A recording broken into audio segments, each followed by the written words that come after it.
Well, hello everybody, and hello to our latest signing, young Mr. Verstappen. Hello, Maximilian. Was it Maxwell? That's a really good point. Is it Maxwell or Maximilian? Do you know? Anyway, so Max is going to help us today. He's promised to be a good teammate. He's not going to try and jump in over my commentary. He's not going to try and tell Matt that his Facebook is not as good as it should be. But actually, in fairness, we had a great day on the social media, so well done, Matt. Well, and where are we? Where are we now? Well, let's look around. We can even change the camera for Paul now, because you've seen me and Matt and Paul. We're at the European Championships in Sittard, and they're up and running. This is the early part of round one. We'll do the proper sort of live stuff in a minute, but first, it's a time to welcome you to the event, and of course, it is the now famous Facebook 10-minute preview, which could be about 5 minutes. And the 10-minute preview probably means absolutely nothing to all of you outside England, and more importantly, all of you before high-speed internet.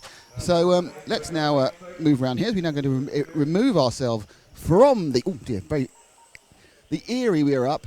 Max, can you look after Paul, please? Because Max, look after Paul. He's a little bit Paul needs looking after. That's good. Not sure we look after Danny Ricciardo, of course. So here we are. Facebook people, we have a little bit of a look at the other track. This is the other track. And also, look, this is where security. We had security yesterday. Oh, can you get the camera around? Come on, Paul.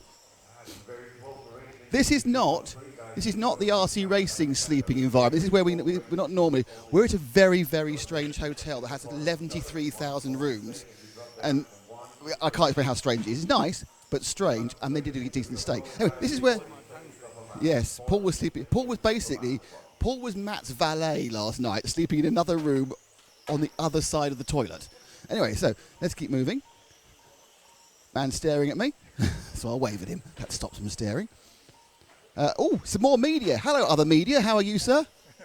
My name is Ben Bolen. It's good to see more people at the 12th media. Well done. Okay. Thanks, Ben. All right, but he's got a nice camera. That's what we need. I need one of those. I haven't got any still photographs. It's terrible. Okay, right. So it's pretty much similar to before. As you can see, some people aren't here because they're out there. We've also. I'm not, can I be here? It's here, all right. Where's bad? Right there. Okay. Let's meander along down here. We'll walk quite quickly, and we'll try and pick up a bit of a comment from I don't know, someone old or someone new, or there's Chrissy borrowed or someone in blue. But there's Chris. He said, "Oh look, Chris has moved now. And he's got a computer just there. Hello, how everyone? Where's Juho? Let's have a. This is Team Finland. They're coming out. They're looking depressed because I've come over. I can see already. Juho, we're doubly live. It's Facebook and the real thing. So Juho, how's it? Obviously, you've decided to make a quick change with a new body shell. Yeah. How is the track out there? I think the track is nice. The facility is nice. I like it. And have you got the new associated car, the 6, or are you still in the older version? Well, we're kind of running a prototype car, but we had a few problems with it, so we'll see what we'll do for the next one. And the key question is, can you beat Alex? We'll see, maybe. But be a bit more confident, say yes. He's been pretty fast, but you never know. We haven't raced yet, really, so we don't know. You could never get a Scandinavian to make a definite decision on what they're going to do. They're always like, no, it's fine, we love everyone, it's okay, no. Just go, be America, go, yeehaw, yeah, I could do it. See? No problem at all, and the accent as well. This is our fantastic technical. This man here is why you can see us up there, because he sorted out the internet. Thank you very much. Yeah. He's like internet sorter. I'll leave Alex alone because he's upset.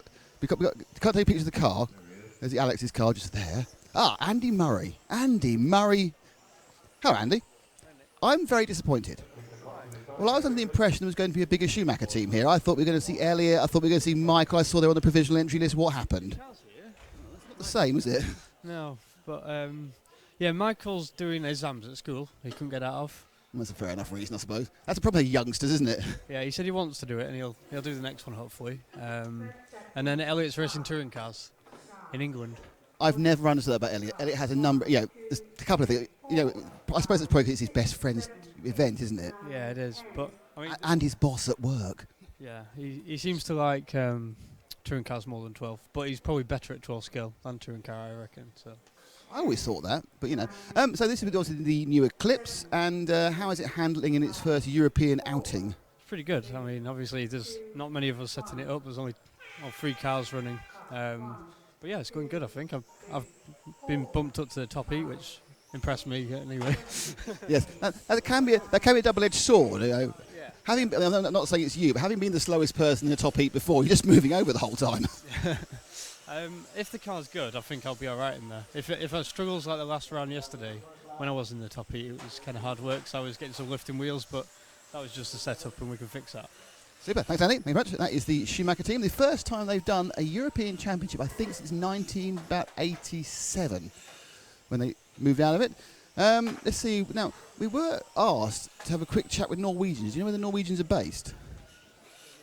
They're not really looking there wearing a Norwegian hat, are they? I know some Swedes are there, and then some English people here. How are we doing on our 10-minute free view? Are we running out of time yet? You've got 2 minutes left. 2 minutes, right, 2 minutes. What shall I do? I'm going to ask this random man here. Do you speak English? Yeah. Fantastic, brilliant. What country are you from? Luxembourg. Ah, you're the Luxembourger. Now, are you a Luxembourger, a Luxembourgian, or something else? What is the name for someone from Luxembourg? Burger. Luxembourger, fantastic. I mean, I think this is the first time I can remember hearing the Luxembourg national anthem at an opening ceremony. Is this your first European Championship? No, I was already last year on the European Championship. The arena. So I was too busy mucking about, if I'm honest. yeah, this time we are 3 Luxembourgish guys who are participating. That must be the biggest percentage of competitors against the population of the country. You must have the best representation of 12th in the world. There's more Luxembourgers here. Actually, is there anyone left in Luxembourg? Is just one person looking after the banks? Maybe, I don't know. And how's it going for you? Quite good, actually. I will start now in the next heat. Actually, yesterday after practice I was on position 9. So, yeah, it's quite okay. Can I also say I really like your, I don't know, stickers. I think these are great light stickers. You need to come around and see these because they are the modern LMP light stickers where they've got the multiple individual LED outlets. So that's a bit of modelling. See, so people say these aren't accurate scale models. That's an accurate light. Thank you very much, Jack. Brilliant stuff. Right, well, I'm really sorry to all you Facebookers, but that's it. It's the end of your free view. And what you need to do is go to up there. The link up there is the link there. It's up there. And join us because we're about to do the actual commentary thing, including Jacques. We're live all day. Thank you very much for 5. Yes, 5. Though it's now 4.5 rounds of qualifying. And it's been great seeing you all. And there's a very excited Marshall over there. And You can be excited too all day long. yes, you could. I've been told I have to change my shtick, which is a problem. But also, if we have a problem, we have Max to help us. So see you, Facebook. What, Max? So that was the 10-minute free view. I do love the idea that we are actually using a kind of overworn joke from 15 years ago. I don't know, 10 years ago. And if you don't understand it, you're going to need to get an English person to explain it to you. Hello there, Paul. So we are now returning to base. So the actual event today will have 5 rounds of qualifying, best 3 to count, I think. And tomorrow is all finals. But today it is the best 3 rounds of a quicker flying to one. And yeah,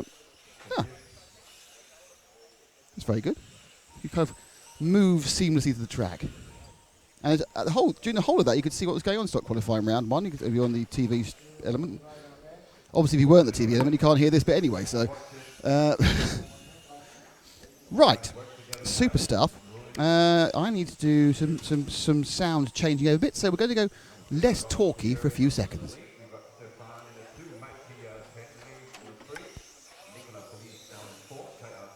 At least we've got the heat numbers on now. We can see that it's heat 4 are out right now, and they have run for almost half of their 8-minute qualifying time.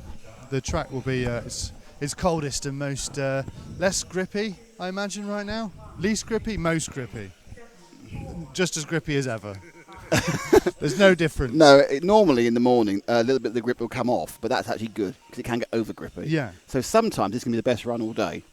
This could be the Not rocket that it round. matters because it's round by round qualifying. Now. Yeah, they've It changed used the to matter system, so it 2 or doesn't 3 matter. years ago.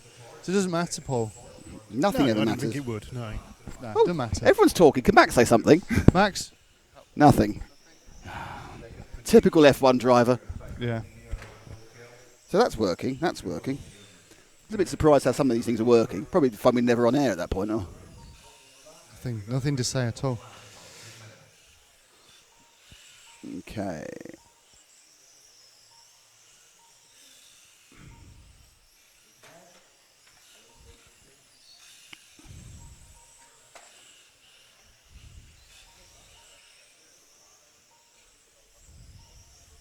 I wonder if anybody who was watching on YouTube went over and watched on Facebook. Well, or ideally, anybody who we captured on Facebook literally clicked on the link with a stick. and came over to YouTube.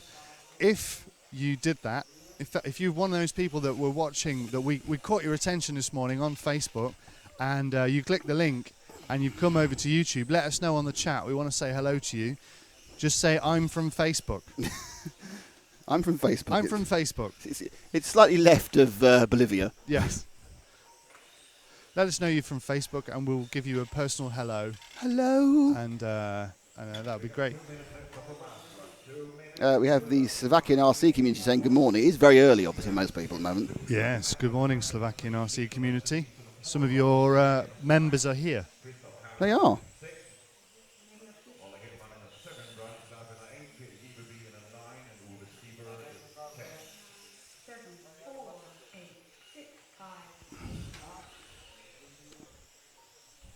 I know what I've done wrong. There's many things I've done wrong. So I think the next heat up is actually going to be heat 5, but I think is the sort of the penultimate or the ultimate heat of first round of stock qualifying. We'll find out if Hooper's in it. I'm not sure how many. I'm not sure where they condense the heats down a little bit. I'm not sure.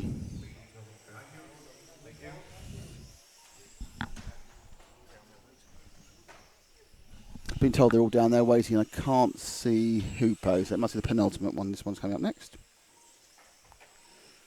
I'm on Hoopo watch.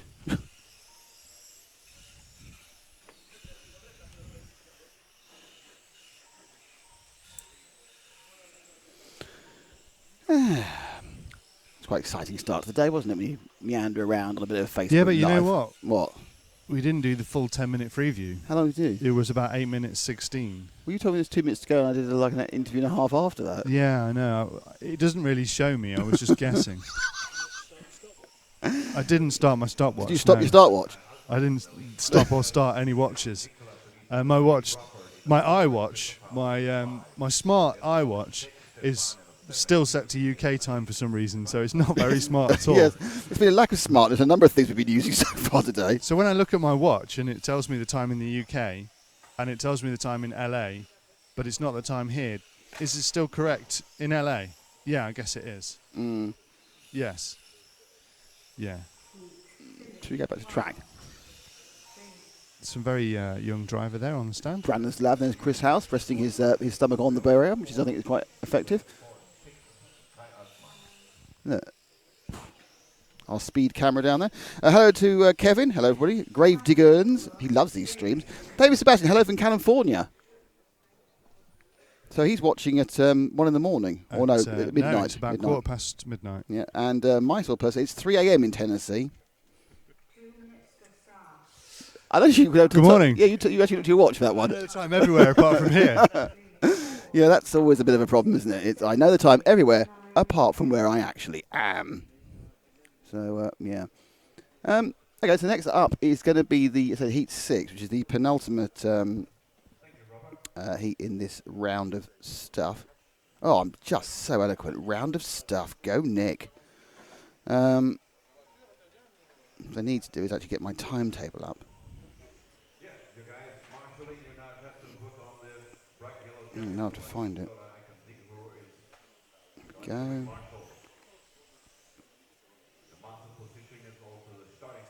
So the time schedule today is it's still running 11 heats. So it's 6 of stock and 5 of mod. So you've got the whole round 1 and round 2. Then you've got a short lunch break, and then you have round 3, 4, and 5 together. And we're finishing at. We've managed to trim 20 minutes off it somehow. Now finishing at 10 to 7 of the day. So you have just just the 10 hours of entertainment. Apologies for that. Well, again, just the 10 hours of entertainment. Just trying to... The levels seem a bit high, a bit low earlier. That's after yesterday where I completely ruined the sound by getting 2 knobs around the wrong way. And you never want to get 2 knobs around the wrong way, I can tell you. I couldn't work out whether he was so loud, so I cranked up to the max a knob and I couldn't get the thing I wanted louder. And we had that for all day, we had that. So apologies for that if you were with us No, yesterday. because we turned all the gain down, so it probably would have sounded strange, but it wouldn't have sounded loud. Oh. Well, we sounded strange yesterday, but today We're even stranger because they're actual voices. we're on track and it's all sounding great. Oh, we need to start proper commentary, don't we? Right, okay, it's Peter Bronham, Robert Krenz, Jack Lee Barr, who we just spoke to, Simon Roubaix, Jan Dietmar, Tim Altman, Martin Vilfinger, Thomas Zavorsky, Torsten Muller and Mathieu Briere, and we are out with our first car, which is Peter Bowman of Sweden, in that white and bluey red car. It means look darker than yesterday here at the moment. So down the main straight, he's going to have to let the second car go past in a second, which he does, but we'll stay with him just for a while. That was the car 2 of Robert Krenz from the Netherlands going past. So this is the Racing Arena Limburg track, the main straight coming up to the corner, the left hand at the end. They sweep back into what we're calling the EFRA section, and they come now into the Zen zigzag, which we're quite pleased about, before going back in front of the driver's rostrum. And now this bit is the Mon technical section, which wasn't mine. Who was that? Was that you, or was that someone on the stream got that? No, somebody stream far one. more creative The than Mon me technical came up with section. It's quite good because obviously, as you know, we have our fabulous sponsors, Montec and Zen Racing, and we also obviously really only here thanks to EFRA because it is the EFRA European Championships. But yeah, so we always name a piece of the track after our sponsors and the EFRA, and if there's a big the EFRA, and if there's a big track and there's other things to go, we'll name it after various things. I mean, my favourite one ever, and very odd, was in Rouen about 4 years ago, where we named a corner. It was called Vane Shadow. Do you remember that? Well, Vane... It was called Vane Shadow because the first time we had it on Vane Shadow camera, hairpin. you were sitting there on the camera waving to yourself to see your own shadow. Didn't realise we were watching you. So Matt was basically seeing how good his shadow looked. So I wasn't doing it for attention then, because I didn't realise you were watching me. I was literally doing it for my own amusement. Is Yes, that what you you're were saying? actually Well, waving at your own shadow. That means you have a higher opinion of me than you should have. I doubt that very much. Okay, let's find another car. Where are you at the moment? You're still with... Oh, that's great. Green and white. Car number 5. Sometimes I can pick the car numbers up quickly, sometimes I can't. Remember, if you're on the stream and you want us to follow a particular car or person, please just say I follow Barry or Trevor, whoever it may be. But do give us a couple of minutes' notice. Yeah, as soon as it comes into your head, tell us. Yeah, because basically, if you actually see, oh, Barry's in this heat, by the time you've written it down, we've read it with 3 minutes on, and perhaps Barry's no longer in the heat. Yeah, Barry's gone off the track, crashed. Yes. They usually, if you want us to film someone and you ask us, and we do, they usually will then crash. They will crash. This is Jan Dietmar, by the way, the 5 car. Currently last. It's a bit of a bad start. Where in the Netherlands is it? Says Rick Holzer. It's in Sittard, which is right on the bottom triangle bit, just in from Belgium and just out from Germany. John Hetman, hi from North 9. Hi, John. How are you? Surprising people are joining us quite so early in the morning. It's currently 8:15 in the UK.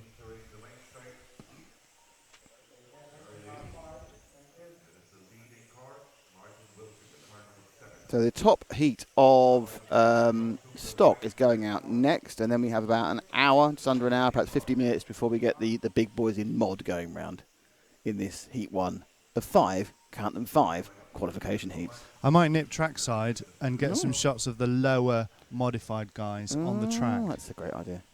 Just to get some crashings. Mm. I might do some slow-mos. This is now getting a bit exciting. Do you think you can nip trackside and get another cup of coffee first? Yeah, that's obviously the priority. After this next one, then during the slowest of the modified people who are not going to be exciting in any way, it's coffee time. When is it? Say that again. Well, after the next heat. After the next heat, which is 3.5 minutes and then 11 minutes, so 14 minutes time. It's then second cup of coffee time. Okay. I need 2 creamers and 1 sugar. All right. I was perfectly fine with the one creamer. Well, I knew You that. I provided for me. wasn't even sure you like white coffee. Yeah, no, I do. I wasn't watching yesterday. I know you like small sausages. I do. So we're now with the orange and blue machine. which is car number 6, I think, of Tim Altman of Germany. As he comes down the main straight into the left-hand loop, and then moves into the EFRA section down the bottom of the track, and he comes into the Zen zigzag, and in front of the driver's washroom there, through this section, which comes in the non-technical section, and then puts it with full power. Not a massive track, this one. It's not huge. I think it's certainly smaller than Hoodie Arena last year, or the last 2 years. I think it seems from what we've seen, it does actually qualify reasonably well. I'll be interested to see how it races, because I can't see at the moment an obvious overtaking point, but that's pretty much the case in most of the electrical classes where the drivers can keep their lines, and they're not. But the track electrical classes, people can keep their lines quite easy. You have to try and force an overtake on people. Whereas obviously with the off-road, because you never quite know where you're landing, overtakes can happen anywhere, can't they? The best ones happen in midair. They do. Especially if they can actually, as they go over the top, actually kind of put a wheel on the top of the car. In a kind of like, a smackdown. Is that right for you kids? Exactly that, yes. Accident there. Yes. Car number 9 and car number 0 had an accident, which was Thorsten Muller and Mathieu Briere. Briere, of course, the large-scale racer, was having a bit of a mare in this one, so I think he'll be chucking this one away. Not as easy as he thought. More crashing. Who's winning this one? Martin Villet. No, Robert Krenz is leading now in 2. No, Martin Wilfinger. It's splitting all the time. Martin Wilfinger is in car 7. Not sure if we can find car 7. Oh, there's 1. Where's 7? It's fine. The cameraman's got him. As we will find, I'll go, where is it? And that's either already on or Paul's found about 11 corners before me. White and dark red of Martin. Trying to see who he is on the grid. He's not wearing a t-shirt, so I can't see which car he's got. Nice piece of driving. He didn't hardly lose any time at all there letting the car pass. So Wilfinger is doing a best lap of 3. Best lap we saw in this class yesterday was 11.995.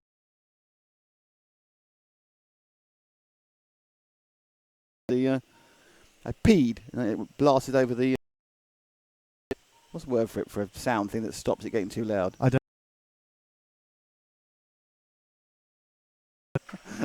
You see, at this point, I'm guessing you're being on sarcastic voice. It's really not on.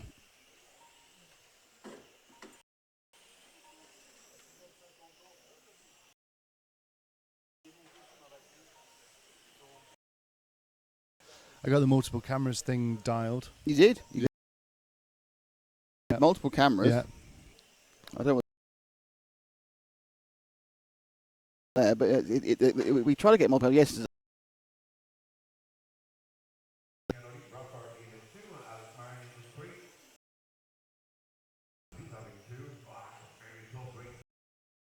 What are the community saying to us? Anything? Saying hello, I'm good. Dude,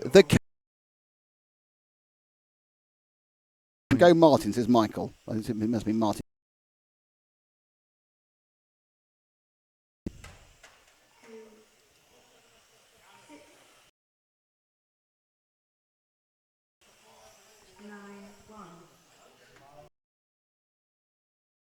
Yeah, it keeps flashing orange.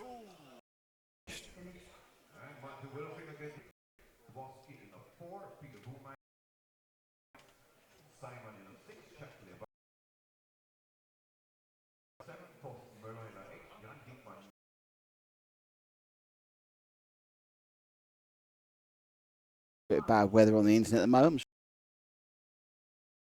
Temporary.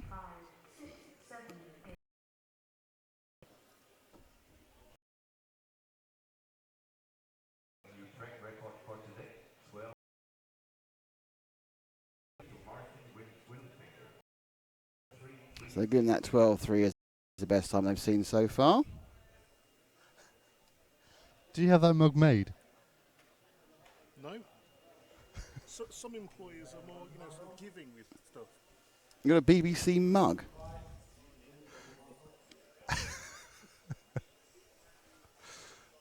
And this is what I get. Cheers.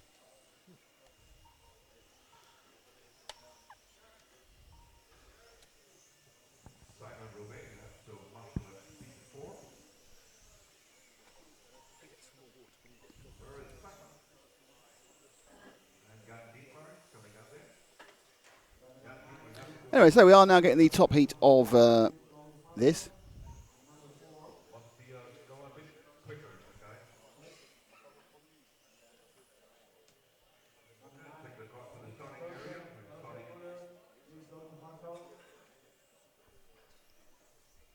And it's Hupo Honegger on 1, Markus Mobers on 2, Ollie Payne on 3, Vaser Lee on 4, Oliver Bortnick on 5, Mark Jewett on 6, Luke Burley on 7, Alexander Anderson on 8, Martin Christensen on 9, and Adam Catchpole on 10.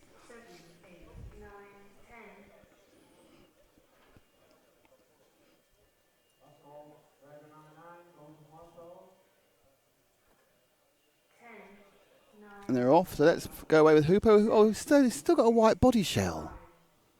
Honestly, Hupo. So it's the top heat of round 1 of stock. And off they go. So the full 155 points is open to someone somewhere here.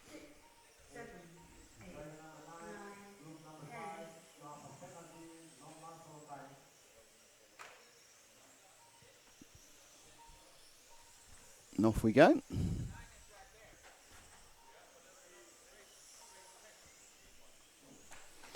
So Honegger coming down onto the main straight, following another white car, which isn't at all confusing. The white car he's following is number 9 of Martin Christensen of Denmark, which he's already in traffic, which isn't very useful. And then behind him, he now has to get through the white and pink machine, which just about got out of the way in time. And the white and pink car is the 8 car of Alexander Anderson. So he's now about to come up to Luke Burley in the flashes of green machine. Hupo a little bit. He's made a mistake. That wasn't very good. Just bounced off it. I think he's very difficult. You've got all these other pieces of traffic. Ollie Payne makes a mistake in front of me. Ends up in the hole in the middle of the track. And it's still Hupo's leading overall from Markus Mobers, but only by 1/10 of a second on the count back. Honegger now. 11.91 is the fastest lap, so they've gone faster than yesterday. It was Mobers. And Burley's got some unpleasant handling issues there.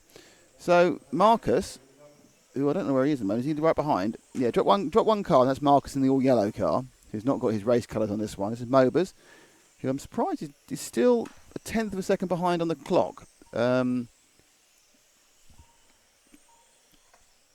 the absolute clock. So he's now 300th of a second behind. So they are absolutely together. You're seeing them flashing ahead of Markus as he goes through the non-technical section is Hupo Honegger. And they are as close as you can get. The gap now is 600 seconds. A better lap for Hupo as he pulls a little bit of a gap on this 8-minute run, but we're not even 2 minutes down yet. So let's see who's in third, and that's number 10 of Adam Catchpole.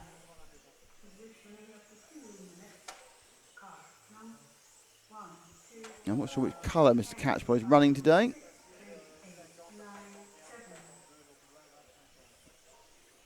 I'm still not sure what colour Mr. Catchpole is running.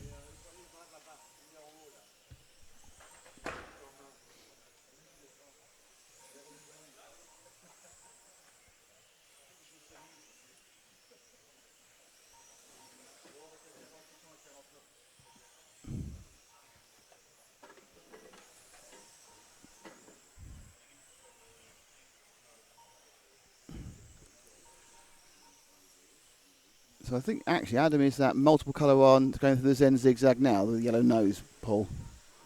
That's our current third place man. Ollie Payne catching him up quickly and goes past, but Ollie had an accident earlier. So whilst Ollie's passed him, he's actually down in 6th. He had an off a few seconds ago. So Catchpole's now been passed by Honegger as well, who is leading by some distance. Honegger's lead now up to 1.6 seconds. So Hupo looking good for the TQ in the first round of stock. We're with Adam Catchpole, got to 4th now. I think he comes down through the non-technical section. Through the Zen zigzag, and he's now going to go under the return and then back through the non-technical section now. And as he comes out, he has dropped indeed down to 6th. So a bit of a slow. So it's Vesa Eli who's in 3rd at the moment. And Vesa's about to come onto main straight now, Paul, with the yellow into orange into black car. I'm not sure if he's still running his same. He used to design his own cars, the V design cars, but I'm not sure whether he's still running those now. I think he's actually runs parts of his car on other people's chassis. He's an engineer by heart. 4 and a bit minutes to go.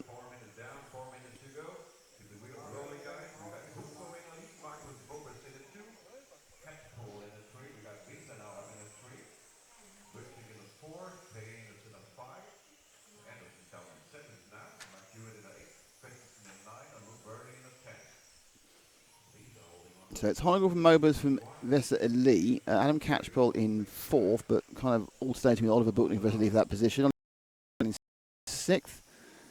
The lead is 2.7.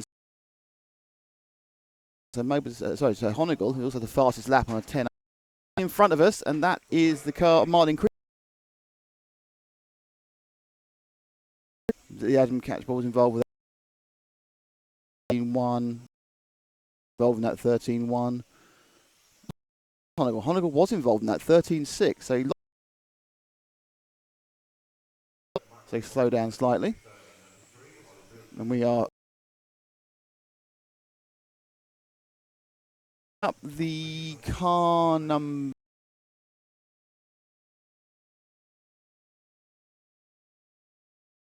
Who is running in 5th, the Belgium. Not a long journey for him to get here. He's got Ollie Payne behind him as well. Ollie's suffering from an accident about lap 3. The second time we picked up something, but Ollie's had a couple of offs that have taken the speed. And that was actually our leader lapping Oliver. It's not a complete lap, of course. He would have started a few seconds before. So he's coming through.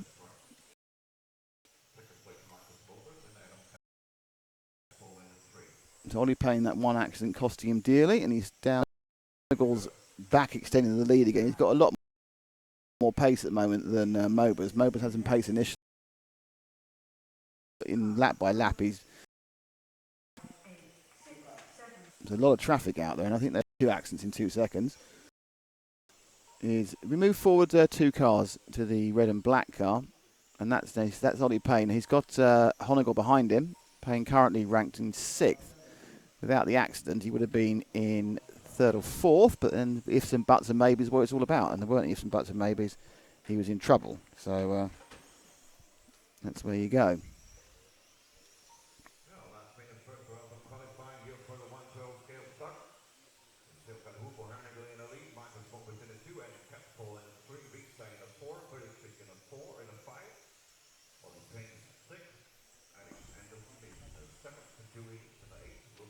So Payne now. Managing to hold off Honegal in fairness. Honegal's not gained past him in the last 7 or 8 laps they've been together. And Payne now about to go past Vesa. But obviously he needs to get past and move forward. He's in 4th now. And he's got about a minute to gain a second on Vesa, which I think is going to be hard. Though Vesa actually is dropping off quite quickly. And more importantly, is going to have to let Honegal through in a second, which he's done. So Ollie Payne now showing rotating between 3rd and 5th, depending on where you pick it up. So he may well pick up a 3rd here, Ollie. The Zen Racing driver. Behind Mobers and behind Honegal, but he's managed to drive his way back from the mistake he made, and then he just made another one. He got to stop go. Oh, well, he just made a mistake. Made a mistake, and that kind of, again, that second mistake has ruined the chance he had of being probably in 4th, and he's dropped all the way down back to 6th or 7th. That was weird, wasn't it? Driving yourself into the... I'm not sure what happened there. He drove himself into the... Just went a bit wide. Didn't turn in. No, he hit the corner and then reversed, and then it was easier for him to go through the... He hit the corner there, and then it was easier for him to reverse and go through the stop-go lane there, rather the than... corner there. Oh, yeah, over there. There. There. Oh, well, never mind. I've had enough now. You can't oh never mind the first time. I thought you were going to be our new analyst.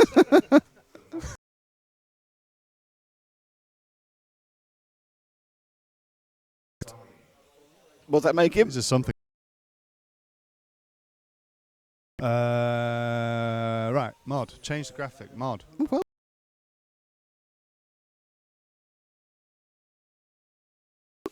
damn, prioritise things.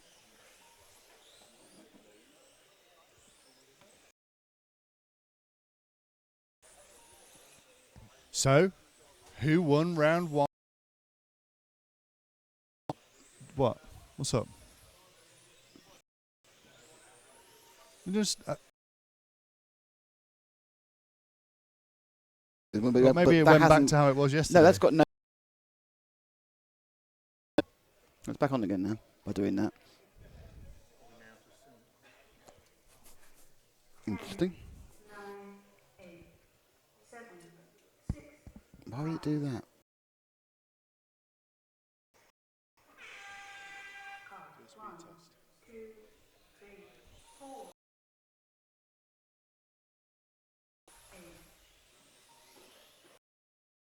That could be hurting it a bit.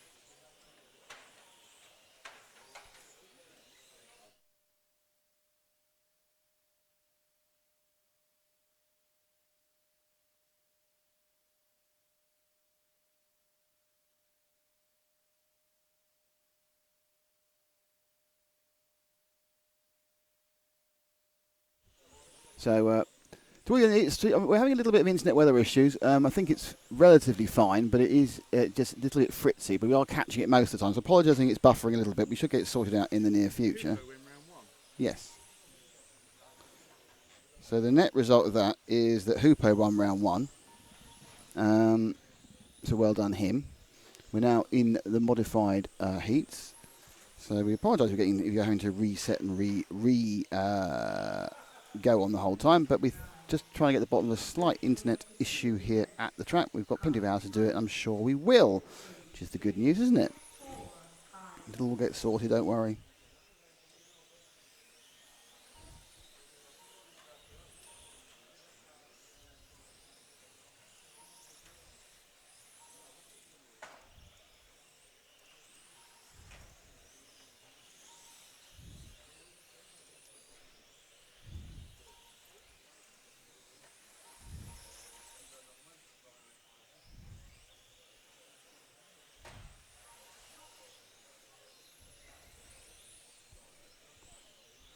So now, what I need to tell you actually was, of course, what I should be able to tell you now, interestingly, is the rundown at the end of the first round of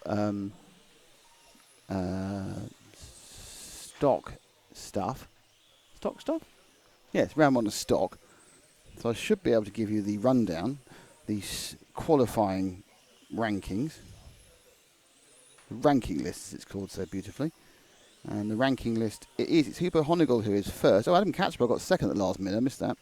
Markus Mobers is in third. Oliver Bortnick is in fourth. Vaser is fifth. Martin Wilfinger from the previous seat is sixth. Ollie Payne is seventh.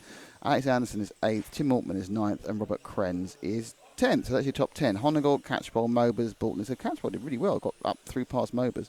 Bortnick, Vaser Lee, Martin Wilfinger, Ollie Payne, Alexander Anderson and Tim Altman are your top 10 in modified. Sorry, again, stock. We're now modified.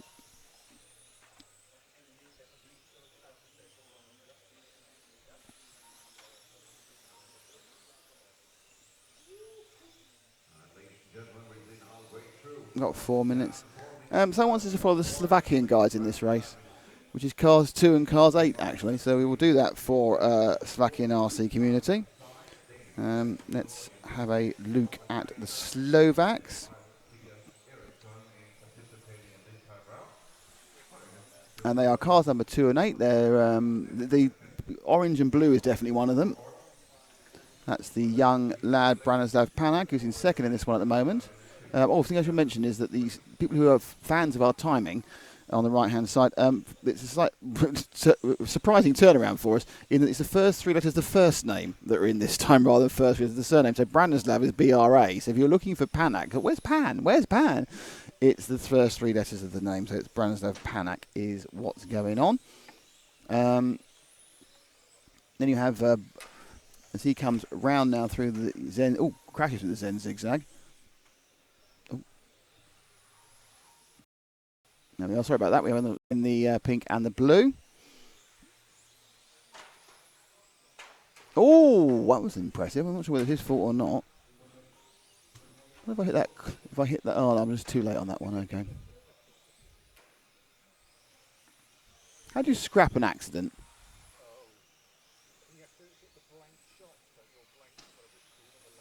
Oh, I'm going to play it anyway.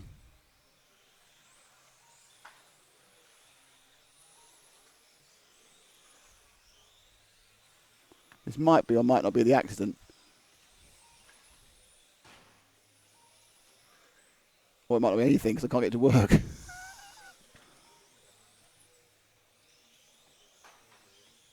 broken it. I've broken the replays.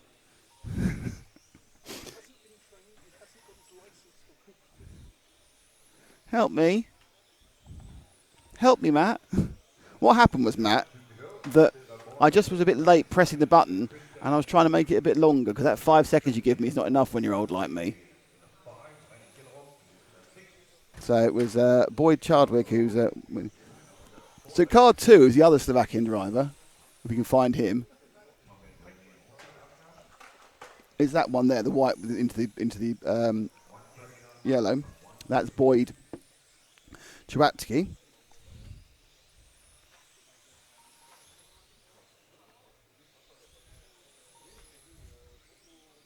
He hit someone. They actually have a crash. It's about 15 seconds before you... there we are, that one there. That's what I wanted to say. That's a highlight, that, isn't it? An actual crash. Matt's now showing me how to do it properly with the replays. This is very embarrassing. Okay, here comes a replay of a crash done properly by Matt. So he comes in. Ball, even at half speed, that looks really quick, doesn't it? Just shoveling him out of the way. Can you do it at quarter speed? Here we go. This is a quarter speed replay. Oh, I see the other car under the time had lost its speed and shoveled up. Not his fault, actually, in fairness to Branislav there. That was just because the other guy was going very slow.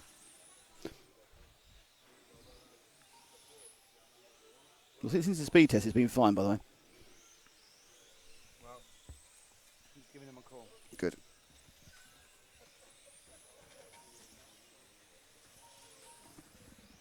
So this is coming to the end of round heat. Well, it's actually heat 1, but it's actually heat 7. Bear with me. So 7, 8, 9, 10, 11 are the rounds of modified, and that's where we're at.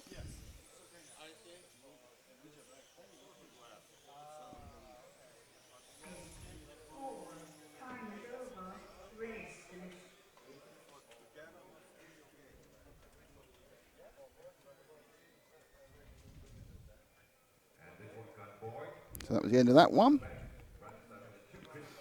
And already the result has gone, but Boyd Chadwick won it. I can tell you that.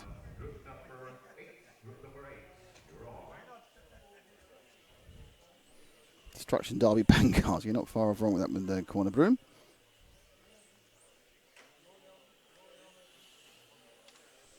Right, so we're now in the second of the heats of modified. It's Dai Sakaguchi from Germany in 1, Heinz de Wald from Germany in 2, Ollie Morten Finset from Norway in 3, Alexander Passok from Sweden in 4, Florian Hughes from Belgium in 5, Athen de Witt from Belgium in 6, Finn Aston from Norway in 7, and Bo Nielsen from Denmark in 8.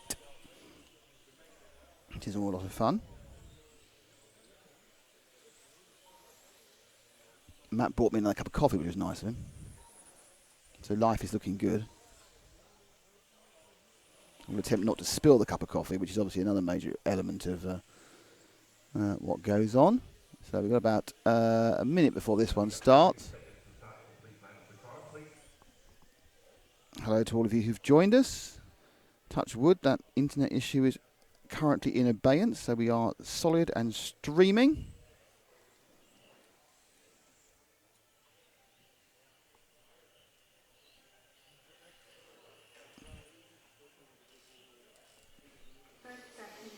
Half a minute to go. They're all lined up. Now this is good, because look, there's 1, 2, 3, 4, 5, 6, there's only 7 cars. Someone's not there. I'm not sure who it is. There are 8 people standing up, so that's a bit weird. All right, someone's having their car brought at the last minute, the yellow car. It's coming from the corner. But apart from this car that's about to arrive, everyone else has actually spent some time actually doing a proper bit of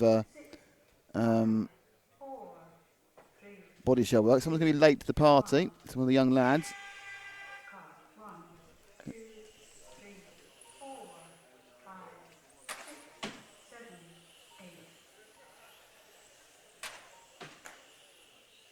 Some of the slowest insertion of clips. That must be frustrating.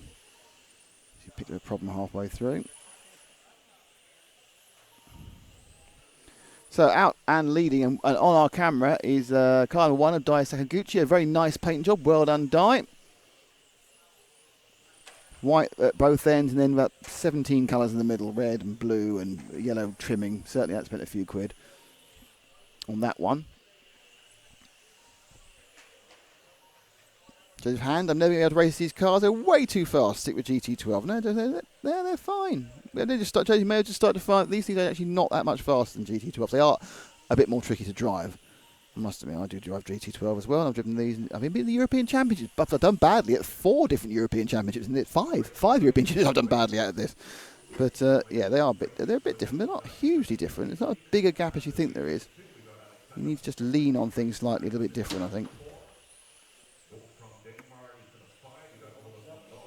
So, there's thumping going on, but that is not involving Dai. Still not on the board as a guy. Oh, we've got 2 crashes at once there. Oh, there's a problem down the end of the straight. So one of the cars is flailing around like a drunken frog. Car 4 on camera now of Alexander Passo of Sweden. I think he has. My guess is he slammed it against one. I think he's probably popped off his centre shock. So he lost 2 cars now because the yellow car still hasn't started after an early problem, and that would be Florian Jus of Belgium. He looks like he might get a couple of minutes, but that's not sure how much use that is. Sakaguchi still leads, and there is one of the dead cars. There's a lot of dead cars. Where's that dead car? No, that's a different dead car, I think. That's a Marshall's dead car. That's a dead car. That's a car about to come back to life again. That's car 5, Florian Jus, about to come back to life again. And yeah, start slowly. He's going to have wet tyres, and he also broke it. And there it goes. This is Florian taking it easy. Young man looking over there. He's not one of the oldest guys there, so needs to get back up to speed because the car, I doubt he did the warm-up laps, and the tyres are probably unpleasant. It's very sporty, letting everyone go past. Good driving. He's obviously he'll be massively frustrated now because he's missed the start of the first round of qualifying, but he's just now going to ease it back and practice what's going on. That car leapt to the left there. My guess is this is either going to be an evil handling little problem. He's got a steering issue. A lot of waving going on here. Anyway, enough of problematic cars. In second place, it's car 6 of Athen de Wiet. Who's upside down right now in front of us. So that is the second place car of Athen de Wiet, who got involved in an accident. Wasn't that Belgian? That's going to cost him some time. So this lap round for Athen was a 18.1 compared to his best of a 12. So he's lost 6 seconds being on his backside there. You never get those back, you know. Never get those back. Those 12 seconds are gone for good.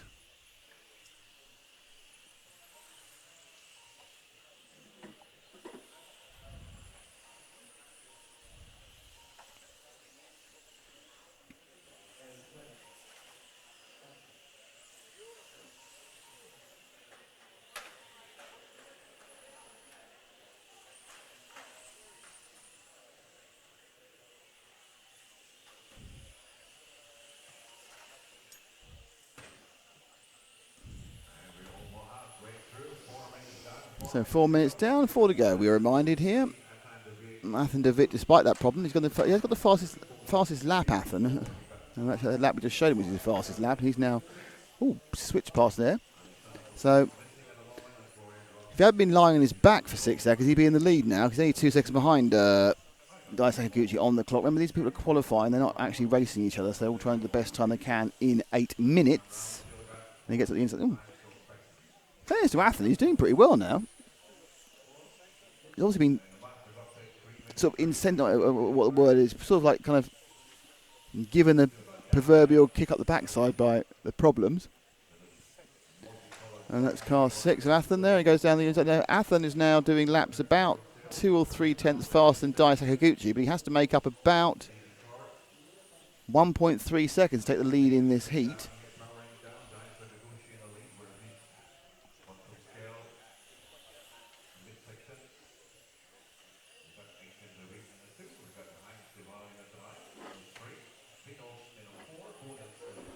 That time round, it was a gain of about 4 tenths of a second for Athen.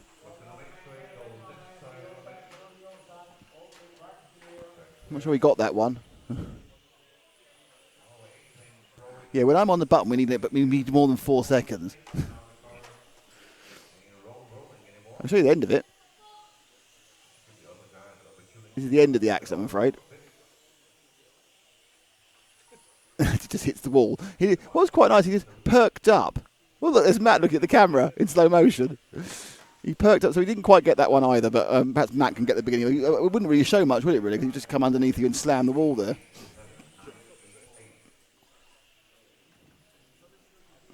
I've got the end of that accident. I need more than... I can't... When you're not here, it just takes too long for me to think. You've got too aggressive a replay schedule.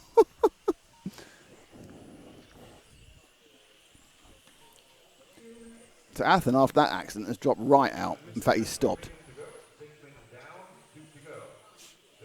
It's great. You're the star of this replay. It's quite high. Oh no. That's really high. He's got up to... He could have almost got onto the pit table. I think he's got 4.5 foot.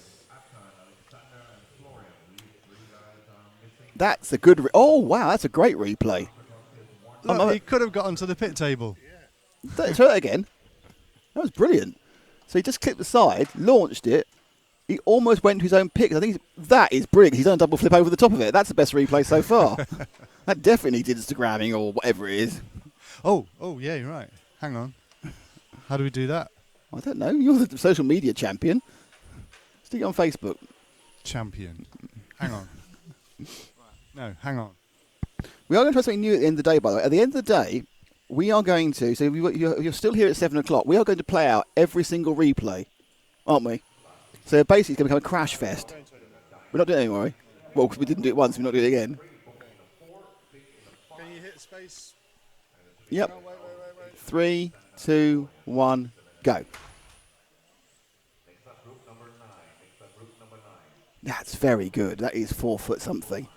Excellent work by Athen there. Athen is a little lad in the grey top, looking quite chastened by his crash. He's not really a little lad, he's a young teenager. Shouldn't call him little lad, it sounds very condescending.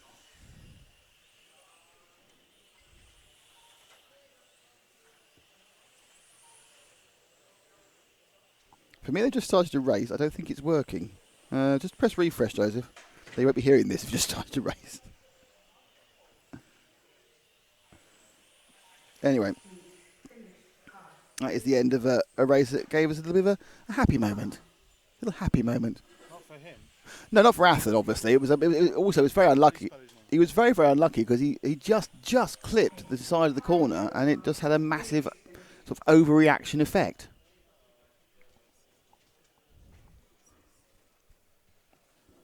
So hello to everyone. A lot of people have been joining the stream now because basically they've got up because it's now like 5 to 10 here and 5 to 9 in the UK. So hello everybody.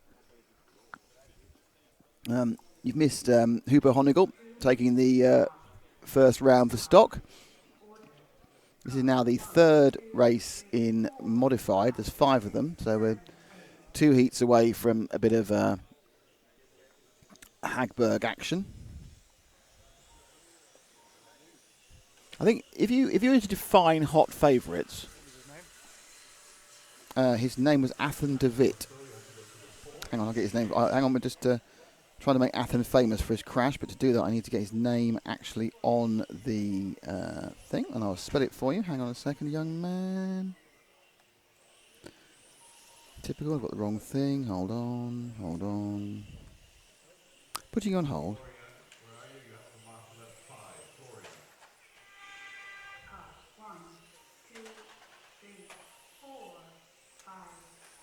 So you actually spell his name Athan.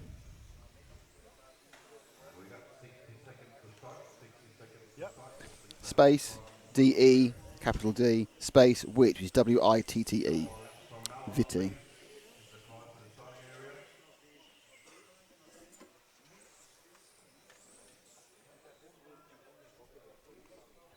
So we're now with heat number 3 of mod, heat number 9 of the day. Mark Payne, Martin Zevenhoven, Peter Bonham, Jorg Michael Tiet, who is the man with the hair, Igor Liptak, Jean-Michel Varinard. I like that name. Oh, I like that name. Martin Christensen, and the famous classical music composer Thomas Dvorsky from Austria. So it's Britain, Holland, I said it, first one.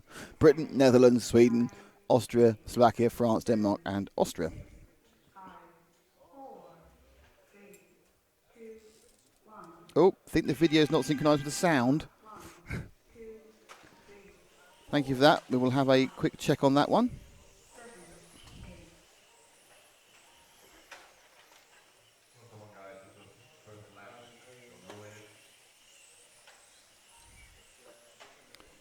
So let's see where we are. So we are now at 7 minutes and 48 seconds. 7, 6, 5, 4, 3, 2, 1. The reason I'm doing that, just do a sound check for everybody. So back in a second. We are off synchronisation. We can sort that, but let's see.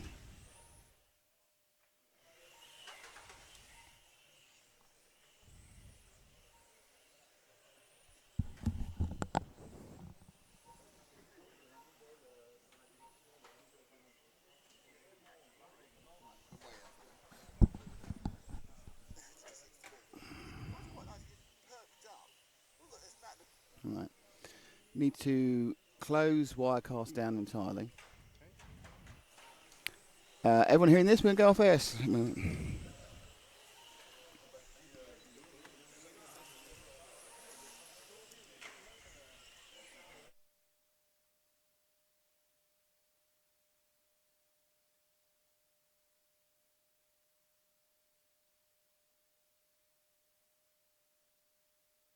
So hello everybody, we are now back. Hopefully we are back in sync, and I will check that in a second. It's now 5:30, is that 6 or 5 up there?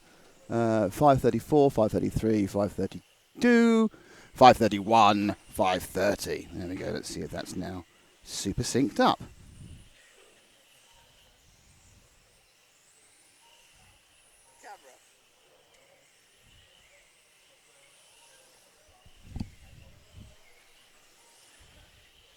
So hello everybody, we are now back. Hopefully we are back in sync, and I will check that in a second. It's now 5:34,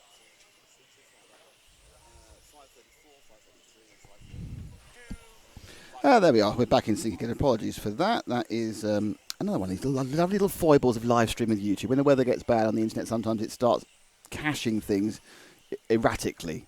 Is that the best way of putting it, do you think? But thank you, and so thank you very much to those of you on the stream, on the live chat, because we don't really know that's happening until someone tells us it's happening. So thank you for telling us. It didn't happen yesterday. Hopefully it won't happen again today. I think we may well have sorted out our early morning issues. So, but that's a hangover from them. But never mind. We are now back in. If it goes out by more, it might go out by a second. If it goes out more than about a second or two, please tell us, and we will reset again. So thank you for that to Joseph and to Slovakia RC community. And welcome back to you all again. I'm sure at some point we're going to get a nice, run where everything works. Anyway, so in this one, it's already up and running. We're now just about halfway, and the leader is Martin Christensen in the 7, who I'm assuming, because everything else he's done is all white, is all white, but I'm not sure. We've lost a lot of cars in this one, haven't we? We're down to 5. There we are. That white car is the leader, 7. As I thought. There are 2 all-white cars. This is Martin Christensen, Denmark, currently leading. Fastest lap as well of 11.4.25.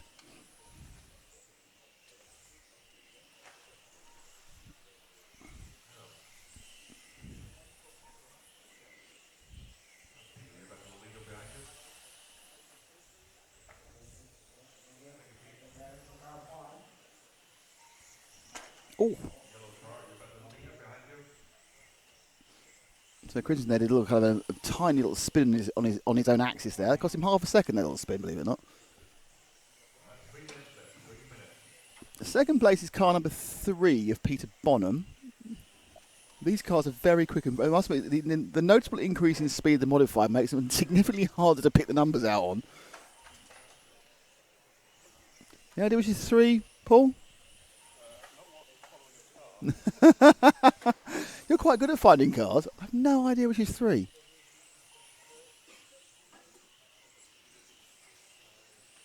I'm still waiting for him to go across the line. Right, he's one of those 2 cars there. I think he's the red and white car. I think he is that red and white car. White with the red tail is that one of Peter Bonham of Sweden. If it's not, could all the Peter Bonham fans, you're more than welcome to, I don't know, write in, because that happens a lot these days.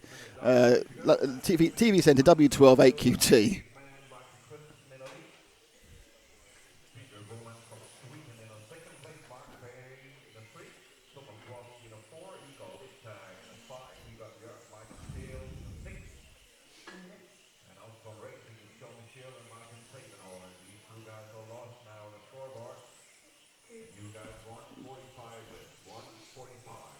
So 1:45 to go, and with Peter Bonham as he comes now through only the driver's rostrum into the Mon-Technical section down the main straight.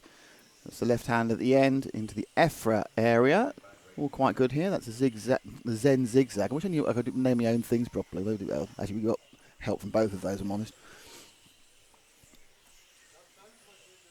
And they continue around. Oh dear, that was a little bit kind of squeaky squeak, wasn't it?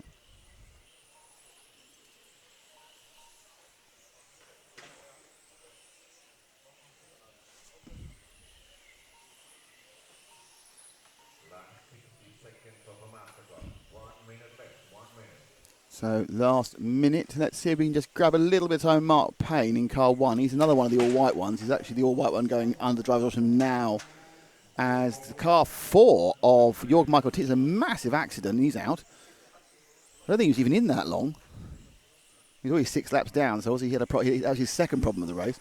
Mark Payne continues to be in 3rd and has a kind of a coming together with 2nd, I think, there. So 2nd and 3rd are right together. But Mark's actually a lap down. So Mark in the 1 is about to be lapped by Peter in the 3, according to my timing.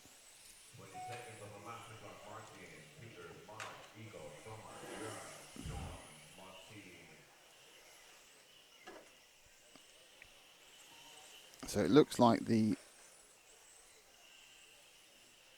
fastest way of getting going. So Martin Christensen is going to win this one, and he has won this one with 40 laps. Well done, Martin. 11.425, fastest lap as well. Super stuff. Peter Bonham was 2nd, Mark Payne was 3rd, Thomas Dvorsky was 4th, Igor Liptak was 5th, Jörg Michael T was 6th, Jean-Michel Varinard. Definitely, I think, my favourite name. It's my favourite name. Well, you gave it some gusto. Do you like that? Yeah. Then there's Martin Zevenhofen, which is also a fantastic Dutch name. Zevenhofen. Yeah, yeah. I'm a big, even though I have a massive nightmare trying to pronounce foreign names, I love them. What does Hoff mean? Well, David Hasselhoff. Yeah, but what Hoff? It Hoff, means, it means muscly, like, chest hair, doesn't it mean red house trousers. Or something?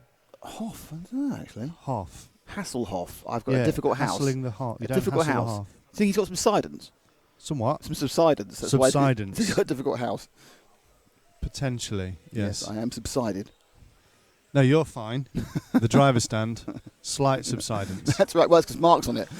He's a chunky boy. Now that's not pleasant. Now, is it? next to Mark is... I don't mean he's not pleasant. I mean what you've said isn't pleasant. Is that... who's that next to him? Is that Tim... I can't remember. That's the very active driver. Oh, Paul, I need to get a shot of super active driver. The super active driver, because that's going to make the end of day roundup. Super active driver. He's quite active now, they're just practicing. So we've got, this is the penultimate heat. So it's René Docteur, Tim Altman, Alexander Laurent, Lucas Urban, Vesa Eli, Mark Stars, Ari Pekka. We've been told this is Kika, is how you should pronounce it. If you are Finnish and you don't pronounce it that You way. got told that? Or wasn't that from the Australian Yeah, it's from translation? Roadhog. But look, I asked what it was. Someone told me. I can't say they're wrong, can I? Thomas Liptak and Alexander Anderson are what's the word for it? Racers. So about 10 minutes. One after this, of course, is the big one. It's the first modified top heat. So tell your friends. And I can't remember which car number is he? There he is. He's coming around now on the yellow. No, he's not. He's coming around in that car. It's the white car. So this is the car of car number 1. This is René Docteur of Austria. The doctor is in the house. You knew what I was going to say, didn't you? It's quite sad, actually. Trust him. 30 seconds to start. Is this the penultimate group? Yes, the Yes. penultimate group. Cool. I think you missed out on some doctor action there, because when he actually gets racing, look at that. He's feeling every corner. 10, 9, 8, 7, 6, 5, 4, 3, 2, Okay, so it's Docteur from Altman from Laurent. There we go. 1, 2, 3, 4, 5, 6, 7, 8, 9. And they're away. And it is René off in front. So Tim Altman, Lucas Urban has no resident. Everyone's getting faster times. Vaser's got the fastest time at the moment with an 11.8. Then Alexander Anderson goes even quicker, 11.4. They were just, the top heat was just getting into the 10s, 10.9.1. I think Hagberg did a 10.8 something as well yesterday. So we are still with Tim. He's got fast catching him up, I think, or staying with him. So René in the 1 has behind him, I assume, the car 2 of Tim Altman. He'll be looking to get through in the orange and blue car and is let through by René. So Altman now drives right through that part of the pack. There's a little bit of a queue. And we'll drop back 2 to the yellow car. And that is, I'm hoping it's the 3. Because my eyes are not good enough modified. I think that is the 3 of Alexander Laurent. In fact, I recognise the colours. And Laurent not doing as well as you would expect, because he is, that's unfortunate. Laurent is a former, certainly top 2 qualifier in one of these classes, and has been TQ, and he's had many round wins over the last 2 or 3 years. Today, he's not even in the top heat, so not quite working for Laurent at the moment. He is, though, in this heat running in 5th, so yeah, it's not working in this heat either. So behind him, back to the green and the white car, Paul, that's the 4 of Lucas Urban, who is sort of now oscillating around second and third. Remember, if you're looking for these people on the timing, it's their first 3 letters. So Lucas Urban is LUC, currently showing as second. So it's Lucas Urban is second, but it's LUC rather than URB. As he goes to the top of the time shoots temporarily. So Lucas now comes underneath into the non-technical section. He's going to put the power right down the main straight, the big green and white car, into the EFRA area, through the Zen zigzag. Oh, with Zen zigzag, it was the Zen tip. He hit both sides, and there's a problem for 2 cars ahead of him. So you get to real free pass from traffic there. The 2 cars immediately ahead of him both had an accident. That's what you need sometimes, a little bit of luck. Another car crashes out. So still leading this is the 9 of Anderson, who is actually the pink roof, white bolt underneath car going under the driver's from now, Paul. That's Anderson. He's our leader. Bit lucky to get away with that 2 wheels up. Oh, bit of an ah from someone there. Whether that was actually the marshal.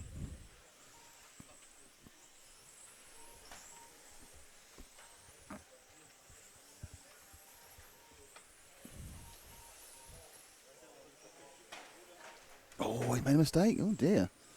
That was a little one, wasn't it? So let's see how a minor error can turn into a big mistake. This is Anderson just a few seconds ago as he came underneath the driver's rostrum, perhaps unsighted by the driver, and just clipped there. See, and just turned in too tight and slap. It wasn't a major disaster. It only cost him about a second or so, perhaps a second and a half. So he's come back by being annoyed. And he's on 11.09. He's fast. He has got the fastest lap at the moment, 11.051. But in absolute time now, he's only 2 seconds ahead of Urbane. So Urbane, who we saw earlier, was still with Anderson, pink and white, the Swede. Just not even halfway down these races. 8 minutes is quite a reasonable time to concentrate, know what's going on.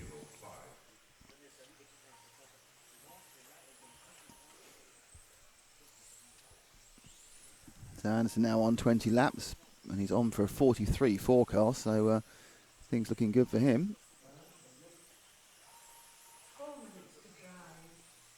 Positioning after 4 minutes. Costman, 9.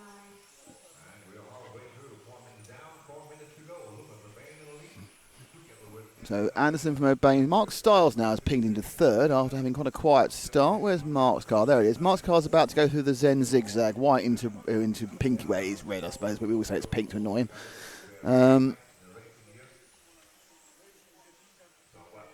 It's the Mark Stiles machine.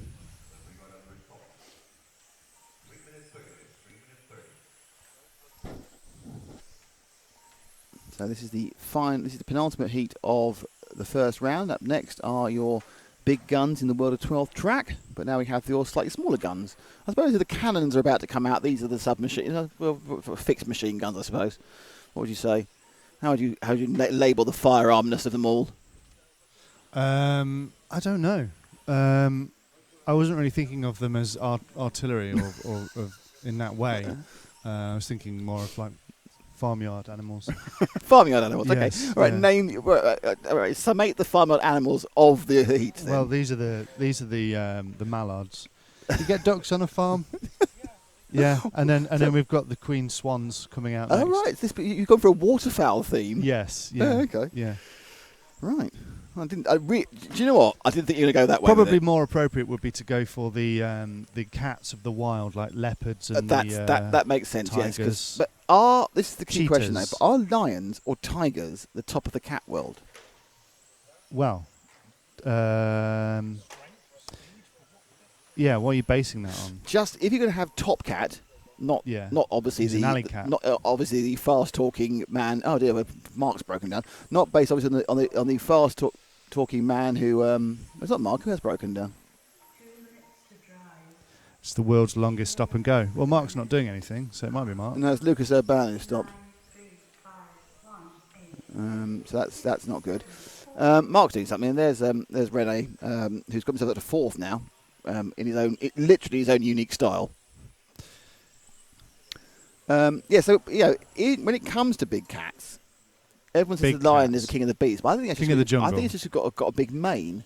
Is the man got the big mane or the woman got the big mane? The man's got the big mane. The man's got the big mane. Yeah, but I'm just wondering whether it's a tiger because tigers are more man-killy, aren't they? They kill more men, so does that make them the top? Well, you mean the men that jump into the enclosures at various zoos and then horrific the locals footage are emerges online? Yeah, and the locals are wandering around sort of innocently and get jumped on in jungles. By a Bengal tiger. Any sort of tigers, any breed of tiger. Lions haven't got time for humans. That's what it is. They're still superior, but they don't waste their time on humans when there's a bison they could be eating. They don't eat bison. What does a pride of lions do on the plains of America? Eat elephants? I don't know. Wildebeest. Wildebeest. It's more tasty than a human, isn't it? It's bound to be more appealing.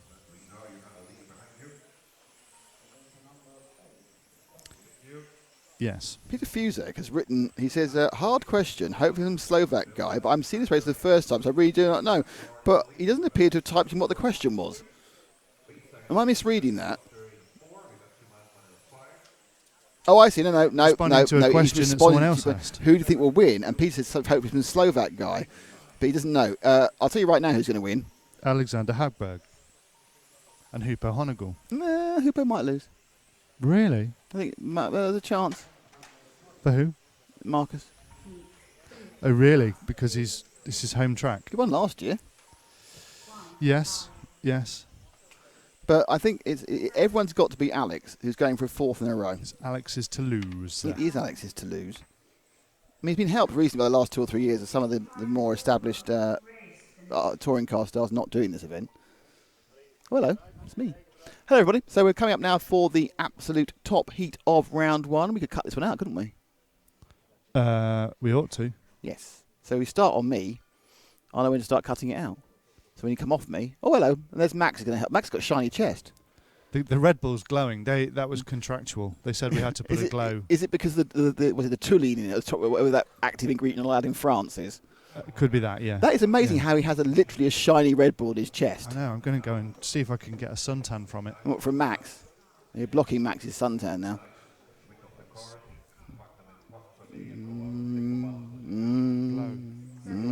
It's quite good. Are you enjoying today, Max? Yeah, I enjoy it very much. I don't know why he's German, because he's probably got better English than me, fair enough. Probably, yeah. It's great here. unfortunate I'm having use a of great accent time. Yeah? No, I don't know. Yes, I am. My dad said I could come. There we are. So, yes. What I also thought is, right at the end, Yeah. we'll go Facebook Live again, just to give people a roundup of what's happened during round 1. And can you show all the replays on that? A couple of replays. I can kind of move back and forth like this. That's a good and idea. show a few replays. Oh, yeah. And then we'll tell them to click the link and join all you guys, you cool guys, that are here on YouTube. At the end of the round? At the end of the round, in one... They'll kind of, 8 minutes. Join us for some rubbish, though, won't they? How long? Oh, yeah. No, it's still fine. Okay, right. Fine. Andy UK 91 thinks we're very funny, probably in the head. Right, this is the big one. Okay, Alexander Hagberg in 1, Markus Mobers in 2, Dominic Vogel in 3, Daniel Sieber in 4, Juho Löönen in 5, Hubo Honegol in 6, Ollie Payne in 7, Andy Murray in 8, Adam Catchpole in 9th, and it's Sweden, Germany, Austria, Germany, Finland, Austria, and 3 Brits in 7, 8, and 9. But it's all about Alexander Hagberg, who has decided to run a white body. Oh, Alex. So, we'll have to show that one. So I'm quite excited about this now. I've actually finally woken up to the whole thing. It's a top heat of modified. I want to see whether this morning's run, which seems to be a little bit quicker than last night actually, what sort of lap times we're going to see. Yes.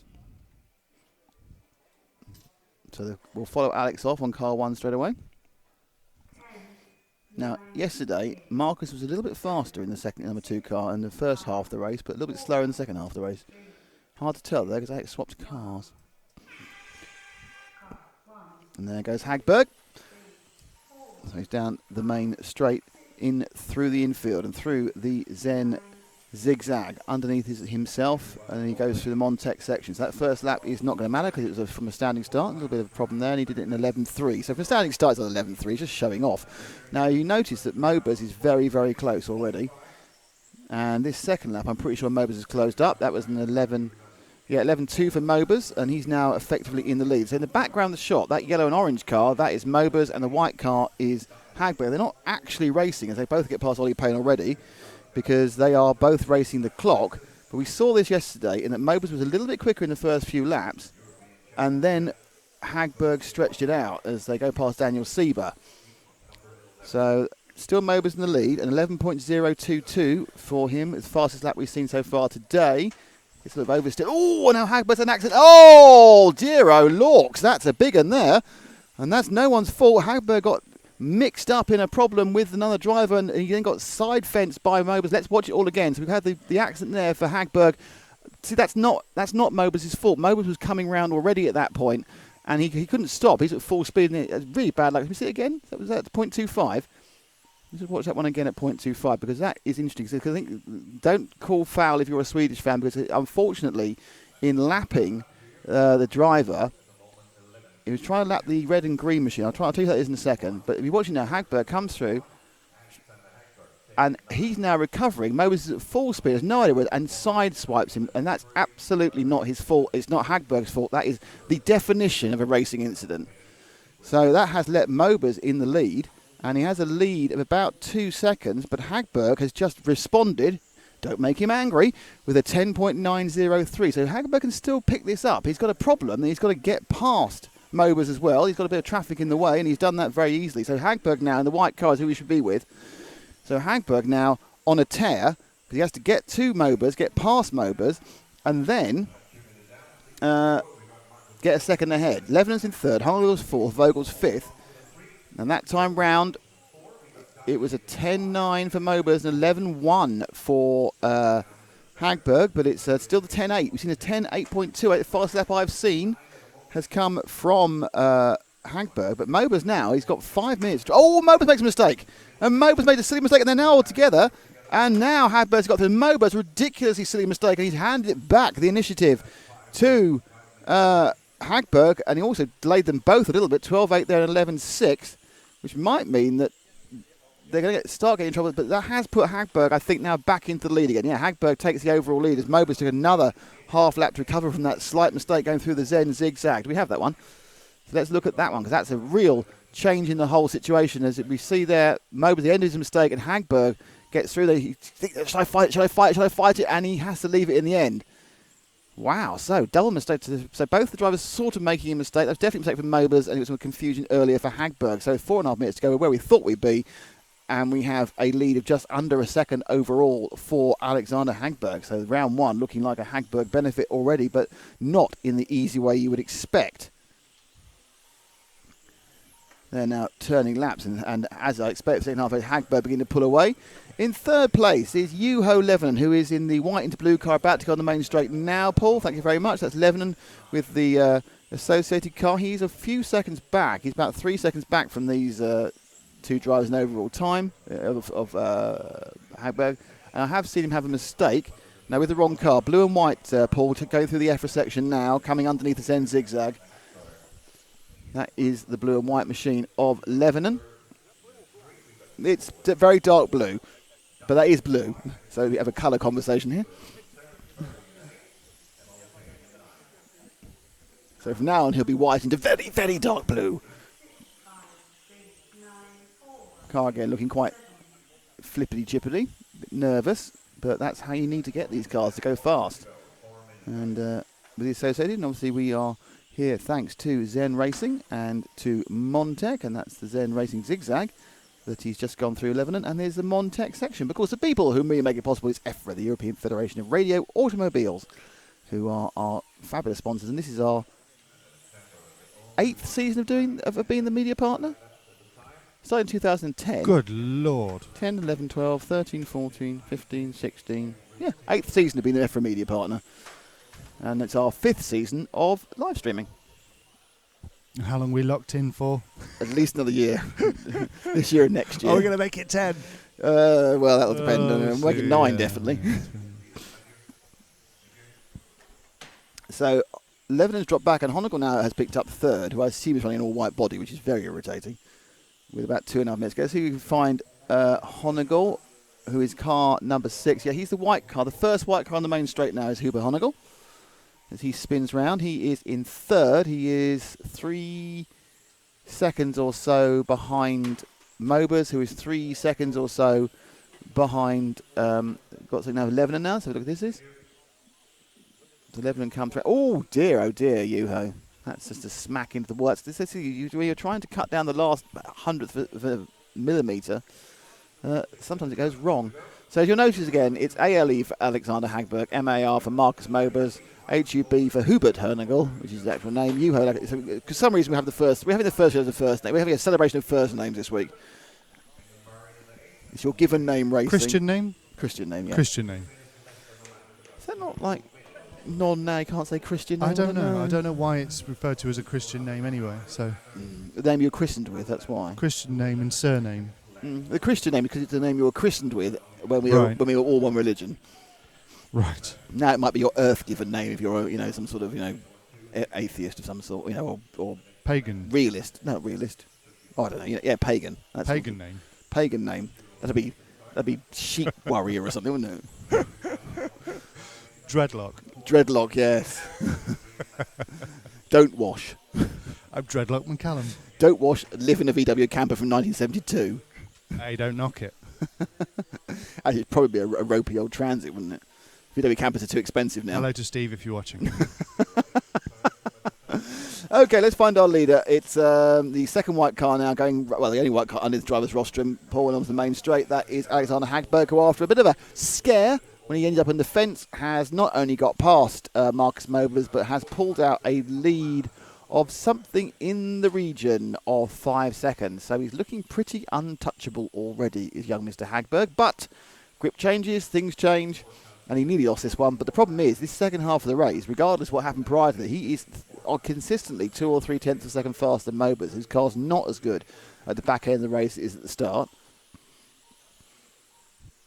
You know, I think if we ask Max behind us, he'd probably say, he needs to come in for, look at his tyre strategy. He's over, he's melting the tyres in the first 2 minutes. You might say that. He might say, I'm a cardboard cutter, I can't say anything.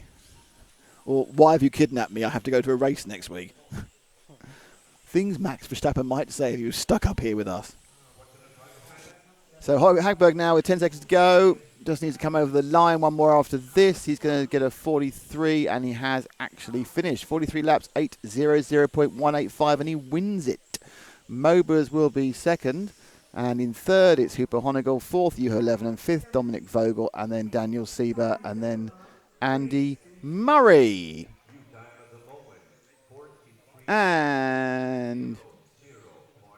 And now, so that's the end of the first round. But if you are watching on YouTube, hello. But if you're on Facebook Live, where are you if you're on Facebook Live? Honestly, have to say, no, stop being on Facebook Live.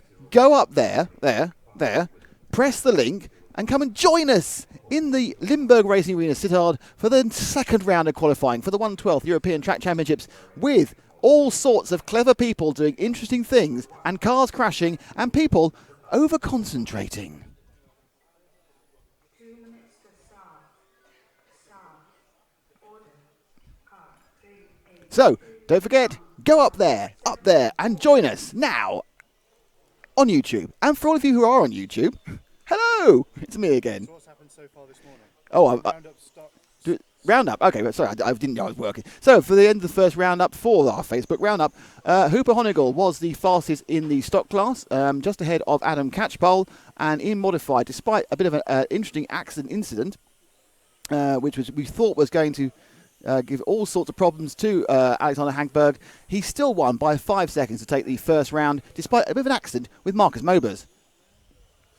I've got no idea if this is. That's not it. That's not the right one. Go next. No, next one. Yeah, that one. That's the clip. Show it. Proper smooth.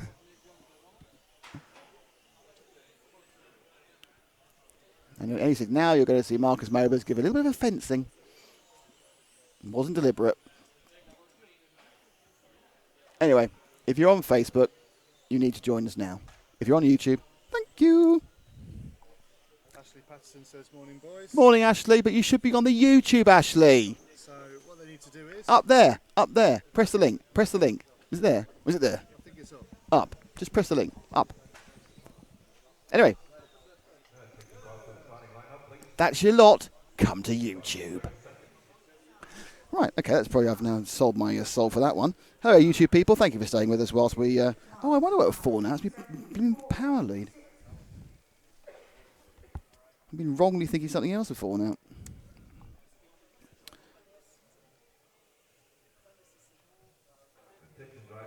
Hello, everybody here in the YouTube. So we're now about to start round 2.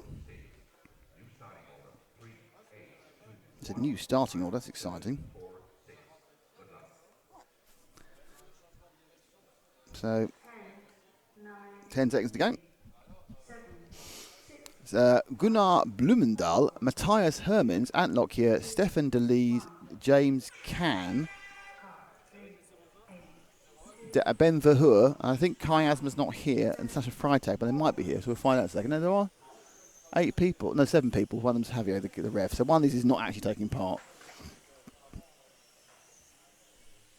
Might be Sasha Freitag, I'm guessing. So Gunnar Blumendal in the green und white car. Is it white? It's sort of yellowy white. It's got a lot of colours on there. The green's the roof. He's actually got blue on the side. Basically, he has unloaded every single tin of paint in his garage for that one. He is leading. This is the first heat of stock of round 2. Alex. Was it Alex? Or Marcus? Alex. Alex was fastest. So let's just see what we'll just round up the qualifying results for modified, which happened a few seconds ago. So in modified is Hagberg from Alexander Anderson. So Anderson from the previous heat is in second. So it's Alex from Alex. Markus Mobers was third. Honecker was fourth. Levenon was fifth. Vogel was sixth. Adam Catchpole was seventh. Daniel Sieber was eighth. Alex Romp was ninth. In 10th, it was Vesa Ili. So, exactly 40 entrants in this at the moment. And in the stock, we have 54.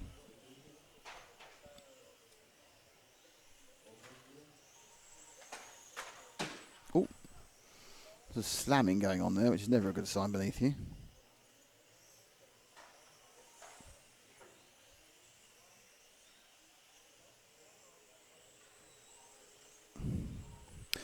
So it's still got Gunnar, who's on camera, who's leading. He's not on camera. He's just crashing again. Oh, he's dead. He's literally. It wasn't. He's just. No, I thought he'd broken down. Then yes, he's carried on. That's fine.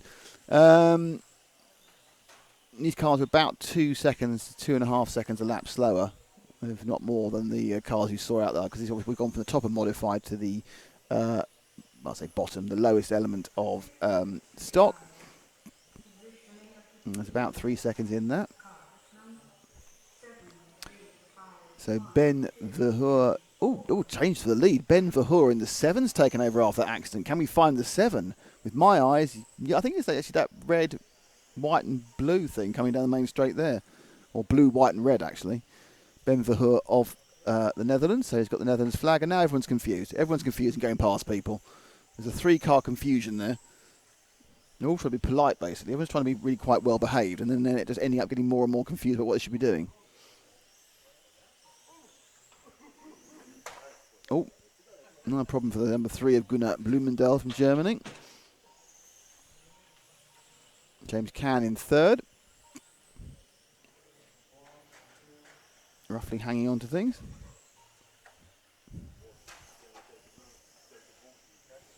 So the car ahead of the car we're on, that is James Can from Great Britain, but going past him is Ben Vuhar of the Netherlands. Vuhar setting a reasonable pace now.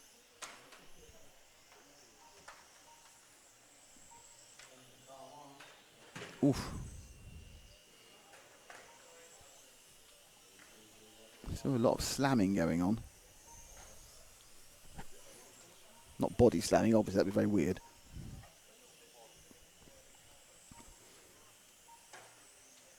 Car 4 is going exceptionally slowly, Kai Asma's car. He's kind of trolling around at 18-second laps. That's what the problem is. Right, so, what should we go to now? 4 minutes to go.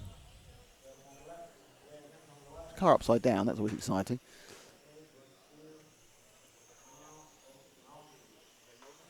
That car, right, that car, which is car number 8 of Matthias Hermes, also from the Netherlands. Yes, got that in time, that one. So let's see the starring role of Matthias Hermes on the stream. There we go, and he got it completely wrong straight away. Oh well. Could have been worse.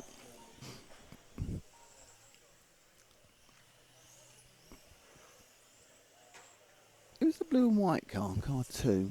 Ant Lockyer. Let's pick up the white, pink and blue car, about to go onto the main straight now, Paul. That's Ant Lockyer from the UK.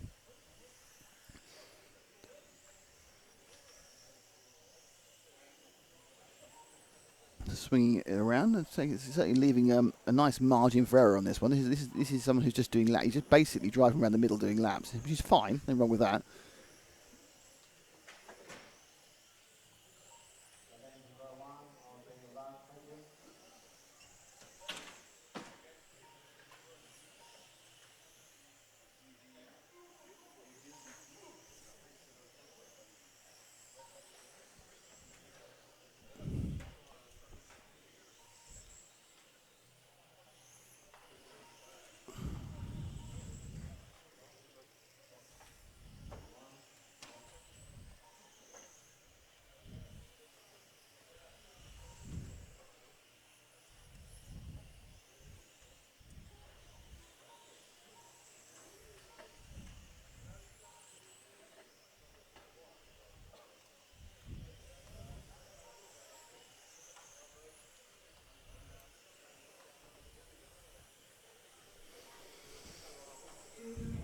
So 2 minutes to go on this one, and the leader is still.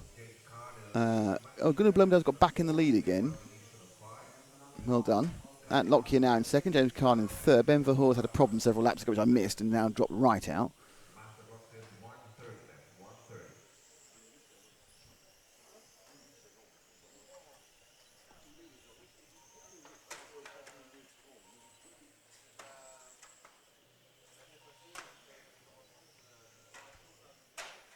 Oh, lots of accidents there.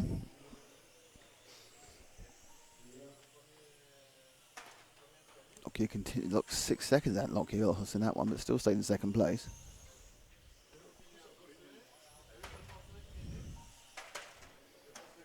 There's people having accidents with themselves at the moment.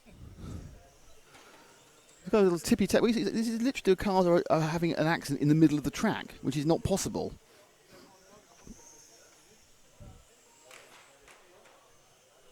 Excuse me, why I have an accident in the middle of the track. The orange and the yellow nose and the orange tail coming into Main Straight now. I don't think we've seen him before. I think that's I don't know if that is. We have seen him before. I'm not sure what number it is. It's car number. Is that 1? Yeah, that's car number 1 of Stefan de Lies of Belgium. Some of these cars look damaged. They're driving around damaged. De Lies there. That car's horrible. I don't know what he's done to it or what he's done to itself, but that car is absolutely horrible. You can see it there. It's really not. I don't think it's tracking straight. I think he's almost got a rear end problem. Yeah, he's hanging on to that because he's got a minute to get. He thinks I'll just finish. And now he's going to mend whatever got broken because that was an awful piece of kit. That was that by the end of it. Right, so you got Gunnar Blumendal won that one. Ant Lonkey was second. James Garn was third. Matthias Hein. No, Matthias Hermans was fourth. Then Stefan de Lies, Kaias Mavenverhoor, and Sasha Freitag did not start. She's on. That's actually quite hard to do. You know, when we come off the top of mod and then we go to the more modest spec end. You're moving your camera too fast. Yeah, you're too fast. Our cameraman's too fast for the drivers. You get into a rhythm with it, and then they slow it tricky. down. Slow it down, down. As they say, obviously.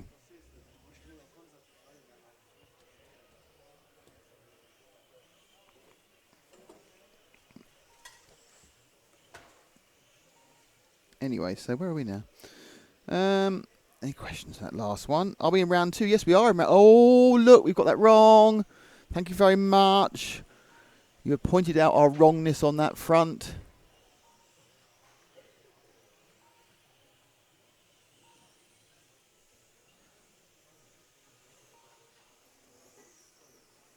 And where's it? Is it A?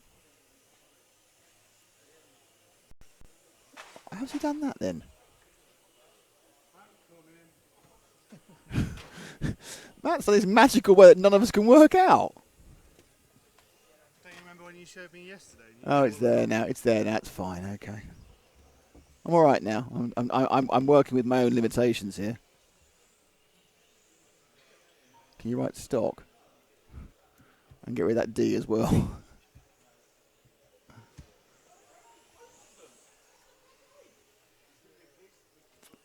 Thank you, eagle-eyed viewers. We are now in round 2, and it's now been changed.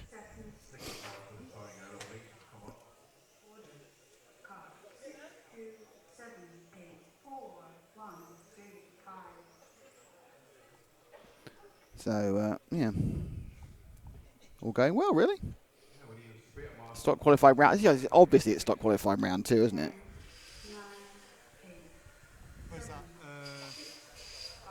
Where's the Mobers Hagberg crash? No. No, next one. Yeah.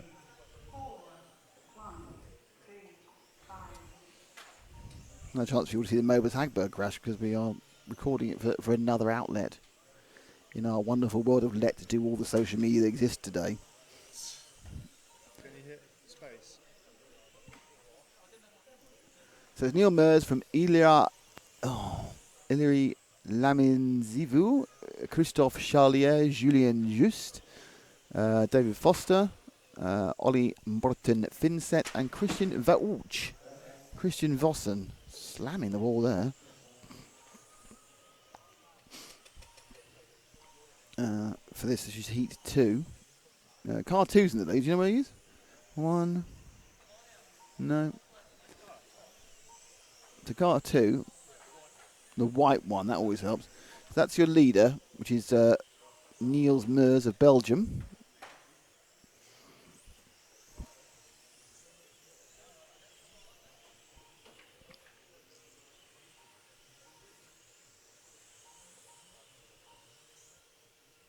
Still leading Niels. He's kind of alternating as they go through the laps with Ilari Lamin Izu of Finland and Julian Just of Belgium, and now France and Jackie Mens. So it's very, very close this one at the moment. It's all kind of alternating quickly.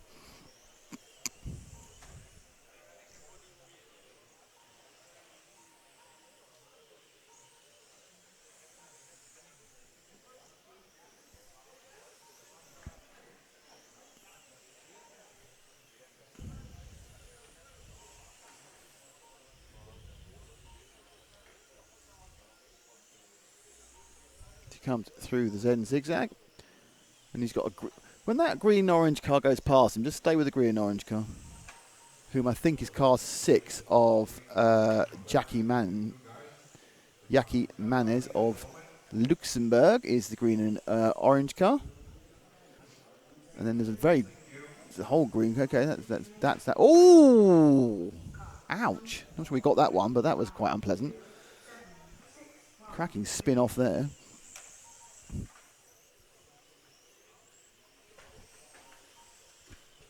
So we are with. So these two are alternating for the lead because Manners obviously started quite a bit before Neil Meurs, and therefore he's actually quite a long way back overall.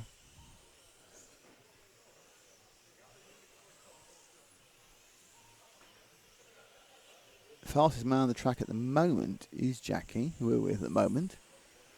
We didn't have Christian Vosten from Germany. Did not start this one.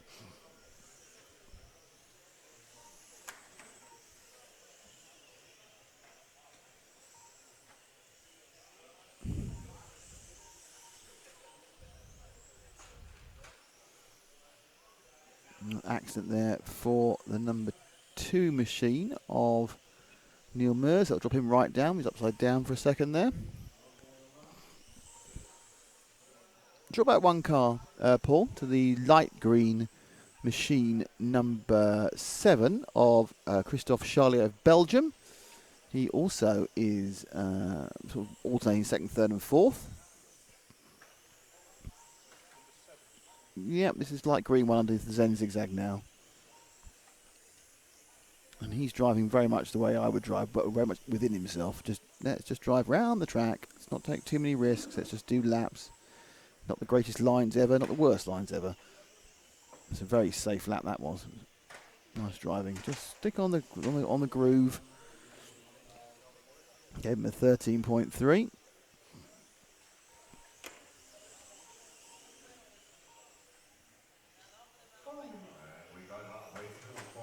So 4 minutes down, and it is a rotational between the man with Christian. Jackie, who you saw earlier, has also been in the rotating in the lead, and Julien Juste, depending on who's where and what and when.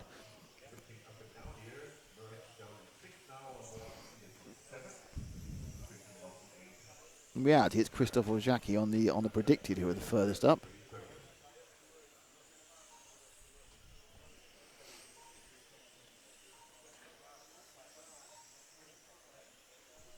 So really, we should see if we can find car number 5 of Julien Juste, who's been the man who's been running around. I think he is this white into, well, he's actually silver into orange, burnt ochre. Silver into burnt ochre coming on the main straight now, Paul, at the end of the straight. Obviously choose a couple of slightly more exotic colours, did Julien.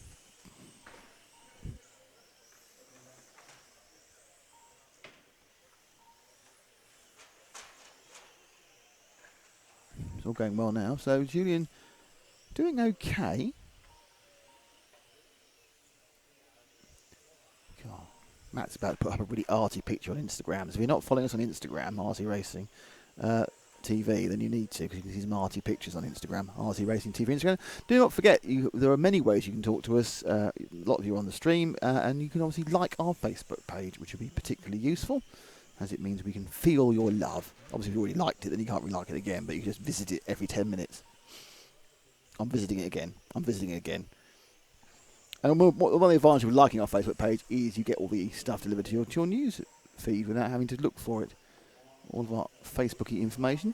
Our website is back up, our new minimised website. We have we are abandoning the concept of news because no one was interested, and it is now hosting basically all our video output, as well as it will in the future host some video output from other projects we're going to be having in the near future.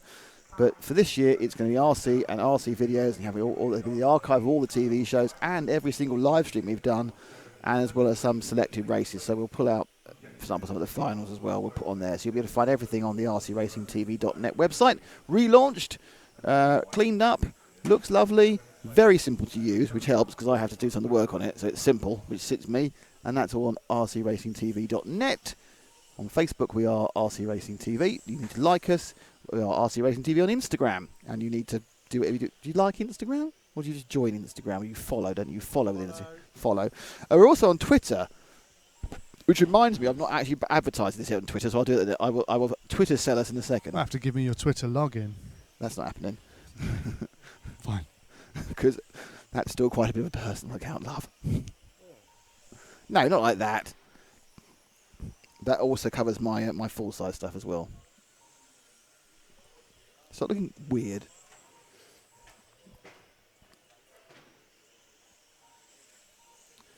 I'm getting criticised by people for not turning it into round 2 on time. I love that. How could you? How could you not say round 2 when it was round 2? Yes, this is Heat 2. We have Heat 3, 4, 5, and the top drivers out in Heat 6 for the round 2 of stock. Leading this is the Julien Juste, who's actually on our screens. We've really shown everybody, haven't we, with 20 seconds to go. We didn't show David Foster, but very quickly on the bronze car, down the main straight. There we are. We're showing him, and he's got 1 lap to do. So this is Dave Foster. 1 lap from Dave at the end. His last lap. And he's over the line, and it is Julien Juste has won this one from Jackie Manners, from Christoph Scheier and Dave Foster. We just finished the end. There was in 4th in Heat 2. Right, I'm now going to do what I should have done a long time ago. And go to Twitter.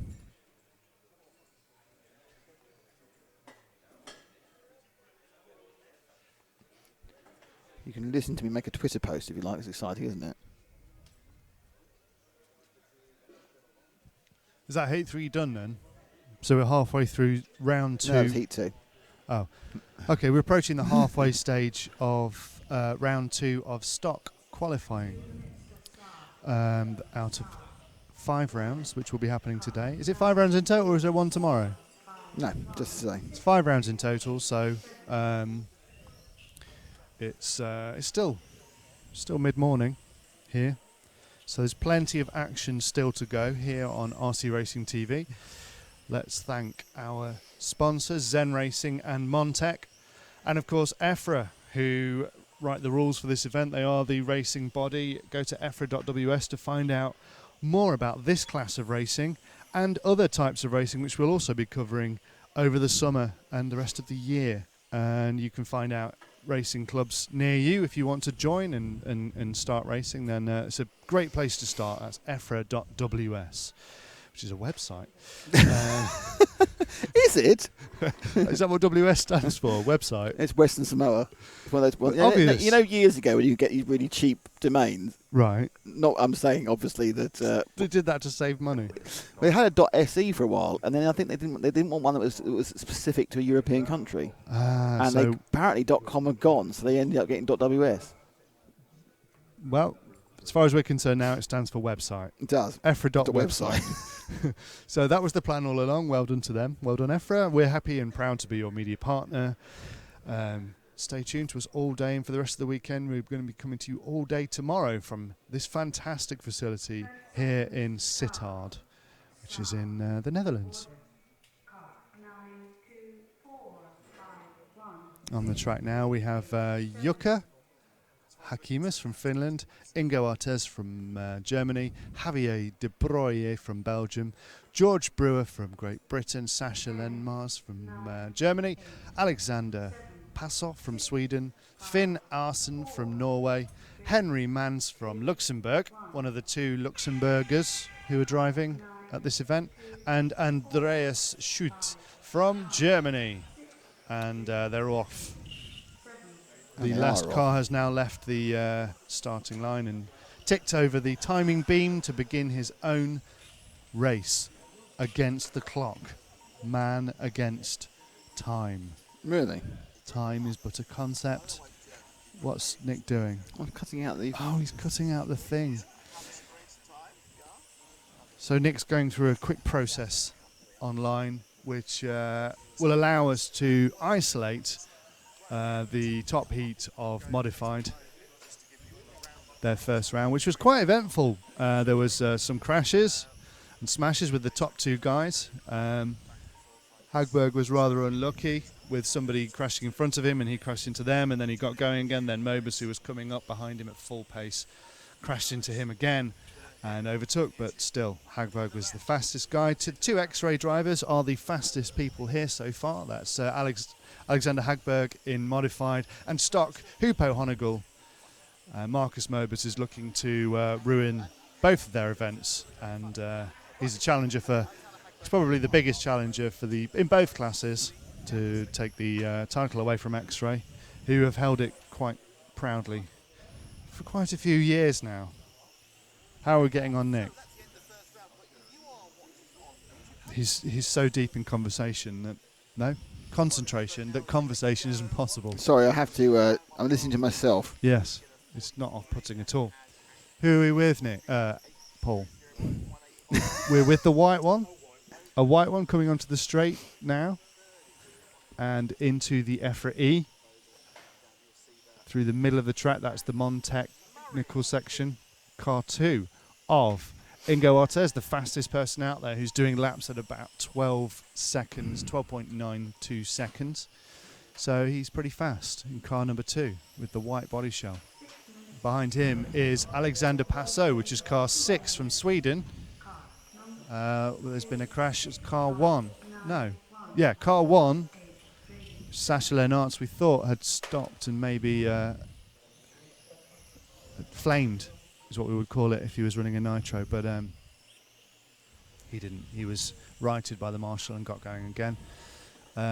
So still Ingo Artes in the white car going through the Mon-Technical section, coming onto the really fast straight as he just disappears out of our view when he goes behind the pit tables, but he's back coming out of the EFRA E through the middle of the track into the Mon-Technical section. I don't know whether the Mon-Technical section is the bit that's at the back of the track or in the middle of the track. To the left of the track. It's the last couple of corners. The last couple of corners. That's the EFRA E there. What's the other one? Which is the Zen zigzags? That's the middle bit? Before the middle bit. Okay, so we're going down the end of the straight into the EFRA E, which curves around, and this is the Zen racing zigzags, and into the Mon-Technical section and back onto the straight again, and that gets you a...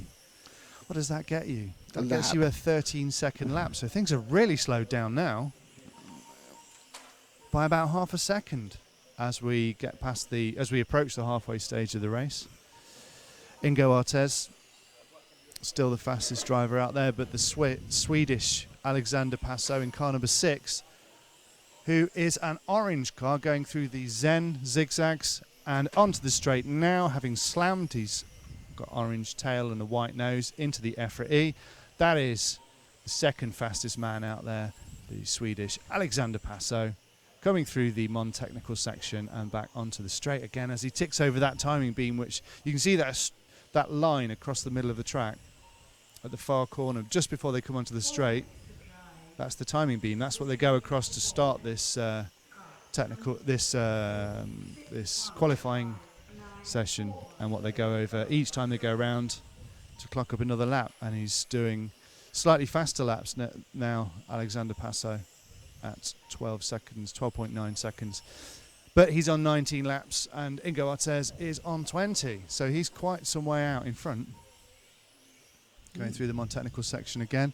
Who else can we look at? George Brewer from Great Britain is car number 5, and it's incredibly hard to see numbers. Welcome to my world. Even with Welcome to my world. Young eyes. Yes.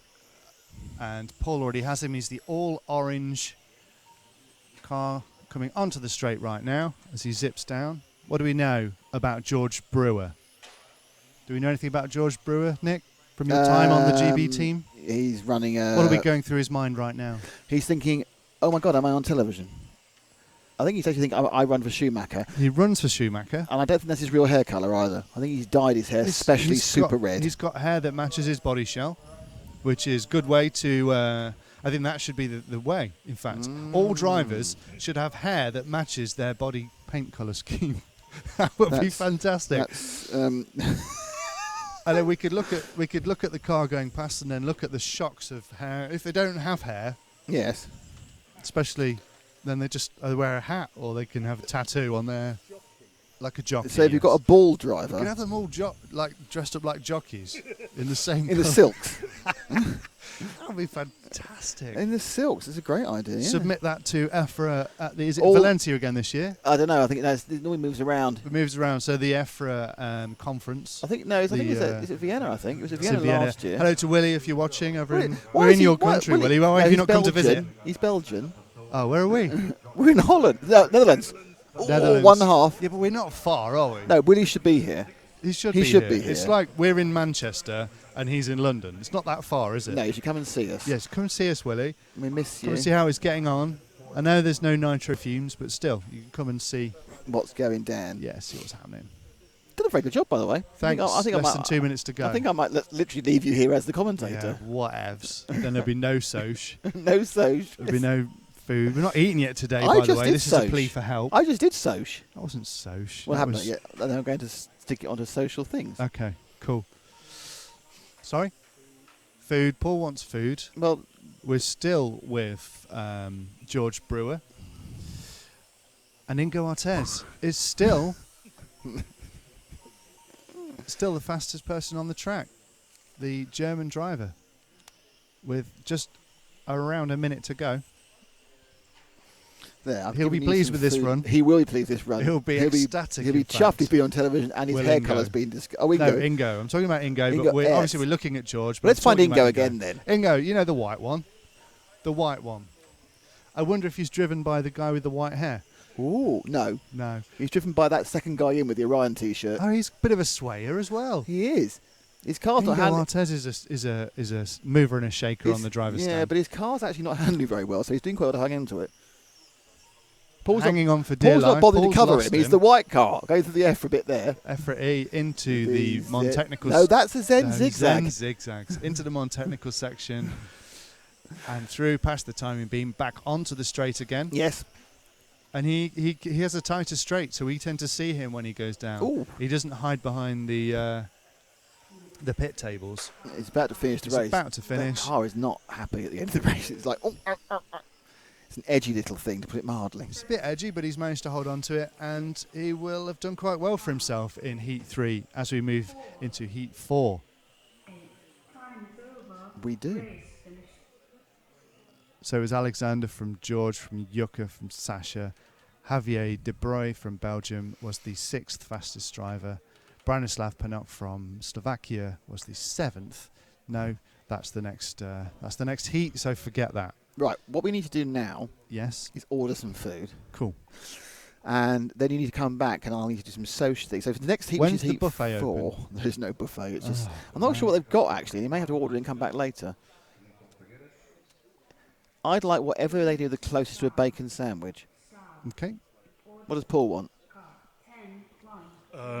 Meat and either potato or meat Oh, you want and lunch? bread. You want lunch? No, not necessarily. Just whatever it is. It's meat and potato, meat and bread. One of the two. No salad, no so coleslaw, bacon no sandwich. mayo, So bacon sandwich would work for you as well, yeah, or sausage sandwich. Yeah. Yeah. Just plain. I'd like a schnitzel. Sandwich. fine. Oh, there's 20 euros on my lap. Yes, we've got wing wongs to look forward to later. Not going to Wing Wongs. Alright. Going to eat in the posh restaurant again. Not unless you find a new sponsor. I'm doing a... How out of place were we yesterday at the restaurant? Very out of We place. turned up in T-shirts looking ragged, and it was all a selection of people in their late 50s to late 60s having a lovely Friday evening meal out at a very posh restaurant. And some children that you didn't enjoy at all. I did have my evils out on the children, I must admit. Yeah. Despite having had 2 children, Yeah. I absolutely can't stand children in adult spaces, and I know it's my problem. I know I'm the one out of step there. You are, yes. Yes. You should stop hanging out at play centres. Yeah, well, that ball pit's always full of children, you know. It's a nightmare. Okay, so Matt now has an important job to do. Getting us food. Do you want a drink while I'm there? Super Savage 13.5. Yes. Another The problem coffee. is it might cause confusion and they take money for that as well. I don't think it should do. Okay. But just order them separately. I have another coffee, please.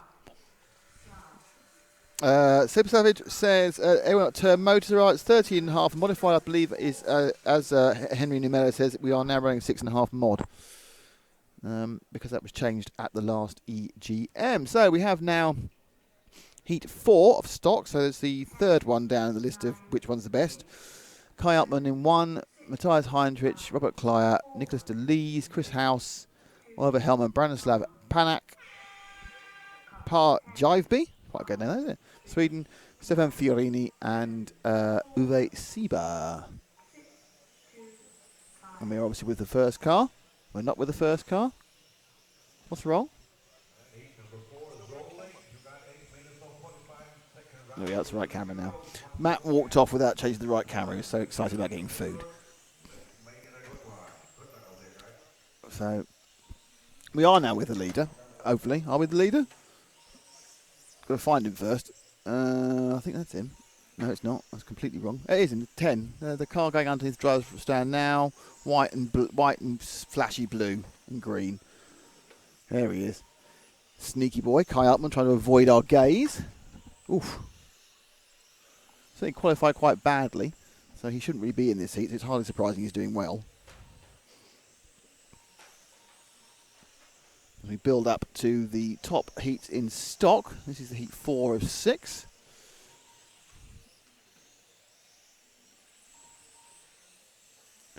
Altman is, because he's in the wrong heat, dealing with an absolute monumental amount of traffic. And that one was Branislav Panak in the Slovakian youngster in the orange and the blue. He's got a couple of laps of clear running now. Usually Nicholas de Lees and Robert Clear have got faster individual laps than he has. There's Eichmann. Oh, and there's all sorts of problems behind him, but he's carrying on going. So Altman not with enough ground speed, really. He's missing about half a second from where he needs to be. Drop back one car, and that's a 3. That's got the orange nose, white main body. That is Robert Clear.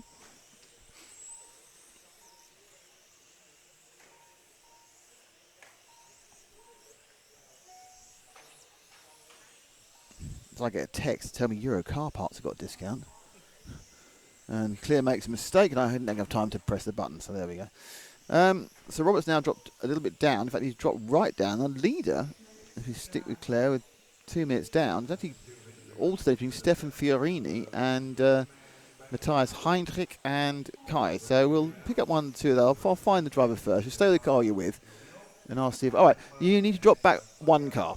And that white car is Stefan... Oh, that's a curse. Maybe the word drop back, it went wrong. That's Stefan Fiorini, who, despite the name, is actually British. Now, at this moment, he's dropped a little bit out of the running. And he goes down the main straight, round the top corner, nicely let through there. Spins round the EFRA. This is the Zen Zig Zag. Back towards the driver's roster underneath themselves, and they go now through the Mon technical section for powering back down the straight.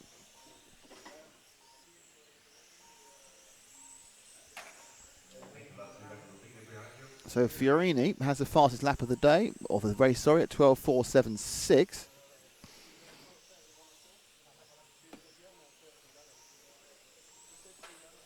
Oh, now he's clunked something.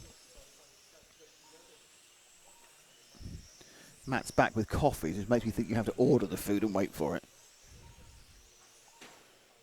It's got water for it's just marvellous, man. He's got all sorts of stuff for us.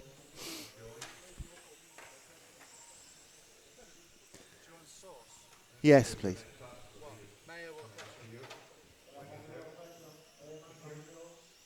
Not wishing to order on air, but what have you ordered me? A bacon sandwich?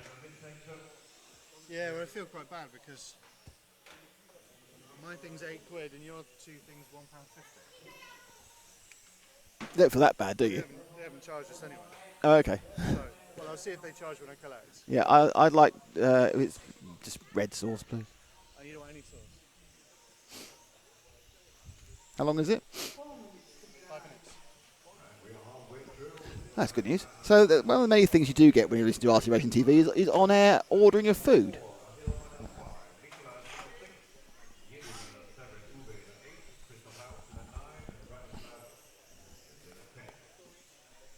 So we're still with Stefan, but back in the lead is Kai Altman.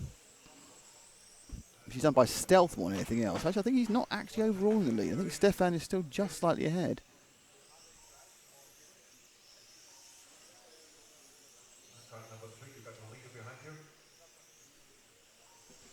What if I do this?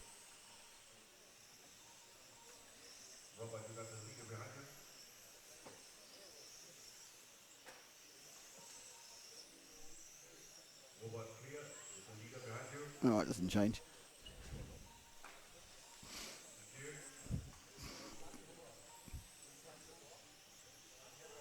So let's drop back from Stefan. Let's see if we can find Matthias Heinrich in the one car. This is a bit of a challenge, obviously, because we can't read the numbers.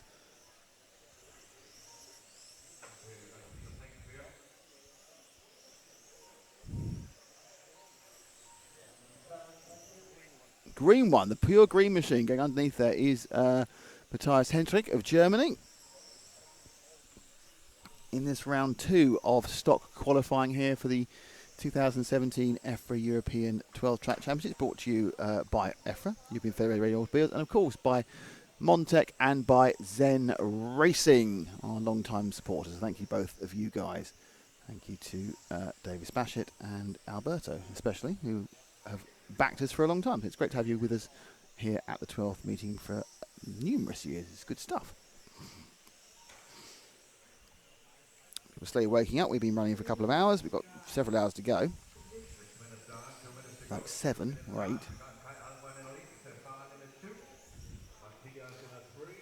The food's turned up, which is good news. It's a sausage in a bun and a large amount of meat in bread with coleslaw.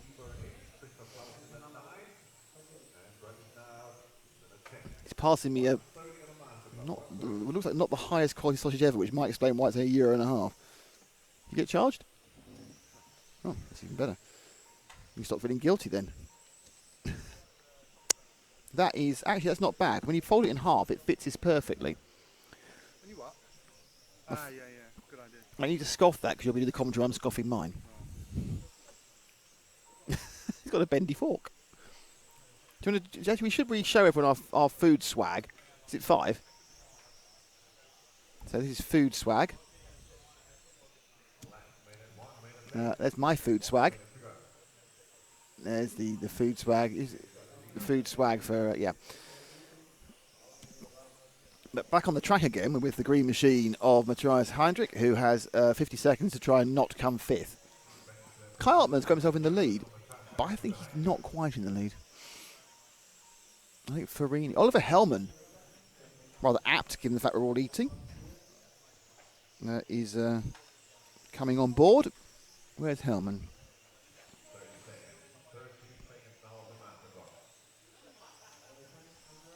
Oliver Hellman is probably going to miss out on any television time because it's too near the end. In car 4, but he's doing all right. He's in 3rd.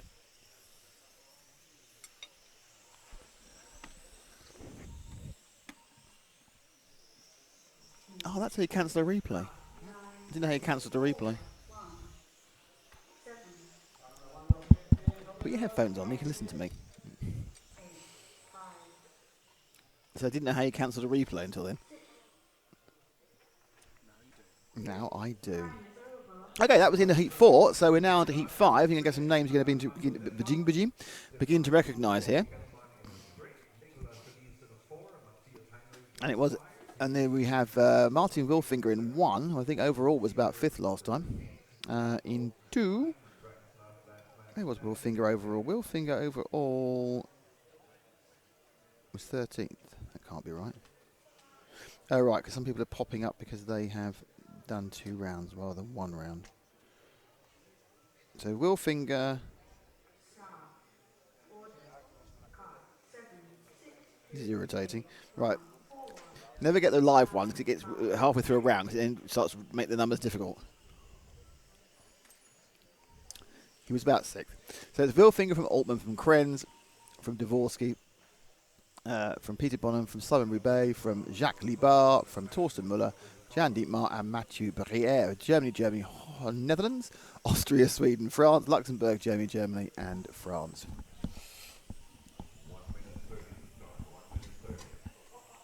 And thankfully I have a cup of coffee. Oh, terrific. Right.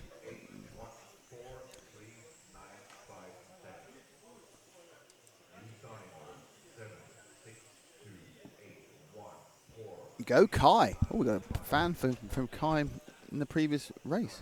It was Ellis in 82. So they're waiting out for this, the penultimate heat of stock qualifying in round 2.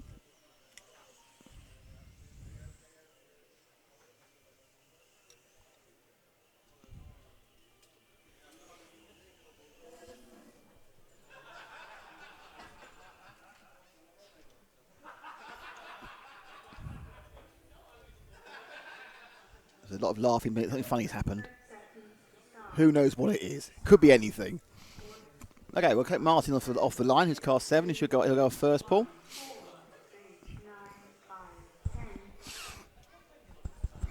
So,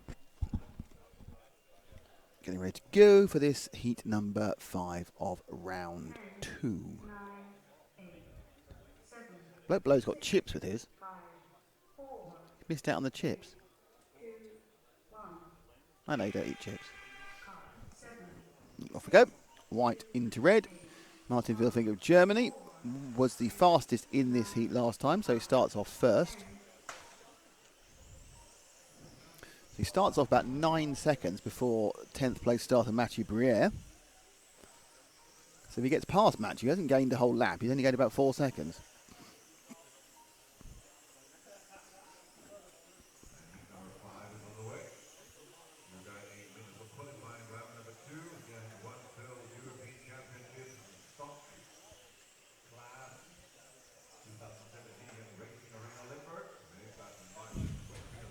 So it's Tim Altman, who's just a little bit ahead on the clock of Martin, who we're with at the moment.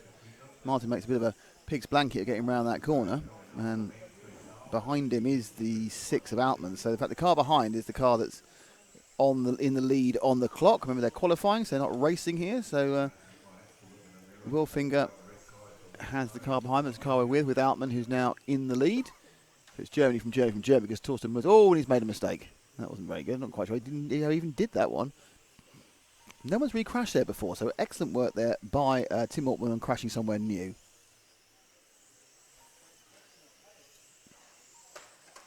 Tim Altman and Kai Altman, of course, I believe are twins, which makes things quite difficult for us. And certainly brothers who look very, very similar.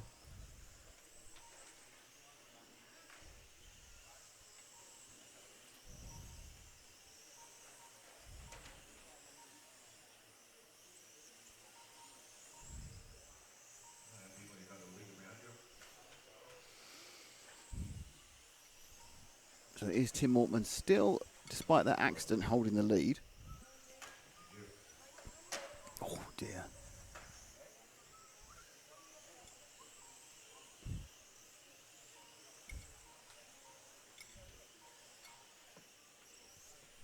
Here comes the main straight now. They'll go through the end corner into this is the EFRA section. Through the Zen zigzag. And underneath again, last lap round was a 12.3. This round lap looks quite clean. My guess is a very similar time again. Is it 12? Is it 12.3? 12.1. Ooh, that's exciting.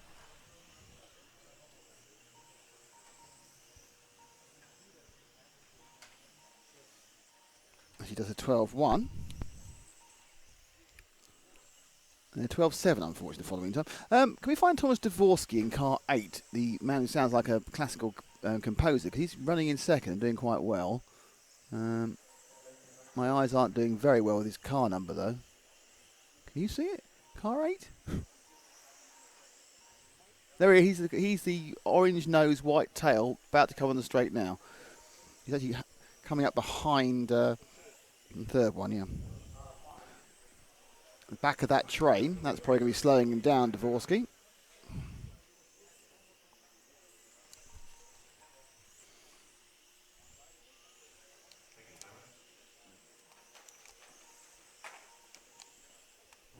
I'm actually commentating and changing a microphone at the same time.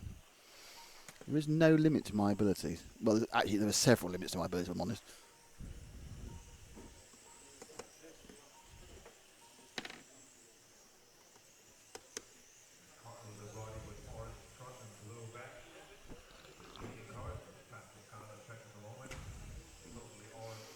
So it's Altman. Now in second place, it's Mathieu Briere.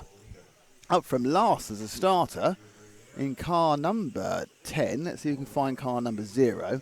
My guess is he's going to have some yellow in it because Mathieu tends to have yellow in his cars.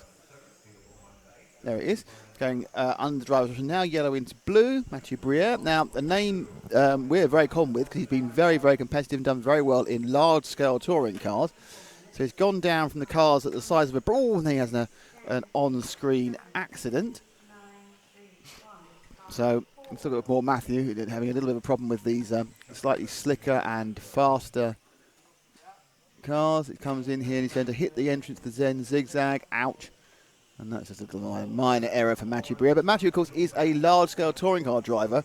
Those cars are, I would say, 20 times bigger. Large. No, would you say 20? You're on 20 times bigger. 20 times bigger. So you would get 20 of these cars. Well, these are inside. 700 grams, and the other things weigh about 14 kilos. Oh, we're talking weight. And size. They've got a lot of air in them. It's 5th scale against 12th scale. 20 times slower as well. Actually, no, the top speeds are very similar. How they get there, No. quite. No. Really? No. A maybe large-scale 40 miles an hour, 30 miles touring an hour. car will top out, and I've seen it speed at about 55 miles an hour on the guns. They get the long straight of Valencia. And these things, if you get them enough straight, they'll do about 55, 60 miles an hour.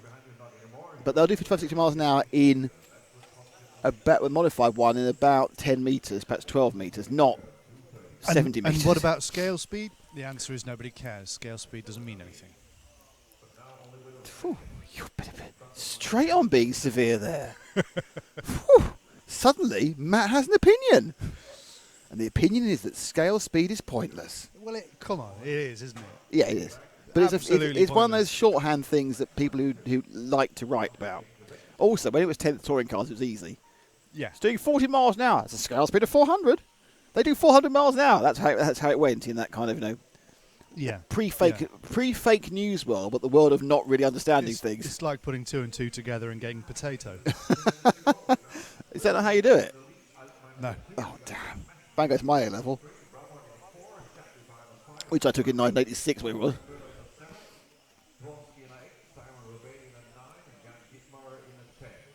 I'm liking the new you changed font for our descriptor.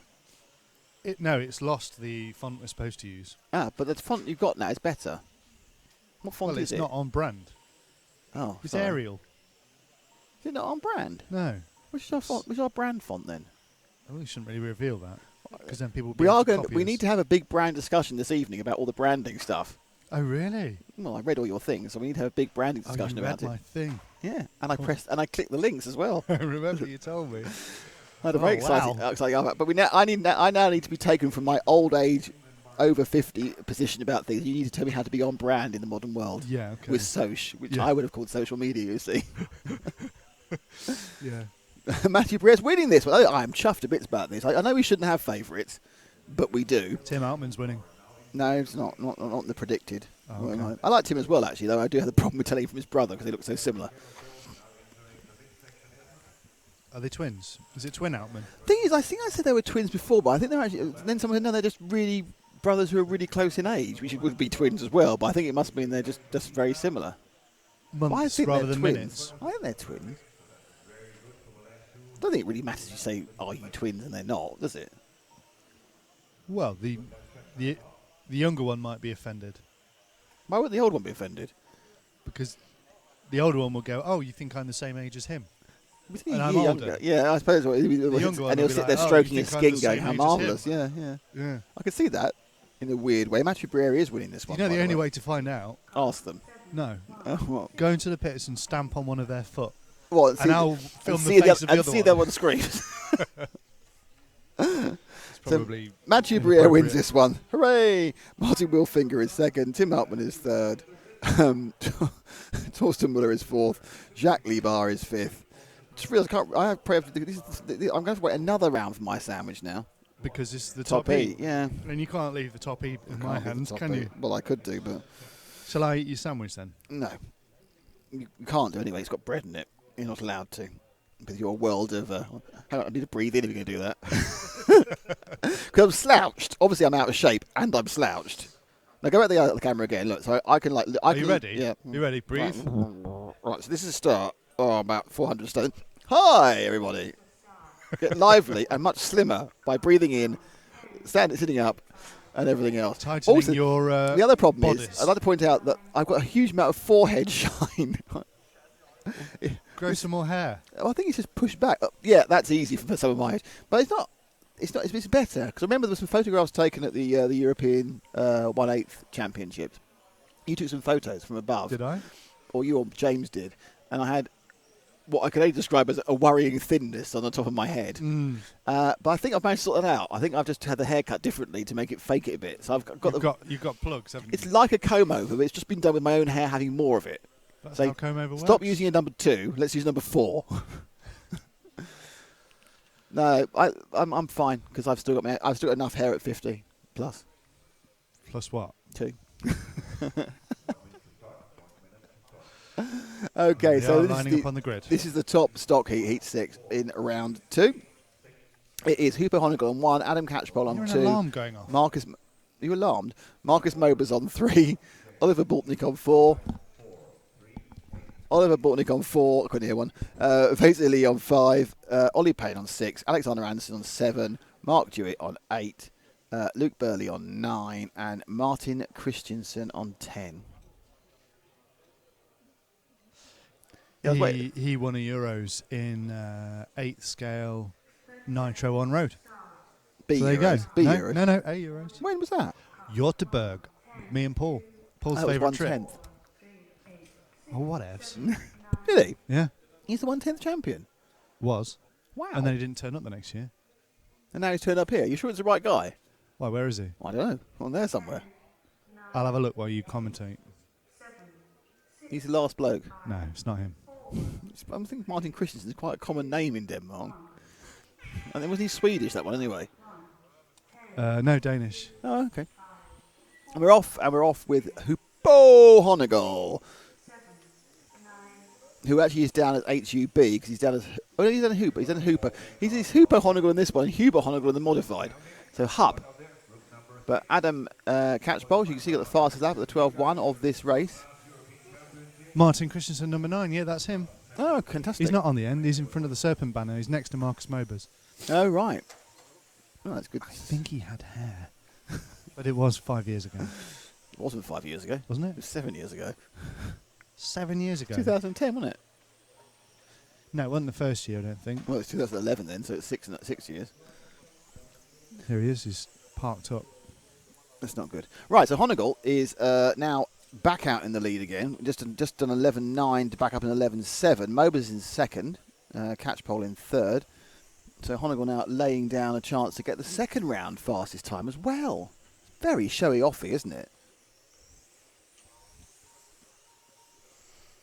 He goes...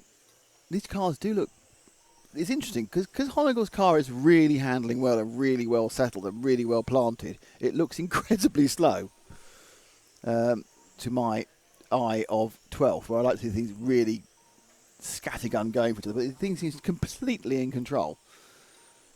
And he's really having no issues whatsoever with it.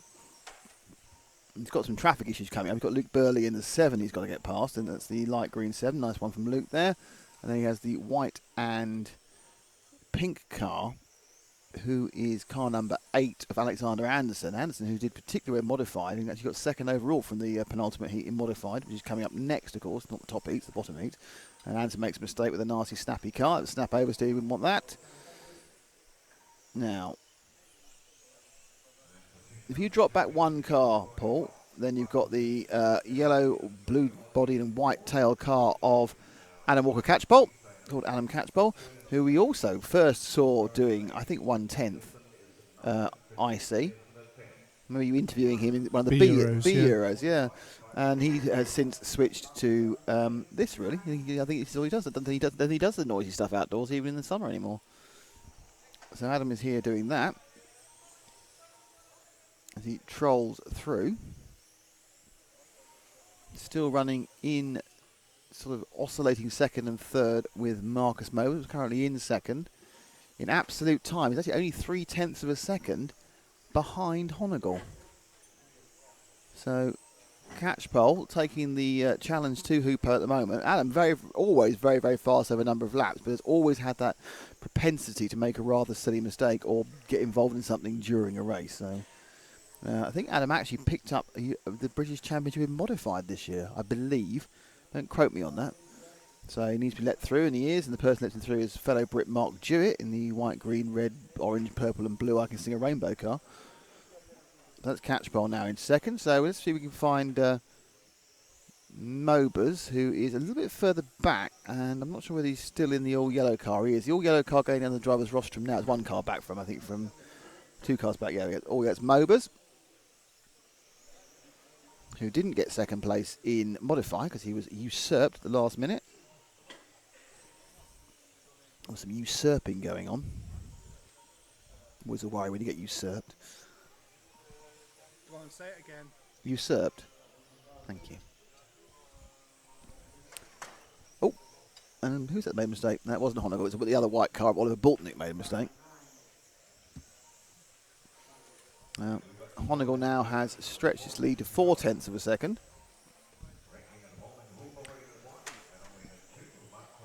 Car 8 makes a small error. So Mobers actually has dropped down behind Ollie Payne. So Ollie Payne is just about to come on the straight, Paul. He's the white into black into red car. So Ollie, who had a bit of a dodgy race last time around, made a couple of silly mistakes. He is the champion of this, one of the 3 champions in the UK. David Spashett is the champion of this class, and he's not actually here at the event, because part of Zen Racing, part of our support team. Hello, Dave. Hopefully you are watching this, and you will be watching your protege. Ollie Payne very much worked under Dave's wing, and of course now Ollie is going for the Zen Zigzag. Hurrah!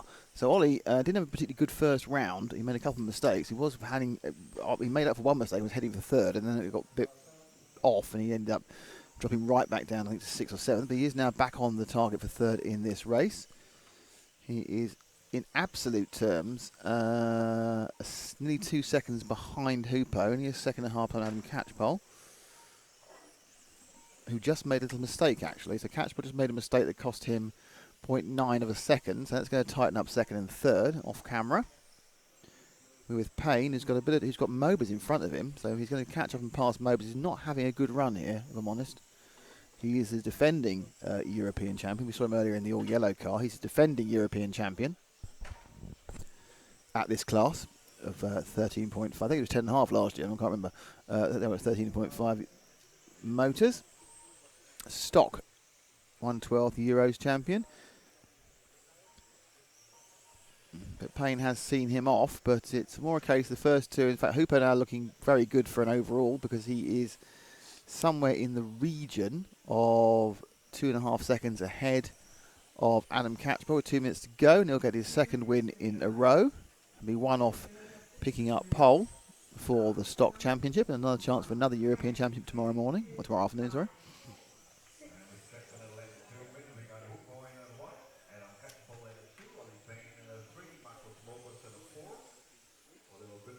So Ollie is also dropping off Adam. So this 1, 2, 3 is stretching out quite a bit.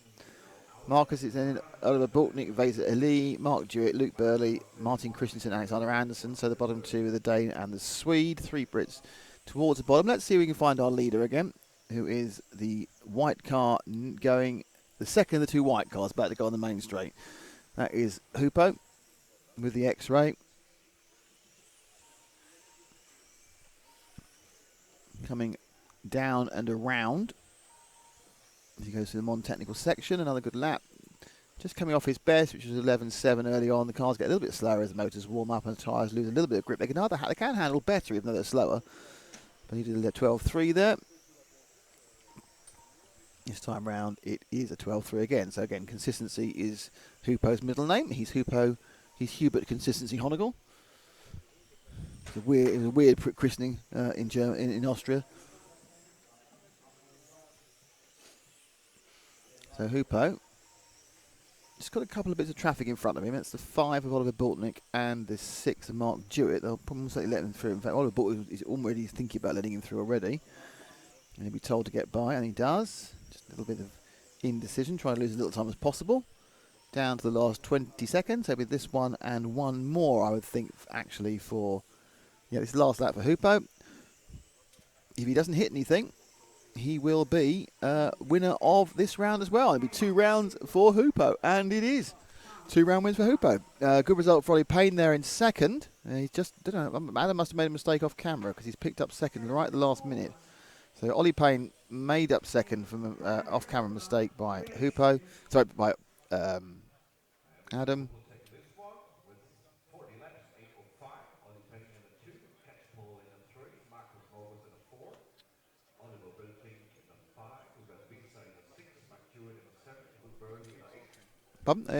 So it was a good result there for...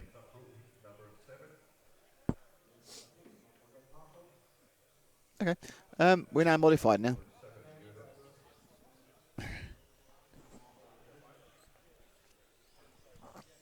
So we now start the modified. There are 5 rounds of this. Hoopo looking at his car, probably going, oh, that's marvellous. It's got a metal chassis on that car.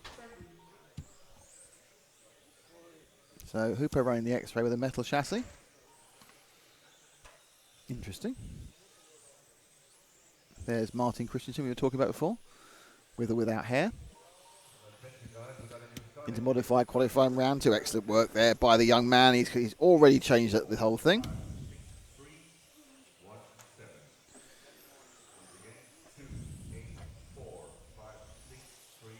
I can be sandwiched now, can't I?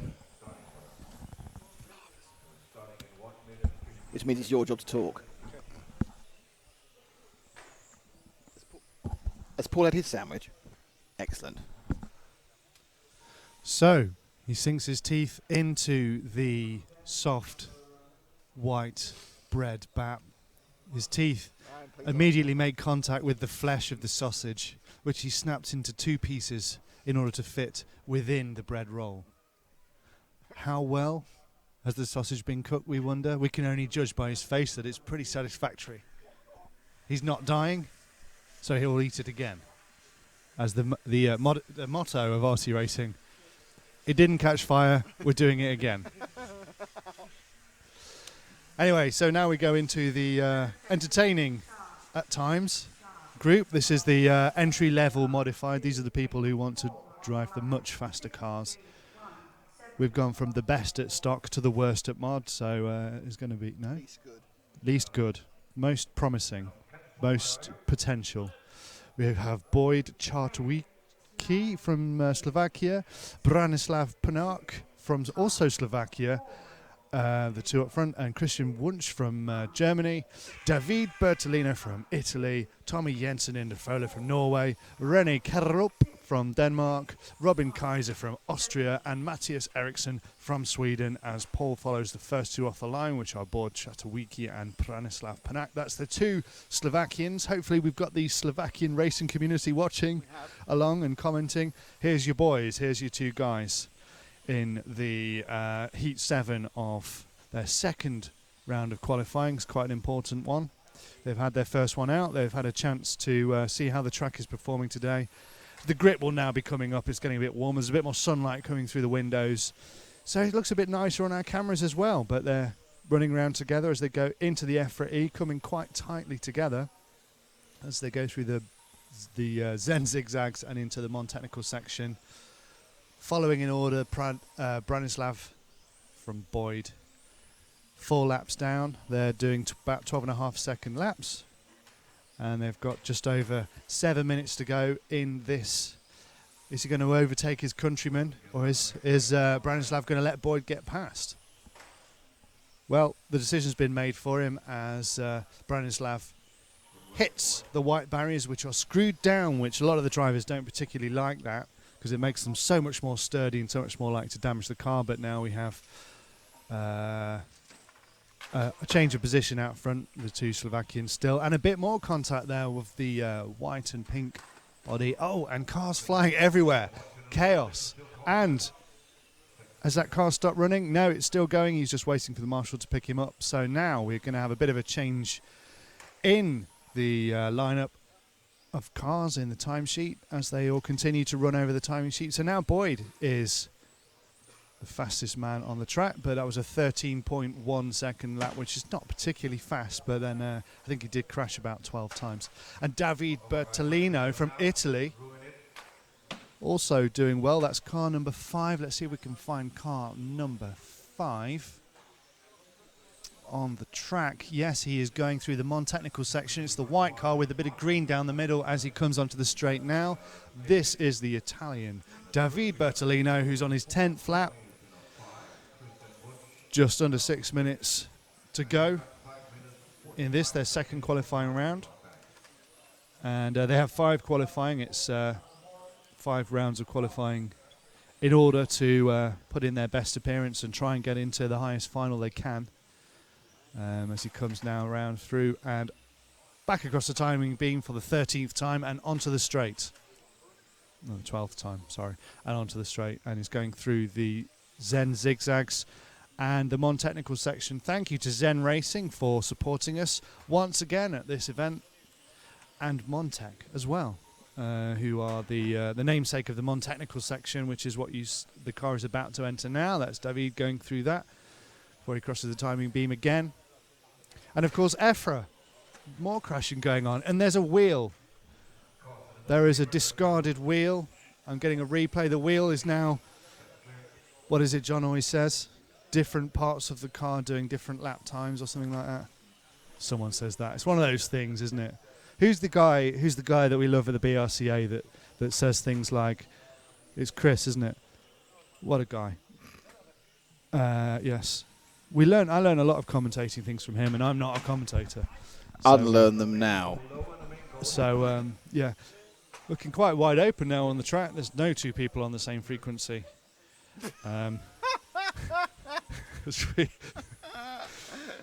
Let's have a look at those 2 cars coming across the timing beam right now, going down the straight. Who's that? I think that's one of the Slovakian drivers. That's car number 8, followed by the black and orange car number 2 of Boyd Chatowiecki. So yes, the 2 Slovakians are still on top. Still the 2 fastest drivers, and those times have come down now to about 12 seconds, 12.3 seconds and 12.6. So the times are coming down again because they've got a couple more smooth laps. Less crashes happening as there we go. Curse of the commentator, or curse of the person trying to commentate as they make contact going into the Zen zigzags. I just need to learn those 2 bits, and then I'll be like 20% better at doing this. Non-technical section. See, it's not easy. It's really not easy. I know the straight. I know the EFRA E because it genuinely looks like an E. And I'm not convinced that that is who I've said it is, though. Is that car number 3, actually? I think you're following car number 3 of René Killerud from Denmark. Yeah, that's what we reckon as he goes into the non-technical section. Where the hell's Nick going? Oh, he's done a special sign language near his trousers, which I think means he's going to have a picnic. Oh, he's okay, right. Well, we'll muddle our way through while Nick goes to answer the call of duty, call of nature.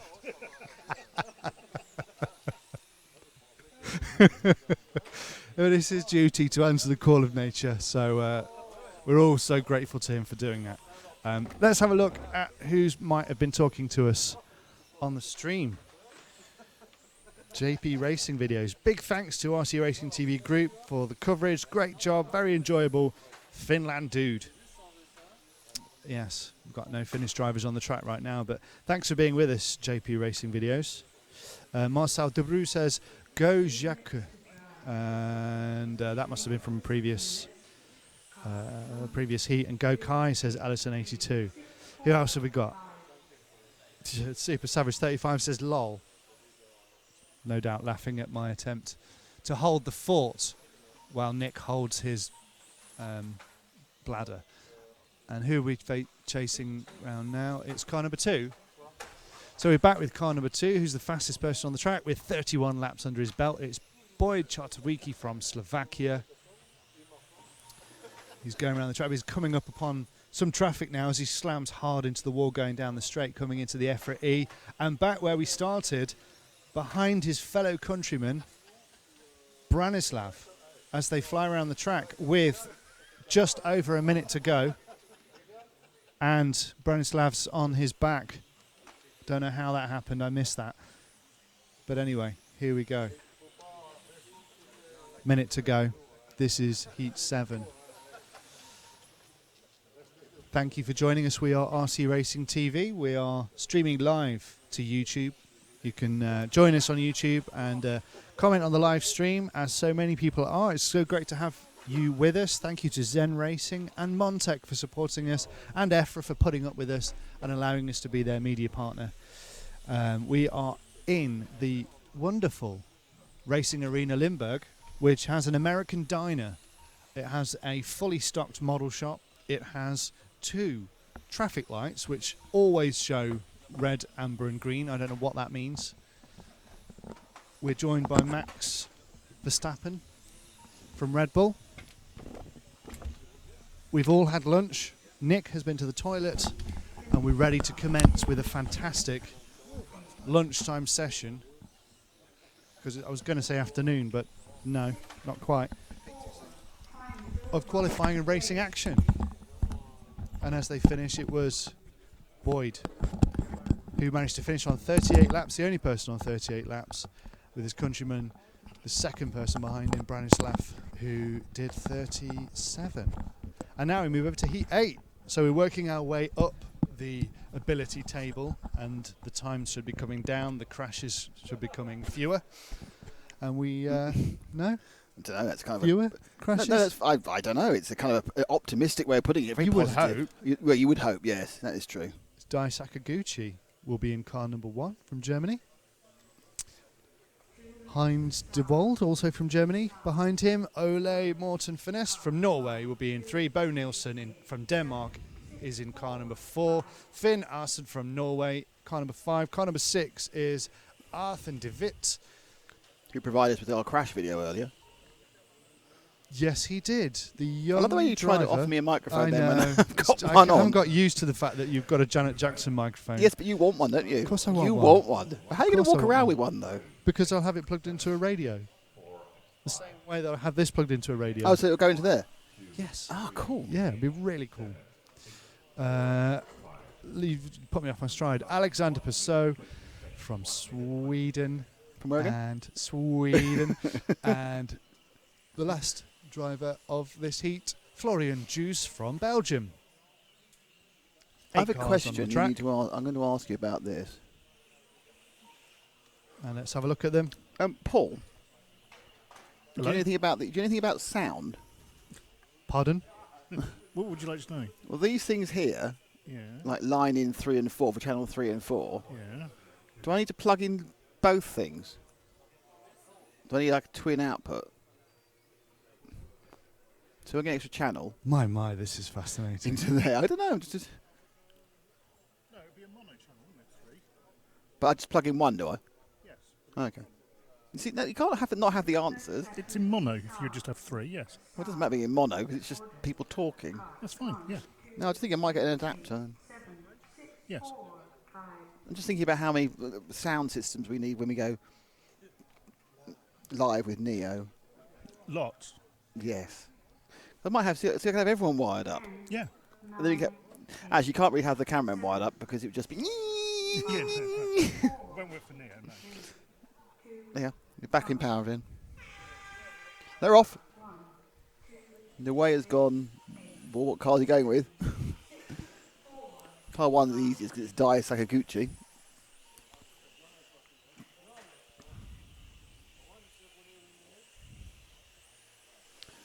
Heinz de Velde, they've all haven't completed lap now.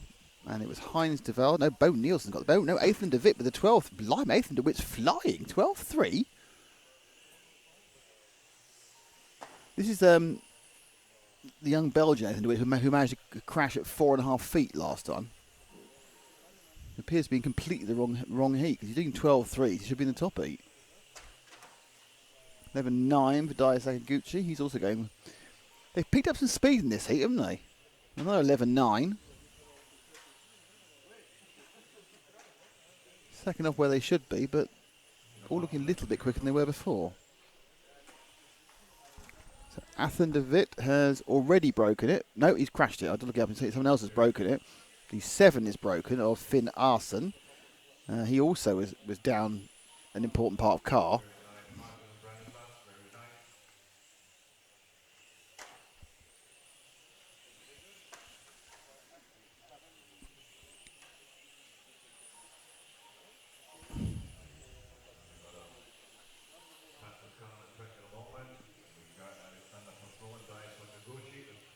So Dai Sakaguchi just takes the fastest lap there with a. This is the race, not of the whole thing, obviously. With an 11.896. We are currently following Dai, aren't we? As he does an 11.835. He's just showing off now. He's going faster and faster. His car's lifting slightly as well, which is interesting. A couple of wheels up and a couple of wheels down there. Alexandra Passot in the 4 car is there. It's alternating 4 and 8. The 6 car of Ethan de Witt is now upside down again. So he's fast between accidents, but that's really what you can say about him.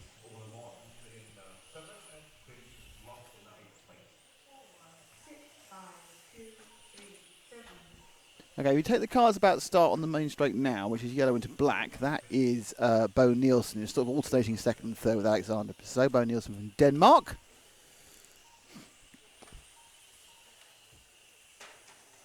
And he's now crashed, which you could have pressed R on.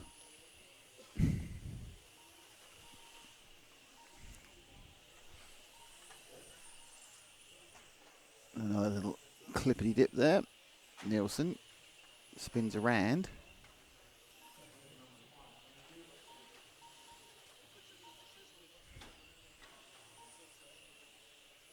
Through the Zen zigzag. Lets traffic through. Well, actually, he lets the leader through.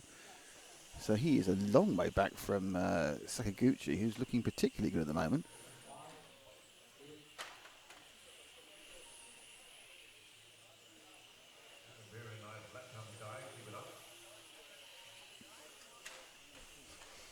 Florian Jus, who now appears to have, oh dear, kind of a problem in the corner there.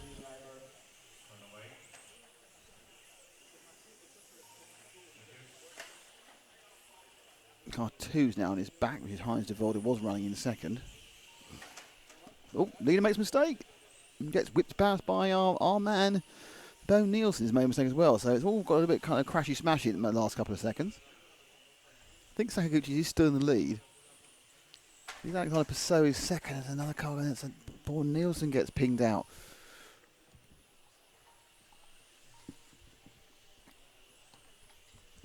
So I'm going to try and find car 4. Where's car 4?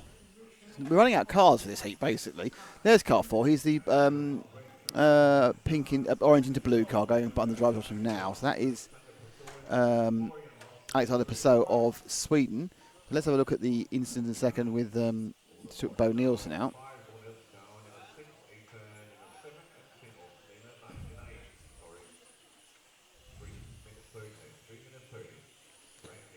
So this is a few seconds ago. And in came Nielsen, got it completely wrong, and then got twanted by the leader as well. So, oh dear. Not his finest hour. Whose finest hour was it? Not his. So we are with second place man Passau, who's coming up the main straight now. We have 5 cars running in this one. Been quite a bit of... The thing about the modified classes, when you have an accident, you tend to have an accident at quite high speed, and it's quite likely to derange something, especially with these non-forgiving barriers. Just sit there going, nope, not passing. I'm just going to stand here all solid.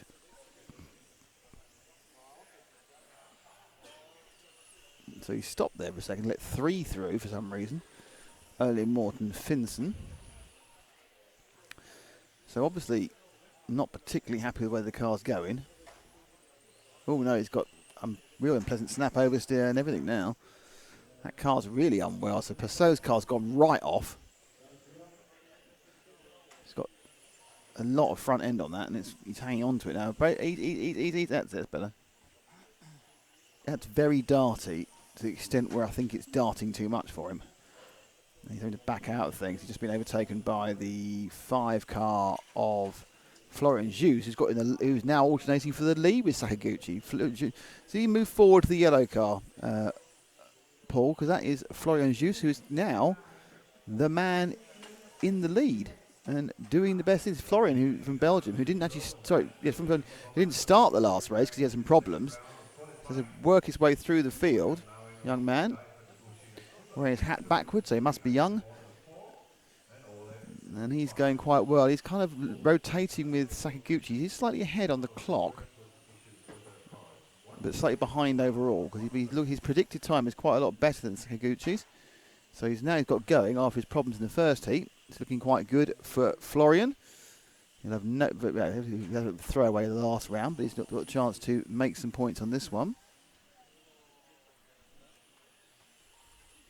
11.723, so not particularly the fastest person in an individual lap, but looks like he's going to quite comfortably take this one now.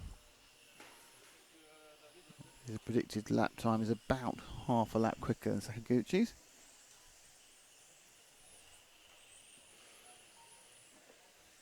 Nathan Passau is still struggling with snap oversteer. Passot it should be. And there are 3/4 of a minute of this left with the leader, Florian Jus, who is down as FLO on your timing in the top right-hand side of the screen. On top left, you can see the name Zen Racing and Montec. They are our sponsors. Thank you very much. On the bottom right, you can see the name of the people who organise this event and are Kings of the World. It's EFRA. So at the end of the 8 minutes, some of these cars are not handling very well, and some of these cars are probably handling better than they had as the interface between the tyres and the track changes. So Jus with a better run.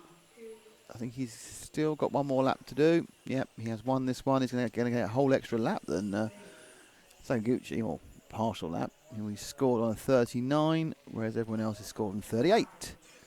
So 39.807 is the winning time.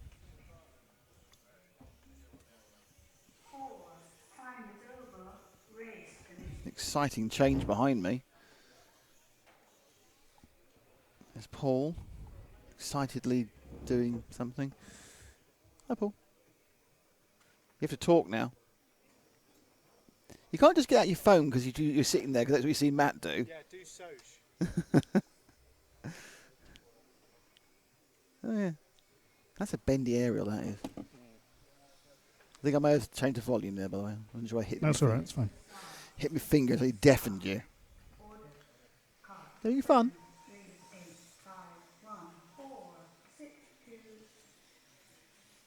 I learnt that. It's good, isn't it? I didn't see what you did. I pressed blank shot. Ah. Martin Christensen in this one as well. He's going for it.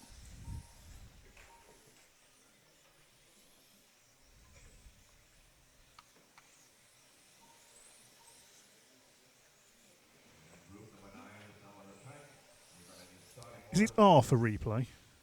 Yes. Yeah. And as Paul takes over in the, the chair. Apparently you're on camera next, Nick. Am I? That's exciting. If you put, if you put that camera, whoa! You put that camera up, then you're on camera as well, Paul. So look, if you go for 5, oh, 6 then. See? Right, so there's Max. Hi, Max. It's Matt. That's Paul. So you want to be, you have to kind of lean in for this one. Lean in. Yay! Yeah, it helps now. It's on. There's some of these more advanced than I can handle, like actually knowing what's going on. So more Martin Christensen again.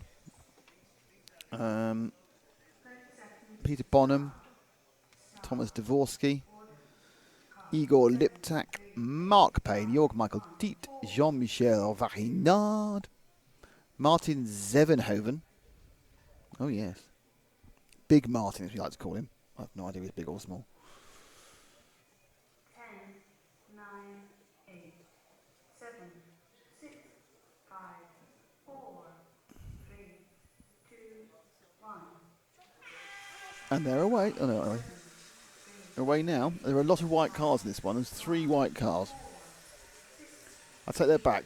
There are 4 all-white cars in this. There are 4 rattle-can whites in one race. But with Martin Christensen, the 7, the Danish ex-Europe, we found out the ex-European 1/10th IC Touring Car Championship, we think from 2010, might be 2011.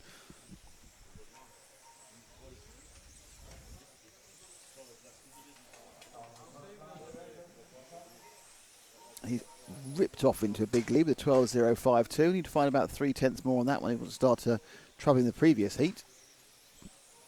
Yep, 11.78, that's pretty good. So the new fastest lap, you can see in the bottom left-hand corner, that is for this race. It's not for the round, it's not for the championship, it's just for this race. Car 4 has pulled over and stopped, which is George Michael Tiet, which is a bit unfortunate, because I think he had a problem the last heat as well. So JMT having issues in this race and this event.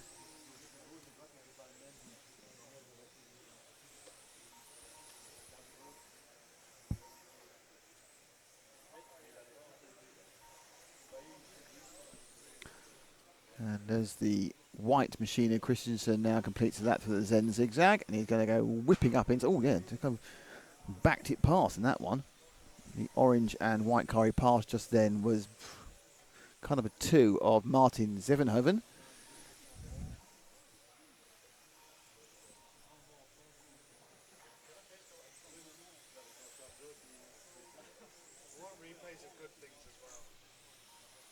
Replays are good things. We had good things we replayed. The end clip isn't just crashes, there's good passes as well. Oh, okay. Ooh, fine. Okay, so what we need, if I need to find car 5, let me find car 5 and I can direct you to it.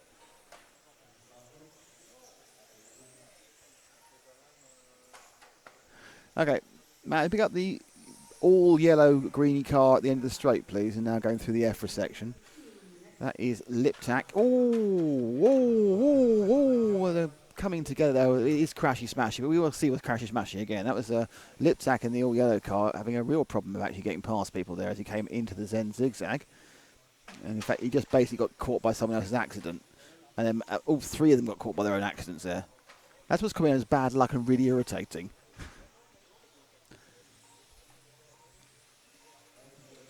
There we are now with Igor Liptak. He was in second place. He lost a bit of time with that crash in the all yellow car. One of the Slovakians. A good team of Slovakians. I think there's 4 or 5 Slovakians here. A couple of them doing 2 heats. There was an accident on the straight. Martin Christensen continues to lead by about 3 seconds. Peter Bonham is in second now. And Liptak has stopped. Car 3 Bonham is going to be Where is he? He's that white car. So there's Bonhams. We lost Liptak there. That's a bit of a ultimate curse of the commentator. Managed to get the guy off the track entirely. This is the third of 5 modified rounds, so there's 2 more to come. So we're about 20 minutes away from, a bit less than 20 minutes away from Alexander Hagberg et al. Going out again as car 4 makes another smashy move. Let's have a look at this. This is Liptak coming out, is it? That's not the right. Oh, this looks fine at the moment. Is he going to hit the wall very hard? Ooh, airborne for the car behind him. He must be watching the accident as well. Car gets airborne behind him. He slams the wall.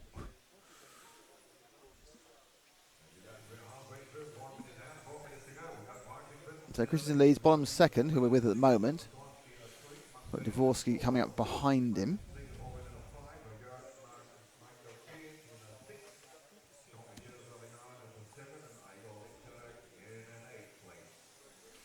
And we've lost Liptak. Oh dear, car 6 of Jean-Michel Varenard made a massive mistake there. This has gone all crashy again. It happens. So races just go. All you can hear is Lexan against plastic barrier.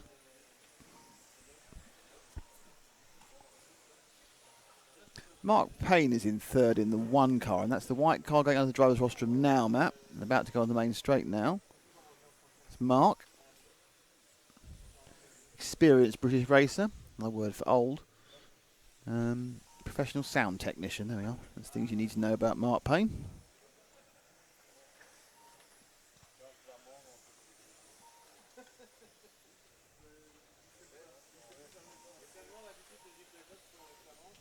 As he spins. Oh, that was so close. He just tipped the little bot dot that marks the end of the pipe. And almost by design to give you a bit of a reference point, which doesn't hit you. But unfortunately, it tipped him from 2 wheels. He therefore had no steering. Because he only steering on like half a tyre, which is quite difficult. So he ended up clumping the next bit. You know, you've been saying these barriers are screwed down or whatever. A couple of weeks ago at Milton Keynes, Yes. how would you describe those barriers? Because the ends of the corners were flappy, weren't They had flappers at the end. Yeah, they had little loopy flaps. So they effectively, whilst the main part of the barrier was screwed down, the last 6 to 8 inches was actually soft. Soft flap. Do the drivers prefer that? I think people prefer things when they're not getting. I mean, the idea really was you obviously don't want people cutting corners, but you don't want people breaking cars. So that was kind of a good solution. Sort of just slowed them down. If you cut it, you'd lose a little bit of time through the friction. Wow, that car's got all metal chassis, car 4. Another smash. I don't think we saw it properly, did we? Did we see it properly? Not really. So car 3's up, so everyone's broken at the moment. So car 1's had a problem. That's Igor Liptak looking upset. He's not in there anymore. That's another depressed driver who must be Thomas Dvorsky. And the rest of them. And there's... Oh, it's gorgeous Javier. Gorgeous Javier. Not on, no, it takes too slow to... Oh, there's a bit of camera discussion going on now. There's a little switch, obviously. Who's a little switch? So anyway, so we're back with the leader, are we? I don't know. Which car are you with? White one. The last white one. I don't know. Yeah. Okay, you don't want to be the last white one. Be with the first white one. No, be with the second white one. So it's going to the EFRA now. The Zin Zig Zig. That's 4. That's Jörg Michael Teat back in again. There's 72 white cars in this race. That's the problem. I think the leader just made a massive mistake, actually. 7. Yeah, that's Christensen now. Go under the driver's rostrum white car, onto the main straight white car. With other white... There's 3 white cars in a row. You want the first white car. Christensen lost 5 seconds there with a bad lap. He's now being harried by 2 other white... Oh, white car-tastic. It's the white car race... So he was actually... I think Jörg Michael T and him and... Jörg's given up again. Let's look. Okay. Comes in through the Zen zigzag, bang, and then collected. That is really irritating when you've not had an accident. Someone has an accident for you, and off goes Mr. Teat. Jörg's dad. It wasn't really Jörg's fault, because he was just basically hitting someone who'd already had an accident. So another race where we've had massive attrition. We've got 4 cars going now. And as they finish now, I've no idea which car we're on. The orangey car, which was car number 2, which is Martin Zevenhoven, who finished 3rd, but it's Martin Christensen and Mark Payne from Martin Zevenhoven from Jean-Michel Varinard. Those are the 4 who finished. Peter Bonham, Jean-Michael Tick, Dominic Vizorski and Igor Liptak all did not make the trip. Didn't make the trip. Can you believe it? I mean, 1 heat away from the excitement of round 2 ending. So this is the penultimate heat, but Alexander Anderson, who is leading off in this one, was the second fastest in the last round. He has a 2, whatever it is, or a 0, or 1.53. I can't remember the counting up or counting down with the points, if I'm honest.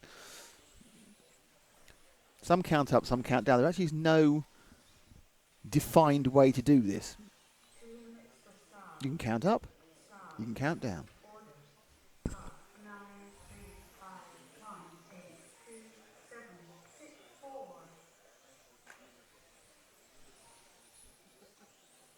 Oh, accident before you started there for Vesa Ili. It's a new starting order.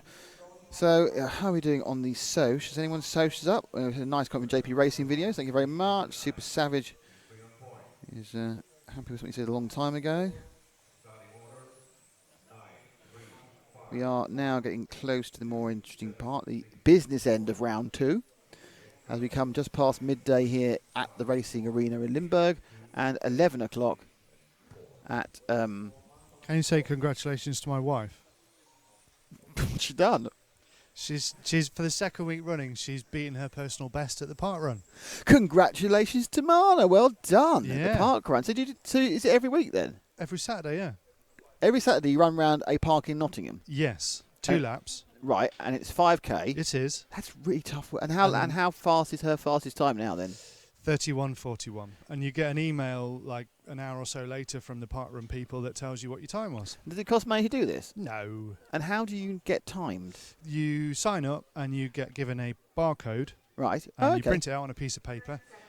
And as you come over the finish line, you get given a little tag, and then they scan the tag and they scan your barcode, and that tallies you up to your time.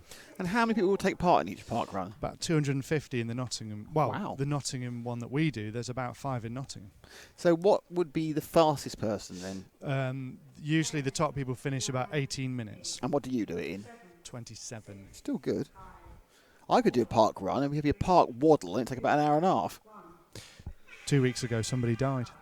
So that's jolly, isn't it? Yeah, yeah. It's terrible. We had a minute's silence and everything. Gosh. But carry on going, obviously.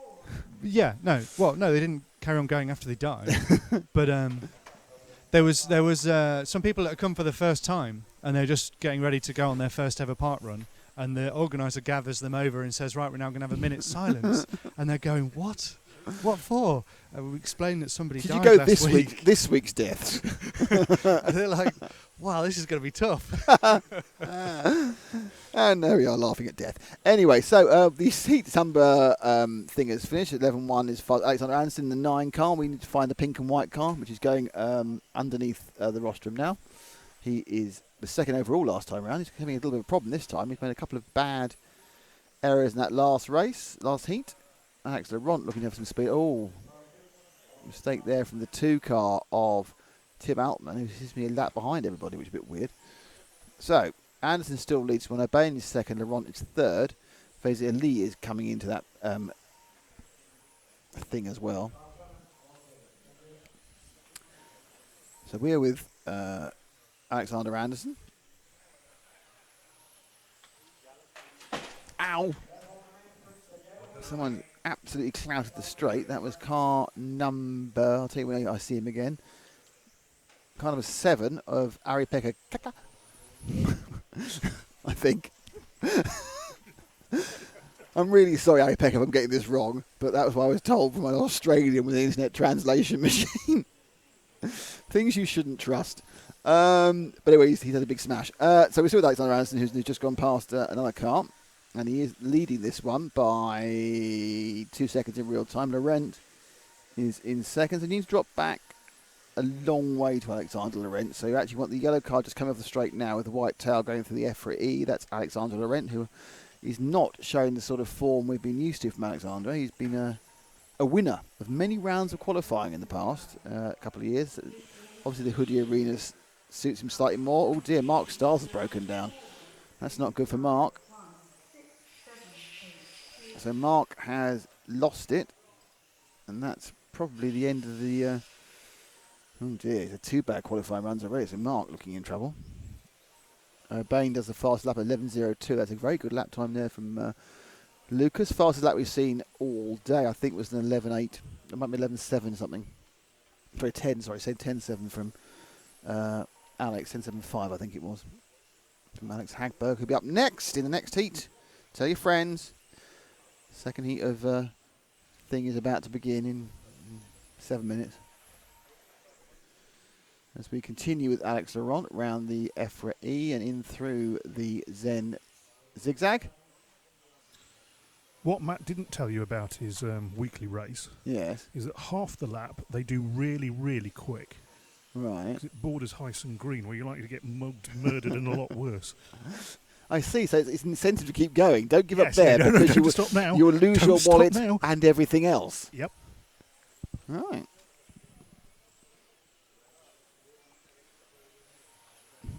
So was that bloke die on the run, or was he actually just like, mugged?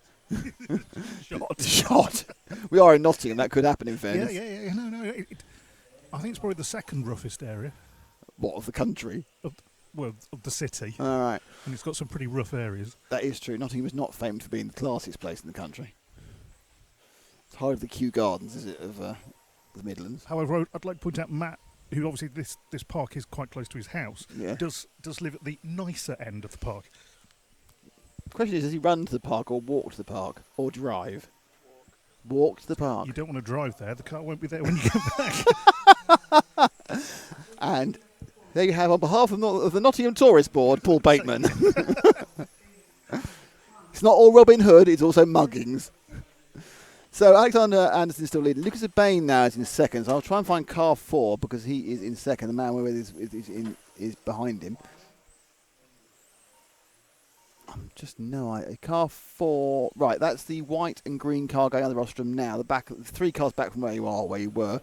That's Lucas Bain, who's got the fastest lap time, 11.023. He's alternating with Alex Laurent and so he's in second, but he's a long way behind. But actually not a long way. It's about a second and a half behind Alexander Anderson overall. So Bain doing a good run this time. He had a problem in the first round. The top 2 or 3 in this heat are finishing quite high up overall because it's quite a straight. The seeding was quite strange, and so some of the drivers you'd expect to be in the top heat were in this heat, and vice versa. So there's quite a wide spread in both these heats. I think a few people had some trouble getting their cars working in the 3 rounds of practice they had yesterday. So when they did the resort, they were still sorting the cars out. Bain in the 4 down the main straight turns in and around the. What's the view from camera 2 like? All right. I kind of hope you're going to cut it actually as part of the race part of it, though. Oh, you didn't put it up, did you? No, it's just on preview. It's very clever, that. See, I get conned by the preview screen every time. I'd probably do the entire show on the preview screen. So Bain now into another lap. We've got 2 minutes 12 to go. Let's see if we can find Vaser Lee, who's in 4th. Vaser Lee, he is in the normally quite easy to see there. The yellow, orange and black car going through the EFRA section now. Through the Zen zigzag.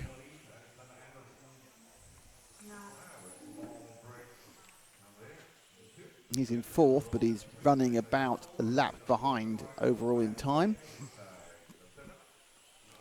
Finnish engineer and designer and driver, obviously, at this point. Ouch, there's a lot of thumping again, isn't there? It's all gone thumpety-bumpety at that point. Hello to all of you joining the stream. It's good to see you all. Oh, dear. And some of the cars begin to get unpleasant as they get towards the back end of the 8 minutes.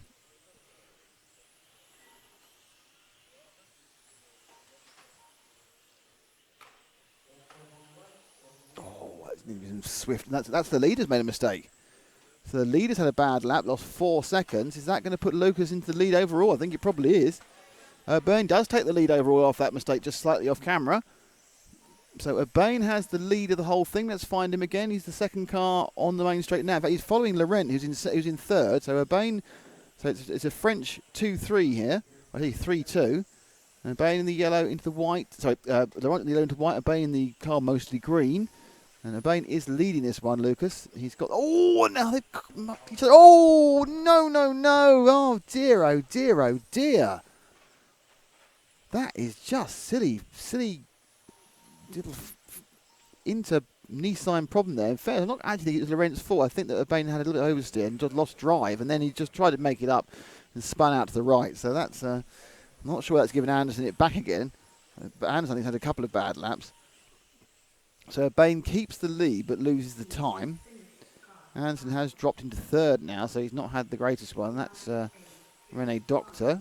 So they finished out. It is indeed Lucas Urbane who takes it with a 42 flat, 8 flat. Laurent 42.86 and Anderson 42.86. So Urbane could have done without that. He'd have made 43 laps, but it's one of those things, you get these confusions. As we now get ready for the top 8. In round 2 of qualifying. Yes, it's top 8 in round 2 of qualifying. Very exciting. Are you very excited? Yeah, I'm talking to you. I thought you were talking to the the viewers at home. Because they're going to come back in 45 seconds and go, yes. Yes. It's going to be one of the world's most stilted conversations. Far worse than those old satellite ones to America, So what do you think President Reagan's going to do? Well, I'm not sure. I did a satellite delay interview once. Yeah, where? Did live from the German Grand Prix. We were interviewing Michael Schumacher from his garden. Did he start to cry? Not that time. No, he broke his leg in the British Grand Prix. I think the following race or the race after that was Germany, and so they wanted to get him on the telly, and so they fixed up a satellite link with him. Because I was the official sort of interviewer person, I did the interview, which went out on most channels, with me going. But the interesting thing was he couldn't see me, but I could see him. So good for him, really. And it was really quite... So, Michael, how is your recovery? Because I had to read out the questions. The questions had been written for me. And they were written by someone whose English wasn't the first language. So it's like a Chinese instruction manual going back to a conversation which wasn't on air yesterday. Okay, so I then had to translate. So, Michael, how are you... it was a fantastic line, but maybe cringe, yeah? Michael, all your fans are worried about you. I thought, what? Who wrote this? All your so no one else is worried about him. Only his fans. Everyone could give it. Yeah. So, Michael, all your fans are worried about you. How are there any messages you can give them? And then presumably his response was a little bit later, because it was a proper old-fashioned satellite delay. And because he'd then finish his response and not hear anything, he'd think he'd have to continue a little bit more. Oh, it was, and then he'd hear you. Well, you knew what the questions were, but the questions were just dreadful. I mean, it was just the way they were. I remember reading them out, thinking, "Oh, look at me! I'm going to go on world television again." And then I went, "Oh, these guys! I don't want to be associated with these questions. They're awful. They're written by someone who was A, being sycophantic, and B, had English as second language." I wish I kept the sheet now, because but basically the German Grand Prix 1999 in the pre-race. Probably it's on. I'm sure it's certainly on the a lot of the international feeds. Are we doing a Facebook live stream roundup after this? Yes, why not? Facebook live stream, but anyway. So yes, that was an interesting situation with Michael. Something I must admit I always really liked and respected Michael, and it's very, very sad what's happened to him. When you give up an incredibly dangerous sport, take up a hobby, and it's all wrong. Off we go now with the main event of the day. Alexander Hagberg leads it off from Markus Mobers. Third is Honegal. Fourth is Levenham. We're with Alex, who has historically, and by that I mean the last few races, been a little bit slower than Mobers in the first couple of laps. So this time he looks he's sorted that out already. And he's already stretching the lead over Mobers. And 11.025, yeah, he's already... Basically, Hagberg's already laying down the law as he attempts to become the European champion for the fourth consecutive time. And I'm going to shout out to everyone here whether anybody has won any European championship 4 times in a row. Now, I know that Kalari won the world championship, I think, 4 times in a row, but not a European championship. So has anybody won a European championship in the same class 4 times as low as Alexander goes sub 10? Large scale on road, you're saying? Who won it 4 times in a row? Who?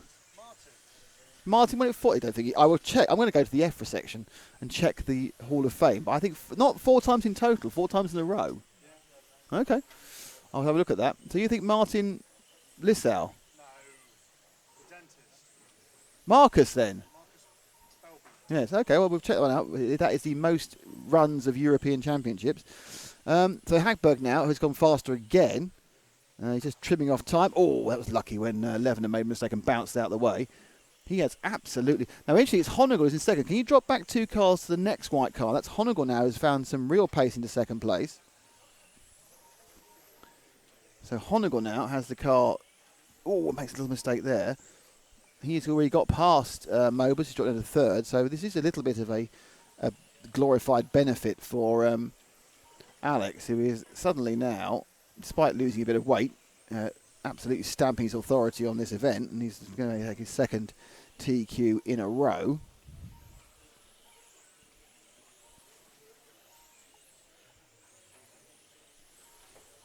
Sieber, as he's usually on time, Sieber, Murray, Mobers and everyone else are all alternating almost there or thereabouts. So it's still 10-9. So actually not quite as ultimately quick as the last race so far, but they may be able to put in a better overall time. Now, running where we are, coming up the main straight now with Honegel, still in second. Honegel is actually 2.4 seconds behind Alexander in absolute times. It's Daniel Sieber, and Andy Murray's doing particularly well at the moment. Wow, that's interesting. Andy Murray in the 8 car. Let's find Andy. He didn't have a particularly good last couple of runs I've watched, but he's on the 8 car. I think he's changed his body show. I can't see a car I recognise.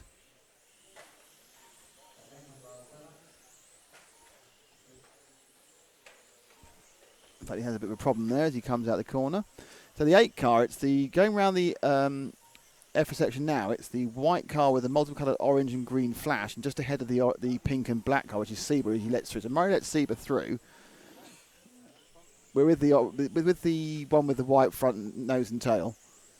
So Murray, we had a good start. It's just dropped off a little bit this way with the Schumacher Eclipse. He's in fact got Ollie Payne with the Roche, the Zen Racing driver behind him. Thank you to Zen, and thank you to Montec, and thank you to EFRA for allowing us to be here. Good old Zen Racing and David, and good old Montec and Alberto, and good old EFRA, which is Jackie Dallas, Willie, Carlos, Javier, and everyone else. Frank, obviously, for the electric station, and Chris. Oh, and Stephen makes a mistake as well. So that's a lot of cars as Ollie gets let through. You got Levenon down there as well. So that's Levenon let through. So Murray now, who had some pace, is dropping back off the pace and letting people through. I think his car's gone right off. Let's move forward 2 cars to the white car with the pink tail. That's Ollie Payne. Going a little bit better now in the modified side than he was in the first. It's not a class he runs at that way. I think he did win it this year, but he's obviously more known for his stock work. Podium finisher last year and junior champion at stock last year, but now in the modified, just in case you don't know this, Hagberg's winning, and he's just set the fastest lap time. That's 10:09.21. We're looking at Ollie Payne, who's currently running in sort of 4th or 5th, depending on where we are. Oh, and a big accident for the 9. Actually, I think he may have 1 time out of it, and Sieber makes another mistake in the 4. Off camera, some real people are hanging on to these things. Of course, these are not the ultimate pace. This is the new this year's 6.5 turn motor, so they've tuned them down a bit for this year. They're not as ridiculously quick as they were last year, but they are still very fast. An accident for Murray there. Let's Levenon back in.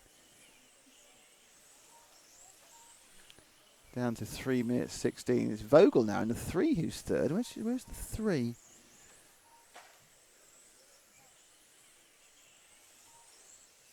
So it's a pink and white car about to go on the main straight. Matt, that is Vogel. Another Austrian, so it's a good Austrian. There's just 2 Austrians right at the top, second and third here. Honegel's still second. Dominic Vogel on camera now in the orangey, white, pink car. That's him. Big Dom. So Vogel running in third and is getting a predicted time which is faster than the boys in the previous heat, so he will take a third overall at the moment. Hagberg on for a 44 lapper. He is in absolute time as Honor across the line in the second. He is 6 seconds ahead. And this is all becoming very easy for him.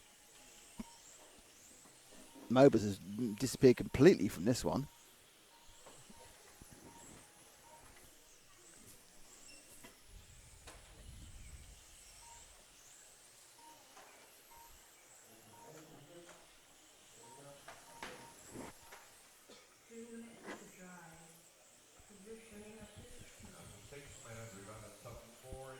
And Levenon has pulled off, so Levenon's having some real problems. Sieber and Levenon are out of this one. I think Murray's out of it as well, or he's struggling at least. So Murray's lost a lot of time. He's struggling with the car at the back end of the good at the start. And as they sprint through, we've got about a minute to go. Let's find our unbelievably far ahead leader. He's actually in traffic now, about to start on the main straight in the white car. That's Alexander Hagberg, and it's all looking remarkably easy. Hagberg's looking incredibly relaxed as well. Okay, fine, whatever. As he can relax. He's got no Bruno to worry him here. It's a class in which he is almost certainly his best class. Though, of course, he is world champion at 1/10 IC touring car. Won it in 2014 in Bangkok. And he's looking now pretty good indeed. So he's coming round the corner in front of himself. So, yeah, so now with about 56 seconds to go. So basically, if he keeps the car on the island, if he starts going as fast as I would go, he'd still win.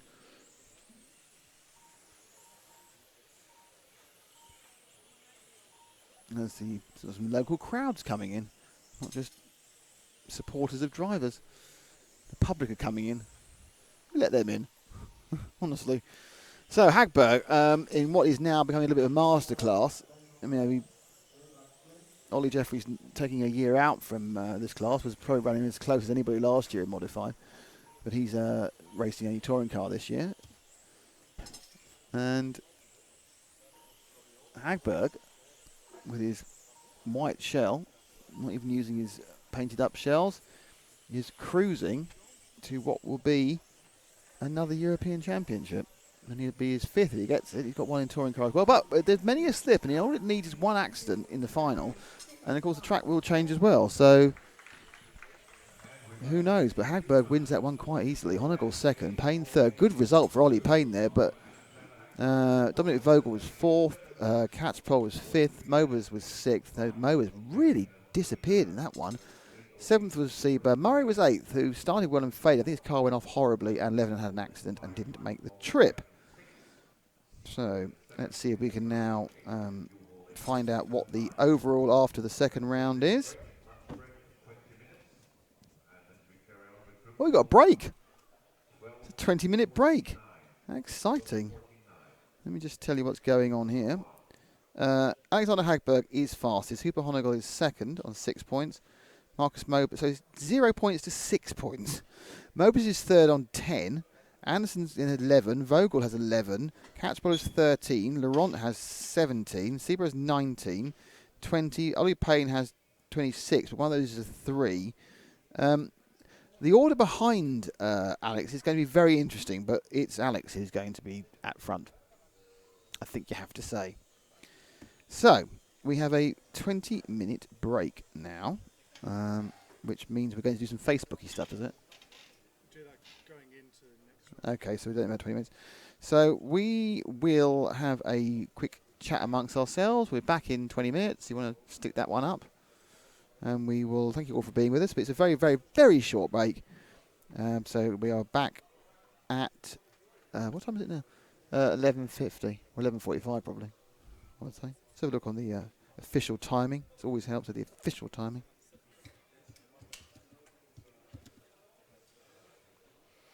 According to the official timing, we are back at dun dun dun dun dun dun dun. Yeah, 11:50. 12:50. Sorry, 12:50. 12:50 CET, 11:50 UK. All right, guys, we will catch you later. See you soon. Bye.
hasn't it? 1.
Hello. Hello. 1. 1. Oh, it's massively up. Let's take it right down. 1. 1. Is that not just it's peaking? It seems. What did you turn then? Oh right. But isn't he going to peak off the top of it? If I go, and here we are. 1. 1. 1.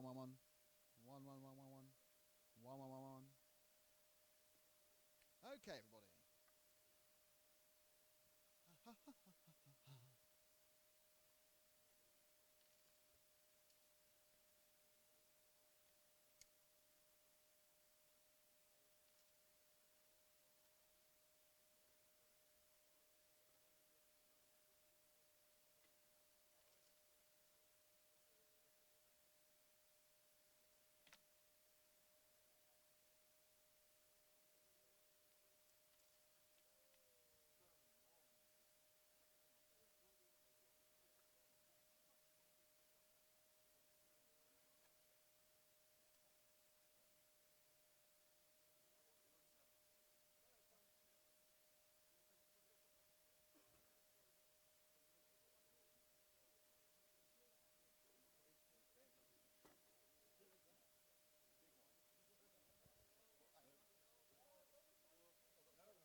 You're going to walk as well, are you? Really? I hate standing still.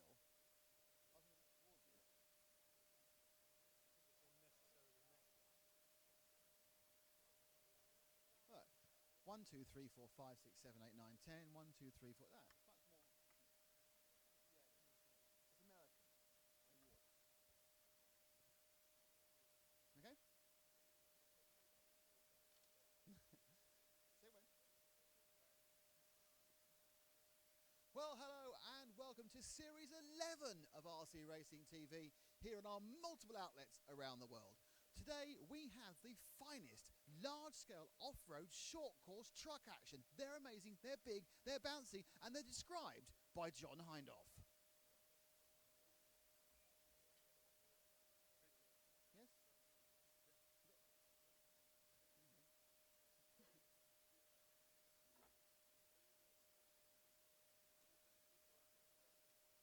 This welcome back's only for front runner, isn't it? There's only one part there, isn't it? Yeah, but we could. What's supposed to be 24 minutes? For one part. We're going to have to still have a Yeah. break, so make it one clip.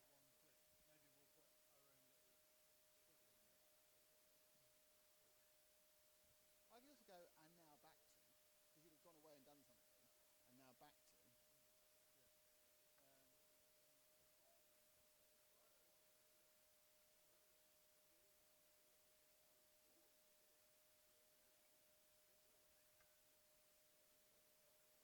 Okay?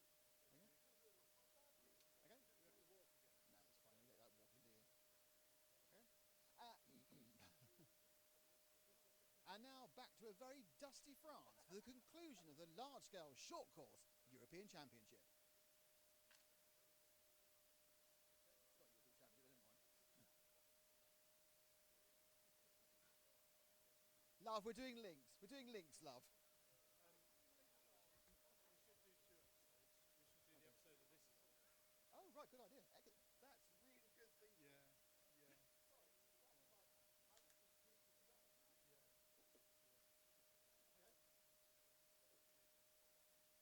So, Where was it in? I can't remember which shit, doesn't it?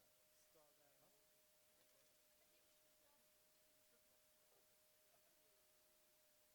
So, am I walking past you, or are you going to move? Okay. Hello and welcome to this month's RC Racing TV, where we are here, the Limburg Racing Arena in the sunny Netherlands for the European 112 Track Championship, featuring all these people. Okay. Cool. Do you want longer ones then? No, it's good. And now we'll come back on a break. Mm-hmm. The thing is, we need to decide whether we're going to come back for the final. The thing is, it might be all over.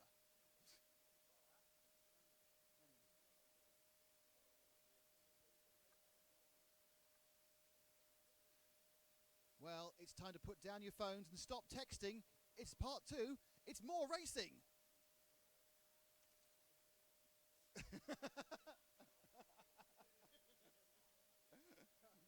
You wait till you see this out on telly, love. Just jealous.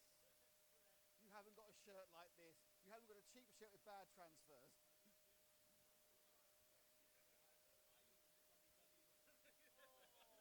I tell you what, you can have my full name. I've got a couple of middle names. Yeah.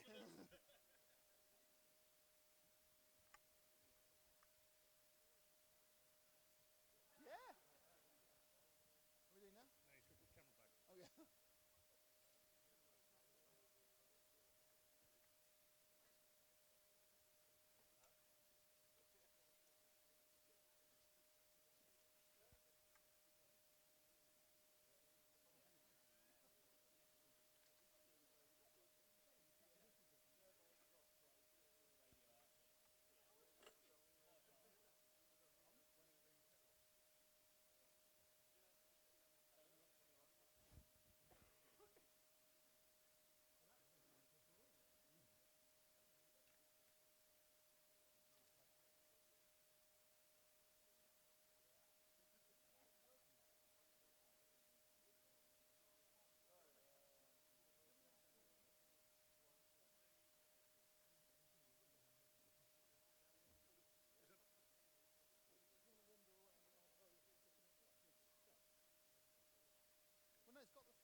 Test, test, test, test, test, test, test, test. 1, 2, 3, 4, 5. Test, test, test, test, test, test, test.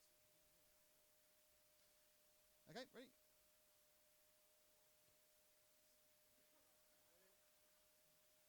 Well, it is that time of day for a quick grid walk, pit walk, track walk thing before the start. Well, actually during this round, but we're going to catch up people quickly while they're still breaking. And the first person we need to speak to is young Mr. Hagberg. Alexander, rather good so far. Yeah, it's been 2 good runs so far, yeah. Apart from that first run where you had that accident with Markus, I mean, you must be a bit worried at that point that he might be able to get away from you. I knew my car wasn't starting very well, and I had a problem with the back marker there. I can't remember what happened exactly, but it's always a long 8 minutes, so you gotta hang in there and see what you can do. It's interesting. I think you're running the metal chassis. The metal chassis has been very popular. It seems to be a new popular thing. What is the advantage of a metal chassis these days? The main point of the aluminum chassis for me is the CG is lower, so the weight lower obviously makes the car more stable and just seems more consistent. You've got 2 round wins. Does this kind of mean now that you can sort of like relax, or and start testing things for the finals, or is the final the same as a qualifying run?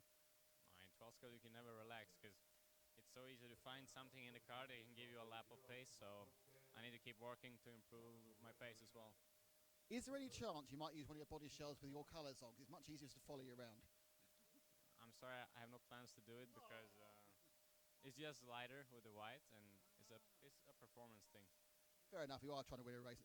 Alex, thanks very much. I think you have to marshal in a couple of seconds, so I'll let you go. But that's our man who won the first 2 rounds. Unfortunately, I think a lot of our people are marshalling now. But you may have got someone to marshal for him, actually, as the next round starts. Let's not get someone kicked out of the event when they're trying to marshal. But this gives us a chance to talk to those who are not in the top heat. This gives us a chance to do random chats. And you know how I love a random chat. So the first person for a random chat is this young man here. Hello, sir. I'm not young. Your name, sir? Bo Nielsen. From? Denmark. Denmark. Oh, that's great. I am looking for Norwegian. Bo, how's it going for you? It's up and down. So. And is this the Infinity car? I know you have an Infinity. No, it's a CRC car. And again, also metal. Everyone's got a metal chassis. Yeah, I think it's a more stable car than the carbon. I like this. I like your aerial. You decided not to have a rollover bar, just bent the aerial. Yeah, it's bent it. Yeah. That's sort of like home built kind of amendments I quite like. Excellent stuff. Thank you very much, Bo. So we are going to keep walking. Hello, sir. How are you? How's it going? Good. So your name is? Ingo Ares. Inga. Oh, right. And so you're part of a. Which country are you from? Germany. Germany. Ah. So obviously this track actually is very, very close to Germany. Is it close to where you live? Yeah. 1.5 hour to here. So it's your home track? Yeah. This is why they're all doing so well. So what would you say is the key to a good 8-minute lap time around here? Yes. Yes, that is the key. Thank you very much. That is the key. Right. Keep walking down this way. We'll see if we can find some other people who are unsuspectingly non-A finalists getting unsuspectingly annoyed by me. Oh, here's someone we can annoy straight away. He's very cocky normally. It's very cocky. Mr. Jewett. Mark Jewett, how's it going? It's not going too bad. First round was a little bit of a disaster. Second round I pulled it round and we're okay. We're got a 14th and a 7th. Confident in the A final? Oh, I wouldn't say that. There's a lot of good drivers. Between 7 and 15, I would say, somewhere like that. And how many motors did you tune up and test for this one? Only 4. Only 4? That might be the problem. That's about 40 less than normal. Yes. Thanks very much. Mark does a little motor work for people, both for himself and for other friends of his who will tune. Look, now we can come down this side. More contemplation with a chocolate bar. It's Luke Burley. Luke, I've seen you being overtaken by a lot of people. You seem to be in a heat too high. Well, yeah. Well, I am sort of almost in the top 10, and I held it together better than some in qualifying, which may have been a mistake. And now I find myself, hanging on merrily at the back of the top heat. So, in fairness, actually, that if you do just hang on to it, there's very few races that are finishing with the same number of cars that they started with. Yeah. Very true. Yeah, no, that's my philosophy. Is if I keep every round clean and then just see where I end up, then potentially I might surprise myself. You never know. So you think you could make the bottom of the A?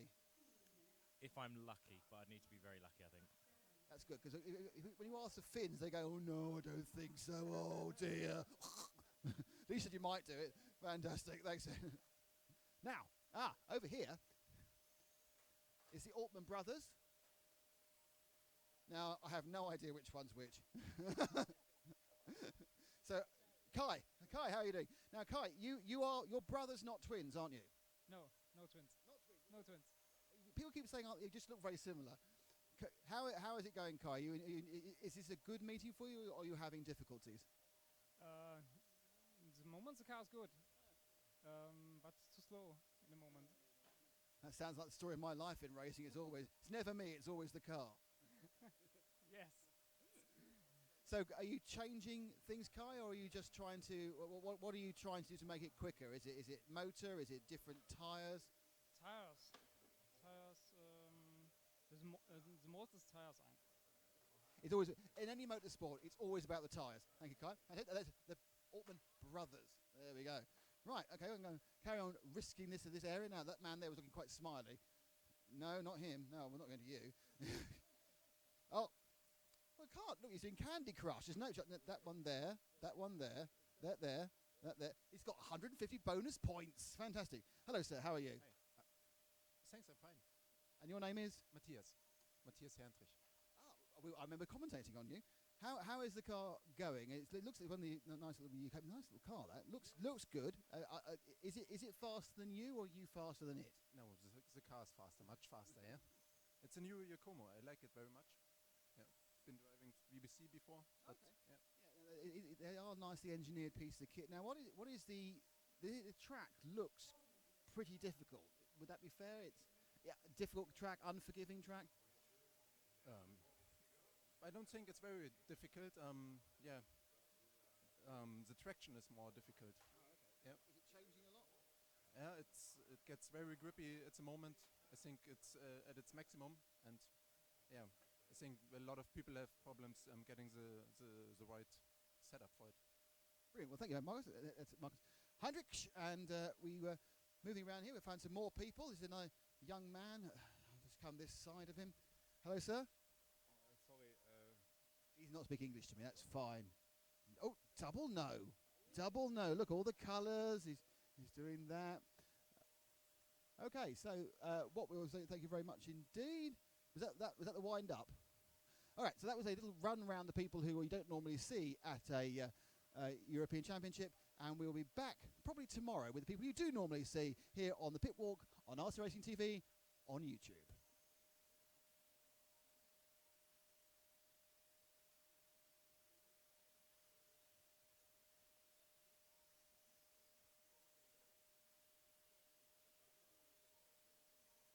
Is it too long? We're going flat. It's going flat.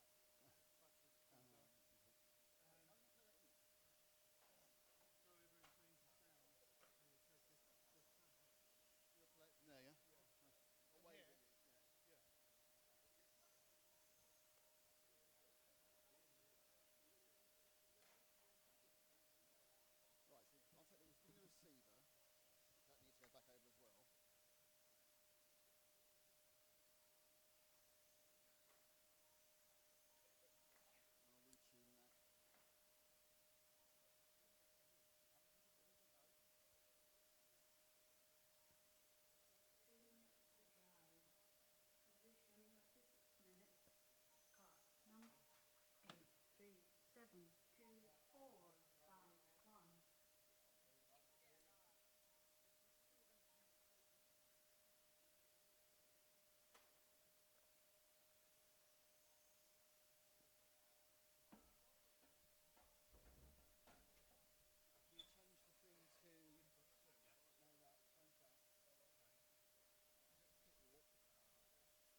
Hang on. They put the pit walk live, so go back on.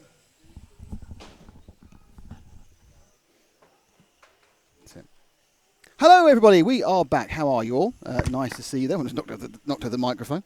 A little bit later because we've done a grid walk. Can you hear me? Oh, excellent. I can cue that in. And have you changed the feed? Sound feed? We have no picture at the moment.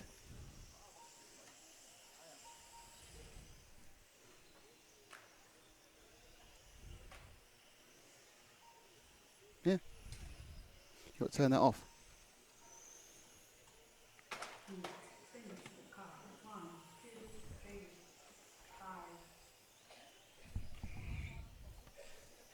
It's black at the moment. Ah. You plug the mains back in again.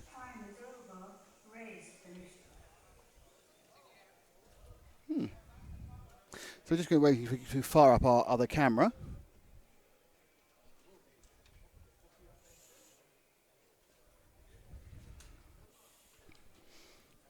You're actually broadcasting something.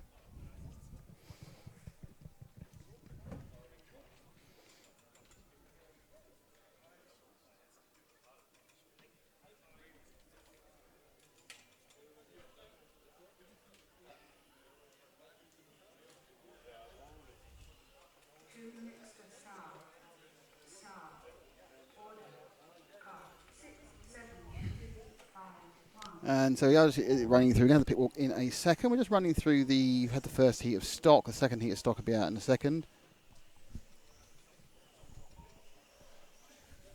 And we have a little pit walk for you. And let me put this live.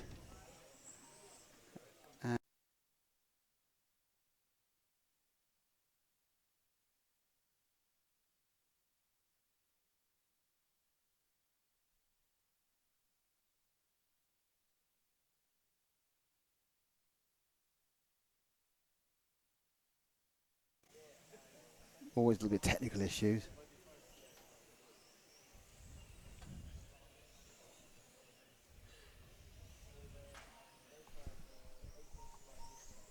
Need to rewind.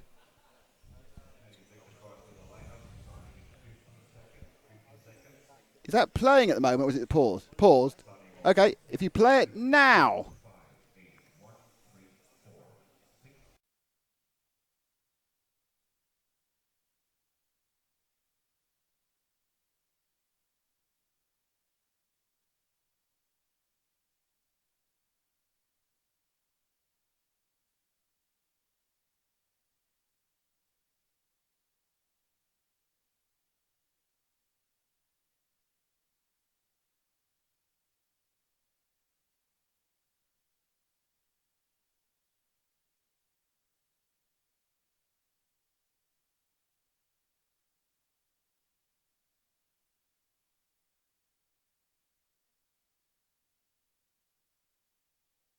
Well, it is that time of day for a quick grid walk, pit walk, track walk thing before the start. Well, actually during this round, but we're going to catch up people quickly while they're still breaking. And the first person we need to speak to is young Mr. Hagberg. Alexander, rather good so far. Yeah, it's been 2 good runs so far, yeah. Apart from that first run where you had that accident with Markus, I mean, you must be a bit worried at that point that he might be able to get away from you. I knew my car wasn't starting very well, and I had a problem with the back marker there, and I can't remember what happened exactly, but it's always a long 8 minutes, so you got to hang in there and see what you can do. It's interesting. I think you're running the metal chassis. The metal chassis has been it seems to be a new popular thing. What is the advantage of a metal chassis these days? The main point of the aluminum chassis for me is the CG is lower, so the weight lower obviously makes the car more stable and just seems more consistent. You've got 2 round wins. Does this kind of mean now that you can sort of like relax, or and start testing things for the finals, or is the final the same as a qualifying run? In 12 scale you can never relax because it's so easy to find something in the car that can give you a lap of pace. So I need to keep working to improve my pace as well. Is there any chance you might use one of your body shells with your colours on? 'Cause it's much easier to follow you around. I'm sorry, I have no plans to do it because It's just lighter with the white, and it's a performance thing. Fair enough, you are trying to win a race. Alex, thanks very much. I think you have to marshal in a couple of seconds, so I'll let you go. But that's our man who won the first 2 rounds. Unfortunately, I think a lot of our people are marshalling now.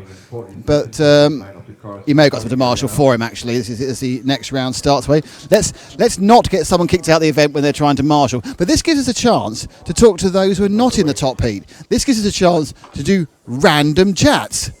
And you know how I love a random chat. So the first person for a random chat is this young man here. Hello, sir. I'm not young. Your name, sir? Bo Nielsen. From? Denmark. Denmark. Oh, that's great. Oh, I'm looking for Norwegian. Bo, how's it going for you? It's up and down. So. And is this the Infinity car? I know you have an Infinity. No, it's a CRC car.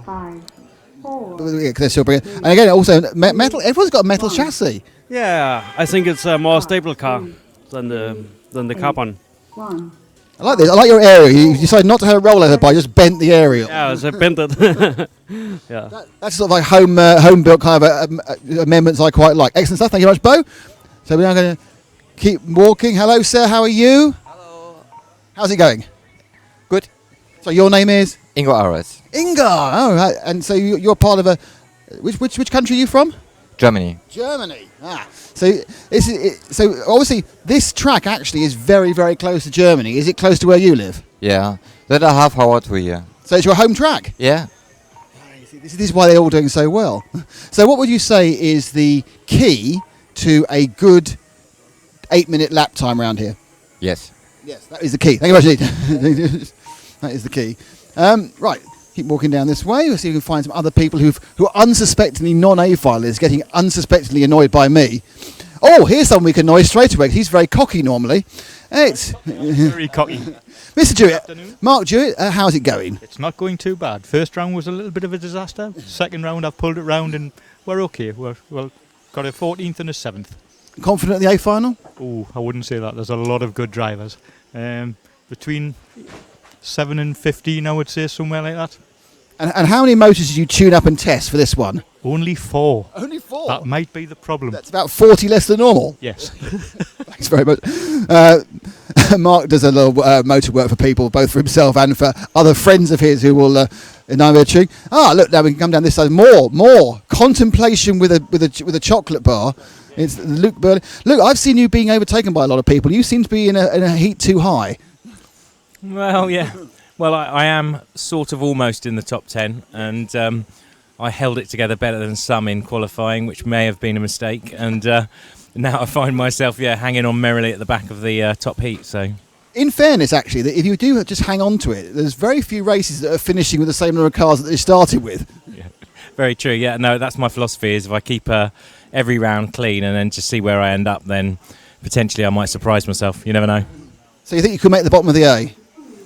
If I'm lucky, but I'd need to be very lucky, I think. That's good, because when you ask the Finns, they go, "Oh no, I don't think so. Oh dear." At least you might do it. Fantastic, thanks. Now, over here is the Altman brothers. Now, I have no idea which one's which. So, Kai, how are you doing? Now, Kai, your brothers, not twins, aren't you? No twins. Not twins. No twins. People keep saying, "Oh, you just look very similar." How is it going, Kai? Is this a good meeting for you, or are you having difficulties? The moment the car is good, but it's too slow in the moment. That sounds like the story of my life in racing. It's never me. It's always the car. Yes. So, are you changing things, Kai, or are you just trying to? What are you trying to do to make it quicker? Is it motor? Is it different tyres? Tires. The most is tires. It's always in any motorsport. It's always about the tyres. Thank you, Kai. That's the Altman brothers. There we go. Right. Okay. I'm going to carry on risking this area. Now that man there was looking quite smiley. No, not him. No, we're not going to you.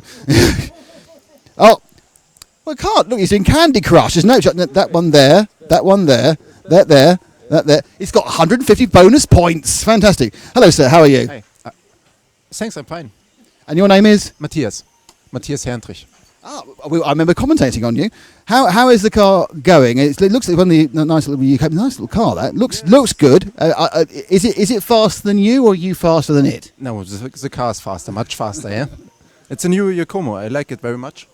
Yeah, been driving VBC before. But Okay. Yeah. They are nicely engineered pieces of kit. Now, what is the track looks pretty difficult. Would that be fair? It's difficult track, unforgiving track. I don't think it's very difficult. The traction is more difficult. Oh, okay. Yeah. Is it changing a lot? Yeah, it gets very grippy at the moment. I think it's at its maximum, and I think a lot of people have problems getting the right setup for it. Brilliant. Well, thank you, Markus. That's Markus Heinrich, and we were moving around here. We found some more people. This is a young man. I'll just come this side of him. Hello, sir. Sorry. He's not speaking English to me. That's fine. Oh, double no. Double no. Look, all the colours. He's doing that.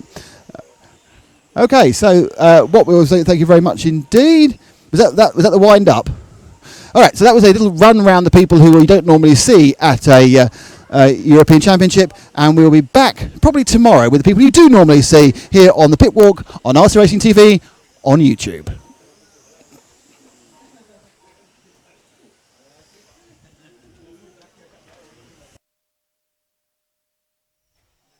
Hello, hello, hello. Here we all are again.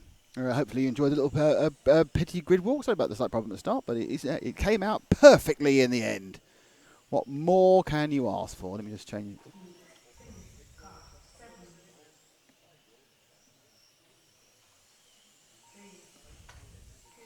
So that was quite fun, that, to chat round with people we don't normally talk to.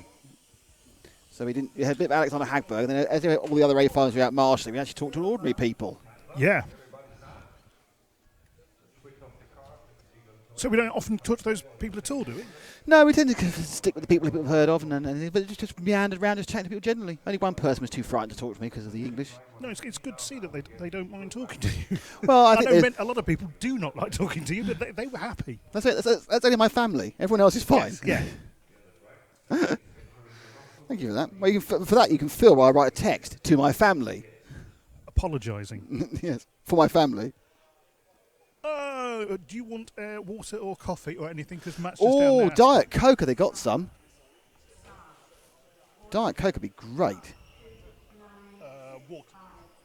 Hello, everyone. We're back on the stream again, and obviously we will be. Oh no, you've got a job now. You've got to change it to stock qualifying round 3. It's all capitals as well. We don't do lowercase, I think. So it's now graphical changing.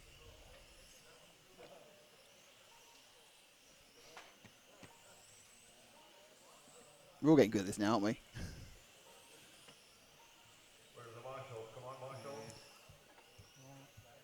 Qualifying round 3. Excellent.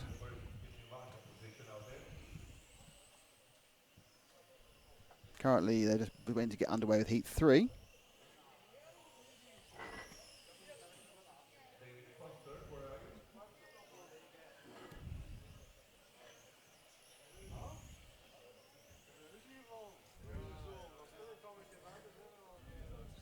Rather than filling audio-wise, can I operate the camera so they've got something to see? They won't hear you, but I'll follow cars in a close-up Go on then. You cut up cars a close-up kind of way. I can see what you're just trying to do, though. You're just trying to get what you just feel more happy with. Yeah, that's coming up the Go stairs on anyway, then. so it's fine. Is he? That's Yes. the quickest drinks purchase ever. Oh, cold. Frosty cold. Oh, it's slightly different colour of silver in Diet Coke here. It's kind of light, I suppose. Matt's back to talk us through Heat 3, or a bit of it was. I'll just fiddle with your phone for a second.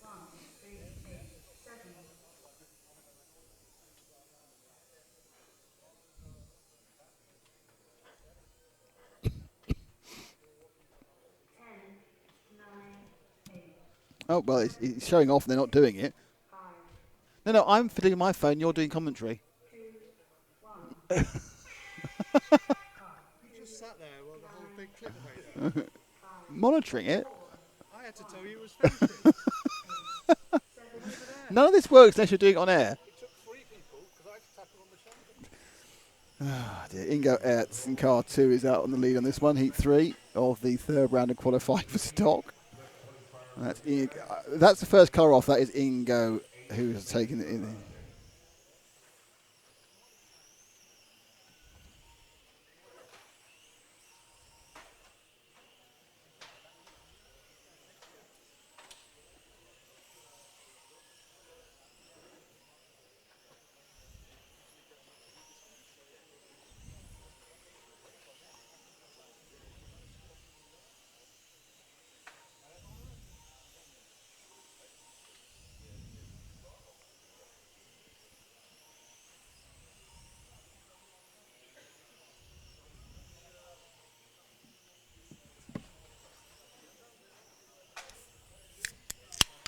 Oh yeah, sound effects of Coke can opening.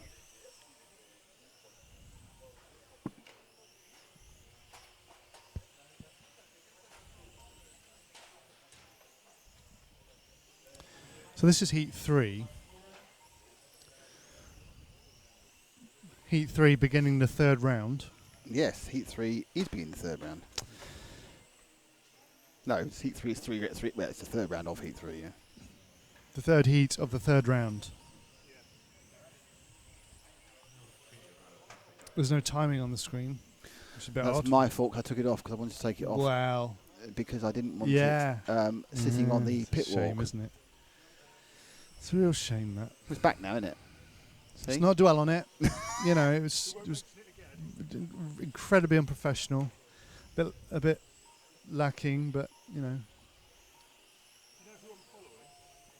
No, do you? Was it the first one off? Where's Ingo? It's Ingo Ertz then. The German, followed by George Brewer and Jukka Heimans from Finland. And George Brewer briefly at the top of the timesheet. Briefly. But Ingo will no doubt be back up there again. We spoke to Ingo, did we? Did we talk to Ingo? Yes, very briefly. Yes, we did, yes. Ingo's and there. He very tight-lipped over the secret of having a good 8-minute heat, wasn't he? I think you're very sick about not understanding what the hell I was saying because I didn't say it clearly enough. I think I may have used what's coming out as not very good English to people who don't speak English. I'm going to take. Or even to people who speak English, to be honest.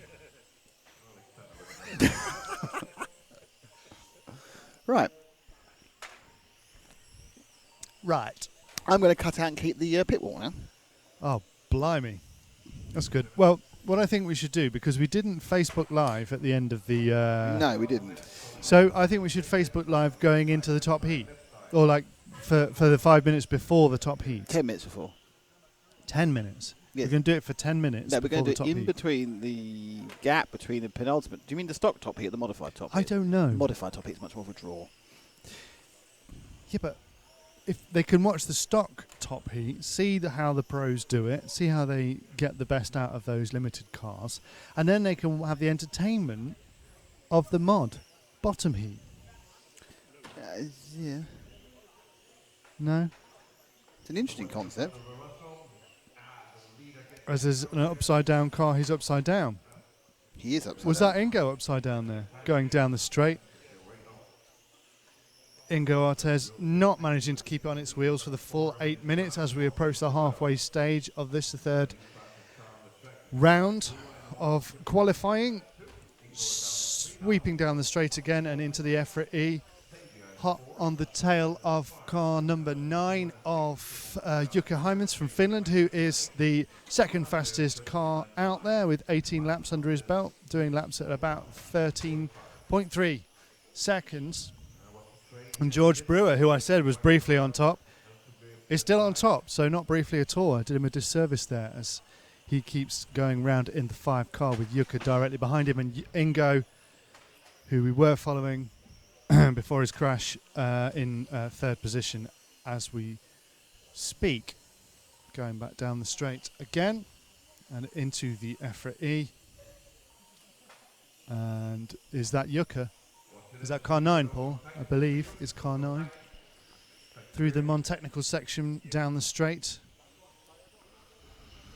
I wonder who else we should look at. Let's see if we can find George Brewer, who is vehicle number 5. and is in the all orange, going into the non-technical section, coming down towards the straight, hitting the straight now. He's all orange or all red.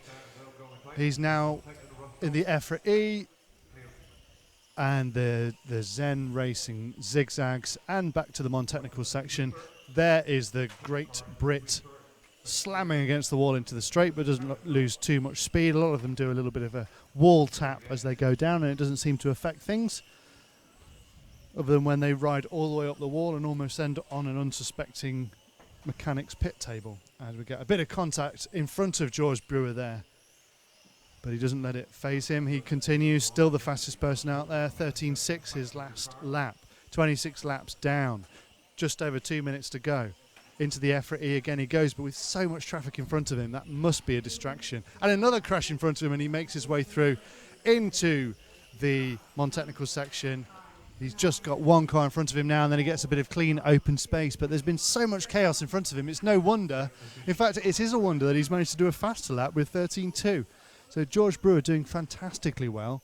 And now, fresh air in front of him, so he'll be able to put down another fast lap and solidify his position as the fastest car in Heat 3 of stock here at the 112th EFRA European Championships in Racing Arena Limburg, which is in the Netherlands. Fantastic facility we have here. We're very lucky to be fed and watered here by the fantastic volunteers and staff at the facility. They have an American diner with lots of memorabilia and cool stuff and lots of Red Bull things. They like Red Bull. They like Max.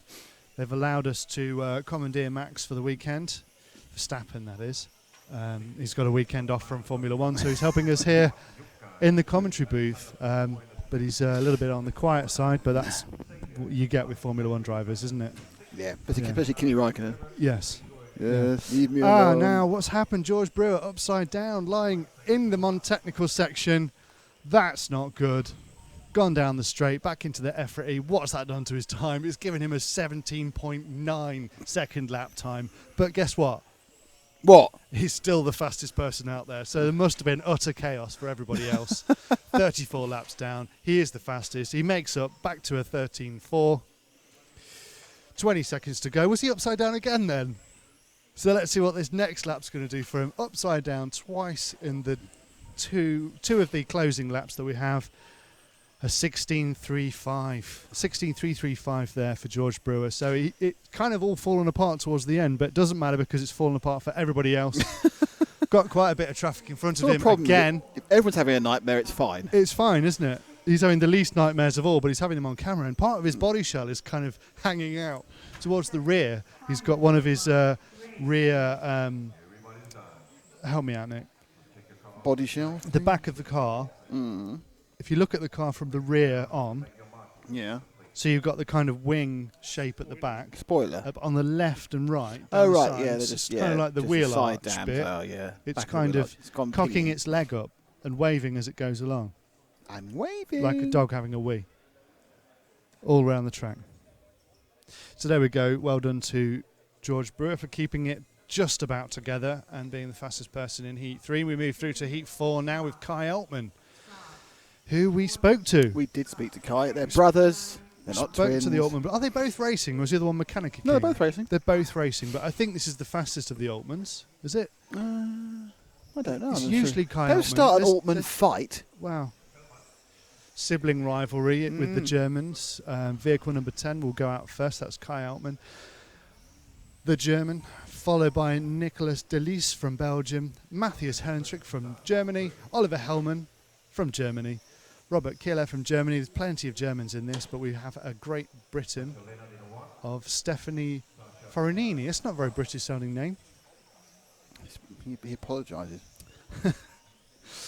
But there we go. And Par Zivby from Sweden, Christopher House from Great Britain, Uwe Sieber, which is the father of Daniel Sieber, is from Germany, and he is in vehicle number 5, but he'll be leaving the grid 9th. And Branislav Paddock from Slovakia. Have we had a resort? No. No, this is just another Slovakian. There's 2 in another heat that I talk about. Just a lot of... So this is heat 4. They're going to start their sorting third run of the themselves day out. in about 40 seconds. Look at nice pools of light around the track now as you are very poetic. the light coming through the window starts to soften as the day continues. Where are we? We're at about midday. Just after midday here in the Netherlands, in The Sittard. Netherlands. The black magic banner on the driver's Not rostrum in the Lebanon. has started falling down. Has it? Yes, one corner is peeled over, That so is now it quite just says exciting. black. It's And a of wonderful course, world. once you go... And cry.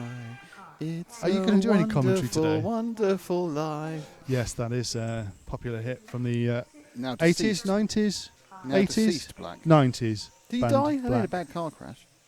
I don't know. I have no idea. We're following the first car off the line. Is that Kai Altman? Is that the first car off the line? Yes. No, I know he is the first car off the line, but I don't know if Paul's following. He's changed. No, what's Paul going knows on? what he's doing. He's following He car knows number what he's 9, I doing. think. You're following car number 9? Following the first car off the line. Yes, no, that's car 10 of Kai Altman. 2 laps. And pretty good start for him with the 12.5. Coming through the Zen Racing zigzags into the non-technical section, round that corner, across the timing beam and down the straight. He's got a bit of traffic in front of him. And possibly hoping that... There we go, he makes his way past. As the car in front of him, the slower car ends up the wrong way, but mercifully for Kai, comes out of the racing line. As we continue with Kai going down the straight. Still the fastest person on the track. Into the technical section and round... No, sorry. See, this is where it's hard. Down the straight again. There's not a lot of time to consider what it is you're talking about when the laps are 12 seconds. 12 seconds. Still with Kai Altman. Second fastest car out there is car 2 of the Brit, Stephanie Farini. Stefan. Stefan. There's an E on the end.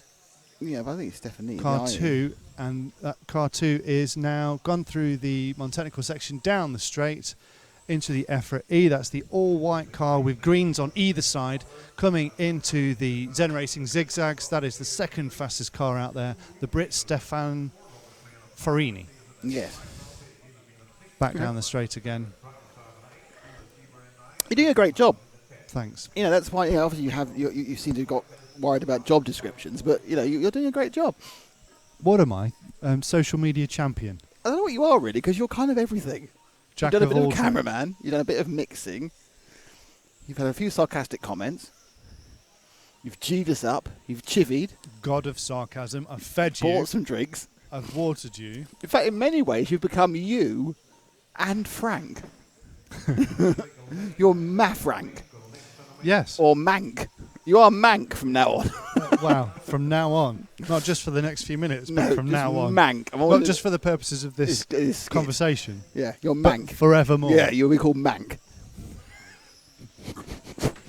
Don't make me laugh at my own jokes. It's very unclear.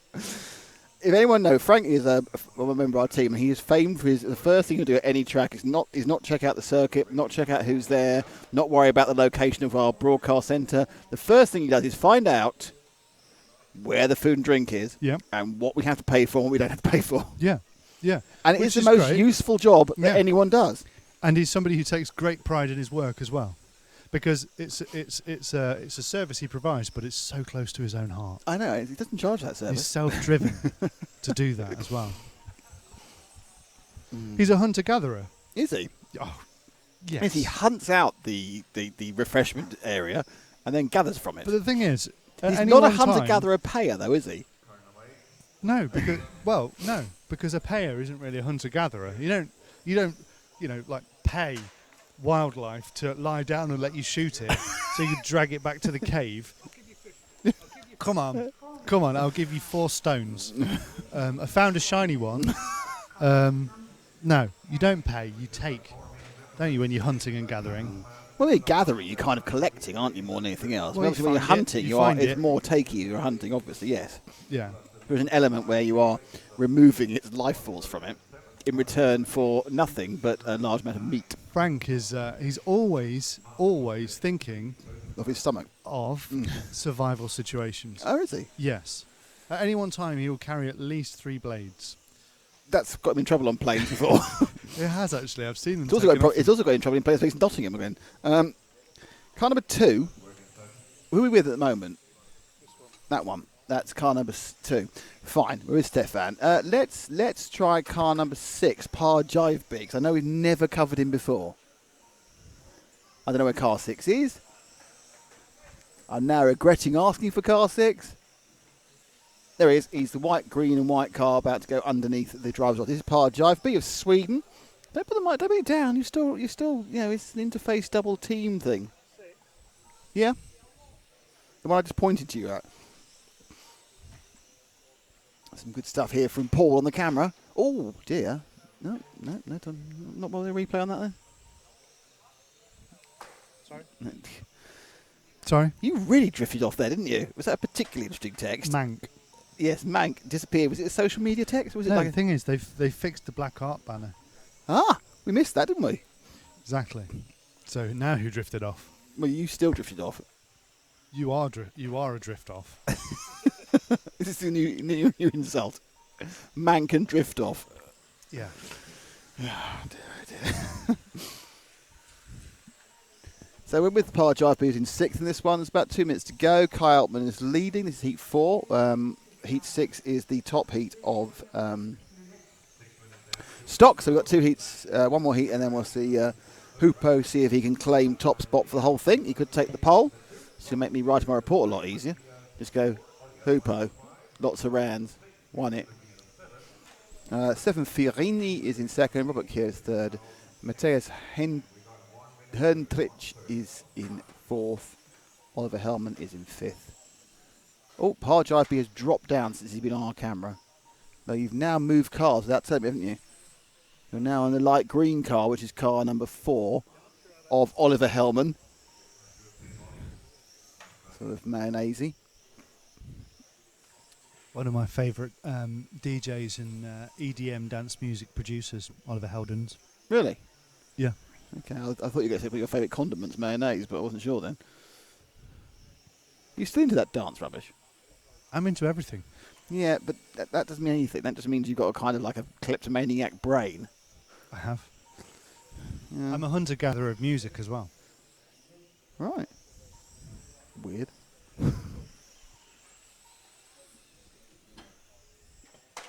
Oh, car 3, the right slap there, Robert Clear. Oh, and he can wear the leader as well.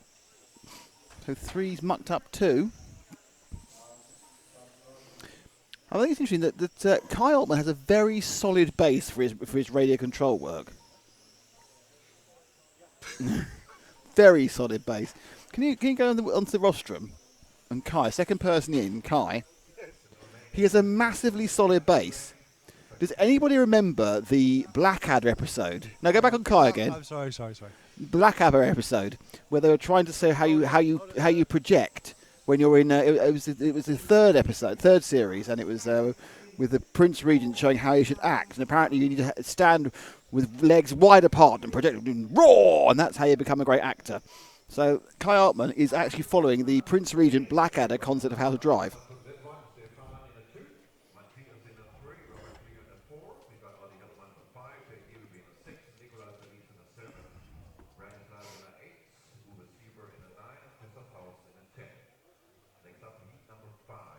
So they've got heat 5 next, so it's a penultimate heat.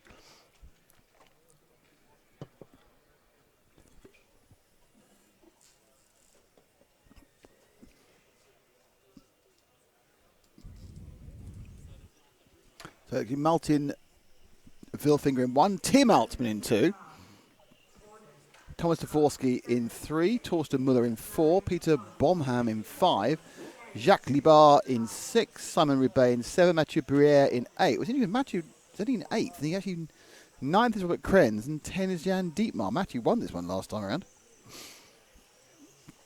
I'll have you know. I just spelled car. That's it. Alt man 2 N's. Yep.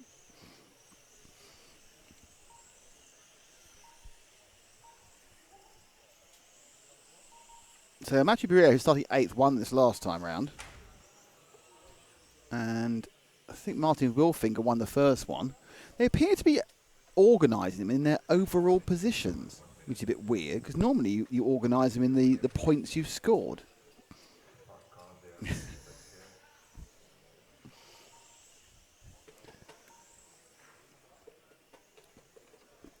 Somebody's wearing a coat up there. It's not coat weather in here.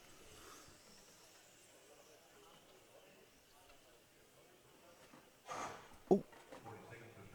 Okay, so we're going to come down. We're going to the first car off should be Martin Wilfinger.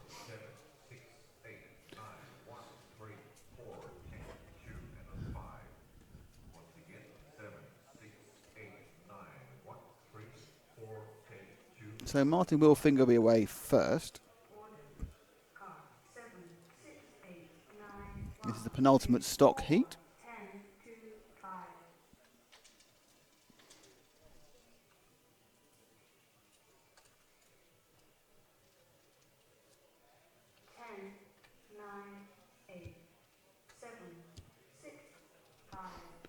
So take the leader. He goes away, which will be Martin Wilfinger. Not sure he will finger, but there we go. And he's off. Everyone up and running. Last man away is Jan Dietmar. We have all 10, I think. 1, 2, 3, 4, 5, 6, 7. Yeah, all 10 cars. How many will finish is the question. I'll put money at not being 10. Oh, dear.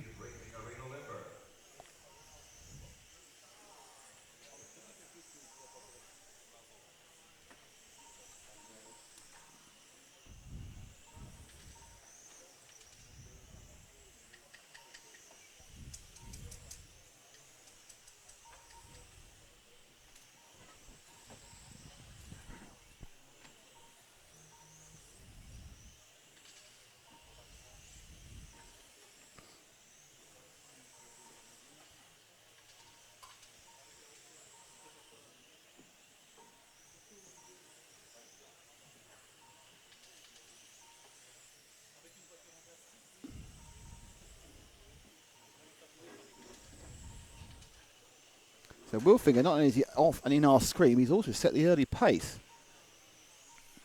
So he goes down the end of the track there, the white and deep red. I'm not sure it looks deep red on the pictures that have been broadcast. The colours aren't necessarily coming out because there's quite low light in here. You probably don't realise the cameras are having to do some interpretation on the colour. Oh, he's made a massive mistake there. So much so that he's let Dvorsky through, I think. Oh, so Altman... Dvorsky had a big problem for himself. This is going to be Wilfinger having a problem as he goes past now. 14.4, drops into third. So that means Tim Altman's leading this one from Simon Roubaix. And Mathieu Briere is in third, as now a mistake is made by Tim Altman. So and now Mathieu Briere is in the lead. So it's worked out quite well from 8th on the grid for the Frenchman in a 0 car. That's the car about to go on the main straight now. Yellow into blue. That's Briere leading now. So he's come up from 8th and he's leading basically because he's not hit anybody and everyone else has made a mistake. His best lap time for Briere is a 12.2. 12.1 is the best of the race from Martin Wilfinger. Looking a little bit, so, you know, it's not too bad actually. This is stock, so they're okay. It's reasonable pace. It's not really faster or slower than before.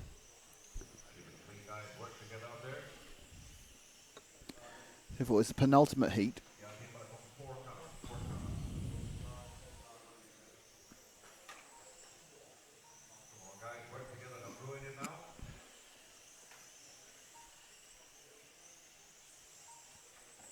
Oh dear. Some relatively interesting driving behind him there. So Briere still leads. Simon Rubert appears to be rotating in second as well at the moment.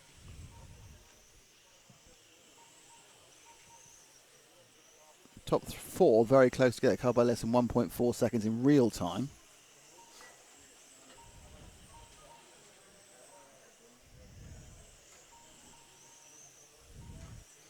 So Briere being slightly, sorry, so Briere now a nice bit of clean run of track.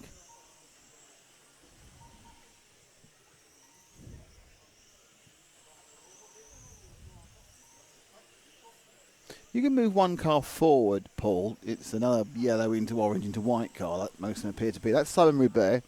He's kind of rotating in the top 3 with Mathieu and Martin Wilfinger and Torsten Muller. As car number 6 of Tim Altman ends upside down in the middle. Big sigh as Tim waits to get put back on track again there on the pit. Halfway down, halfway to go.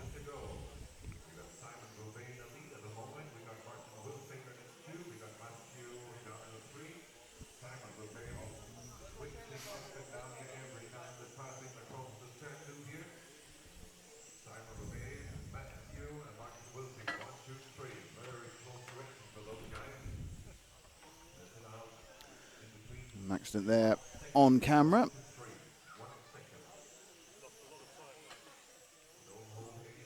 So a big loss for Rubert that time round. He actually did a 17.8, which dropped him down 6 positions. So that one accident just saw a second ago has cost him 6 positions. Mathieu Briere continues his merry way. He is a whole 0.8 of a second ahead of Torsten Muller. Overall, with Martin Wilfinger a further 0.2 back. So the 3 of them very close. One mistake by any of them. Who are we at the moment? We're still with Altman, are we? Let's skedaddle somewhere else. Let's go down to... Just drop to Wilfinger initially, who's the white and the red at the back end. White and dark red at the back end of the straight. Now go to the EFRA into the Zen zigzag. I'll pick him for a second with 2.5 minutes to go. Because he's coming through... But what I need to find as we collapse the balance of the mic, that was a microphone falling over because Matt's being all soch. He made himself laugh now and knocking something over. That wasn't even falling off his chair, by the way. Let's see if we can find Torsten Muller, who's car 9. But finding cars is really hard.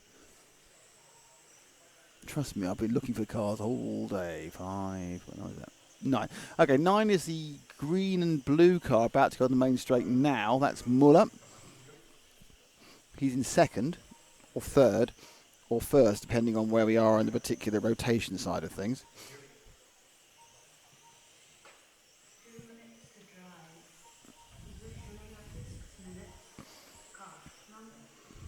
So next up is the top heat of stock. This is the penultimate heat of stock, so it's the 3rd round. If Hooper Honigel wins the next race, he will be, and gets the fastest time, he will be on pole for stock already. Matt was so surprised he dropped the mic. He's gone. So Wilfinger appears to have almost got back in the lead again. He's about 4/10 off it, 6/10 off it at the moment. Torsten Muller, who we're watching at the moment, is a second back in 3rd. And in 4th, it's Thomas Zavorsky, who had a really bad lap early on that dropped him out. Simon Rubert, after accident some time ago on camera, is back in 7th. So we're coming through the last knockings, last minute of this.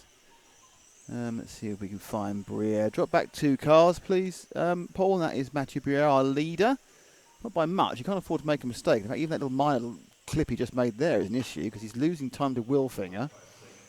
Wilfinger now is 6/10 behind him. So Briere has to be very careful because the most minor variables will lose him the overall victory in this one, and therefore at least 1 point in the rankings when they're done up at the end of the round. But it looks like he's going to win this for the 2nd time, this heat. So the first heat he didn't finish, and he's won the second 2, and the reason that's why he's been starting down so low. He didn't finish, and he got sort of penalised for that because they're not doing it on fastest time, they're doing it on where you are overall, which is interesting. Not sure whether that's a new thing for this year. And Milfinger makes a mistake, which makes it a lot easier for Briere now with 8 seconds to go. Briere will clip over now, and no, one more lap. So Briere will get one more lap. This is his last lap now. Some of the cars have finished, some of the cars haven't. Briere looking quite racy in his last lap there.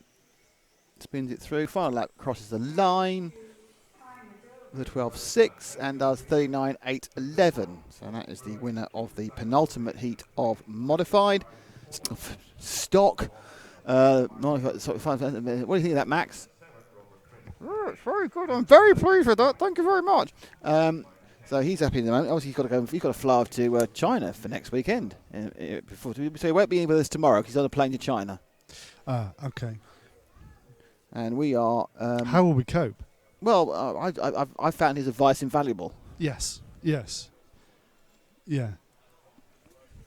If invaluable means without value.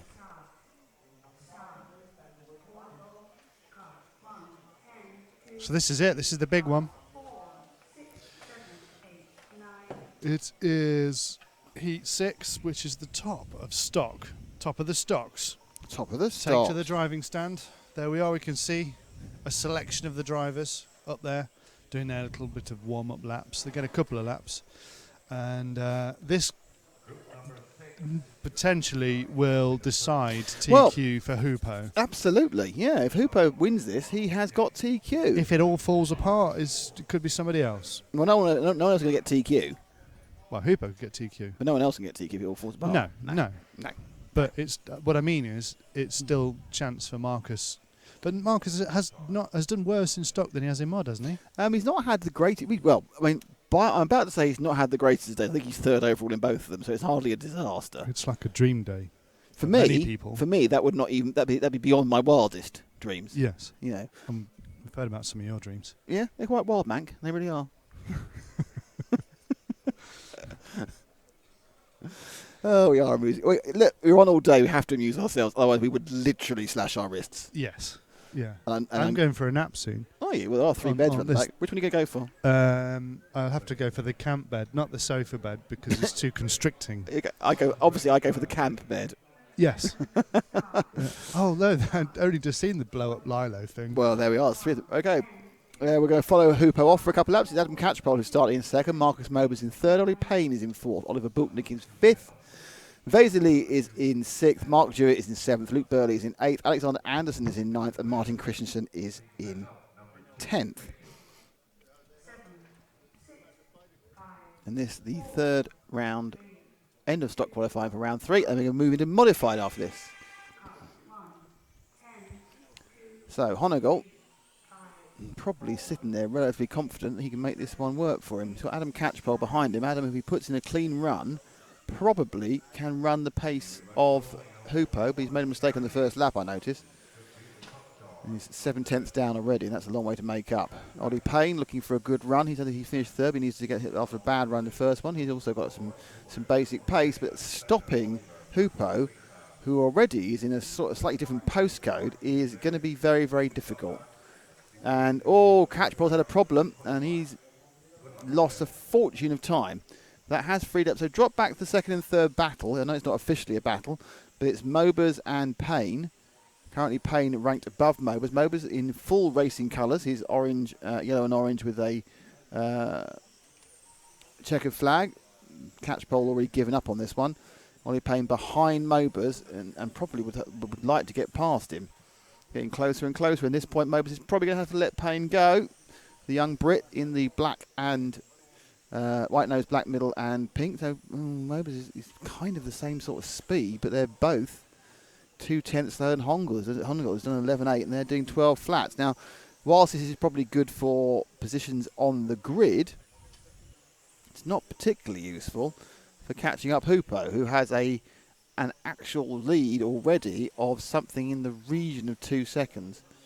1.6 seconds he's ahead at the moment of the next fast on absolute times, and that is Ollie Payne at the moment. Mobers is about 2/3 second down. A couple of problems there. Problem for Bultnick. That's a problem. He was doing well. He's going to drop way back now.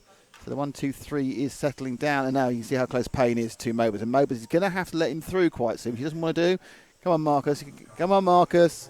You're going to have to let him go. And I think at the moment, Markus is... Oh, that's all gone wrong. And that's a bit of bad luck there for Ollie. I think he's beginning to get frustrated being behind Markus. I think Markus... I'm not sure Markus was called, but he should be. Let's see that one again. Ollie comes in looking to get it, and he just clips the outside of the zigzag. And sometimes you've just got to... You was probably hoping you get let through. Alexander Anderson's just on 11.882, so he's managed to get the fastest time lap of the race so far. Ollie Payne has dropped to 4th with that problem. It's a car making unpleasant noises. Catchpole and Christensen has been dropped, but Catchpole has stopped. My guess is it's the 7 that's making unpleasant noises. No, it wasn't. It was the car in front. It was Mark Jewett's car that was making unpleasant noises. The 6, we spoke to him on the grid walk. You can either go and reference that, or we're going to put it up onto all the social media pretty soon. On the Soch. Mank might do that, I don't know.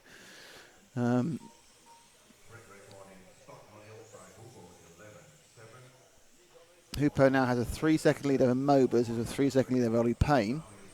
We're with Mobers, who makes a mistake and gets away with that one, really. He kind of tried to get past Luke Burley in the all shades of green in one car. Hopped it and only lost a small amount of time. He lost 1 second. But Alexander Anderson now in the 8 has picked up 2nd place. Now, he normally has a white and pink car.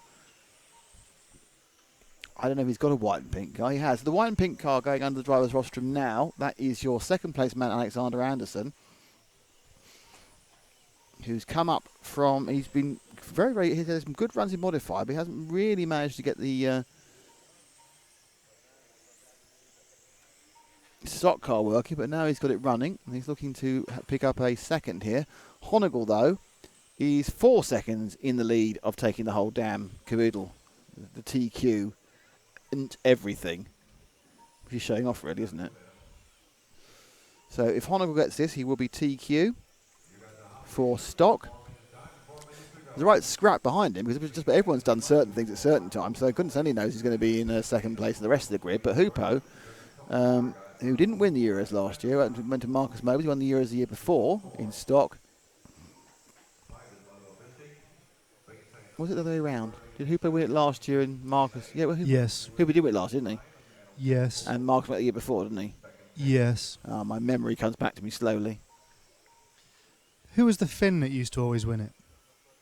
Well, you were 11 and 1. Simo Anhanimi. Simo Anhanimi. What happened to him? He does a bit of 1/8 off-road, and he's kind of done that thing that racers do, having children and stuff, and a small family, and being all Finnish. So Simo, we've not seen Simo. Simo, of course, was the European champion of the main class on, I think, 4 occasions, at least 3 occasions. But Simo is not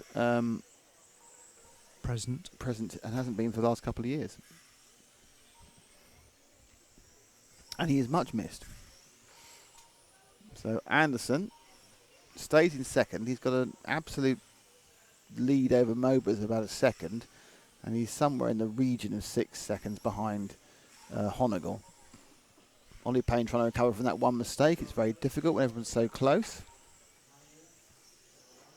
And in fairness to Ollie, he is beginning to catch up, and in 2.5 minutes he might well get back up into 3rd again. This couple of cars not sounding very well. The Jewett car's particularly unwell. Where's Honegal?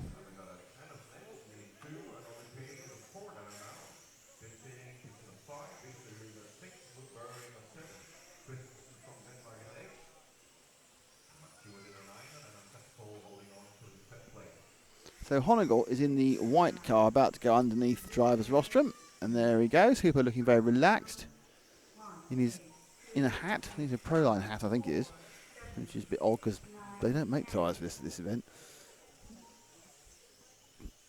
So Hoopo, multiple European champion at the stock class. I think he also won the major class of this as well at one point. I'm not totally sure, but he certainly has won many off-roads. Electric buggy. Has he won an electric buggy? Yes, he has. I'm not sure how many he's won, but he's won a few.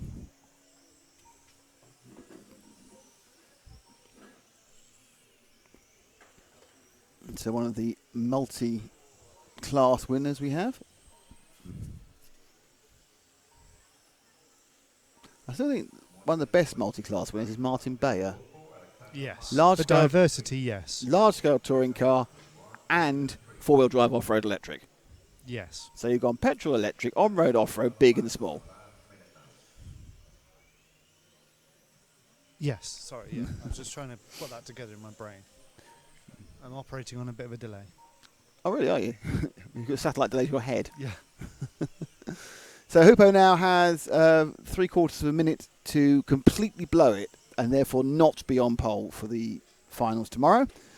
So all he has to do is stuff it right now, otherwise he will be on pole for the next 3. And we will be looking for Hoopo to win. I don't know how many stock chat. I'm going to have to check all the records. I meant to check the records in the break, but we didn't have a break in the end. I still want to know whether winning 4 times in a row is a record. Marcus Feldman. I don't think he did it 4 times in a row, did he? I think he did 7. EFRA, oh yes, has a Hall of Fame. I suppose, but now on his last lap, it's Hoopo. He only needs to come across this line now, and Hoopo finishes and takes TQ for the stock in the 2017 EFRA 112th Track Championships. What can you say about that? Congratulations, Hoopo. Congratulations to Hoopo. The battle behind him, he gets a little well done, but the battle behind him is as open as ever. Let's see when they change the names, what has happened on this overall. Let's see.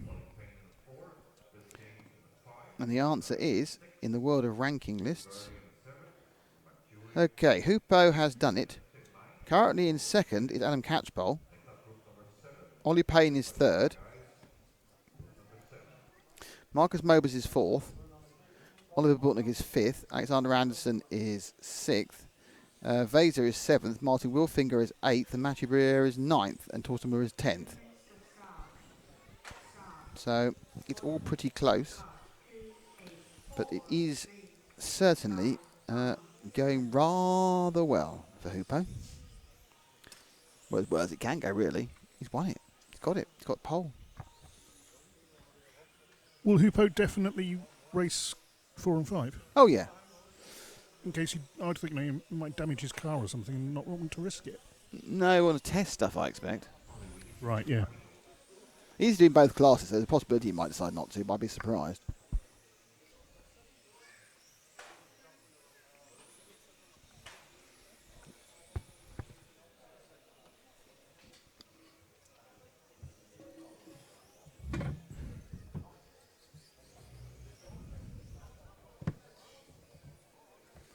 So, we're going into mod now, aren't we? Yeah. So we need to change to mod. Oh, I see. He's changed over just in time to... and to shirk that responsibility, yeah. Yeah. And then we'll Facebook during group heat 10. Right. Hang on. European champ... You're saying that... I'm having an on-air planning session. Yes. I also need to put something live that isn't live yet. I'm just trying to find this thing about European Championship 1/5 track. Oh, it's IFMA. I don't want IFMA. I want Europe. EFRA 1/5 IC track touring cars. Here we go. No. Feldman has won it 4 times in a row. So he has 7, 8, 9 and 10. But only 4 times in a row, so this would equal that. Mathieu Briere actually won it. I didn't realise that in 2006. Feldman won it several other times. He's won it 6 times in total. Kalari's won it twice.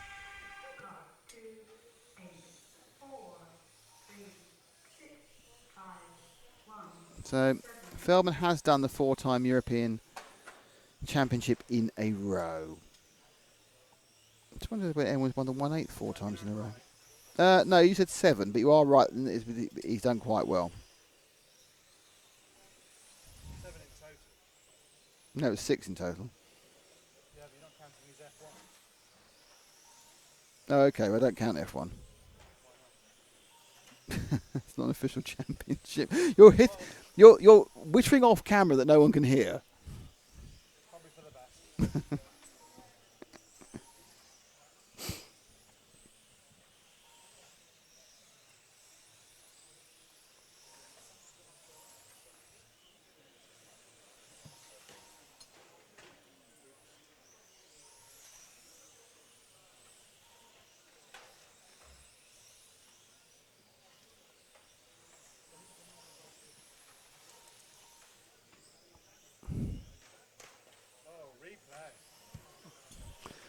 Didn't even see what that was.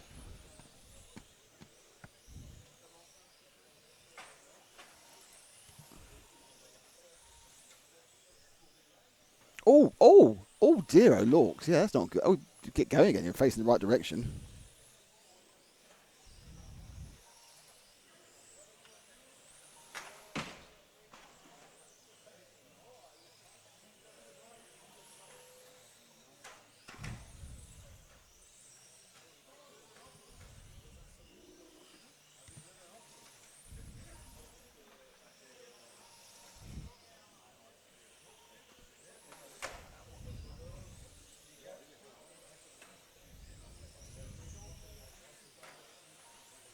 No, I can't find anybody else who's won 4 European champions in the same class in a row, apart from Marcus. And, well, it's Marcus at the moment. No one else has done it.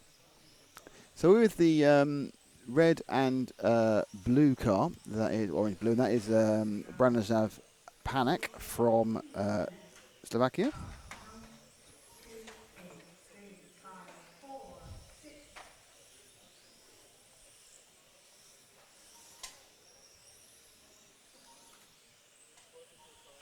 So Panic.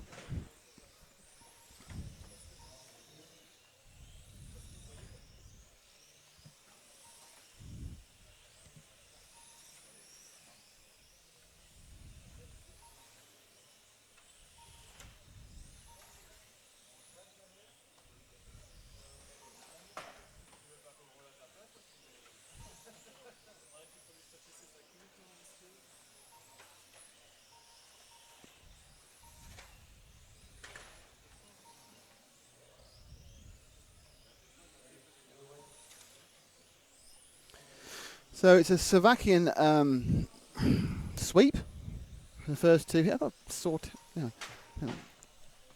Yeah. No, do not. Gentleman's rearrangement going on. So it's Panic from Boyd Charwatsky, who is the Slovakia. Rene Kellerup is in 3. Let's see if we can find car number 3 for Rene Kellerup. Don't remember showing him so far. I can't read a single number. My eyes are completely gone.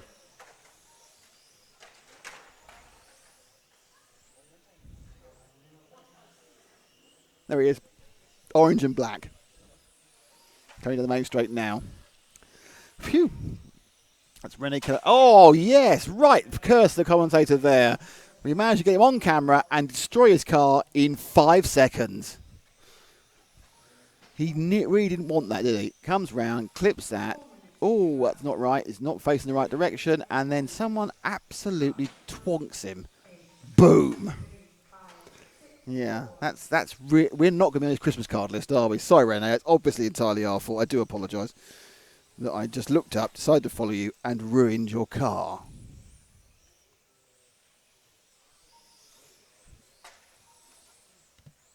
I don't feel that guilty, if I'm honest.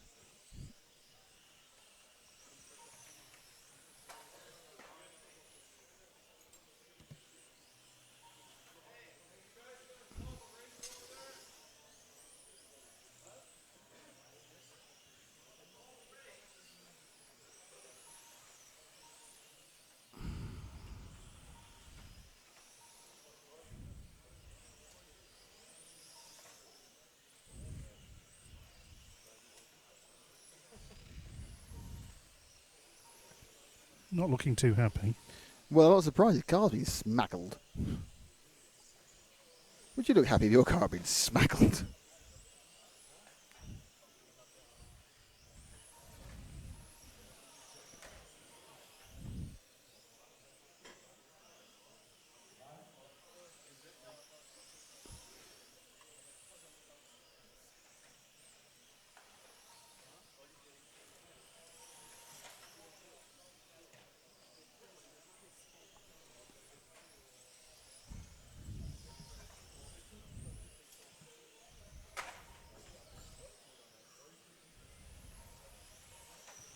Recovered that nicely.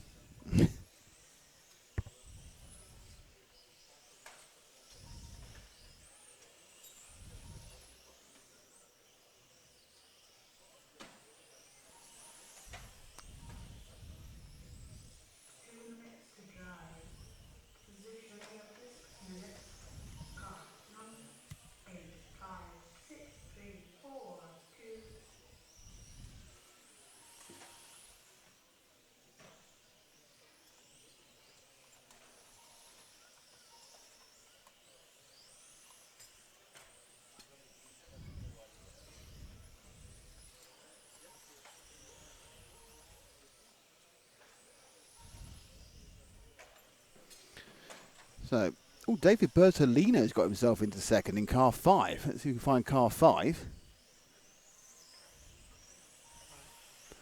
So with 5 now, as he comes onto the main straight, this is Bertolino. It's a great name, that, David Bertolino. You kind of think he's probably a reserve driver for Minardi or something.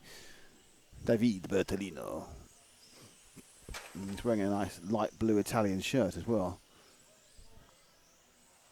So Bertolino sweeps into the EFRA section. He's going to come through the Zen zigzag, and it's thank you to Zen Racing, thank you to Montec, and he's about to go into the Mon technical section. And of course, thank you to EFRA, European Federation of Radio Automobiles, who make this all possible for all of us to do. No, not all of us to do, but us to do, basically.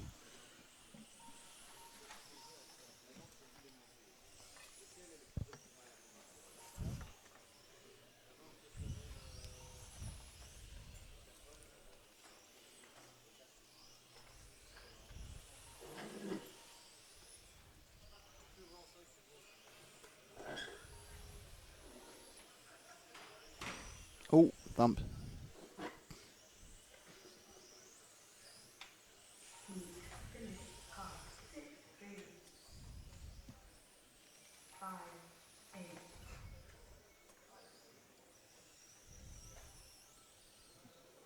They all finished down. It was Branislav Paddock who did win that one.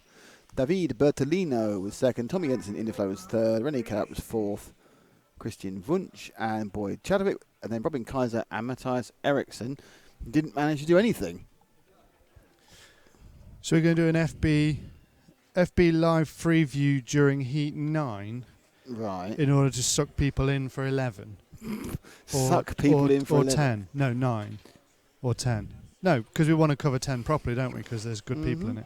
So in 9, we're gonna go on on Facebook as well as we're going to do a YouTube. We'll just do a duo stream. So yeah, just a little one, short one, a couple of minutes. Yeah, doesn't really matter. What do you mean to move though? No, okay. It's fine. Huh? There's some sign language of some sort going on next to me. You will sit here and film. Yes. And you can cover the race. You can talk to the people on Facebook. I'll tell you what they've got to say for themselves. I've not heard a lot of what chitter chat's going on on the YouTube. It's quite quiet actually. It was quite lively this morning. I think everyone's kind of sitting back and watching it Saturday afternoon. They're all going, we're out shopping or something. Going around the supermarket watching it on their phones. If you take a look at the chassis of Martin Wilfinger, it's got a black art chassis in it. Blimey. With some special parts on the rear. See, that's the kind of technical. Some time ago, James Watson. Often do. Some time ago, James Watson said, "Power Dzenia." Said what? He said, "Powo Dzenia," and I've no idea what that means. That's probably incredibly rude. It could be something that you should know. Some DJ of repute. Obviously, I have no idea. Obviously. Yeah. Cool. Cool. Cool. Super cool. Not just slightly cool, but super cool. Oh, my back. 30 seconds to start. Order. Car. 1, 2, 3, 5, 4, 8, 6, 7.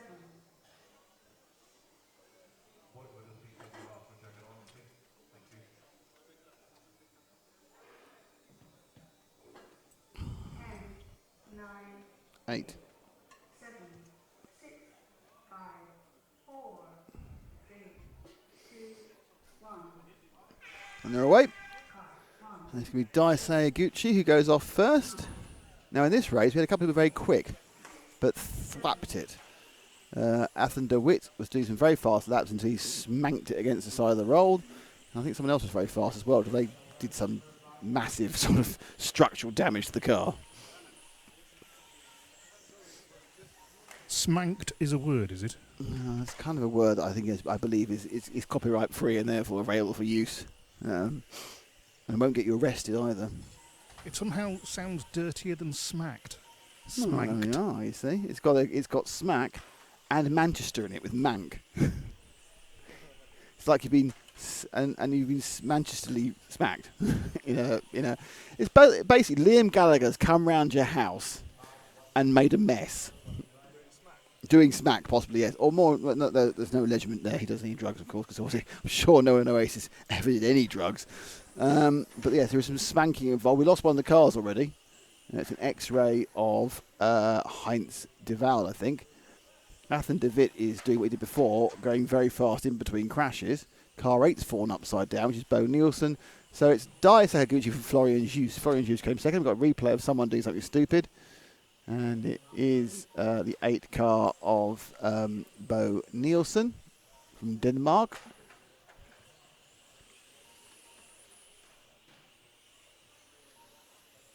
So, Sakaguchi leads. Florian Jus in the all-yellow car coming through the zigzag. Ooh, blimey, that wasn't the best marshalling ever. So look at Jus in the yellow car coming up the straight now. He's doing quite well, but behind him he has the all-yellow car, solid yellow car. And he's now behind him got Athan de Witt. Now, they're two Belgians. They probably race quite well. Athan de Witt has got huge ground speed in the multiple coloured car. You'll see in the back of shot. Unfortunately, he's also not always got directional stability. He's hanging on to that, and sometimes he's incredibly quick, and sometimes not quite so quick. Would be fair. But that's what learning's all about. And what will happen is in about a year's time, he'll be 3 seconds faster, and he'll probably end up, European champion 4 years' time. He's got to start somewhere, and he's not doing badly for a young lad, hanging on. But then Florian Jus is about the same age, visually looking at them. He's also doing pretty well, and he's actually now in first overall. Upside down in front of him is the 7 of Finn Arsons. This is the second of 5 heats of modified. We're with Jus, who just takes 2 wheels and gets away with it. Loses a little bit of time there. He had to slightly check up.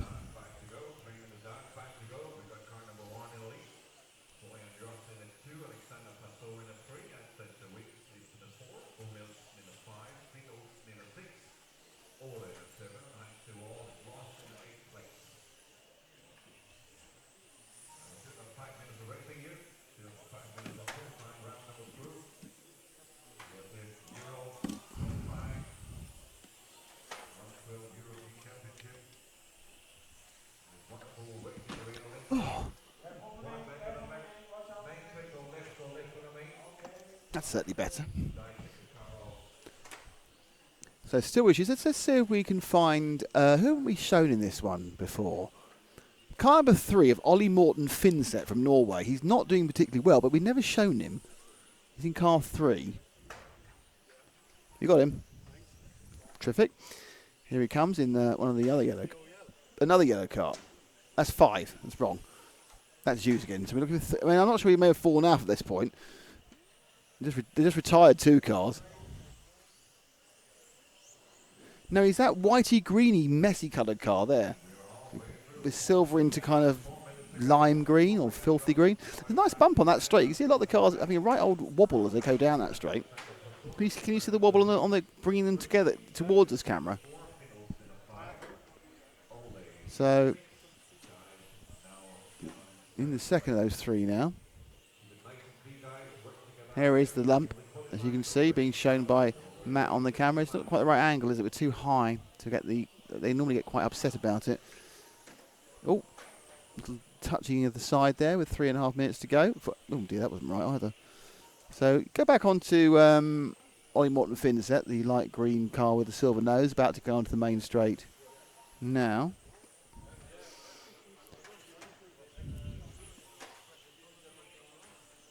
I think a little bit of a struggle holding on to that one, I think. They are quite... Sometimes you do just have to hang on for dear life with these things.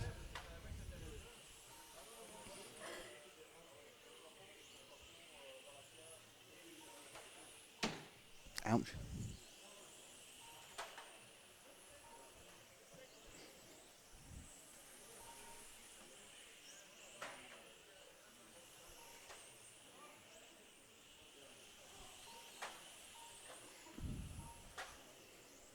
Now, right in front of him is car 7. A bit of a battle with Finn Assen. This is very exciting. These two are qualifying wise about 3 or 4 seconds apart, but oh, that's one way of getting past. quite cleanly, and that passed again.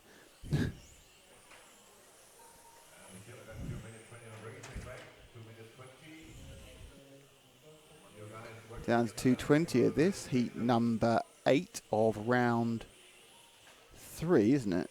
Yes. We're over halfway, by the way, everyone. Oh dear, he's upside down. He is indeed upside down.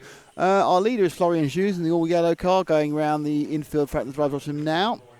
So Florian is doing okay. He is quite a long way from Dai Sakaguchi's pulled out, that's why. So Dai Sakaguchi has pulled out 10 laps ago, actually. So Hughes is going to win his second one. He's got a reasonable lead over Alexander Passart, who's done some good lap times though. Both of them are about 3/4 second a lap off what would be a great time.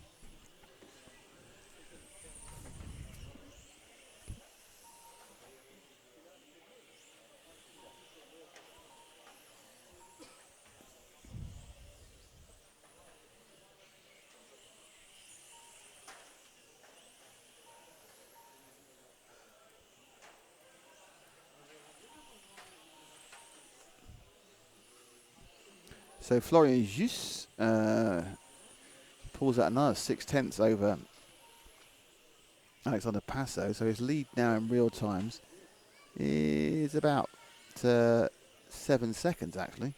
That's gone very well for him in the last couple of laps. On for a 48.10. Coming out of the last 40 seconds.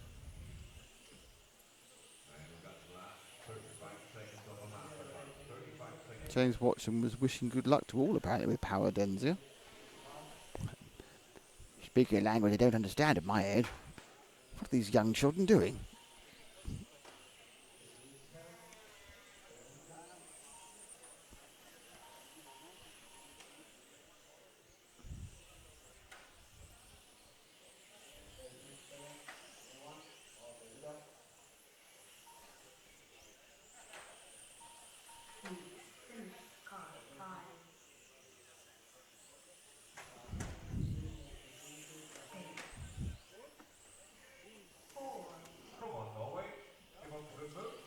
Come on, Norway. Trying to encourage the entire country. So Florian Hughes wins that one. Alexander Passart second. Athendovic is third. Then Bo Nielsen, who had a few accidents, he's 3 laps back. So really only 3 of them got the trip. And we now move into the third heat of 5 of mods. So getting closer and closer and closer to seeing whether Alex Hagberg will tie up the overall pole as well.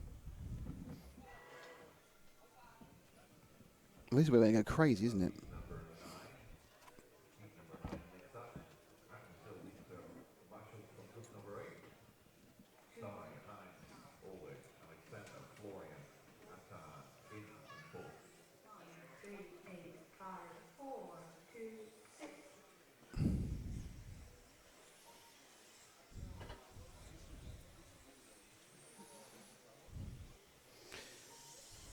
I have one minor problem.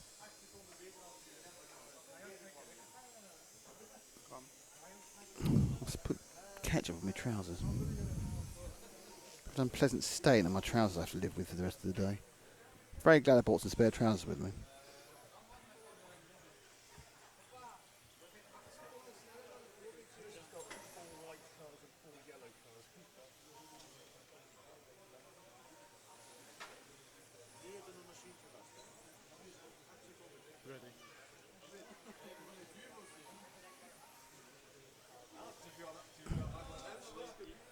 You ready, are you? You're doing me.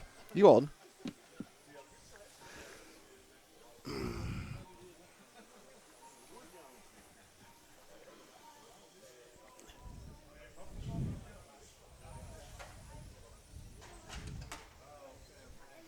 we're going to do a bit of Facebooking as well now for those of you on the live stream. Very exciting. Lovely bit of Facebooking. And what time is qualifying? Well, Kevin, we're going to carry on qualifying to about 7 o'clock local, just before 7, 10 to 7, which is 10 to 6 if you're in the UK, and different time zones are available. Yeah, it's before a bit. No, it's not 7, it's 6 o'clock UK time, James, not 7 o'clock UK time. I'd better type in then.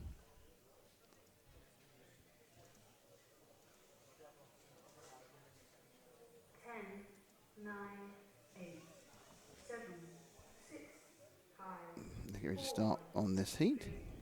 2, 1. Car 7, 1, 3, 8, 5, 4, 2. And hello to Facebook and hello to everyone else here. We are now waiting with bated breath for the third round of the modified top heat. This is the anti-penultimate one, which means there's 2 to go. Going around the track. No, anti-pasta, anti-penultimate. And just use the correct word. I'm quite chuffed about that. So yeah, so we've already seen young Mr. Hooper Honigel take the grid pole position with 3 round wins in 3 rounds for the stock championship. Alexander Hagberg has 2 wins already, going for the 3rd, but he has many drivers trying to stop him, though he has looked a tad imperious. And you want to hear how Alex feels about that? Well, first of all, you need to watch what's going on up there, but you can also go to the RC Racing Facebook page the RC Racing TV Facebook page, like us, and you also see a link to a grid walk we did, a pit walk, which has an interview with Alex. So it's all happening here in sunny Sittard in the Netherlands, and we are going to have, with heat 9 out there, it's heat 11, so you need to get across very quickly, because you have about 10 minutes or 12 minutes before we actually will see the top drivers out there trying to battle to keep Alexander Hagberg from pole at the 2017 112 European Championships in association with EFRA and with our friends, of course, Zen Racing and Montec. And I have to go back and talk about this race, which Martin Christensen is currently leading with Igor Liptak in 2nd, Martin Zivenhoven is in 3rd, Peter Bollum is in 4th, Thomas Deversky is in 5th, Mark Payne is in 6th, 7th is Jean-Michel Varinard, and Jorg Michael Tiet is unfortunately last, having more problems again. That's probably the end of Jorg's championship. He had troubles every single time.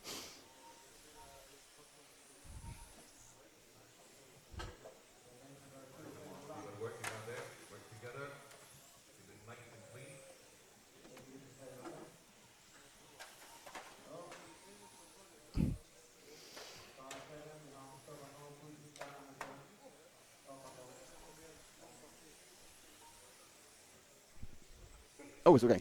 So who are we with at the moment? With the yellow car. Yeah, I'm trying to get which yellow one it is. We're with the yellow car number 5, and that is Igor Liptak from Slovakia. Unsurprisingly, being from Slovakia, he is, of course, an X-ray driver because it's a legal requirement. If you're not an X-ray driver from Slovakia, they don't actually let you leave the country. You turn around and go, I'm sorry, you have to stay in Slovakia until you leave the country with an X-ray. Paul Ash says great commentary, loving the live feed. Go Ollie Payne for a podium in both classes. Go Ollie Payne for a podium. Well, there we are. So Kevin, which Ash was that? Paul Ash. Paul Ash. Fantastic. So, car 7. We find car 7. It's Martin Christensen, the leader. Is that the leading? Is that the orange and white car? No, it's not, is it? Ah, there he goes. Right, coming around here, the white car. Yeah, you're right. This one here. No, it's on the main straight. End of the main straight. Coming around the EFRA section. This is Martin Christensen. Oh, I'm now doubting. No, it's a 7, isn't it?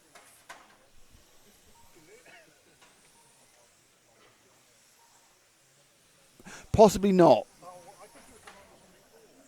I don't know, it's really hard to tell. The light's just faded enough. I mean, not the heck's going on. It's that one there. I told you it's that one there. It's one going underneath us now, on the main straight now. That one. Obviously, it's always been that one. Yes.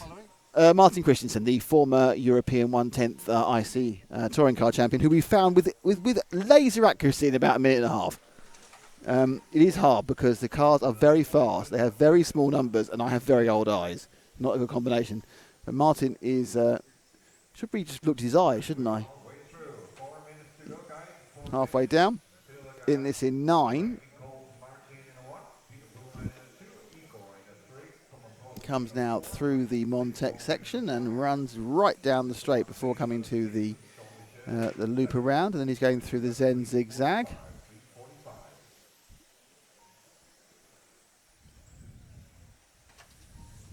Frank's joined us. Hello, Frank.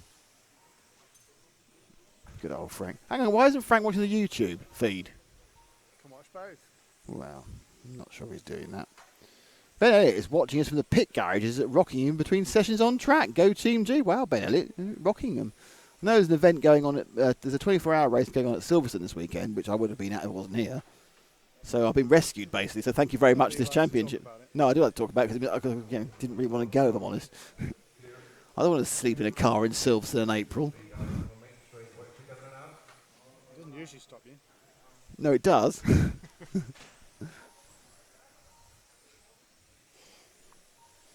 So with Martin still.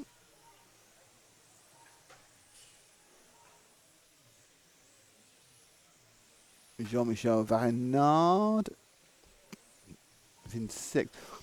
Let's find someone else because I'm quite uninterested in following this man anymore. How about that orange and white car?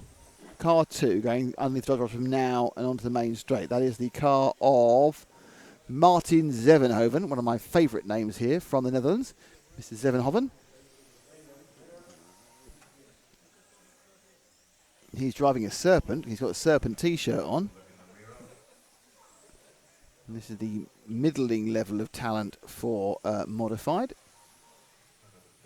Running about 0.6 of a second a lap slower than you'll see Ollie and the gang, Alexander and the gang running later. So before we sign off the Facebook preview, yes, just tell them what's to come and how to get it. Right, so yes, we're just going to the Facebook preview. Do not forget that in the next 5 or 6 or 7 minutes, you'll be able to see the top drivers. And to do it, you have to go there and click that link for the YouTube and see us live for all this wittering in high definition on your telly box / device / phone, tab, or if you have it implanted in your brain on your very retina. Anyway, so it is Martin Christensen who is leading this one with a lead of about 7 seconds from Peter Bonham. Igor Liptak 3rd, Thomas Dvorsky is 4th. We are still looking at Martin Zevenhoven in the whole thing. He has fast on his heels the white number 4 car of Jörg Michael Tiet, who's come back after having a bit of a sit down.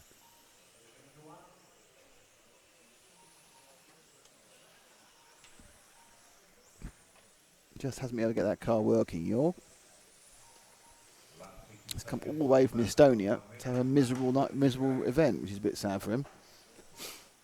It's a long way to come for a bad weekend.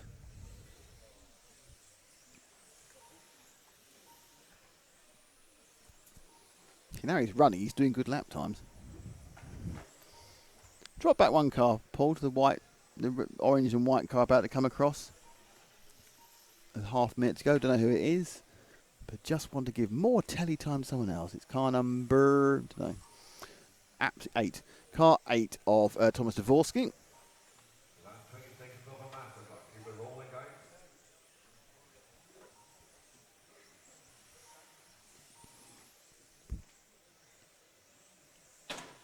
Ooh, slammage. Double slammage. Triple slammage. Car dead. Who is it? That's our leader having a problem. So Martin Christensen's had a problem on his last lap. So his last lap's going to be very long because he just didn't clip the last one. He made a mistake on his last run round. He's also, the car looks awful now. And his last lap for Martin was 16 seconds. He lost 5 seconds in the last lap. That would be a bit depressing for him. He'd be disappointed about that, that's for sure. Time is over. Race finished.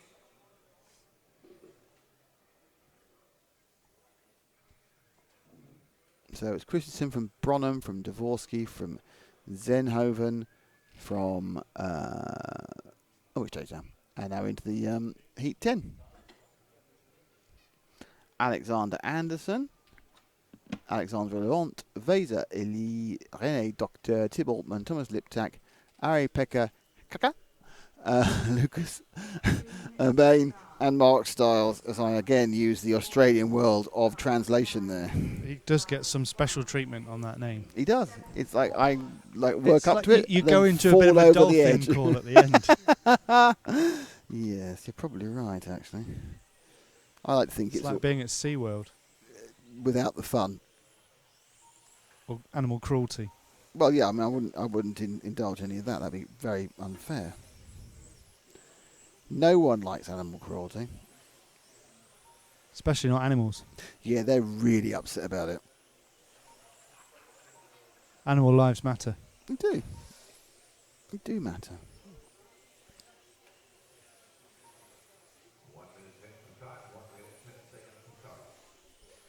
Apart from breakfast and lunch and dinner.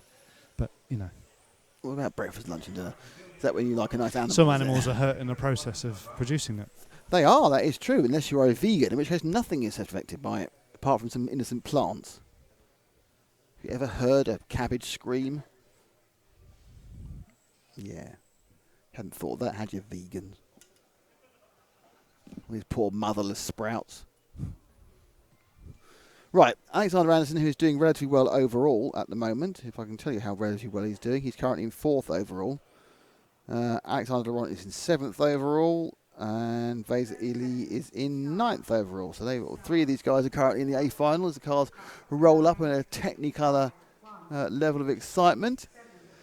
First off will be Alexander Anderson in the pink and white car. Pink roof and white floor. 10, 9, 8, 7. From this, I think he's the CRC Army's Alexander in that one. So he's got CRC chassis, advanced electronics speed controller. 9, 3, 5, 1, 2, 8, 7, 4, 6.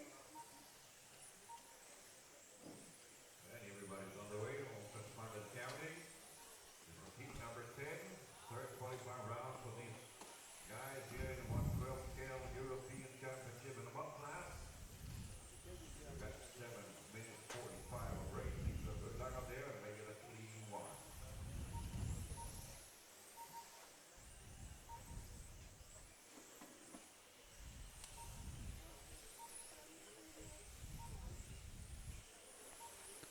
So Anderson gets a good start away. Done 11.1 already. Slightly slower the second lap. Lucas Urbana won this second time round. Lucas had a good time in the second heat, but he, like Juho Levonen, he's a long way down because he only got one good run and one bad run. And of course, add all the points. The drop scores are not played into Lucas's hands just yet, but he is doing a little bit better than the overall rankings would suggest because of what he's achieved so far.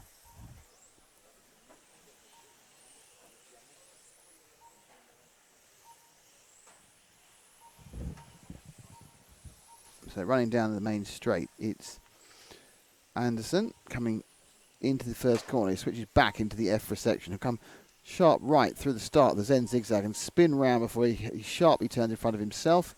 And that's the Montec section. So it's very fast. Lots of curves, nothing particularly sharp. You've got no real ultra sharp corners here. So we start, I think it's a 12 corner track. Let's see. So we go up the straight there. That's one corner.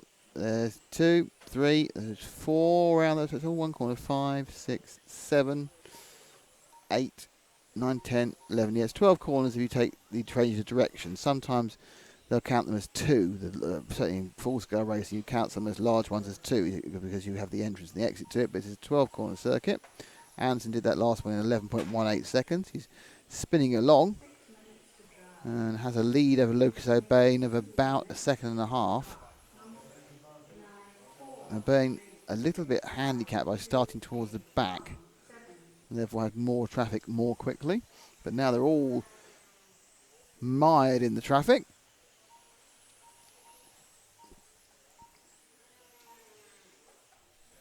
So O'Bain is car number 4.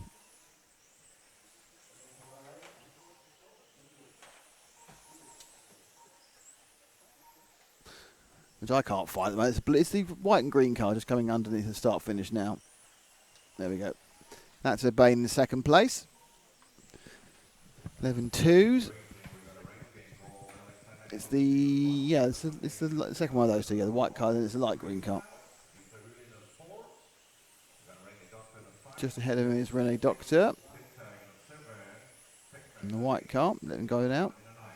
Quite a few people are changing their body shells, either to their painted body shell or from their painted body shell.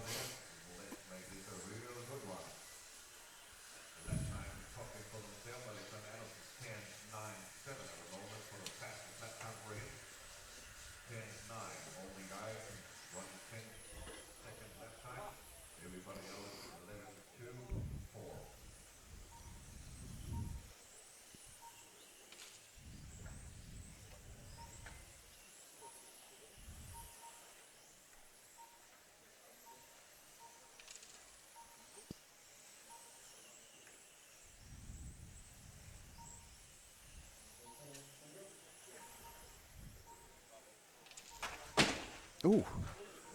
Big thump there from some car. That was the Urbane car, so we should have had that on the replay. So unfortunately, no, he just smacked it underneath us, unfortunately, so we haven't seen it. So excited to see that man write his car off again. So a bit of bad luck for Urbane there. He clipped the side and just whacked the bottom wall in front of us, and it was a splintery sound. So it's Anderson from Laurent from Ready. Raise up. Let's see if we can find Laurent. He's got the yellow nose and white tail, about to go underneath the driver's rostrum, which he does. Don't forget, in a few minutes' time, it is the exciting part of round 3.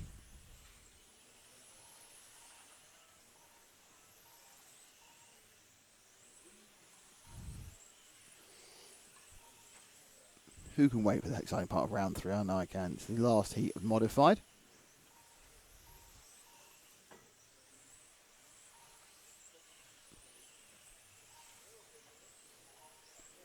What happens after Brexit? No EFRA for UK drivers?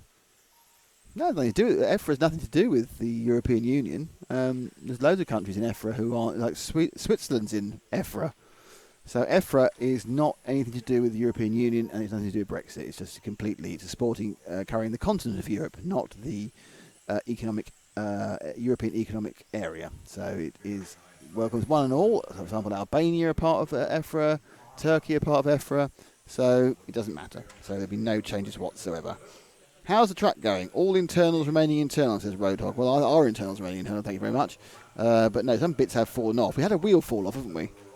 And lots of cars hit walls and smack themselves a bit, Roadhog. But apart from that, that's been the biggest problem. But yeah, we've had quite a few people come to very, very quick stops.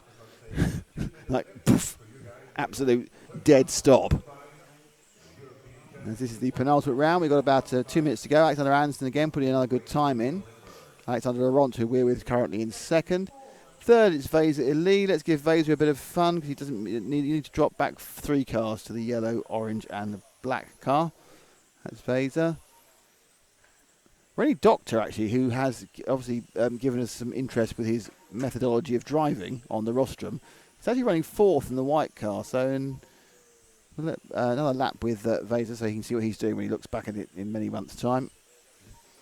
Let's drop back to the white car of drop back one car of the white car of René Docteur. So you've seen him driving the car from the rostrum. Here he is now driving the car, or the car as it is driven from the rostrum on the track. The high energy input, René.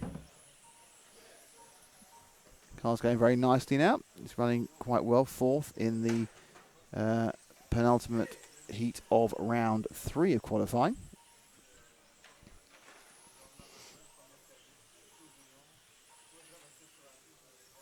So we wait for whether we can see a bit of a result from Alex.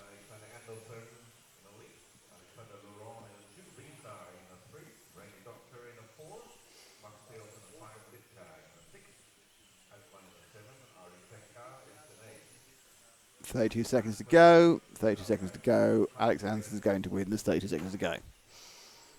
And then he gets past there. Doctor gets past the crashing car 8, I think, of Thomas Liptak. Pretty sure it's Thomas because he's Slovakian and he's wearing an X-ray t-shirt.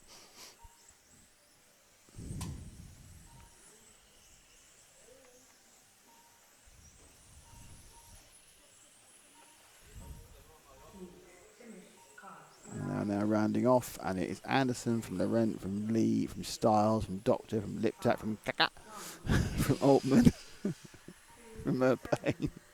Mank loves that one, don't you, Mank? It's not funny. What's not funny? Your dolphin call. Why do you laugh every time? Let me hear it again. Harry Potter.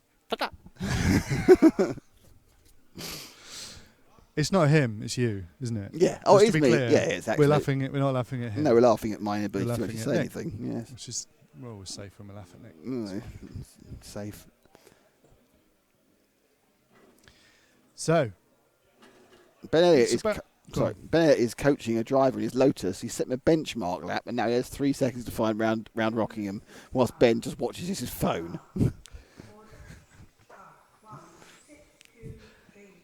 What can you say? Go faster? Yeah, that would be the one normally. Easy break later, says Andy 911, don't he? Yeah. I think braking later... Not too much later, though. Yeah, because eventually you end up just running out of road and hitting it in a barrier. Then you go very slow. I quite like Rockingham. I fell off my bike up Rockingham for no discernible reason about 3 years ago, though.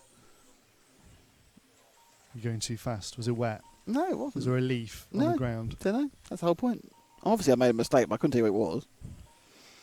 Did you get the wiggles? Nope.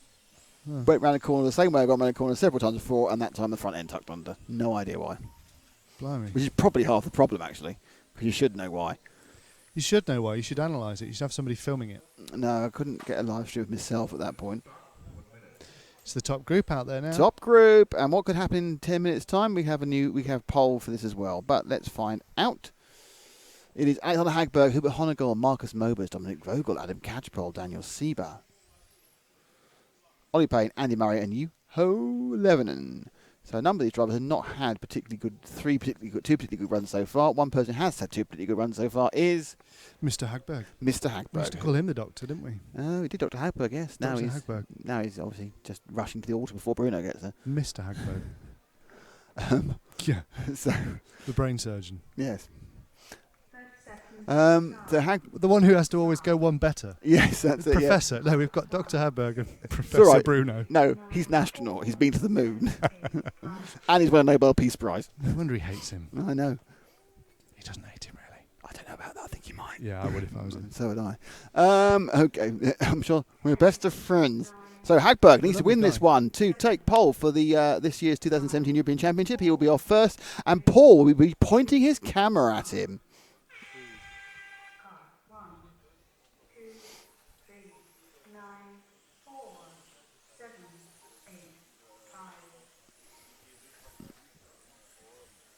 So, off they go. Hooper's gone off second, which is interesting. So Hagberg, already a problem at the back with Ollie Payne and a couple of others.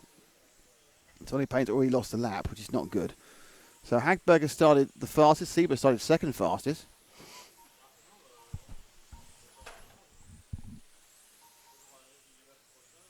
Honegal has the fastest lap time, but is not fastest overall. It's closer than it normally is. They just slapped 2 corners, doesn't help. As Hagberg does a 10.97. Honegal 11.2 after smacking things twice, which is quite impressive. Hagberg again goes around 10.8. 11.1. He's just stretching his legs now. And it's now just going to be a 7 minute and 15 second attempt not to be tripped up by back markers. So Hagberg's next attempt is victim with Andy Murray. And Murray lets him through. Murray's car has handled quite well at the start of the race, but it was actually appalling at the back end of the last race. Hagberg will next have a go at Juho Levonen, who's one of his biggest rivals normally. And Sieber, who's having a nightmare again. That's 2 bad ones in a row for Sieber. I think man who won one of the German championships recently. A different track, different layout. So Hagberg, of course, who won the European Championship in Scandinavium 3 years ago, and then the last 2 times we've been at his, well, not his home track, but his car's home track in the X-Ray and Huddy Arena, and now he's in Racing Arena Limburg, and this could be his 4th championship. But he, all this is going to do is going to get him onto the front of the grid. In fairness to Hoopo, he's not dropping Hoopo in any way. He's only 4 tenths behind him. Let's drop back 2 cars to the white car of Honegal. So Honegal there is in 3rd. He's got Juho Levonen in between them, which normally would mean more than it does now, because they're actually Levenen's not actually on the pace. Good lap there for both drivers, 10.9s for both of them. Honegal now he's got the pole in. Oh no, he's made a mistake. That was probably the end of his chances. That little tiny little bobble is probably where it's all gone now. Lost a second with that. And that's Hagberg away and gone.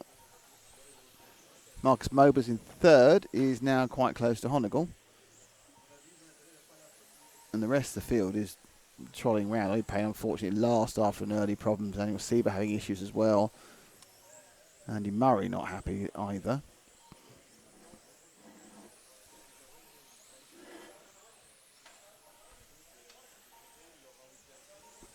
If Seaberg could get that car to run, he'd be doing much better.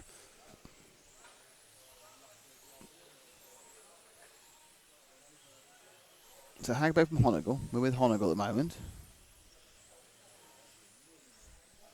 He's coming into the Zen zigzag right now. And out into the non-technical section. And we'll come later on into the EFRA section. There are three bestest friends. Zen Racing, Montec and, of course, EFRA, who organise this event. They come sweeping down the main straight now.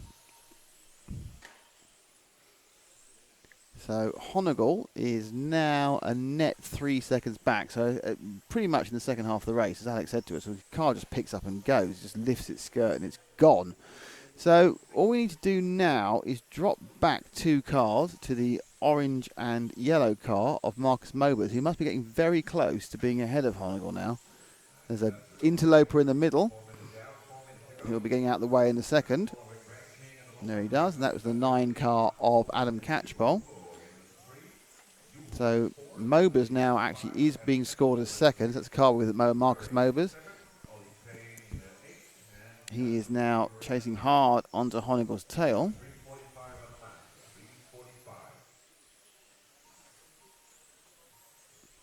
Vogel's in 4th, and Yuho 11 is in 5th.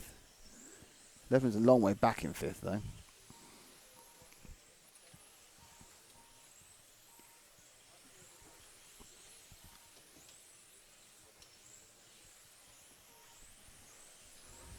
So Mobers getting closer all the time to Honegal.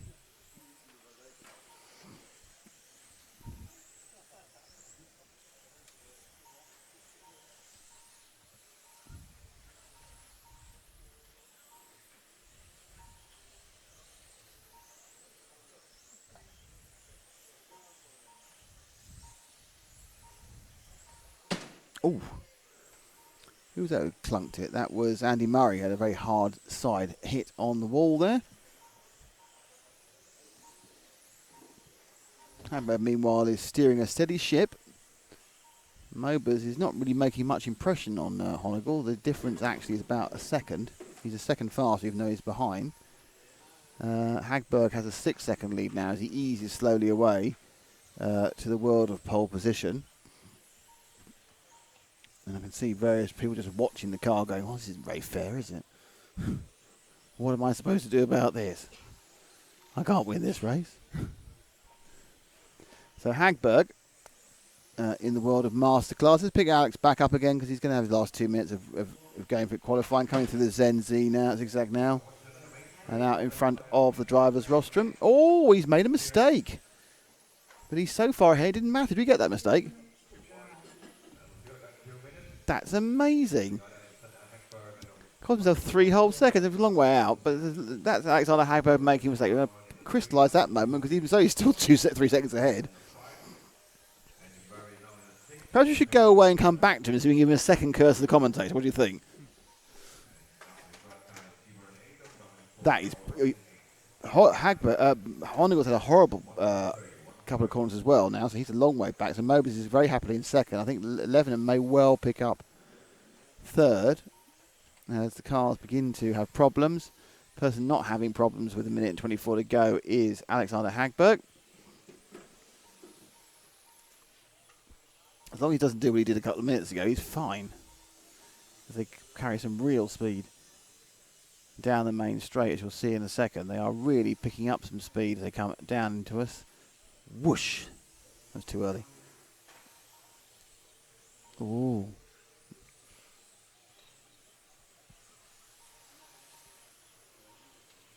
There's a raft of replays now on the replay machine, haven't we? Playing all those out will take a while. Be here till Thursday.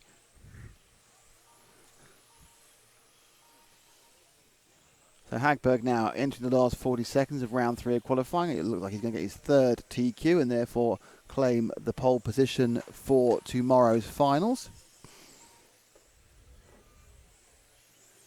So Andy Murray has to be picked up, which is unfortunate. In fact, Honegal has dropped off so much in 4th that he's actually very close to being lapped despite going off second. So this has not worked well for Hupo as 3 fastest in stock, but really having issues in the middle of this race. So Hagberg only has to finish this lap. He is on, and he will become the TQ for European Championships in 2000. He's on the far left on 2017. There he is, and he looks really excited about it. Oh, I've captured TQ. I've never been so excited in my life. The emotions. It's then again, for a Swede, this is pretty animated. Oh, Chris Odyssey's turning up. Hello, Chris. Yeah. Can you show me the start again, please? Probably, but the start. Yeah. The actual start, not the cameraman following Alex down the straight. No, that's what we got. So none of these pick up the start. No, unfortunately. We haven't got a start ISO, I'm afraid. This is Chris Hardesty, by the way, asking if we can show him the start. Because we think the timing computer called it wrong. Oh. Haven't even got the sound either, unfortunately. No, we only got the first car away, I'm afraid, on this one. Okay, thank you. Well, there we go. It's exciting, isn't it? We were called upon to help and couldn't. Not Anyway. often that happens. How? Yes. Right, okay, so now we're going to back into round 4 with... Oh, very good. You are good at this, aren't you? This is all going very well.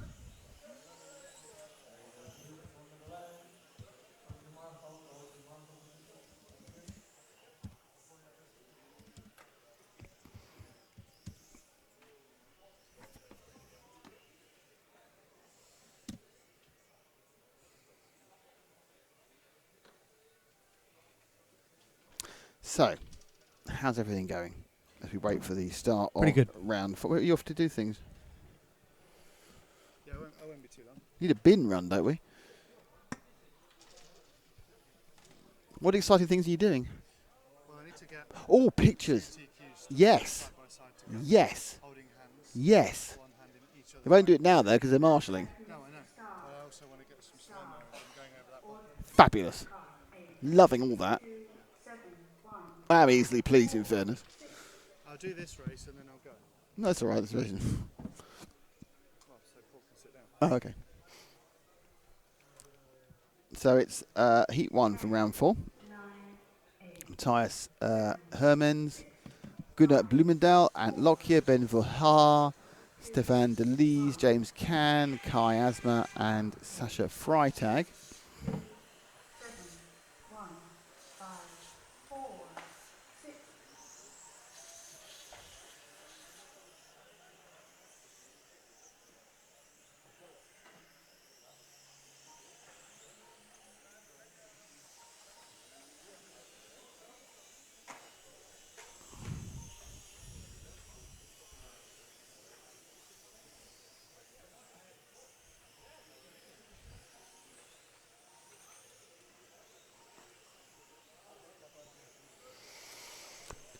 And we are currently with the the orange and white machine as it goes down the end of the straight. A bit odd, that one. It's like kind of looks like a slightly fat cat. Car 8. You know how cats, when they get slightly fat, get that sort of undercarriage thing they have. Oh, yes, yeah. That car looks like it's got a bit of an undercarriage because the rear of the bodywork's spread out. It looks like a chunky cat. Can you see what I mean on the 8? It's a red and white car there. It's like a bit kind of. It's a bit like Matt's cat. Don't talk about Matt's cat. Matt's cat is feral. Matt's cat greets him not with a friendly smile or a purr, but with a flick knife. It's Matt's cat that's causing the problem in the park run. Yes, I think he's one of the gang leaders. Absolutely. He's called Mr. Scruffs. So Matt wasn't helping in the first No, place then. it's like if you give a name. You know, if he called him Pussy Willow, he'd be fine, wouldn't he? He'd be like all soft. But Mr. Scruffs, it's like, well, he's hardly going to turn out to be a classy cat, is he? Just missed them anything. Mr. Scruffs. Mr. Scruffs, you are the evil. Scruff, Mr. Scruff. Mr. Scruff. I don't think I want to stroke you anymore. I want a white cat for my sort of James Bondian things. Anyway, so that is the slightly old cat there. If any of you have any idea how to turn a completely feral cat back into a pet, don't bother sending it to Mac. He doesn't care. He's not bothered. Oh no, do send it to him because he's dead to him. Mr. Scruff is dead to him. Is that why he was threatening you in your bonnet the other day? Matt's got a picture of his cat. Matt's got a picture of his cat on his bonnet, and it just couldn't give two hoots and wouldn't get off the bonnet, would it? It's unbelievable. He is sitting there, and he's driving along with his cat in the car, and the cat's going, "Is that all you got? Is that all you got? This isn't a Ferrari, it's only a Dodge. What you got? Nothing. Nothing. I'm not frightened you're all four before." It's terrible. You are being disrespected by your feline. That's how much respect I get from the cat. Still more than you get here. Anyway, as we try and amuse ourselves at the beginning of Heat 4. Your system only records the current view, not... Yeah, it live streams only the current thing, yeah. Only ISO is the current camera. Sometimes on some races we do actually have every single camera recording because we're going to use it for the... This is Roadhog's ask a question, by the way. So we have it ISOing every single... individually recording every single camera, but not during the middle of qualifying. It's not anything we need, so we don't worry about that. But obviously on the start line, we will obviously go off with the first car. And it's been one of those weird days we decided to go to the last car, but this wasn't one of them because Alex was out there doing it, being a great guy.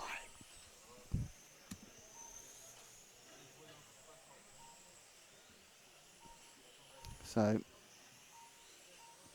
moving. So do the recordings not have any audio then? No, you set it so they don't play the audio. Right, so we can't not set it, but recover the audio. I don't know, actually. Because then we could hear the computer. No, you wouldn't hear it over me. Pity. I know, many people think that. Please don't hear it over you. Why? Because you're just so annoying. You really are yeah, that sort of thing.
So I was just checking some technical facts.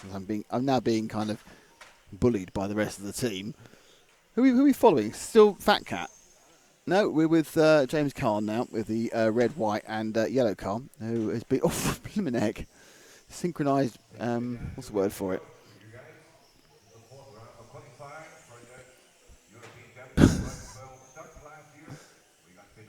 Oh, that's broken. Yeah, James wasn't very happy with that. I thought that was such stunningly bad driving, but it actually was the car broke. So yes, things going particularly well there for the stunningly bad driving. So Ben Verhoeven, car 7's winning this one. Can we find car 7? He's not the Fat Cat car. Is he the multicoloured car 7? They are going slower, so we should have a chance of getting this one. No, he's the bright red flaggy one with the blue edges going down there. That is Ben Verhoeven, who is in this stock qualifying round 4. He is car 1, as they say.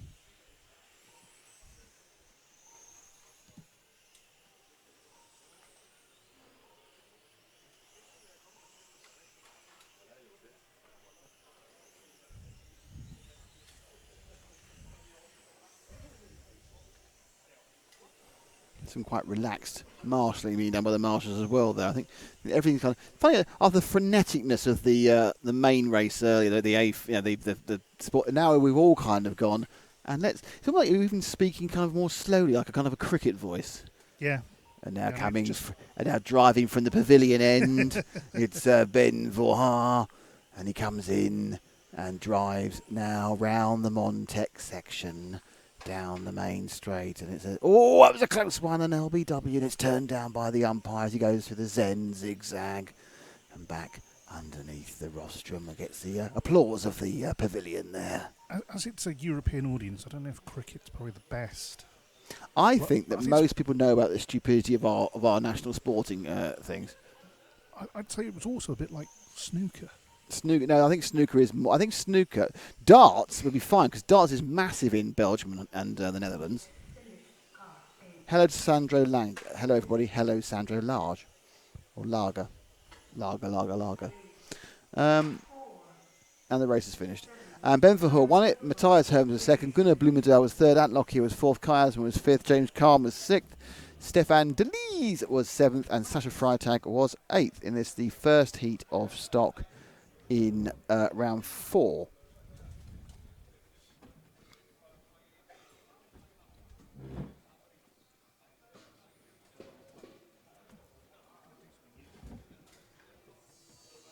You do something useful. Yeah, we're having a bit of team rotation. Max is road? going to be operating the camera. Is for this he? one.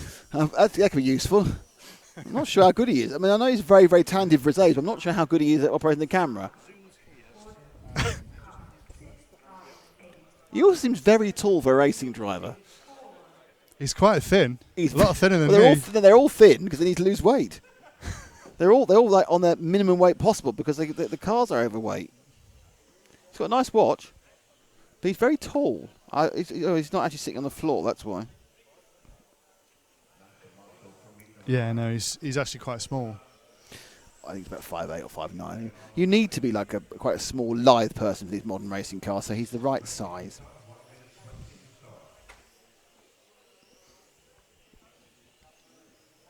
So good work there by Max Verstappen there, being part of our team. He can do no wrong. He can do no wrong. Does nothing. Very difficult track, Sandra. It is a very difficult track, and wait till you see it with the modifier, guys. It's super difficult. You getting the pictures I'm going to need for my report later, then? Anyone else? No. Those two is going to be one picture. We'll get pictures from cars in. Get Hagberg to put his proper body shot on his car. This is on-air conversations about a written report coming later.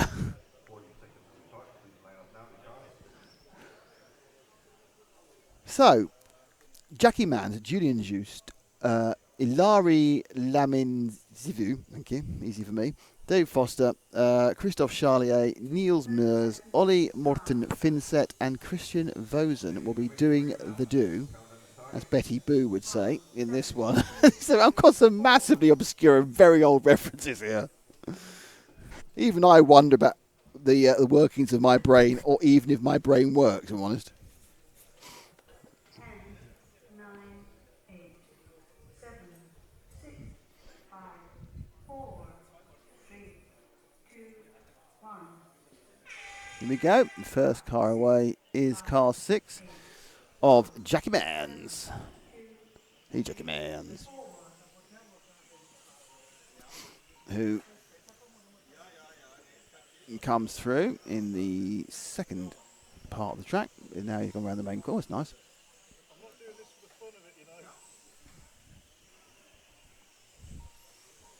Oh. Matt keeps putting the camera on and then walking off and not putting it on the right camera. Sorry about that. So Jackie Mans is now on the screen. It's ridiculous. I'm going to have a word with the staff, frankly. If you're going to leave it on the camera we need. Or point out it's not the camera we need. Oh, he's doing some picturizing now. I can see him. I'm not going to make him laugh whilst he's doing the pictures. No, he can laugh twice apparently. Anyway, so already up amongst the back markers is Jackie Mans, who's got a really quite distinctive paint. I quite like that. It's quite easy to see.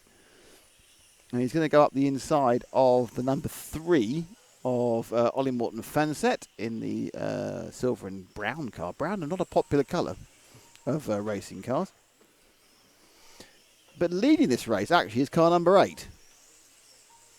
You keep on him, I'll try and find car number 8, which can take a while, as you know.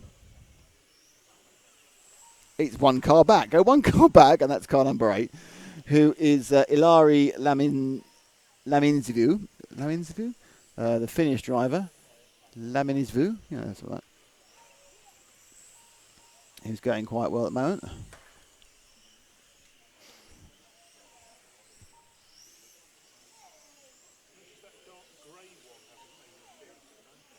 No, we had one that was badly painted last time. It obviously decided to go for a new body shell. Those who watched yesterday know the car had a very unwise choice of body shell against this grey carpet.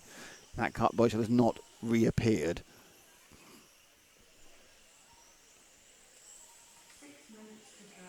So taking the lead and going past Jackie Mans is Ilari.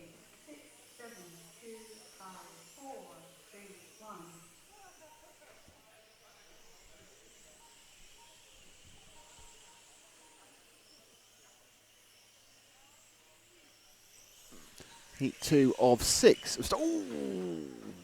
So I was watching off camera there. It was going to be fun. Oh, someone got a stop go. Car 1 got a stop. I can't think why. Why Dave Foster got a stop go, but he did.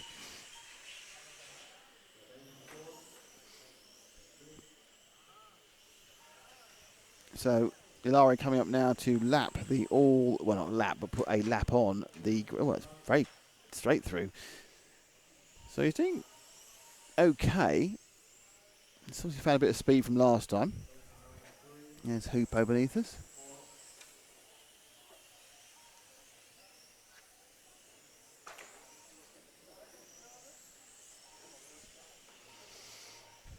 Oh, bit of Mark Stiles picturising going on there by Matt, who's taken the headset off there. He's already distracted from his camera work. Oh, he's there.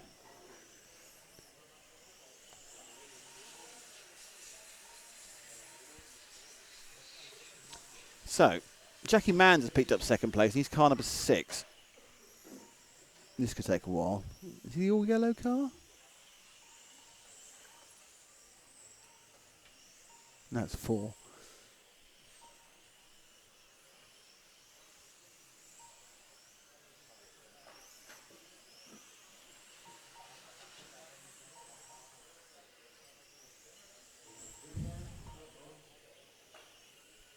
Christophe Charlier in 7 is 3rd. Where's that young man?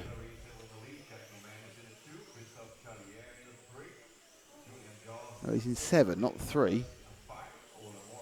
Right, the light green car, or aquamarine car, that is the 7. In 3rd place at the moment of Christophe Charlier. He now comes through the EFRA section, in through the Zen zigzag, and is spearmint green, I'd say. Which is spearmint green?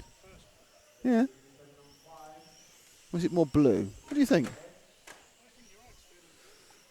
It's good. We can take a poll of that, but I don't think you'll get the same, because it's quite dark in it. You don't get the same colour representation on the screen. Oh, he's let off the track through there.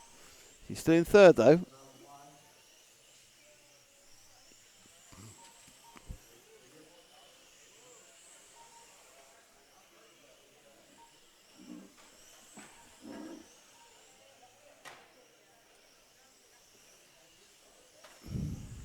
Oh, some accidents here.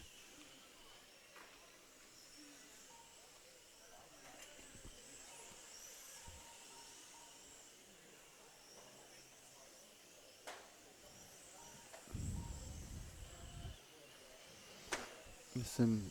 Why is it? Oh, we've got an animal. We have an animal. What sort of animal is it? A little dog. It's a little dog. Yeah. Paw Patrol, quickly. There's a dog there. There's a puppy. Yeah, look. It's a little puppy. Look. Aww.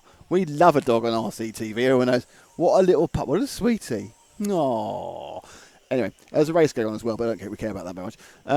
So Ilari is not working together apparently. He's leading this in car 8, as he has done for most of it. There's about 2 minutes to go.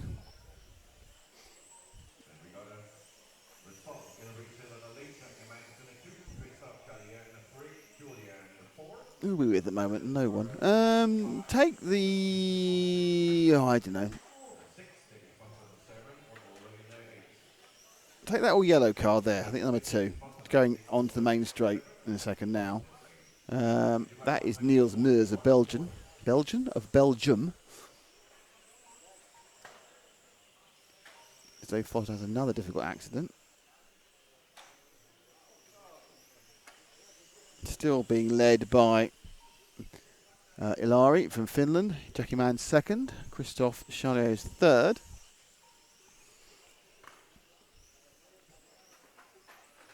Oh, blimey.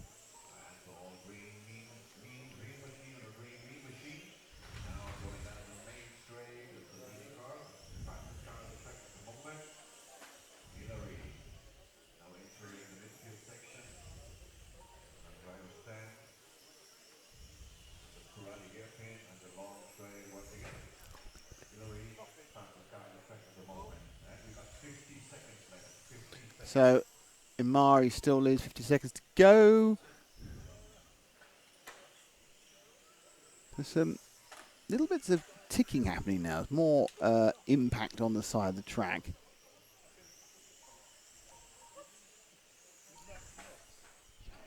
What he said. What he said.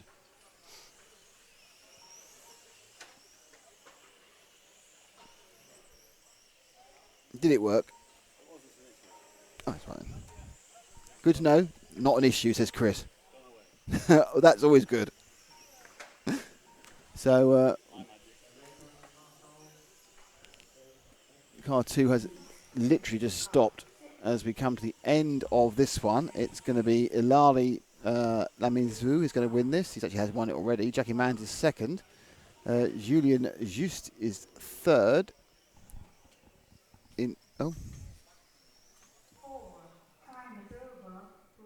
The charges now, are they?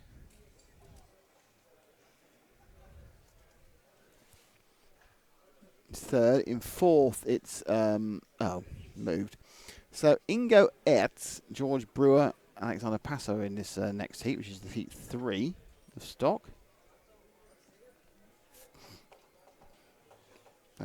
Yuka Hakamines, Javier De Bruyne, Sacha Lenartz, Finn Assen, Henry Mans, and Andres Schutt make up the runners and riders for heat number 10, not 10, heat number 3. Just jumped 7 heats out, I think purely out of probably wish list.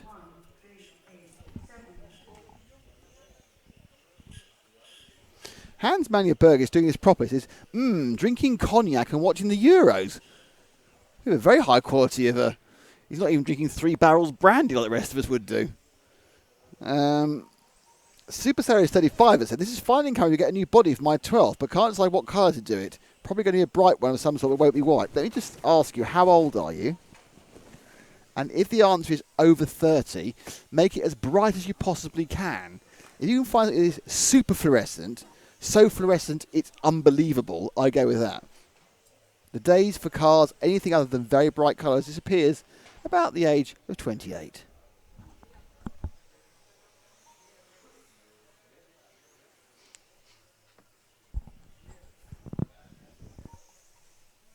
So they're just warming up for this, heat 3. Inigo Ertz of Germany will lead the way, and George Brewer of the UK will follow them up. So about 45 seconds before I get going.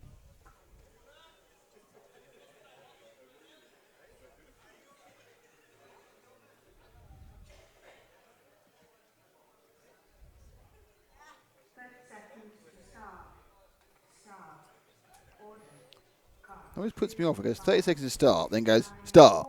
Hang on, what? What do you want to start? Is it starting? No, don't start. Don't start.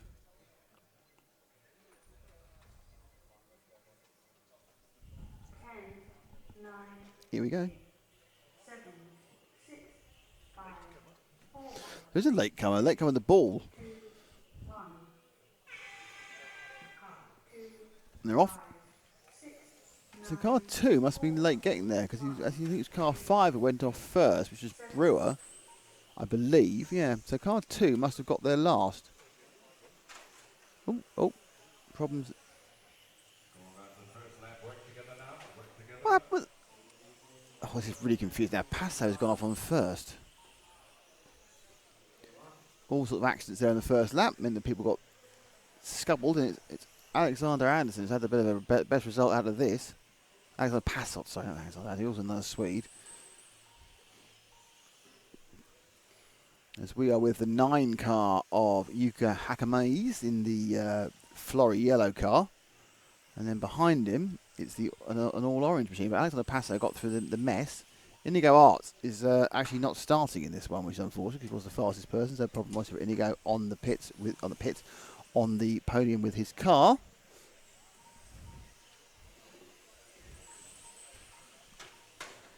Passo and Anderson now. So second place is Finn Assen.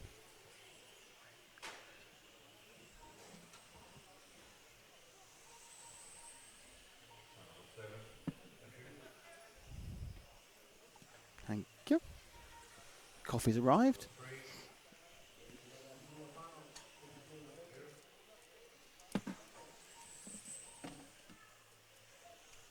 Oh, okay. So let's try and find the leader, who I think is I know it's the 6th car, which is the orange and the blue machine, just coming onto the main straight now, Paul. That is Alexander Passo, who made a fantastic start and hasn't really relinquished that the whole way through now. Second is Yuka Hakameis, who is already 4 seconds back in the 9 car. And we're with the leader as he comes off this heat. He sweeps round the sweeper, I suppose, really, through the Zen zigzag, and underneath himself there, he's a young lad in the middle of the rostrum. Oh, so he needs to do this.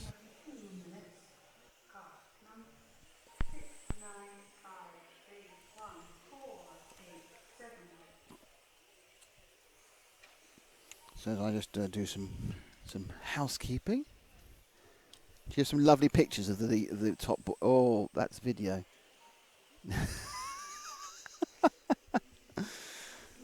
Humour, they tell me, skips a generation. Obviously, yes. But you've got the still picture of that as well, haven't you?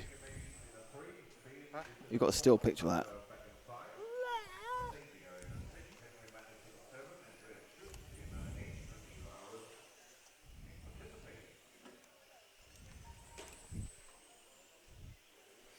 So Passo carries on leading and carries on being on our camera. Next car he's got to face is the 4 machine, Javier De Bruyne, but he made a little mistake. 2 little mistakes there. That's the picture I want, yeah. Thank you. What dog is that?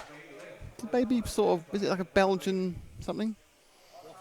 People are only getting half this conversation, by the way, which is always very confusing for them. Hang on.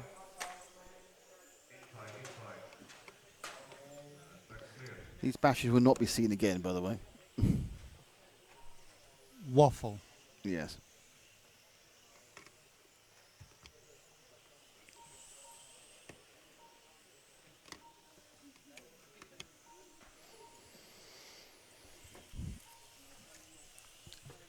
George Brewer in 5. Let's find his car. It's, I think, the all-red machine going down the straight now. He's in 2nd place overall, the Brit, with the Schumacher Eclipse.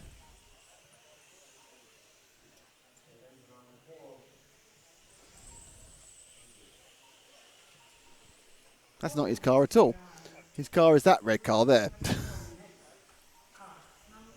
Sorry about that.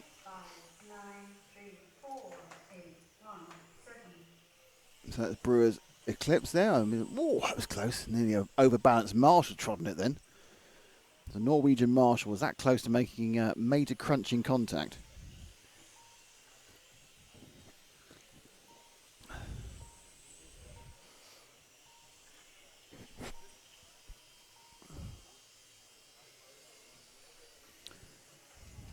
So lap times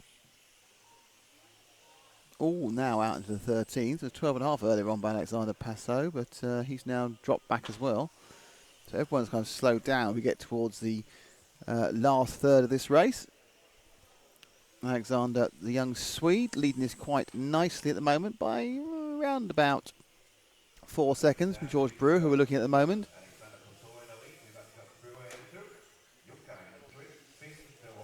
Brewer's car looking quite nicely planted at the moment. Obviously lacking a bit of outright pace. That's why he's in Heat 3 and not in Heat 6.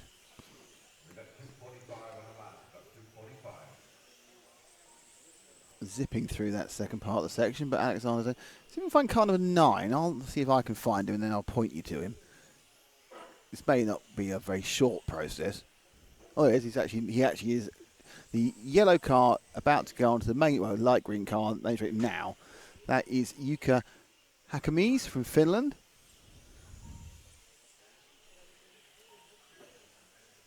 Hakamies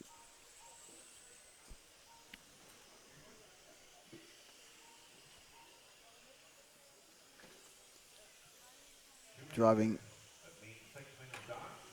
consistently, if not consistently quickly. And sometimes consistently is all you need to do.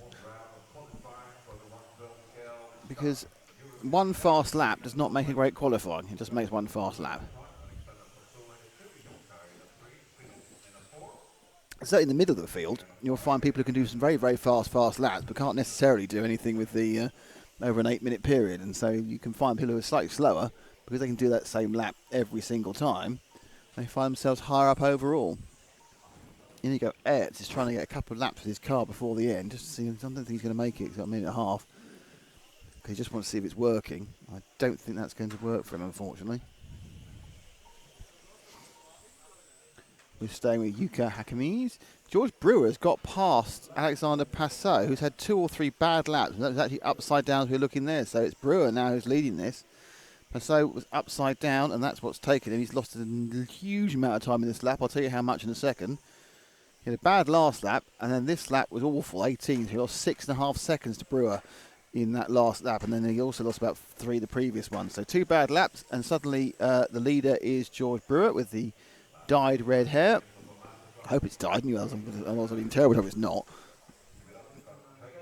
So Brewer, got a little sharp there. So if we drop back just one car, and we're back with George for his last couple of laps as he's in the lead. If we can keep this together, he is amazingly about 8 seconds ahead now. So it's been a really bad 3 or 4 laps for Passot. It wasn't a great lap last time. In fact, all the laps have come out massively. All these drivers are struggling towards the back end to put consistent stuff together. We come now through the Zen zigzag.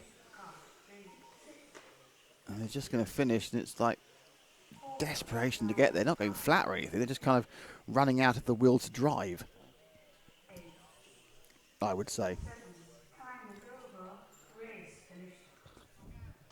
So that was the end of Heat 3. And coming up after Heat 3 is Heat 4.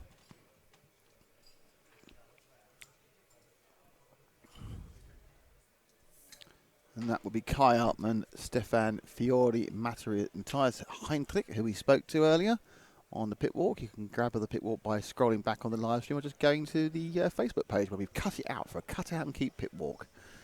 Robert Clear, Nicola DeLees, Oliver Hellman, Par Jive Chris House, Branislav Paddock, and Uwe Sieber. That's obviously Daniel Sieber's father. There's 10 of us here. So you've got Kai Altman. He's got himself braced for action.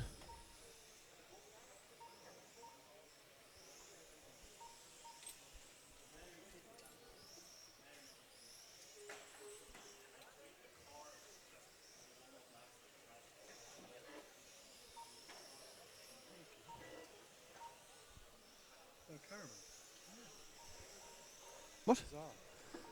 You got a no caramel? Oh, yes. Now there was a major malfunction with Paul Bateman's Mars bar then, and it was lacking enough caramel. Have you had a malfunction? I once had a solid chocolate Kit Kat. I thought I'd gone to heaven. Wow, that is heaven. It was only a 2-bar one. I can't oversell it. It wasn't the whole four finger one, you know, but 2 fingers of solid chocolate. Super Savage is only 26, but he needs a bright colour of body. I say he needs 30. By the way, we have our coolest viewer. I don't think we were listening. I was talking about it. We have Hans Mangberg, who is drinking cognac and watching the event. Oh. He's saying cognac. It's probably meths, you know. You need to put those in so you can listen. Okay. So we can have a conversation. I know you're doing Soch, but we need to make it like... 30 seconds to start. Order. Card. 10, 2, 1, 3, 9, 4. So Altman will be off first, and will be the focus of our affection in this heat 4 of 6 of stock. He's definitely not going to fall over, is he? 10, 9, 8, 7, 6, 5, 4, 3, 2. See, interesting. Chris House is not going to fall over. He's resting his stomach on the bar, and Paul Branislav is so tiny. He's on a massive stool. 4, 6, 7. So away goes Kai. And, oh,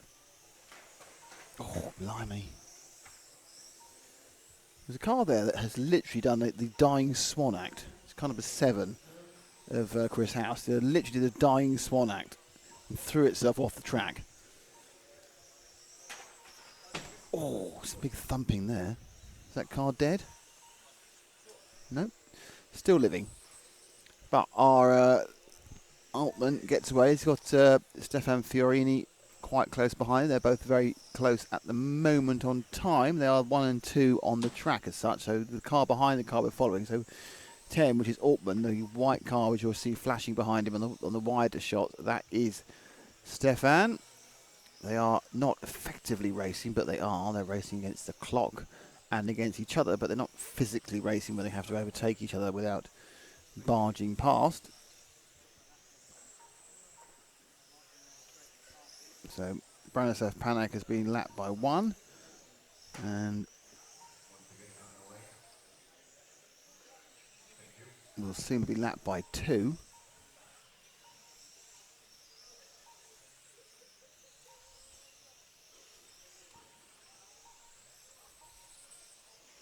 So he's just dropped down 1 car back to Fiorini. He's done the fastest lap time and is just ahead of Kai Altman. Well, he's gained a lot that time, so he's right up the chuff of Altman at this moment.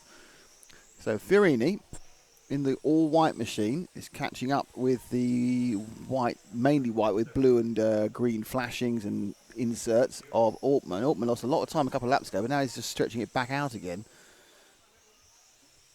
Only a 1/10 of a second apart, because obviously they only started the second apart, and Altman suddenly decided to get a real hurry up.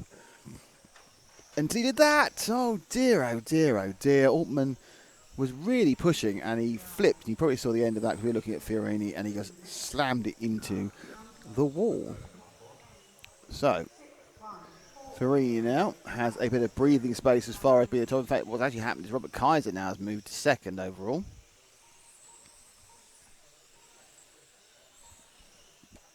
So Kaiser is in the... Sorry, Robert Klyer, not Kaiser. Robert Klyer is in the 3 car. Oh, and a crash for Fiorini then. That's going to cost him some time. Is that another one? So Fiorini's taking a nightmare lap, and I think he's probably dropped out of the lead now. So Fiorini crashes twice and drops to 3rd. So that wasn't very useful. Don't be alarmed. Okay, I won't be alarmed. I'm going to try and take the replays off now. Okay. Shouldn't be a problem. Fine. Okay, so looking for the I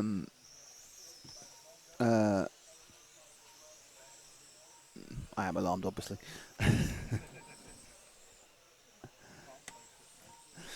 So Altman from Clear. I was still looking for Robert. When Fiorini crunched into the wall, I was actually looking for Robert Clear, who was in 3rd, now in 2nd. So we need to find car number 3. But I have real difficulty in seeing anything.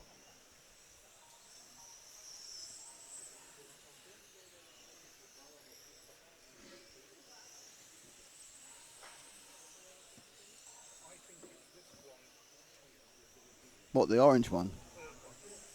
Oh, right, that one. The orange and white one. I think you might be right, actually.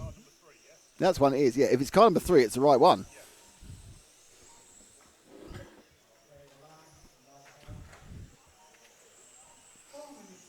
So car 3.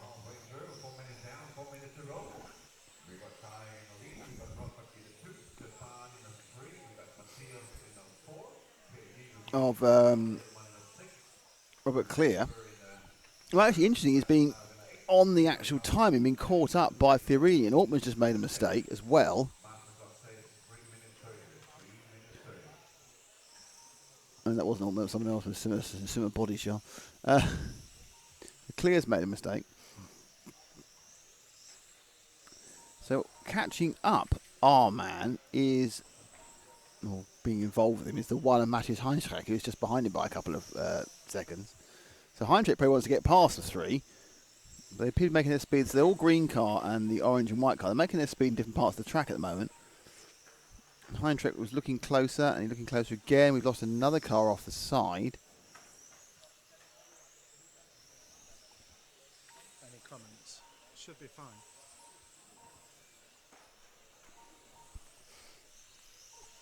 So at the moment things are going okay. Hopefully they stay going okay as we're stressing this. Oh, the CPU's ain't right at 24%. Not even trying. I'm a bit confused about who's crashing to who. 'Cause I think Altman did lose time that time, didn't he? I think Altman had a bad lap that time, didn't he? Yeah, just 3 seconds. So is that enough for Clear to get in the clear? Farini's coming back into it again. This is Clear. We're with Robert at the moment, with the orange car. He's now been overtaken by Heinrich. And Heinrich's now made a mistake and Clear's got back past him again. So this is all kind of after you, after me, after you, after me at the moment. Let's see if we can find who's lead. Let's have a look at probably Fiorini where it's happening at the moment. So it's the white car coming into the Zen zigzag now behind Branislav. Just got past Branislav there. Fiorini back again. Last time he was on camera, loused things up despite leading the heat. And of course, even though you win the heat, that louse up is going to stay there because of course you end up losing the track position and the overall position of the count back, which is everybody, of course. You're up against everybody. That's the point. You're racing the world.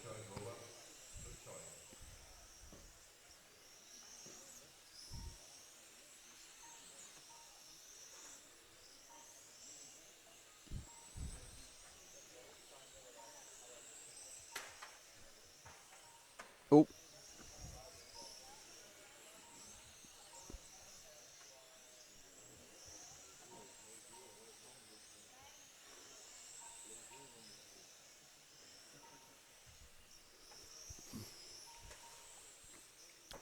So running down now to the last minute 5. Kai Altman still has the lead by not much, but by enough from Fiorini, 3 seconds. Matthias Hendricks has got into third past Clear, and probably one of the fast people out. Oh, massive accident for Branislav in front of me there. So let's pick up our leaders, Kai Altman, who is about to go under the driver's rostrum now with the white car with the blue flashes down the side. Altman's he started in the lead, he had a mistake, and then Fiorini made a bigger mistake, and he stayed in the lead. So it's not bad going, really. Here at the Limburg Racing Arena for the European 112 Track Championships. This is Heat 4 of 6 of stock. We are here thanks to Zen Racing and to Montec, but mostly, and equally, EFRA, European Federation of Radio Automobiles.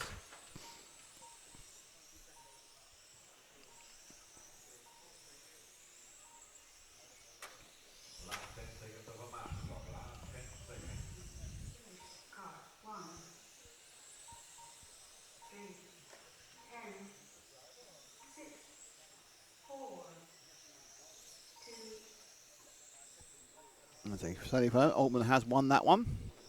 It's Altman from Fiorini, from Matthias Hendrick. Robert Clear, Par Jiveby.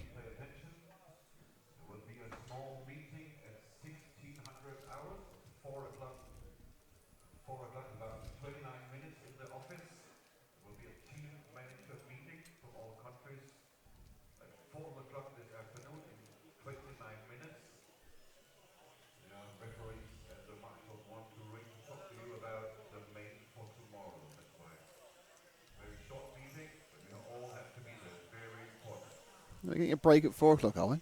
Car 7, 10, 9, 6, 4, 8, 3, 2, 1, 5.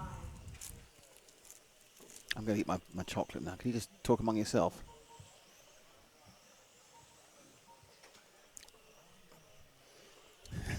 I love it. I love it when, if Nick's on the mic, he can sit and gaze into space for 3 minutes, and that's fine. But if he's doing something that's going to take about 40 seconds, somebody must talk. Somebody needs to talk now because I'm doing something. When I'm gazing into space, that's part of the show.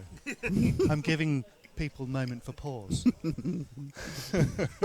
But it's really important that now in Heat 5, at the end of Heat 5, somebody talks. No, start of Heat 5. See? See, I'm not qualified for this. What are you qualified for? Just trying to make audio waves slightly louder than the sound of you chewing right up into the microphone. But that's part of it. That's giving the viewers something back. Yeah, so that they feel the idea of eating and watching the with any luck they'll go and get some confectionery themselves, and then we'll be able to sell sponsorship to Roundtrees. 30 seconds to start. Does it exist? Start. Bourneville. Car 7, 10, 9. Paul, I'm going to put the PIN code into my phone. Can you talk, please? Yeah, I'm going to commentate on this race. It's going to be interesting. Go on. No, I don't think I will. It's okay, I've done it now. Just done it now. Yeah. So let's just look at this for a minute. This is part. This is. I want people. You could just stare into space. Yeah. Just 3 Oh minutes. yeah. Okay. Oh, gaze. Oh. They're off. Martin Wilfinger. From Matthew Pierre. Oh, they've gone. They're back. From Matthew Briere, Torsten Muller, Tim Altman. That's the faster of the two Altmans. Kai was in the lower group. I got that wrong. Sorry, Altman family.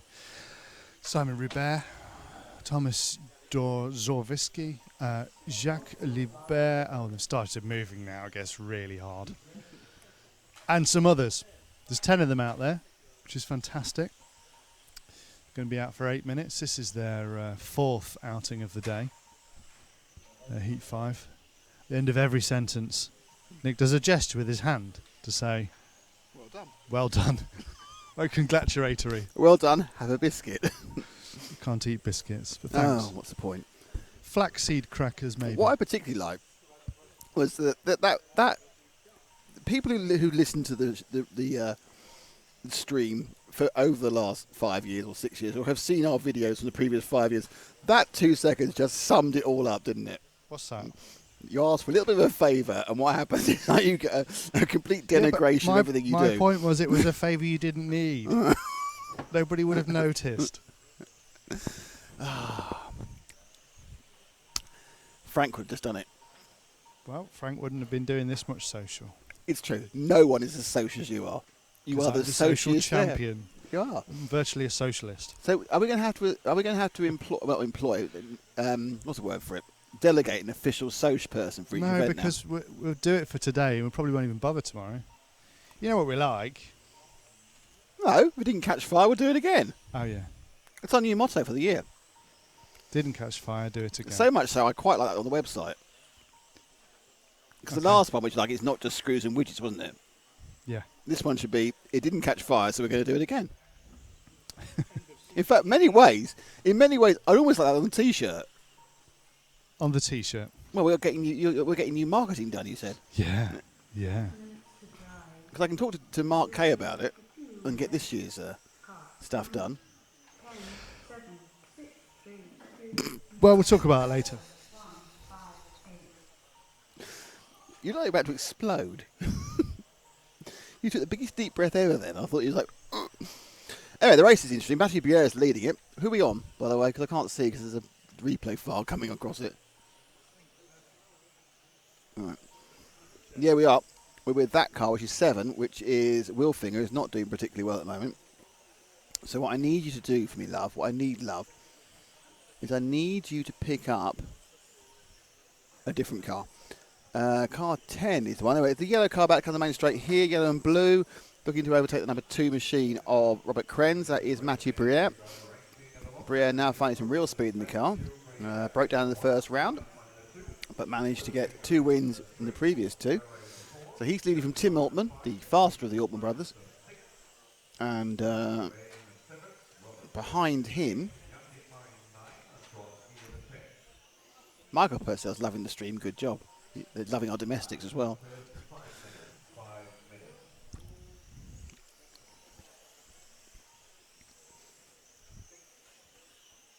So Briere comes round the EFRA section.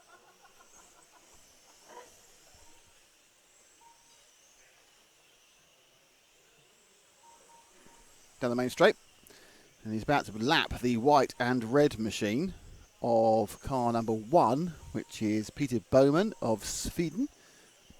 The referee is pretending to get out of the way. That means Javier. And he does. Javier Garcia. Gone. Oh. Unfortunately, Bowman then got away with about 4 other people at that point. And he let him go. Altman in 6 is in second, but he's about 2 seconds back.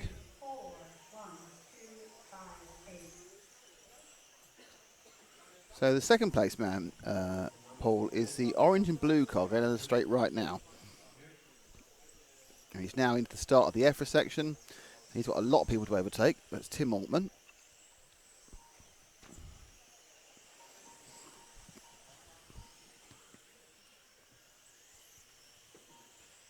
Slightly overdriving the various corners. Not the greatest lines from Tim, but he's doing okay on the times.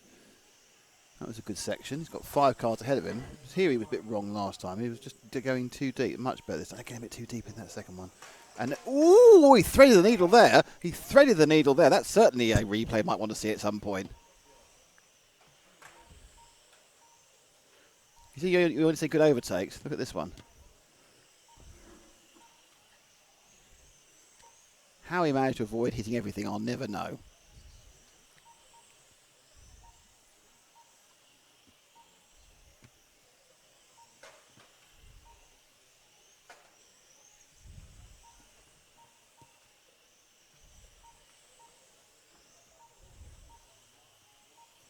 So this is Tim Altman getting through 5 cars, not really trying. So there's a bit of a problem. Oh, whiz, no, bang, boomf, gone. That is what's coming as good luck. You can't buy luck like that, even though you might want to try.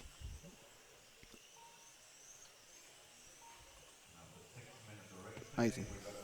I think Tim's probably going to need some sort of like, he's obviously made a pact with the devil. Watch this again a bit longer as he comes through. Look at that. How do you miss everything?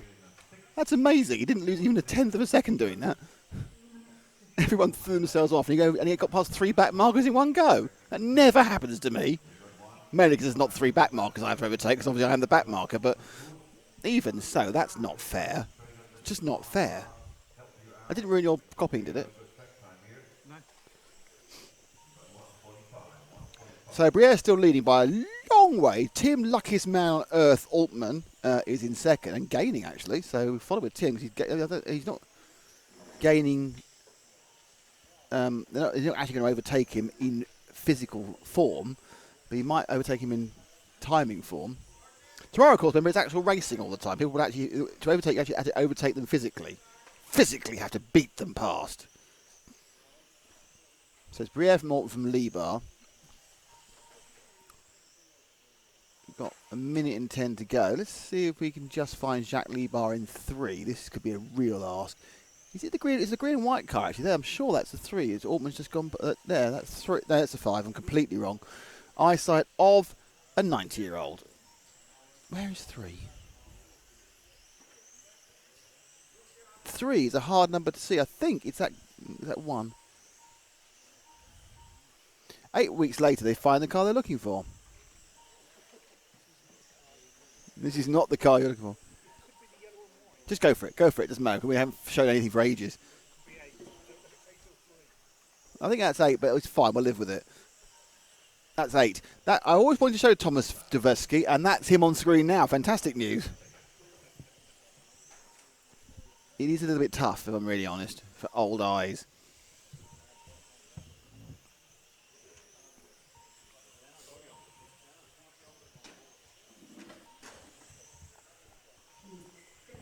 So they finish. Briere again is going to take this one, not by much from Tim Altman. He's only 6/10 up with a lap to go. Just finishing over the line now.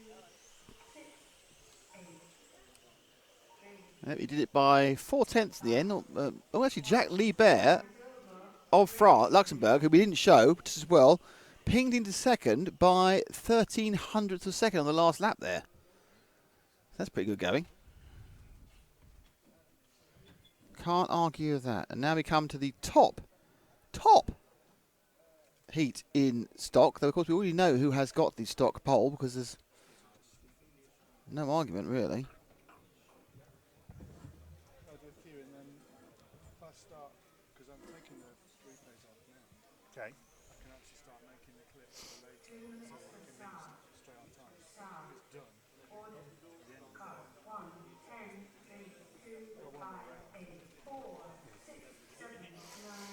Who's Kurt Angle? Wrestler. Oh, right.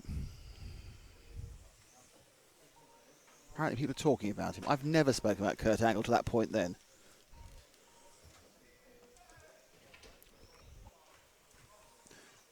fact, I don't think I'm ever going to speak about Kurt Angle again, probably. Who's Kurt Angle? Thank you. He was a wrestler. In fact, I think he was an American Olympic wrestler before he sort of went, into the native, busy WWE type thing. I think, but I'm probably completely wrong. So at the end of so depressing. At the end of round 4, with everything. Don't know why I bother. Just keep my mouth shut. Right, we've got Marvin, the paranoid cameraman now. Oh dear. Hupo Honigel is on the starting in 1 and he already has pole for this, the Stock European Championship. Adam Catchpole second, Ollie Payne third, Markus Mobers is fourth, Oliver Bultnick is fifth, Alexander Anderson is sixth, Vesely is seventh, Mark Jewett is eighth, Luke Burley is ninth, and Martin Christiansen is a different position. How long is a round? Something witty coming. About 110 minutes. 110. About that, yeah. Just shy of 2 hours. Might even be 2 hours. Or if Nick's buying it, 2 or 3 weeks. Take that back. Now. The first round took a long time. It wasn't really Nick's fault. That was the barmaid didn't serve it. You don't need to lead into I the know. mic, you've got I one. feel so offended by that. There are many things you can have a go at me for, but not that. That of beer you've had down your gullet recently.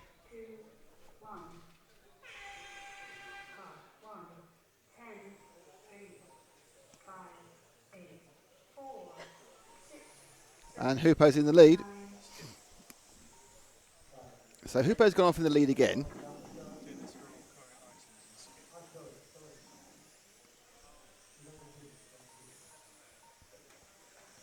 What Hupo's done is now he's in the lead. He's gone for his proper body shell. Look, he's gone for the full-on multicoloured body shell. Probably to get some shots which he can use in his... So he's ensconced the pure white and gone for the full colours. And just behind him is Adam Walker-Catchpole, and he is, as other cars beat themselves up, he's actually leading this one. It's a bit late, but obviously the position of 2 on the grid is also available. Now, it's hard to know how much to read into Hupo's speed or lack of or extra, because obviously he'll be trying things out for the final now. He's got 2 runs of free practice, effectively, having already sewed up pole position. Oh. Put back one car to Adam Catchpole, who's the orange, blue and white car, the Brit driver. Tends to run hot or cold. At the moment he's running pretty hot because he's in second overall. Second overall in the timing, and it's actually second overall in the race this time because Hooper has got himself back in the lead. It's Mobers and Payne in third and fourth at the moment. Marco Poser, let's go. Hooper, let's go. He's already gone, to be honest. So Luke Burley lets Hupo through, but coming up now is Adam Catchpole on Luke, British racer, and that was a very efficient way of letting him through. Lost as little time as possible. Didn't hold up Adam either.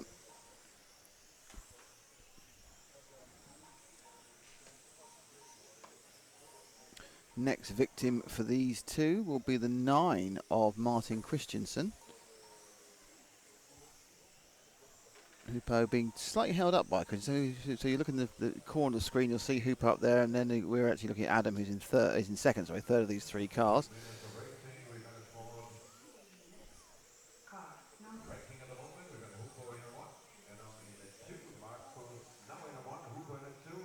So that little hold up, which Hooper had getting past Martin Christensen, actually dropped him out of the lead of the race. So I think he's now got it back again.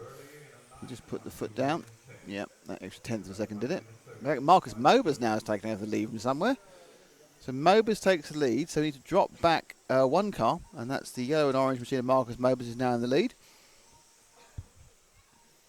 So it's Mobers from Honegal, from Catchpole, all covered by way less than a second. Thank you to Sandro for the nice words on the stream. So Markus now is looking to get himself in second on the grid. I suppose Markus probably feels he can actually start just behind Hooper. He's got a chance of doing something, putting some pressure on him. I think he's got some work to do overnight to think what on earth we're going to do next.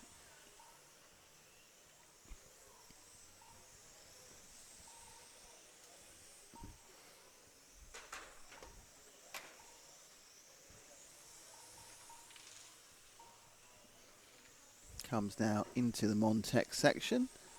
Still just ahead, but Adam Catchpole moves into second. And third, and Hoopo, and it's all very, very close indeed at the moment between those top three. They're covered by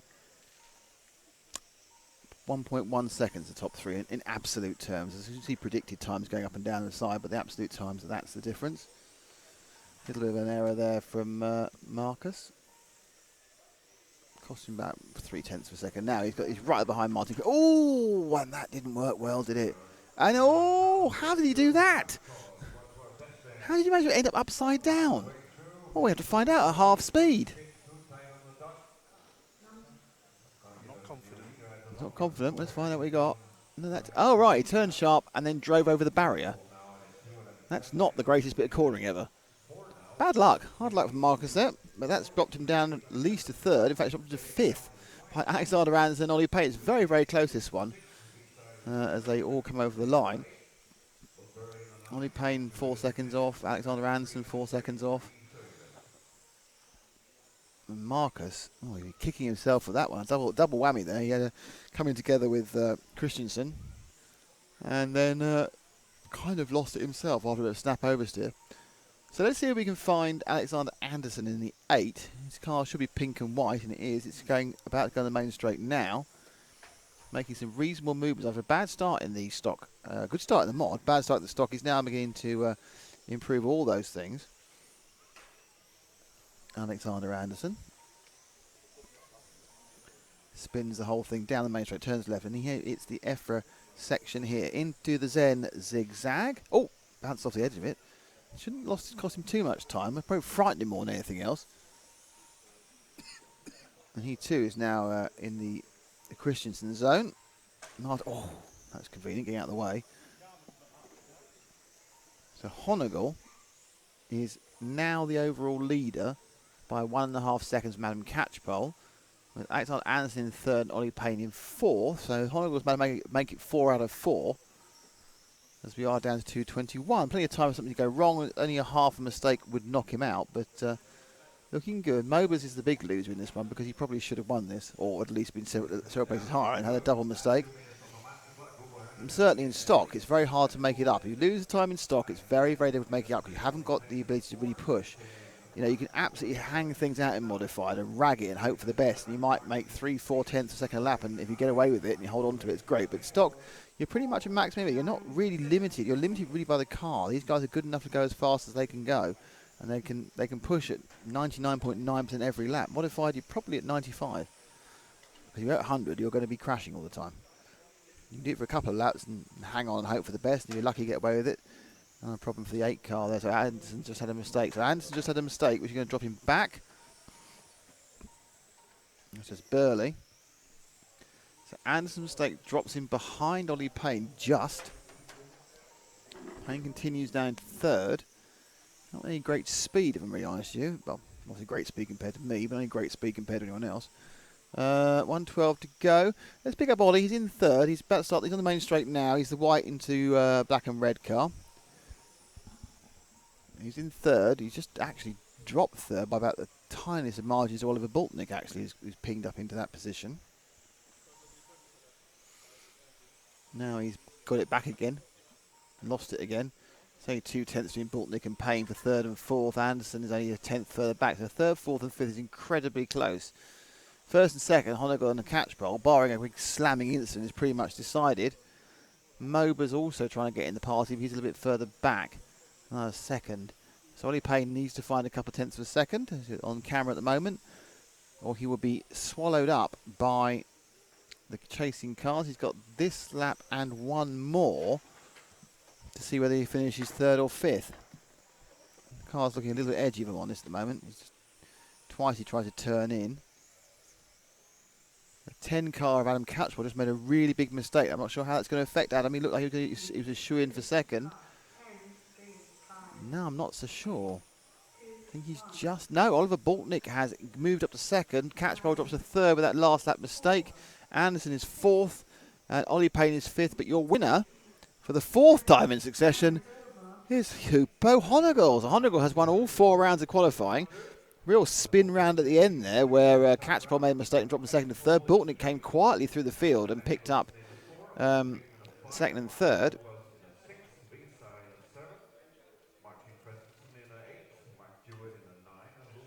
So that was pretty impressive stuff there, actually.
So now back to the start of modified time. Peanut butter modified time. Peanut butter modified. Oh, all right. Well done. The graphic has been changed. Great work there. Look. Patting Paul on the shoulder for changing at the correct time. See, we're a team. We don't try and... Yeah, he's there as well. That's Mank over there. Pointing at his breasts. Oh, he's trying to cozy up with Max. Oh, it's all happening now. He's very young, you know. Yeah, exactly. Bit weird. You're doing that to a cardboard cutout of a girl, you'd be in terrible trouble. Right, so next up, start modified. There's the young man to the left is Branislav. Paddock, I think it's Boyd next to him, I think, because it's they're both Slovakians and they're both X-ray drivers, because you have to be. It's the law. Anyone found not driving an X-ray in Slovakia is taken across the border and told to go and live somewhere else. I have a problem. Paul, I have a problem. What's the problem? I might need a natural break soon. I'll make sure I'm on camera then. Well, no, apparently you have 10 minutes of dead air. That's what Matt wants.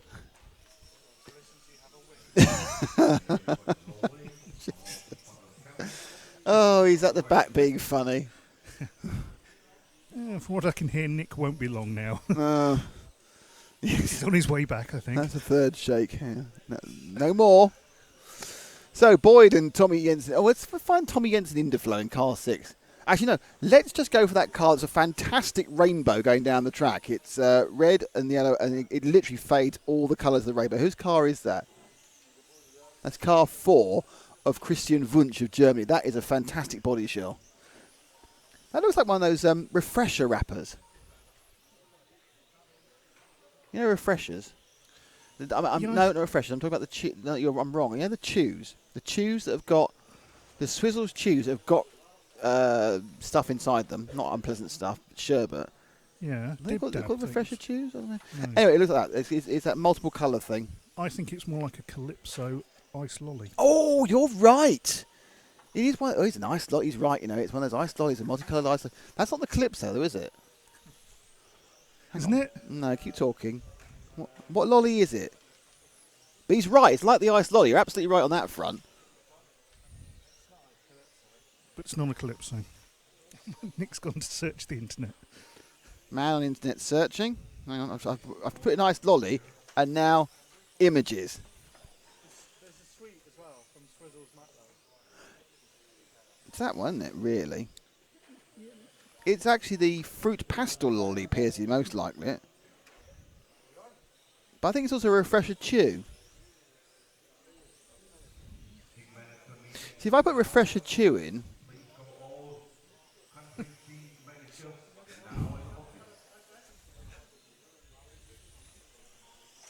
See, it's like that as well, you see. It's got that feel about it, you see, when you do that. I think it's more like the lolly, in fairness. But it's just man on the internet now filmed looking at chews and lollies.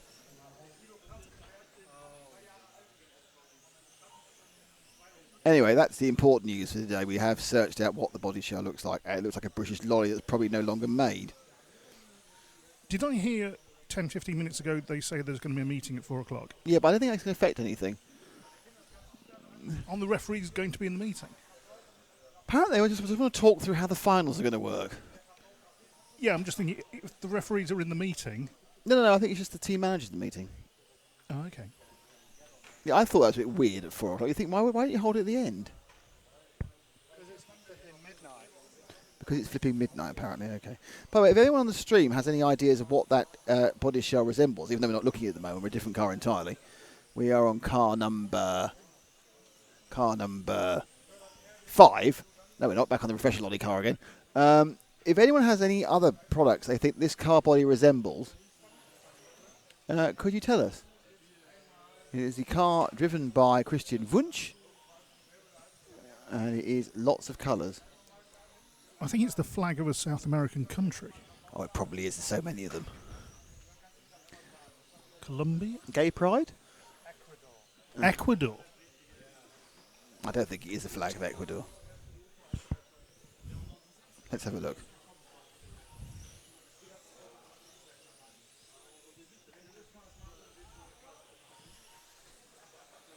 Oh, not far. Ooh. Not far off.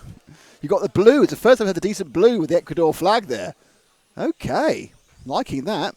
Yeah, I think it's pretty much a toss-up between the lolly you mentioned, the flag you mentioned, and I think all three of us have been correct so far.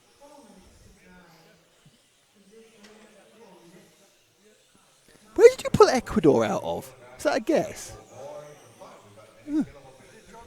He did geography. He knows where things are. Their flags are. Now who are we with? It's a different car. Other way we come back to a different car entirely. We come back to stay on it though, because I want to see who it is. We've come back to car number. God knows. He just went incredibly fast underneath me. I couldn't see a thing.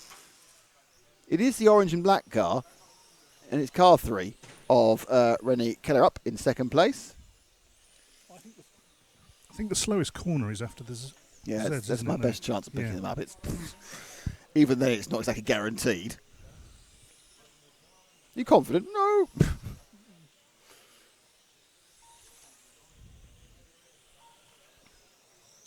Someone has sent me a message of the Enjoy a Rocket Ice Lolly, 5 cents each. James Healy has sent me the Rocket Lolly on Facebook. And it is like that, but it's the blue bit. We haven't got the blue bit, and that is the thing. The 3 colours, is the blue bit is the one which is missing, and that's what the Ecuadorian flag had. But thank you for that, James. It was great of you to send that to us on Facebook. So,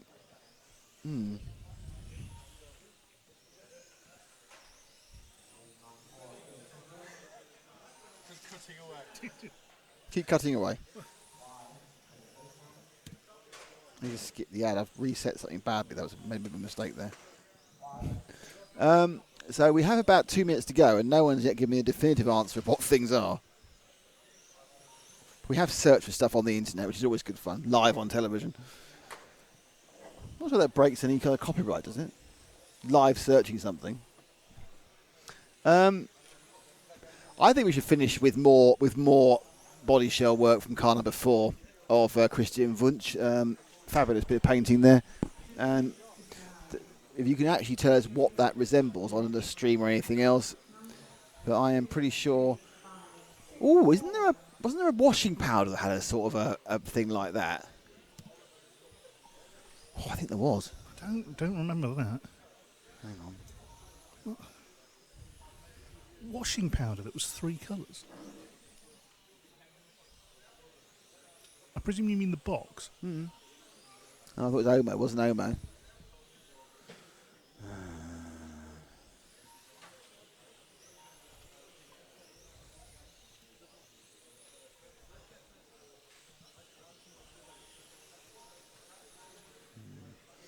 I'm now looking at a selection of washing powder brands, and it's not.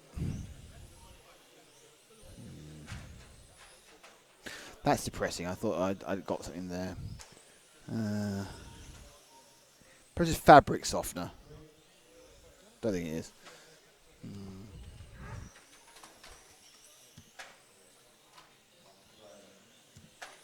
Omo is the number 1 apparently, the washing brand people use. Obviously not in this country. How do you wash your clothes? Washing machine, wash by hand, magic. Right, it's the third one. Oh, action, action, action. It's like I'm wobbling down the straight, Roth. That was very wobbly, wasn't it, going down the straight then? So Boyd Czaretsky is still winning this one. David Bertolino is in second. René Kellarp is fourth. Tommy Jensen Interflow is fifth. Christian Wunsch and his wonderful multicoloured car are in position number 5, and they're the only cars running, actually, apparently. No one else did a lap. Panic, Kaiser and Ericsson didn't even manage a lap between them. And 35 cars on the track, and 4 of them held each other themselves up then. As we finish the race. At this point, you can choose whether or not you want to fill or not, because apparently I can't ask you to, but I need to go.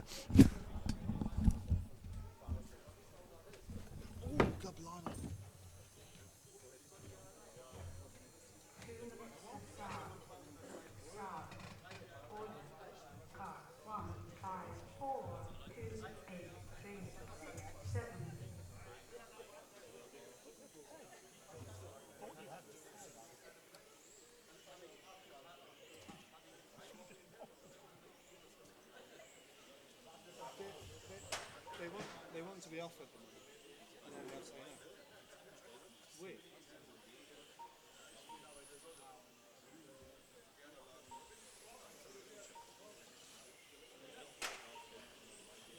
You see, I think you made the mistake. When Nick gave you the money to begin with for food, you shouldn't have come back with the €20 note. I think you should have pocketed it, and we should have split it when we got back to the hotel. Fortunately, because he's on a break, he's not going to hear this. So maybe tomorrow, finals day, they've got a different attitude towards... Different policy. Different policy. And we might be able to just make a little extra. What I want to know is, what can we do? Can we? I want to set up some kind of situation where there's a bet or a challenge or something where we can end up getting purchased on our behalf Chateaubriand tonight. Ooh, that's a tricky one. Is it ridiculously expensive? Chateaubriand, yeah, it's meant to be a whole fillet, or at least a sizable fillet. That's for 2 people, so it's usually about 25, 30 quid per person, and you have to buy 2, so it's like €60. So we need to somehow engineer some situation where we end up being bought Yeah. expensive piece of meat. He's coming back. 2, 1. No. 1, 5, 4, 2, 8, 3, 6, 7. Ah. Oh, that's better. So, we now have heat 8, which is the second heat of modified. It's Dai Sakaguchi who's leading the way with Florian Jus, Bo Nielsen, Heinz de Vold, Aiton de Witt, Alex Passo, Finn Aston, and Ole Morton Finset. Sounds like something a fish has. What a Finset. Complete set of fins. Car 8 having problems in front of us. Bo Nielsen. Who are we with? We're with the white and blue car, is it? Yellow. All yellow of Florian Jus with the second place man. Sakaguchi is currently ahead of him, but not by very much. They're pretty much nailed together, 2/10 apart. Fastest lap for Florian Jus, as there is an awful lot of action going on here, as the yellow car of Jus needs to get past the Miura Sakaguchi at the moment, is leading. And behind him is Jus in the yellow car. So Sakaguchi here in the white front and back with some multicolours in the middle. Didn't finish the last race.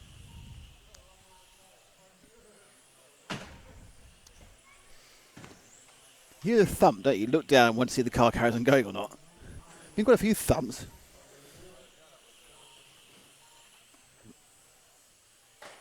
Oh dear. Sakaguchi lucky there. The number 2 machine of Heinz de Vold just bounced out of the way of him. So he's certainly put a big gap now. I mean, gap, young Florian. Alexander Passo is third. Aiton de Witt is fourth. Sakaguchi 11.5. It's a pretty good lap time for the second heat. Wonder Sakaguchi's finally getting a decent run. Oh, ticks the side there.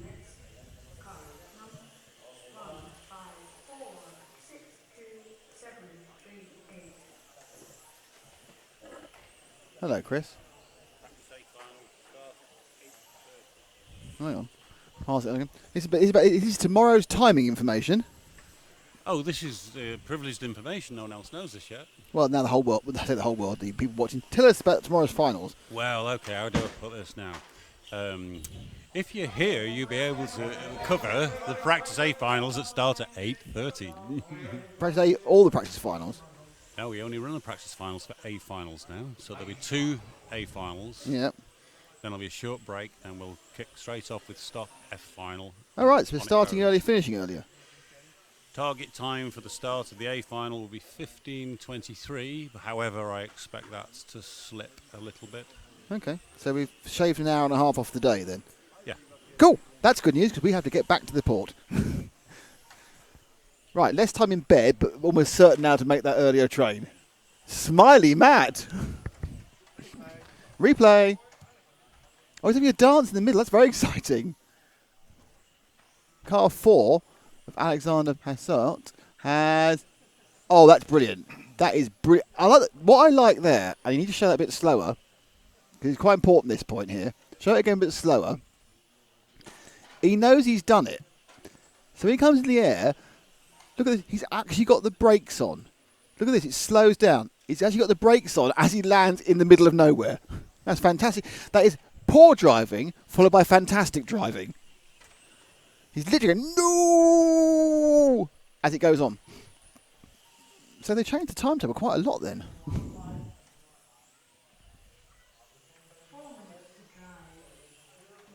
I'm surprised to be able to shave that much off. I think they were running a complete set of practice files and someone said you don't do that. That's the sort of thing touring cars do. Oh, it's still down at the moment, but they're going to change it, so... Looks like we're back about 9 by the looks of it. Come in.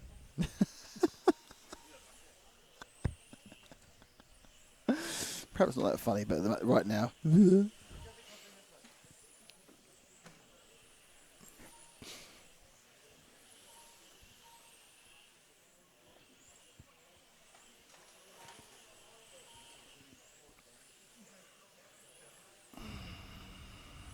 So back with...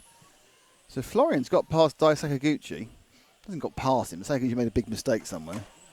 Lost a fortune of time.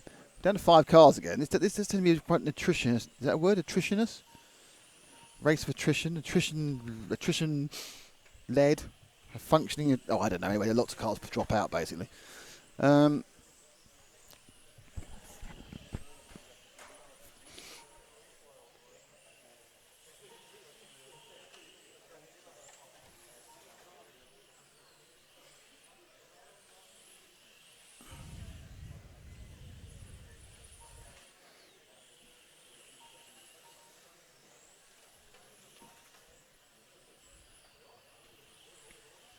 Who with? Lost the car with. Sorry about that. Oh, back with Dai. Ooh! We got that. That was great. Off one car and the other. Straight up in the air. Oh, how high was that? That's a 4.5 from the German judge, that one. Excellent work. He flies like a bird in the sky. Go on. Flies like a bird in the sky. Oh my. Yeah, I've lost it as well there. That wasn't your fault. I lost the second line. Were you filming us singing? No, this is Matt. No, I don't do that sort of thing. So Florian's winning this by miles now. He has the fastest times. He's won the last 3 actually. Where is he, Florian? Is he on camera? No, there's the all yellow car coming down the main straight now. That's young Florian with a minute and a half to go. So we just found out that the finals day tomorrow is starting much earlier. I think we'll start about 9. Non-sig Luftballon, about 9. And have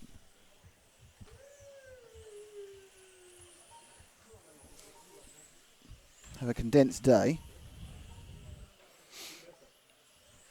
And we finish by 3, so that's only a 6.5 hour day. Not bad. Compared to today's 10.5 hours.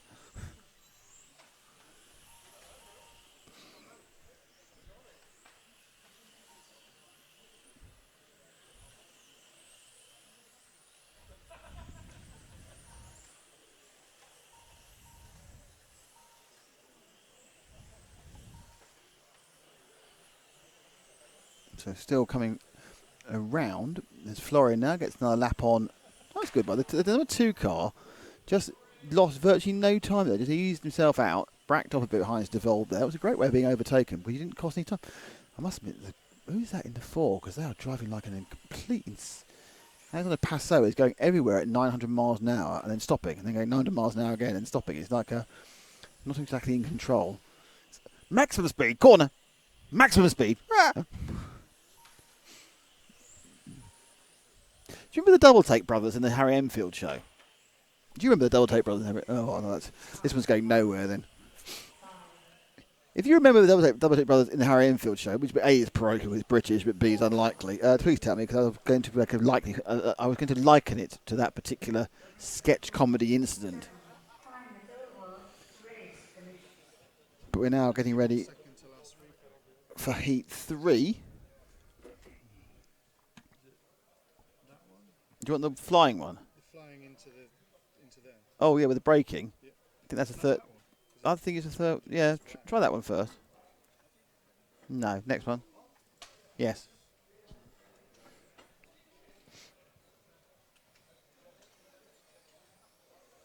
Start. Okay, 3, 2, oh, 3, 2, 1. I love this. He puts his brakes on and he lands. It's fantastic. That's my favourite crash so far. And then he got stuck in a fish tank.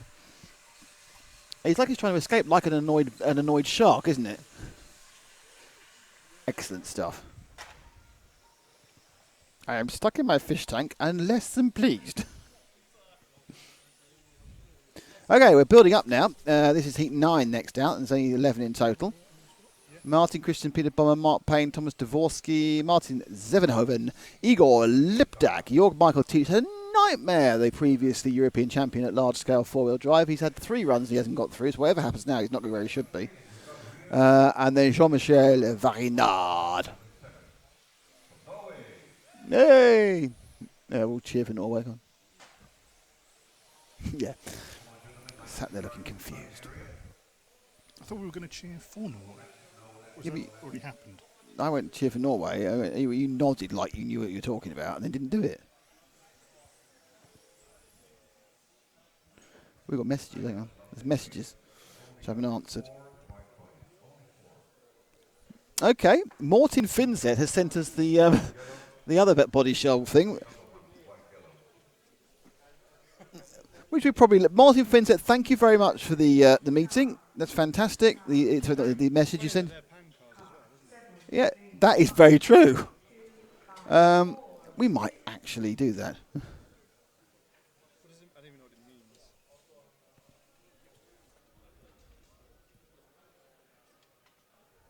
10, 9, 8, 7, 6, 5, 4, 3, 2, 1. And they're off. 7, 3, 1, 8, 2, 5, 4, 6. Martin Finset has definitely sent us what we want to see.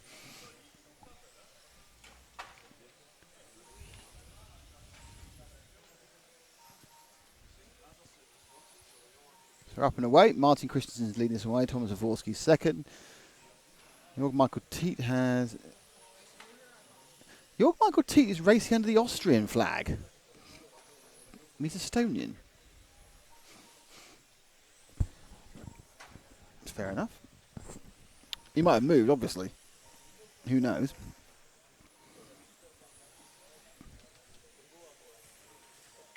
He stopped again. He's got more problems. The whole thing's not working.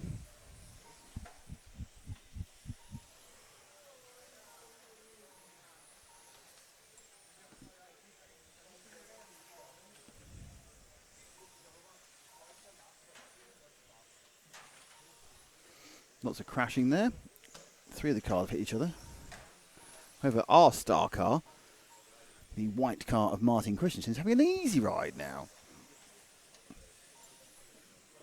And leads this by over a second, almost a second now overall. Bit of a slide there at the rear end from Peter Bonham. Jean-Michel Varenard, who's in third.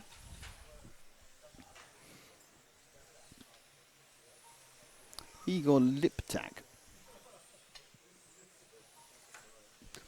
I know we were asked for Igor, weren't we? Let's see if we can find Igor Liptak. We were asked for him on a couple of occasions. It's the bright yellow car about to come on the main straight map.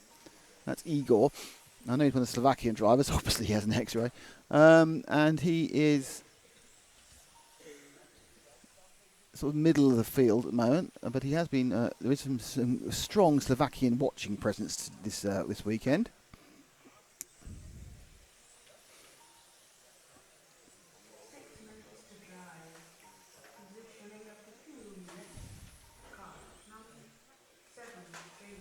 Oh, there's some massive accidents going on here, off camera, unfortunately.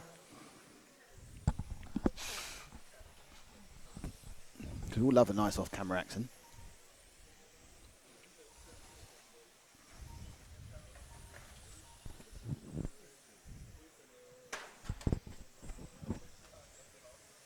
Accident there for our leader.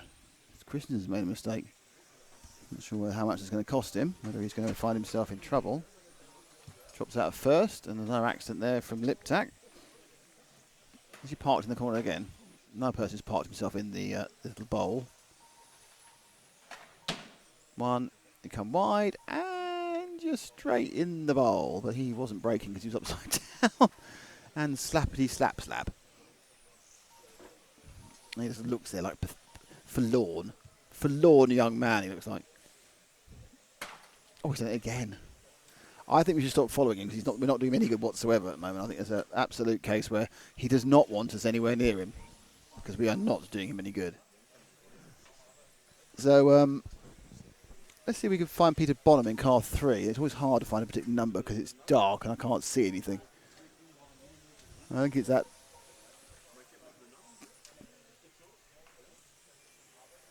Oh, it's a white car, about to go into the driver's rostrum now and come through and there. So Christensen stopped, he broke it. That's left Bonham, the Swede, to take over the lead from the Dane. Oh no, he hasn't yet, but Bonham's got going again now. He stopped for a while and then he carried on going. A bit weird, but He's lost 3 laps and now he's running again.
This, for example.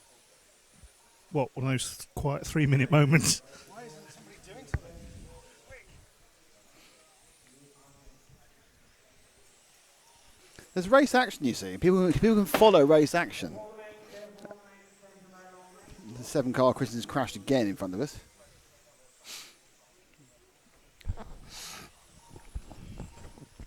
And we're still with Bonham, who is in first place. So Zevenhoven is second. Dvorsky is third. Igor Liptak is fourth. 2 minutes to go. Oh, 5 lane problems again. Who at least we've not really shown much of. Jean-Michel Varinard in 6th. Can we find car 6? Is car 6 even still going round? Is the next question. Is that him at the end with the white and the orange there? I think the car going through the EFRA. I think that's Varinard. It is right. Jean-Michel Varinard spins on down. And we get the back of heat 9. We've got heat 10 and 11 to go. And that'll be the end of round 4.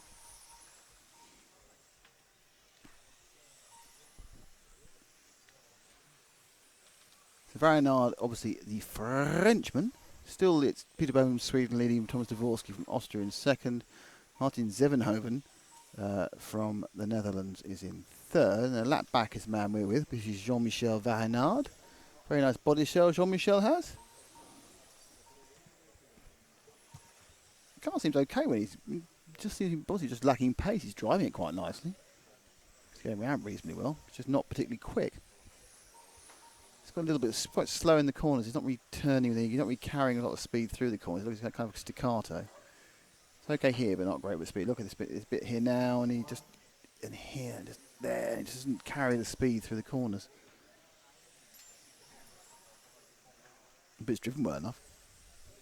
However, young Mr. Varinard is looking for a 4th as more accidents are happening behind him. Before we come to the penultimate race of round 10. So the big boys will be out again in 10 minutes. But we have some sub-big boys coming out in a second.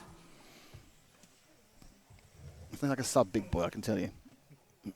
Or a big boy sub, which is the sort of thing you probably get from, one-ounce sandwich seller. What are they saying? Hey, it's Jacob Henderson. Hey, Jacob. How are you?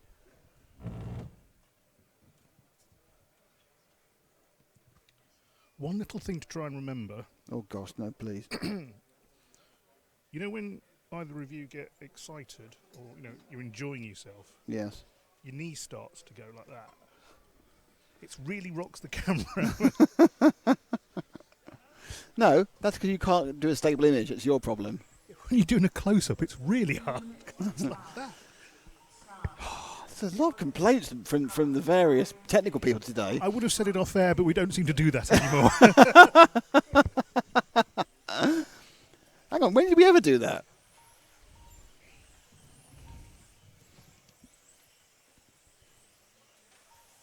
Good day from Ivo Good. So I missed that one. Sorry, Ivo. Ow, my ear hurts. How is Soch going? Really good. What are you concentrating your Soch on, Matt? My phone. No, what outlet? We're mainly focusing on Facebook and YouTube. Okay, not Instagramming then. No, Facebook and Instagram. YouTube's just happening, Yeah. isn't it? So if you're not on the Instagram, how do you get follow our Instagram? RC Racing TV. On Instagram? Yeah. And how do you see our Facebook stuff? On Facebook. By doing what? By looking for RC Racing TV. Okay, and later on I'll get blood out of a stone. Well, you could tell him and I can put content on it. Yeah, but no, a different voice sounds better. Okay. Also, as our Soch man, surely you want to have your Soch voice. The Soch voice is being heard through But Soch. you're sort of younger and more for hip and trendy than what I is. Hence why I'm looking at my phone. Alexander Anderson is in car. He's going to lead this one away in car 9. Then Alexander Laurent, Vesa Ali, René Doctor, Tim Altman, Thomas Liptak, Ari Pekka. I'm now becoming a parody of myself. Ari Pekka Kaka, Lucas Urbane, and Mark Stiles. Lucas Urbane is probably the fastest here, but he's failed to finish twice. We're away. So it's Anderson, the pink and white machine. And Alexander Laurent behind him in the yellow, orange and white car.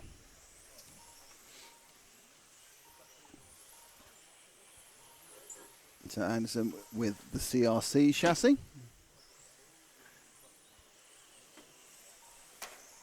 Oh.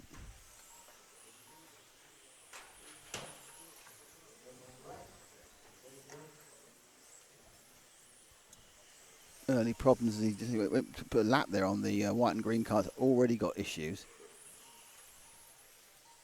And that's the car of Ari Pekka Kaka.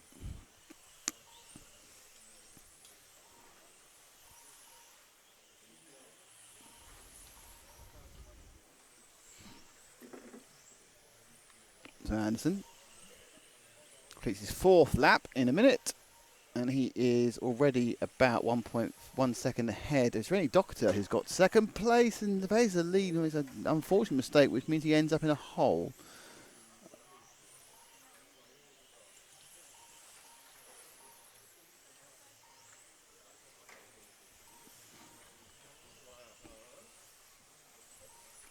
So Anderson now looking to put a lap on. He just clipped it off there. We put a lap on Vesa. He lost a couple of tenths in that one. Yep, 6 tenths actually. Car 2 of Tim Altman has smacked the thing and broken itself, so he's lost car 2. So it's Vesa Lee who's just in the front of Anderson, who's on camera at the moment. Some more all-round smashy, crashy action. Big problem for car 4 of Lucas Urbane. He's lost a lot of time, which is bad news for him, but he's got real problems and he's had some issues in 2 of the rounds. This is his 3rd round of issues, and that will be the end of him because he cannot drop 3 scores.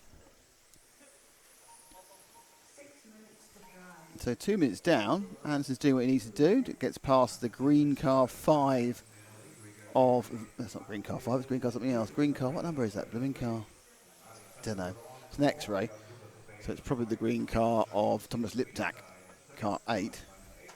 Oh, and he has an accident, 2 other accidents. Oh, and Liptak off camera's clipped Laurent, who was running 2nd. So Mark Stiles has picked up 2nd.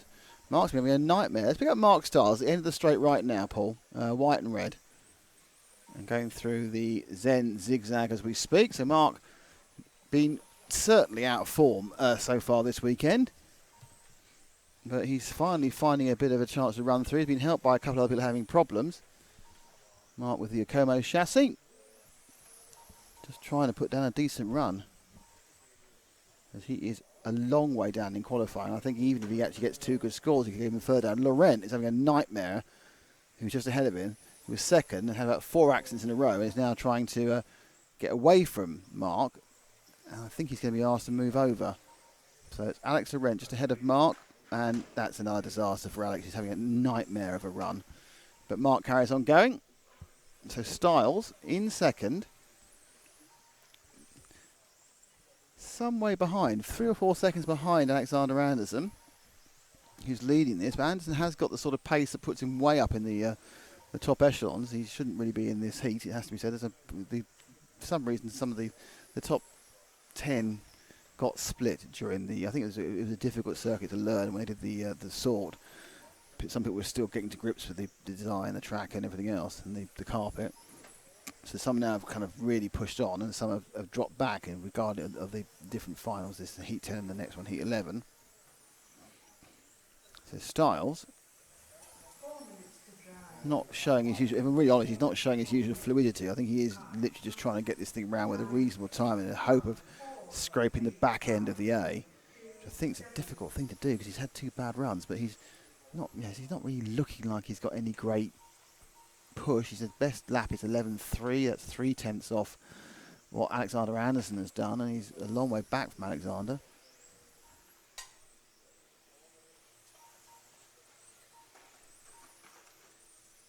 Really, Doctor is in third. Oban really trying to recover from a big mistake. He's still 5 seconds behind Styles.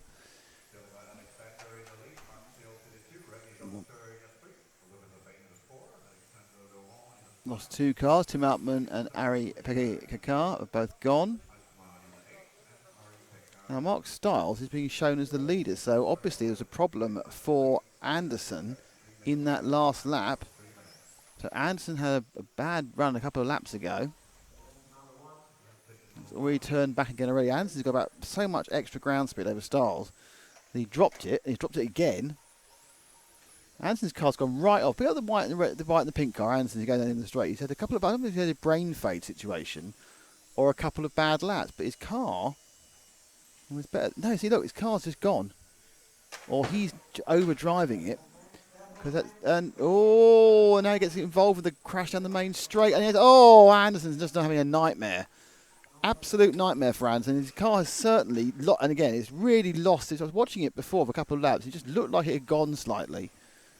I have no idea what the problem is, but from a very comfortable position of leading, it's really proven to be non-stop problems the last couple of days. Settling down again, down to third. That was a good lap. Back on 11.4. He's got a lot of speed, but the car just looked really awful. So whether he was just trying too much. Again, you see, it's got a dangerous snap on it. Needs snap oversteered then. So he's losing a couple of tenths here and there when his speed has dropped right off with 140 to go. He's hanging on at this point, and again another little mistake there. This is what you have called an evil handling car. Could be anything. Could have chunked a tyre.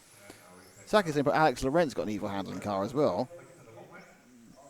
Holding on for dear life is Mark Styles. He's got absolutely no ground speed. Styles' car is slow as anything, but he is keeping it clean and keeping it on the island. And I don't think he'll have enjoyed this one at all, Mark Styles, but he will have got, providing he can last the next minute and 20, a reasonable score. Or a reasonable score compared to everyone else. As off pulls. Yep, Anderson's given up. Tim Altman's given up. Lost 3 of them now. So let's pick our leader, who's white and red at Styles again, the end of the straight. Going through the EFRA, now coming back through the Zen Zigzag.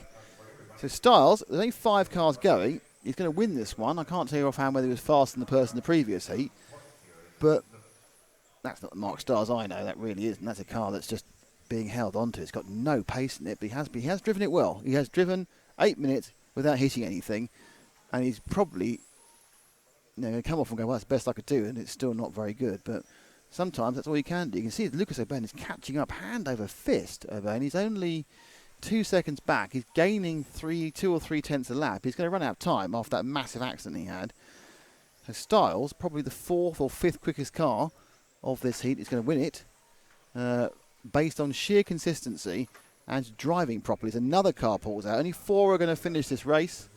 We're down to the last couple of laps. I think Bain actually is on. They've all got one more lap. So if Stars keeps this on the island for this last lap, he's going to say, well, that's 8 minutes. I didn't crash. And that is a result of that in this modified class, in this second best heat, is that he's won it. And he has won it. So round of applause for Mark for driving a very slow car to the lead. So Mark Stills, as they say, so Mark Stars wins that one, and we are now getting ready for top heat time. Alexander Hagberg, Mobers, Honegal, Levenon, Vogel, Catchpole, Payne, Sieber, Andy Murray. Now they're in the order they are overall at the moment. So Alexander Hagberg, Markus Mobers, Hubert Honegal, Juho Levenon. So Alexander Anderson was actually 4th overall. Vogel was 6th. So basically you've got very few interlopers there. Alex Laurent was 9th. Vaser was in 10th. So there's a chance still for some improvements by all these drivers, apart from Hagberg, who is already as high as you can get. So Hagberg has top score. In Mobers, then Honegal. That's your 1, 2, 3 overall. Levenon, who's in 4th here, is actually 5th overall after 3 rounds. And then Adam Catchpole, Ollie Payne, Alexander Laurent. In fairness, though, Hubert Honegal's got 3 good scores. And most of the others have got 1 rubbishy score. Lucas Urbain's got a real problem because he's had 2 rubbish scores. He has to drop one of those. This score he got last time won't be that great. Stars also has 2 poor scores, so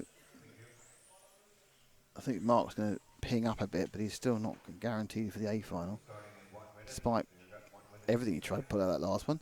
Okay, getting ready to go now. We have just a minute before the start of this, the modified round 4 qualifying. Top heat 11.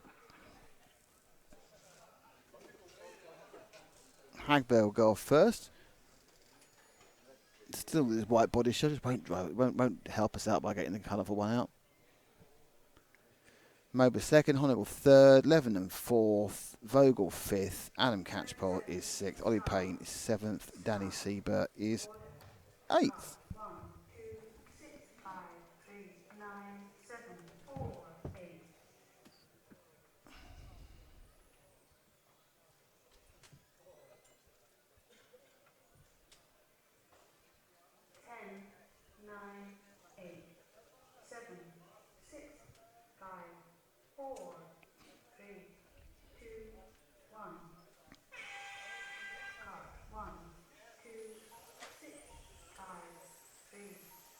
And they're off on their way, and straight off Hagberg is going particularly cleanly. He's got Mobers right behind him. Marcus historically has been able to go out quite fast the first lap, about 10th off.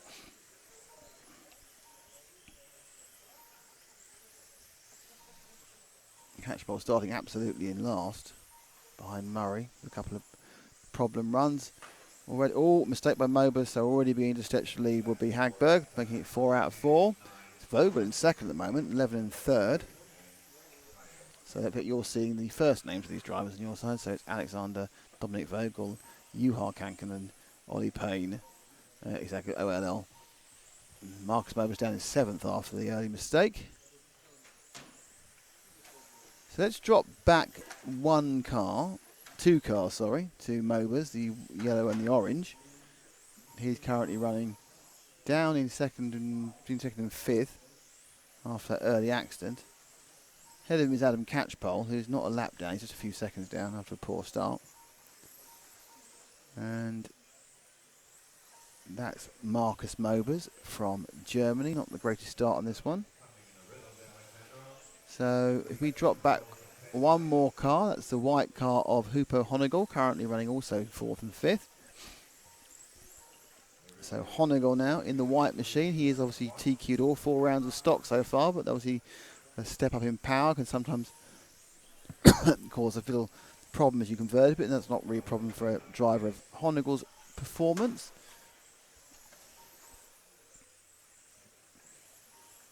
Honegal now looking to get past Catchpole. He does. Mistake from both the cars following.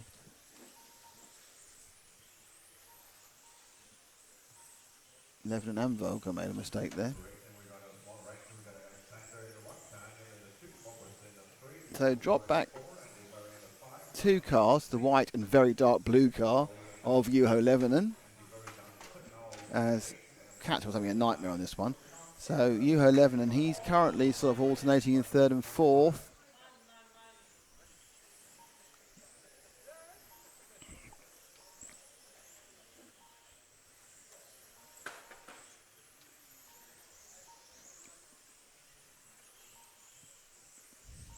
Levinen, as you can see, a little bit oversteer there. Well, more it's like backslide, like a back end let go as he came through the start of the Zen zigzag with the associated some prototype parts on this car. Just sweeping through there.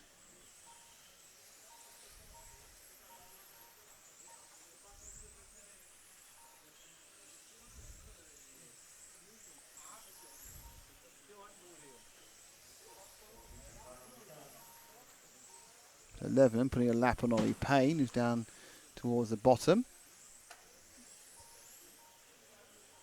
Hefty thwacks going down. Levinen, of course, won the European Championship, I think, in 11 or second. He won the stock champ. I think he won the European Championship in 11, I think. He was second in 11. Long time ago. If you drop back one more car, that's Dominic Vogel. Another Austrian. Lots of Austrians around. So Vogel being consistent so far, consistent good scores in this the modified round. Looks like he's going to be towards the top of the grid tomorrow, like a 5 or a 6, I would think. So Vogel continues.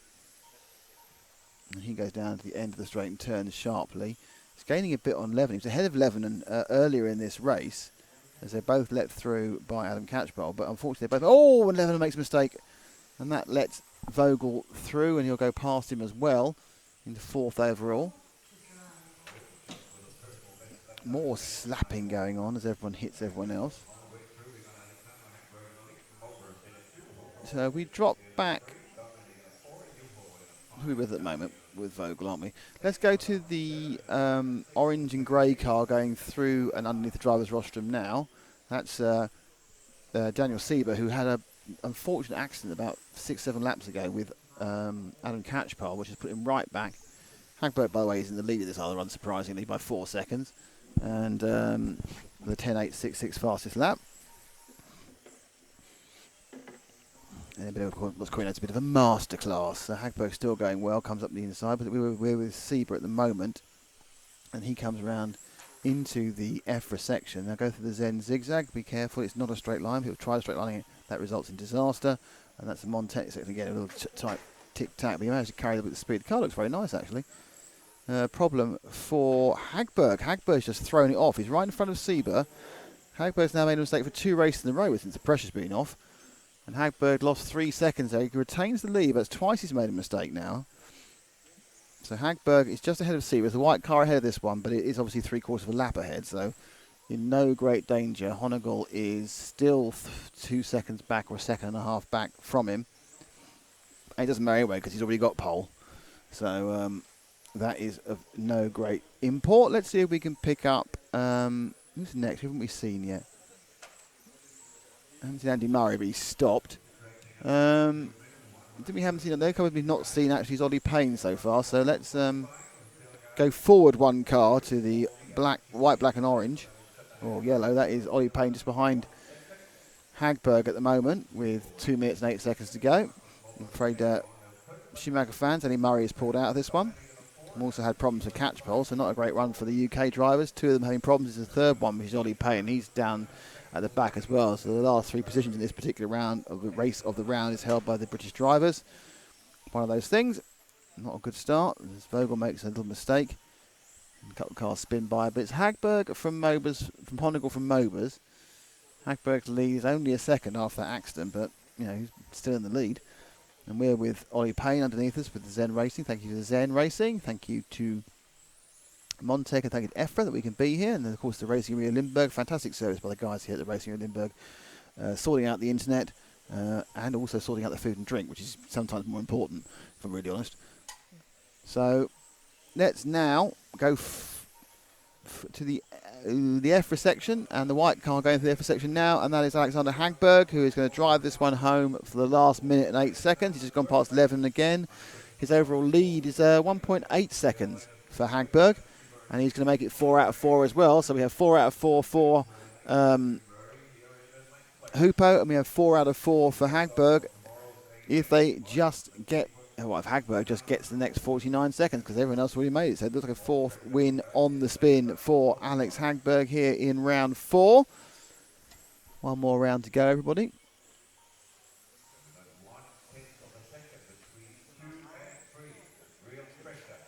Nice little bit of ducking and diving there by the young man. So he spins up and through. So Hagberg now comes through the Zenzi section. He's going to turn back underneath himself for the penultimate time this time, I think. Yep, he might get another. He might get 2 more now, actually. Yep, he's got 2 more. He's very close. I think he's probably going to just not clip it. I think he's going to have. This is just going to be Hagberg's last lap. He's going to have a super fast one in. Nope, he has finished on an 8.8 flat, 0.443. Mobers is second. Actually, I don't think Mobers is second. He's second with an 802.941. Honor is third, Vogel is fourth, Levin is fifth, Sieber is sixth, Payne is seventh, Catchpole is eighth. So Murray unfortunately didn't make the trip. So how does that affect the overall runnings after 4 rounds, I can hear you ask? How many was it in a round? Yes, I'm trying. That was good. I tried to piece together bits of noise I heard. That was brilliant. Tried to make them mean something. Well, in pole, unsurprisingly, Alexander Hagberg with 0.0000 points. We knew that. We knew that before we even got right. Now Markus Mobers is into second with a 2-2 and a 3. Should make for fun finals. 2, 3 and a 4 for Honegel.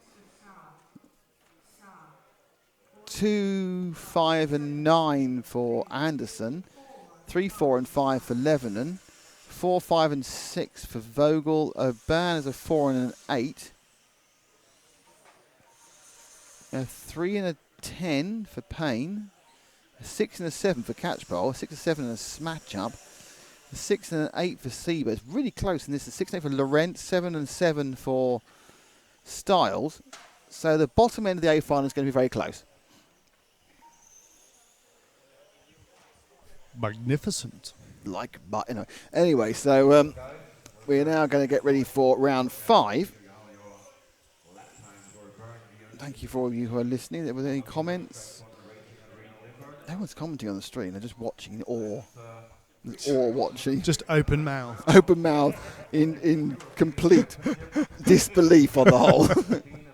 What is this? Yeah, that's the one.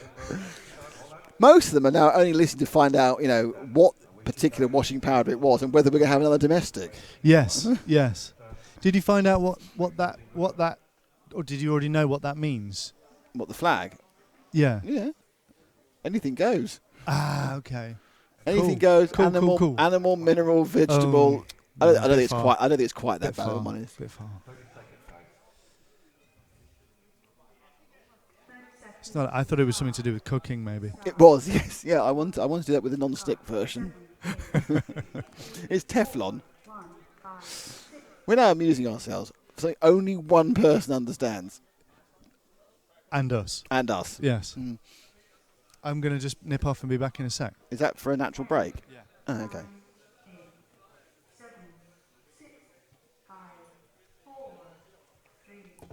So Ben Verhoor, Matthias Hermans, Gunnar Blumendal, and Lockyer Kajasma, Stefan DeLees, James Can, Sasha Freiberg, and now Paul has to remember to move the camera more slowly. A bit more slowly. Don't overspeed.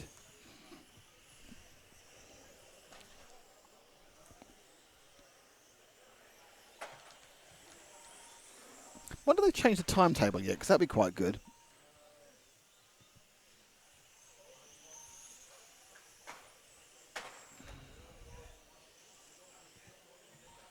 No. Still don't know what's going on next time.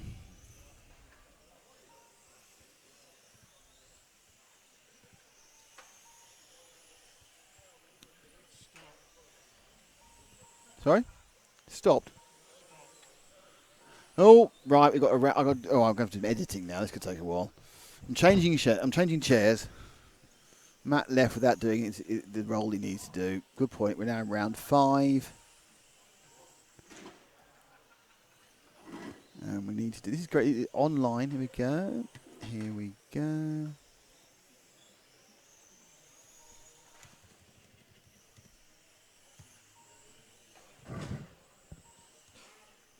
Stock. I've written stock. I need to go to the other end of this graphic now and go 5. And I'll just do that. And look, in any second now you're going to see the graphic change.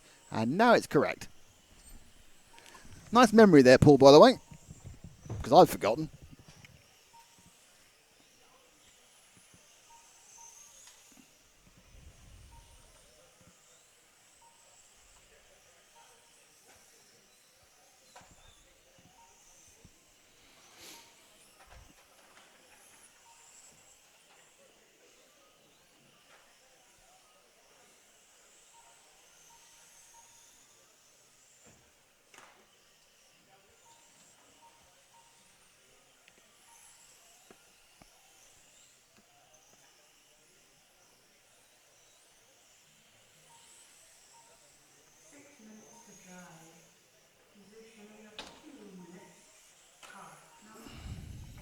Okay.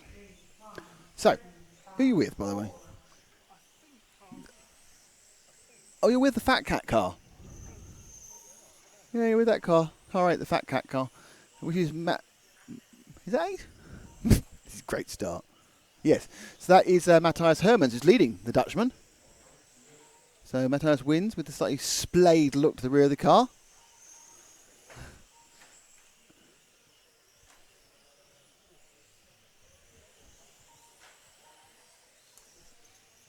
That Lockyer is in second.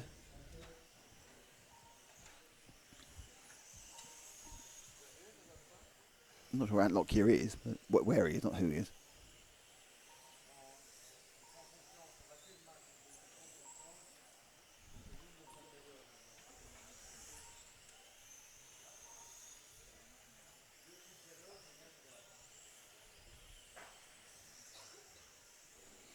So you take out the white, pink and blue car. I actually dropped back one car, actually.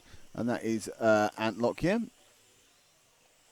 He's only about 6/10 off the lead, actually. These two are very close in this first round of stock. First heat of the final round of stock, should I say.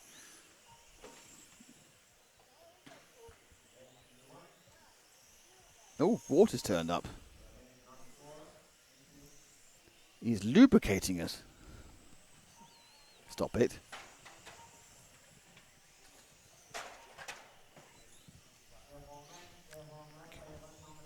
Yes, sir, take the one from the back. Oh, fudge. See? Look at that. Didn't swear.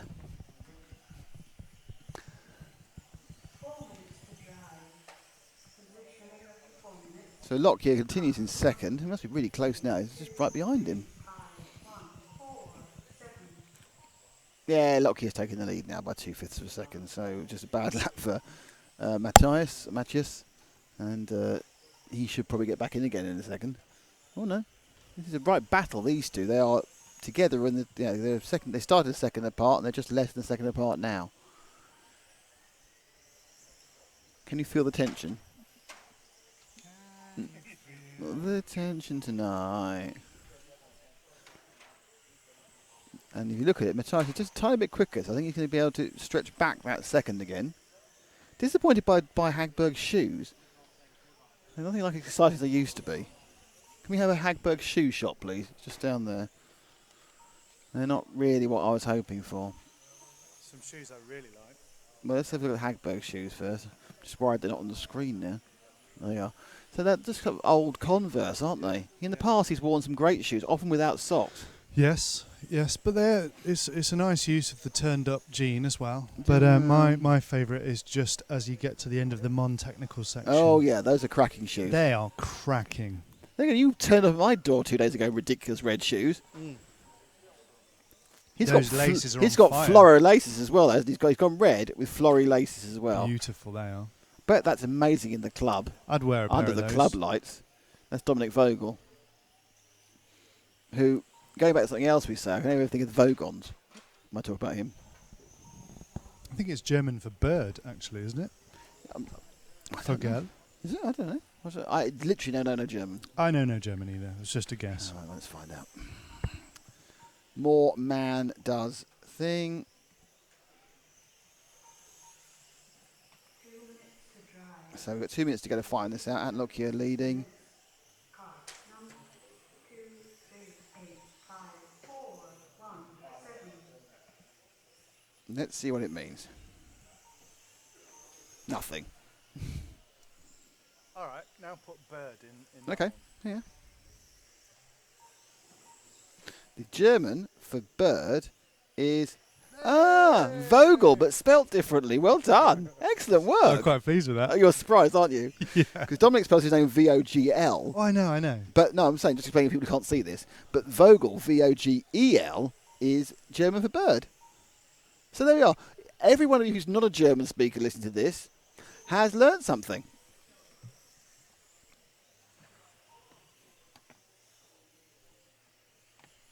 And if you'd like any other thing names translated into different languages, please phone your MP.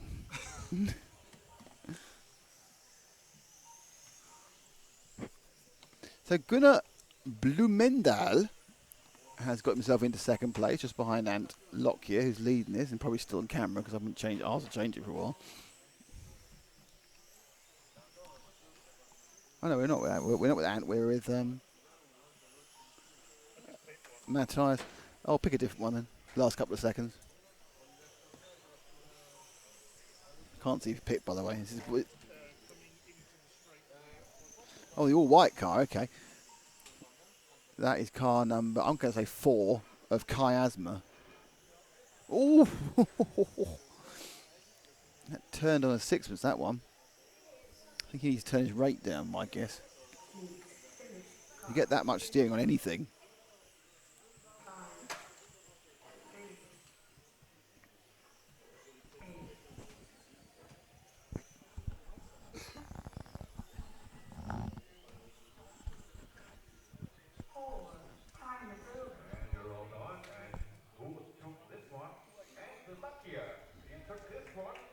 Congratulations, my friend. Gunnar Blumendal in the second, Matthias in the third, James Kahn in the fourth this time, and Kai Asmar in the 5. Gentlemen, the leads, Ben Forhard didn't finish the race because they got an issue with the car. There we are, so that was the answer. If you listen to that, the people had issue with the car. The issue with the car was it had interfaced with the wall at high speed.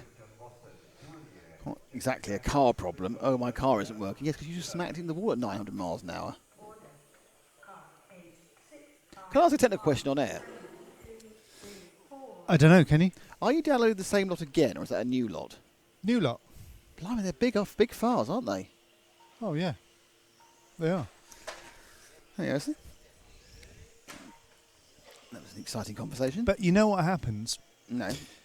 Some of these files, if they're not used, they get deleted by the system. Really? How quickly? And that is why. Is it randomly choosing which one to every delete? every now and again, it'll go, I can't find now. Yeah.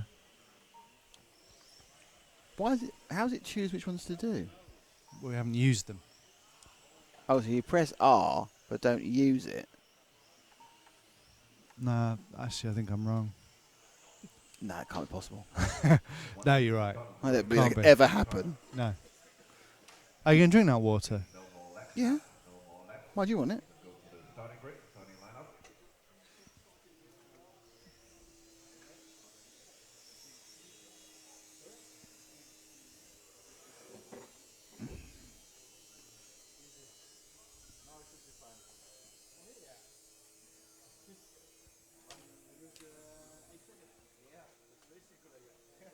And that was the sound of the tyre truer. Was it?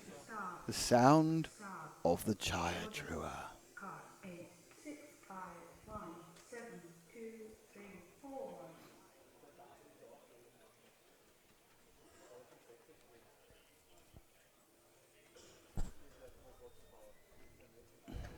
Ten, 9, 8, 7, 6, 5, 4, 3, 2, 1. Car 8, 6, 5, 1, 7. Off we jolly well go. And the person we off we go, it's Heat 2 of stock of the final round of qualifying of 6 heats in stock, and it's Ilari Laminzivu, I think. Jackie Manez, Julian Just, Niels Meurs, Ollie Morton Finset, Christoph Charlier, David Foster, and Christian Vosen. And everyone has started. 2 of the cars have had terrible first laps. Oof, ouch. So we are with the green and white car.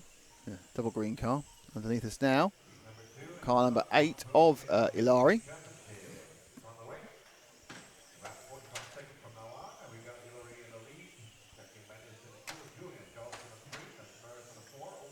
Lots of cars are literally jumping out of the way like they are electrocuted to get out of the way of Ilari. He's gone past about 14 cars which weren't there by the time he got there because they've pranged themselves off. Oh, that's interesting. A little skippity dip over there.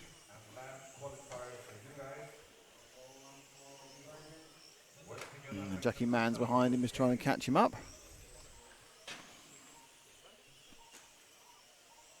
So Jackie Mann's is right behind Ilari in the green and orange, and he's also started behind him, so he's he has to make up a second. As Ilari has a bit concerned by the wobbliness of the white and bronze car number 3 of Ollie Morton Finset.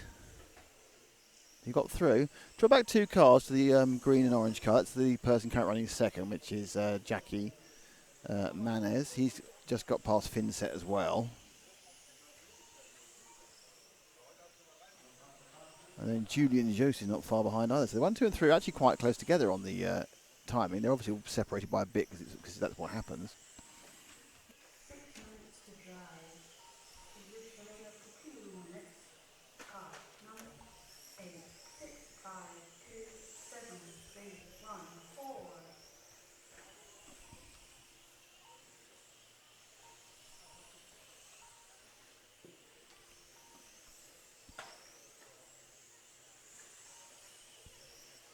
So,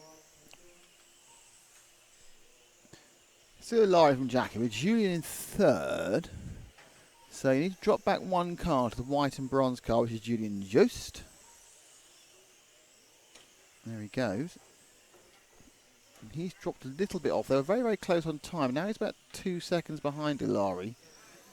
And Jackie's also got a little bit ahead of Julian. He had a bad lap now. He's about 8.9 ahead of Jackie, behind Jackie, sorry. They're all in different parts of the track, but they're all trying to be together. As Just puts the wheel down. So a nice front end of that car. And so he sweeps around the loopy corners quite nice. The car does look very slow. There's no real pace in it. Oh, he gets second place though, because that was Jackie Mans who went past, having a kind of a moment on his own.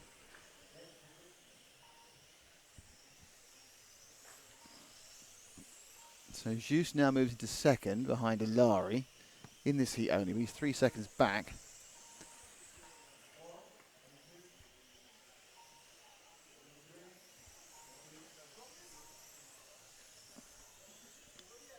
Oh. With a grip roll behind him for Ilari. Move 1 car forward from Julian for the Spearmint Green machine. Give him a bit of airtime. The 7 machine of Christoph Charlier in 5th overall. Halfway down, still Ilari leading. Another mistake for Dave Foster's like a nightmare.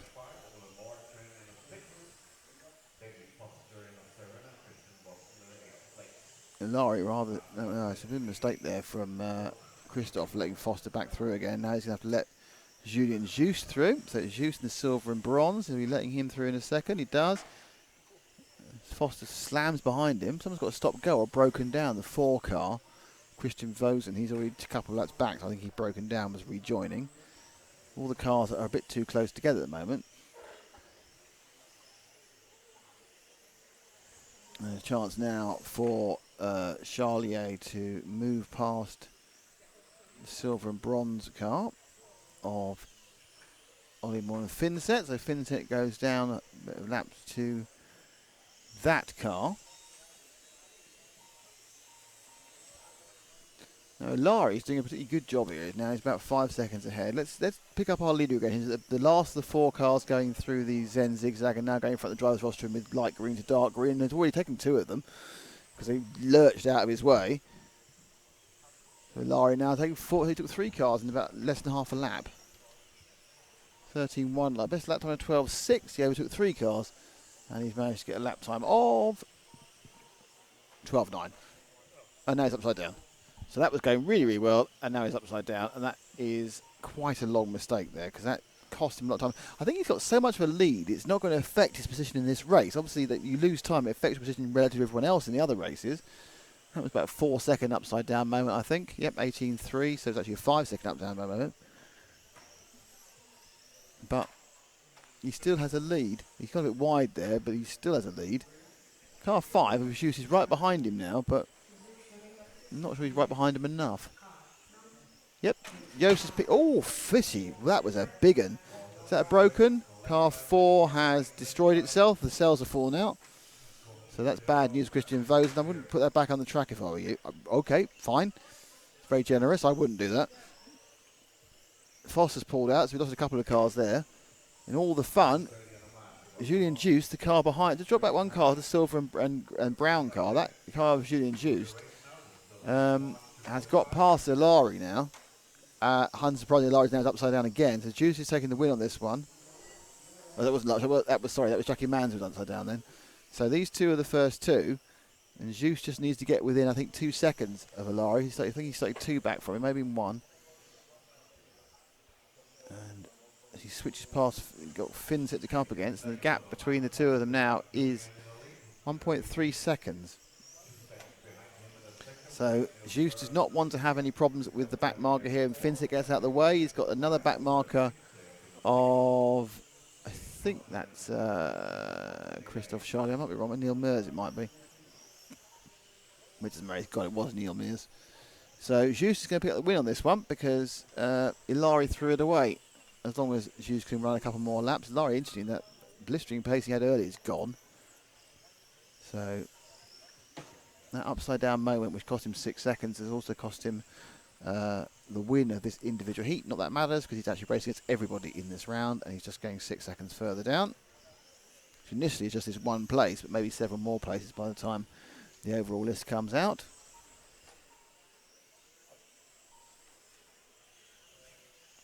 Five rounds of qualifying and 3 are to count here. Juice is dropping off him again, but not by enough to drop the 2 seconds. And he does take it by, 0.8 in the end. So he won 37 laps, 8.06.2 against 37 laps, 8.07 flat. And that is a win. A win. Not even a close run thing.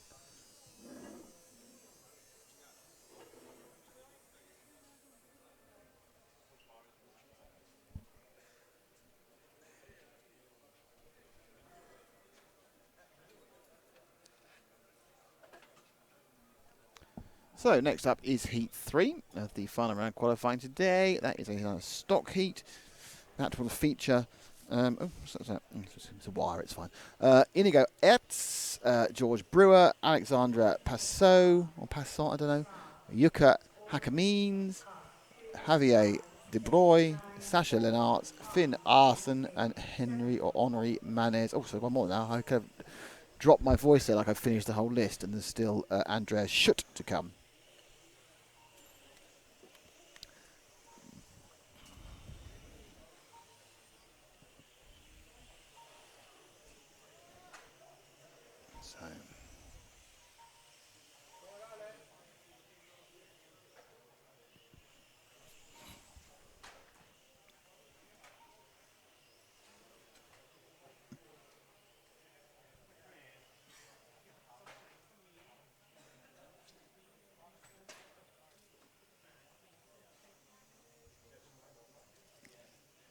looking. Still waiting for them to update. Still haven't updated the time scale, timetable, which is irritating because we need to know when we're actually coming back tomorrow. My guess is 9 o'clock now.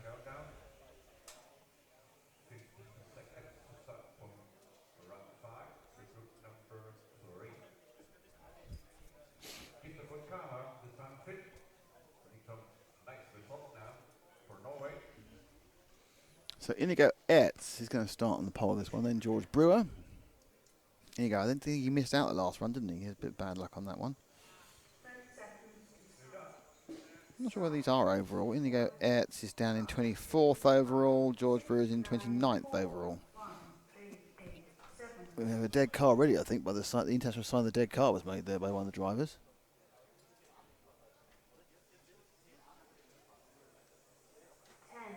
10. Yep, we've lost one of the cars.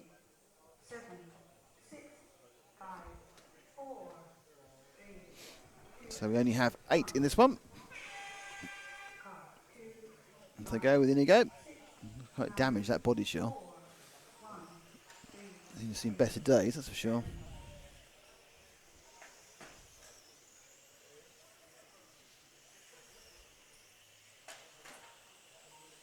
Early problem for one of the back markers.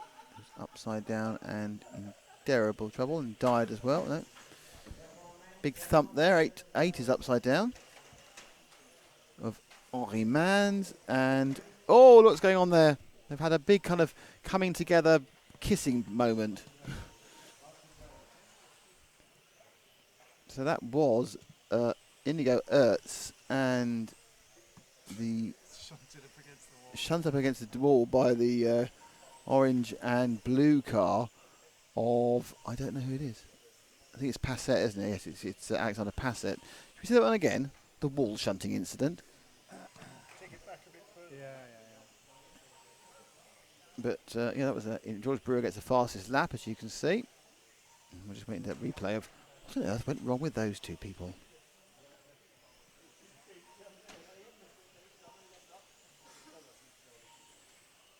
Oh, right, okay.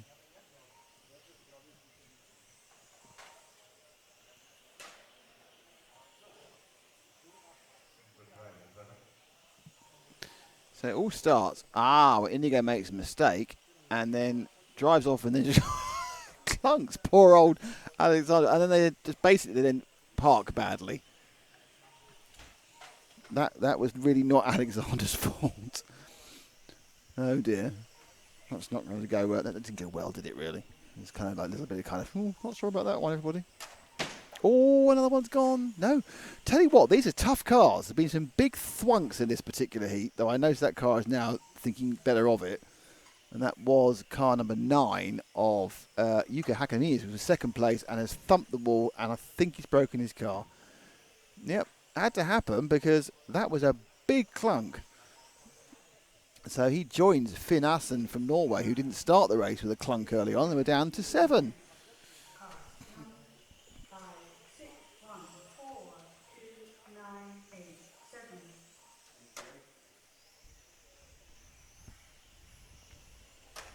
Oh, another one. That was Alexander making a big slam there, and he kept on going.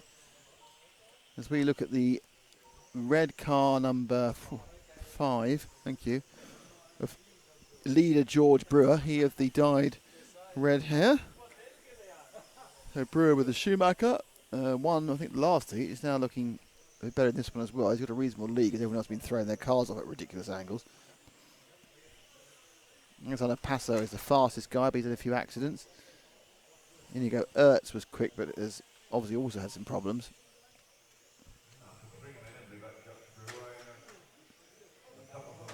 Nope.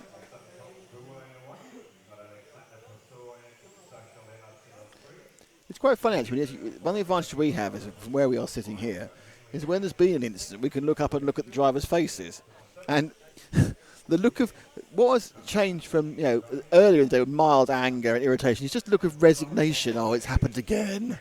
That's just my day. They've even kind of got there's a multiple sort of irony. Oh well, never mind. Well, I knew it was going to happen. What can I say? I knew I was going to do that. I reckon there's very few RC-rated fights in the last round of qualifying because everyone's given up by then. But in the first round, everyone's really hyped. As George gets slightly spun out there. In fact, Alexander Passo's got back in the lead again because he's way quicker over a lap. They're not necessarily way quicker. He's the car directly in front of George now. So Passo, who isn't quite as good at keeping it on the line. Go forward 2 cars for Passo in the orange and blue, please, Paul, because he's more likely to either throw it off the island or do a fantastic super lap. He's looking good at the moment. Looks quite nice. He pings into the EFRA section. Brewer makes a mistake behind him, making it a bit easier.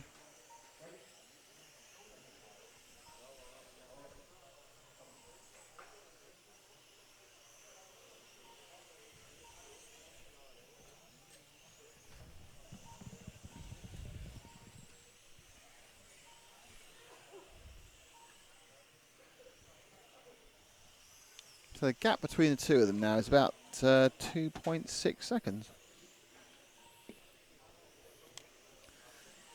So Brewer was minorly quicker in that last one. We're with Passo. He's got a bit of traffic ahead of him. The traffic being that of car number 1 of Sasha Lennartz, who's currently in 3rd, but a long way behind.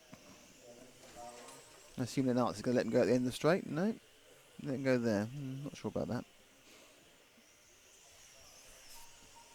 Lennartz's car immediately is a lot calmer, hasn't got the aggressive movement of Alexander Passo from Sweden.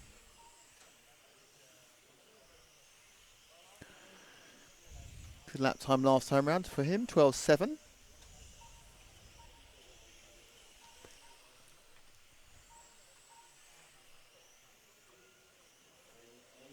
So after a noisy, smashy, crashy start, this last couple of minutes have been quite good. Still 2 minutes to go. Drop back 1 to the white and orange car with just for a bit of variation, really, more than anything else.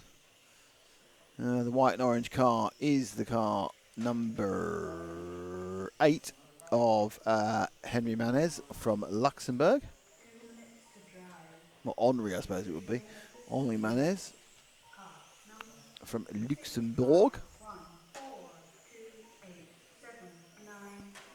And he goes past the slightly lost car number, pink car number 7 of Andreas Schutt.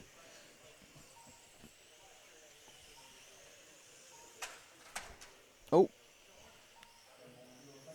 And big mistake there from George Brewer, which is going to drop him down a position, I think. Oh, Lennartz actually is a lap behind, so it's not going to drop him down.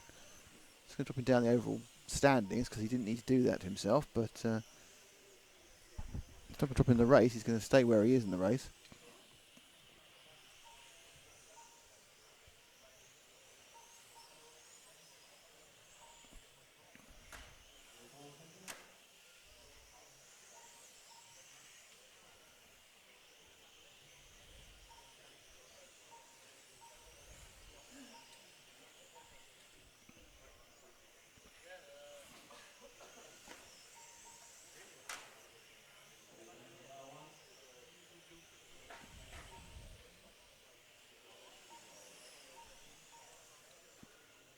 So when number 6 goes past him, stay with him because he's now still our leader. Alexander Passat got half a minute to go with him. So as he comes around into the Zen zigzag and turns back in front of the driver's rostrum now, he'll go stooping down through the Montec nickel section. And coming to the end now of this is his last lap. So he will win this. But obviously that's not important, it's how far up he finishes in the overall timing. Brewer is next.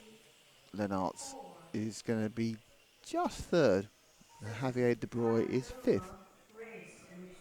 So that is heat 3 of the final round of qualifying in the books, as they say. Oh, comment coming. I was just thinking what you were saying about the drivers, and at the beginning of the day they get quite angry when something goes wrong, and just thinking how that, really just relate to us as well. That, we come to an event full of hope, that this is going to be the one. This is going to be the one when we win all the online awards. I'm enjoying this, but I've got someone talking to me. You all right? Pardon? Yeah, we have been talking about the hair on George Brewer. All right, but if you could fire up the hair on George Brewer there. Apparently his own team, look at your lad there. So there's the lad there, who his own team now are saying is effectively the love child of Scylla and Ronald McDonald. Laura laughs there for him. But going back to your conversation earlier, Paul, the important fact about that is it hasn't caught fire. It hasn't caught fire. It hasn't caught fire, and therefore we will Not try caught again. fire, so we'll do it again. And that's the whole point. I think we've now discovered our new mantra. If it's not caught fire, we'll do it again. And that's a good plus point for all of us, really, isn't it? Very dull world if things didn't catch fire. Is my bag of dodgy batteries knocking about somewhere? Yes. I'm just rotating them, you see. It's my excitement with rotations. I'm going to change that, you see. I'm going to change the batteries on this one now. So we've had online arguments, online philosophy, and now online battery changes. Don't say we don't give you value on RC Racing TV, because we do. You get everything. You get to experience the whole thing. And as we say, for the moment, nothing has caught fire. There's a half a minute before Heat 4. Kai Altman will go off first.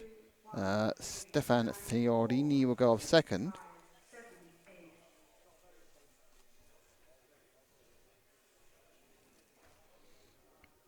The microphone goes down there. The microphone is currently off. The microphone is on. And I try and untangle the 11,500 pieces of stuff, and that charges up. Here we go.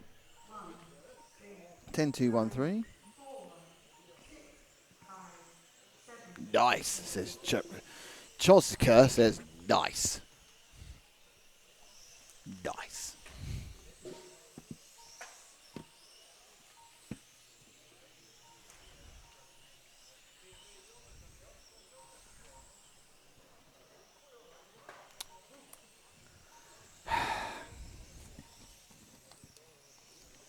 Wanted you to have proper batteries, I'd have got you proper batteries. Things that Matt and I have over the last couple of years had pointless arguments about. One of them is batteries. Matt was very unhappy when we went internationally and bought cheap arse Lidl style alkaline batteries, weren't you?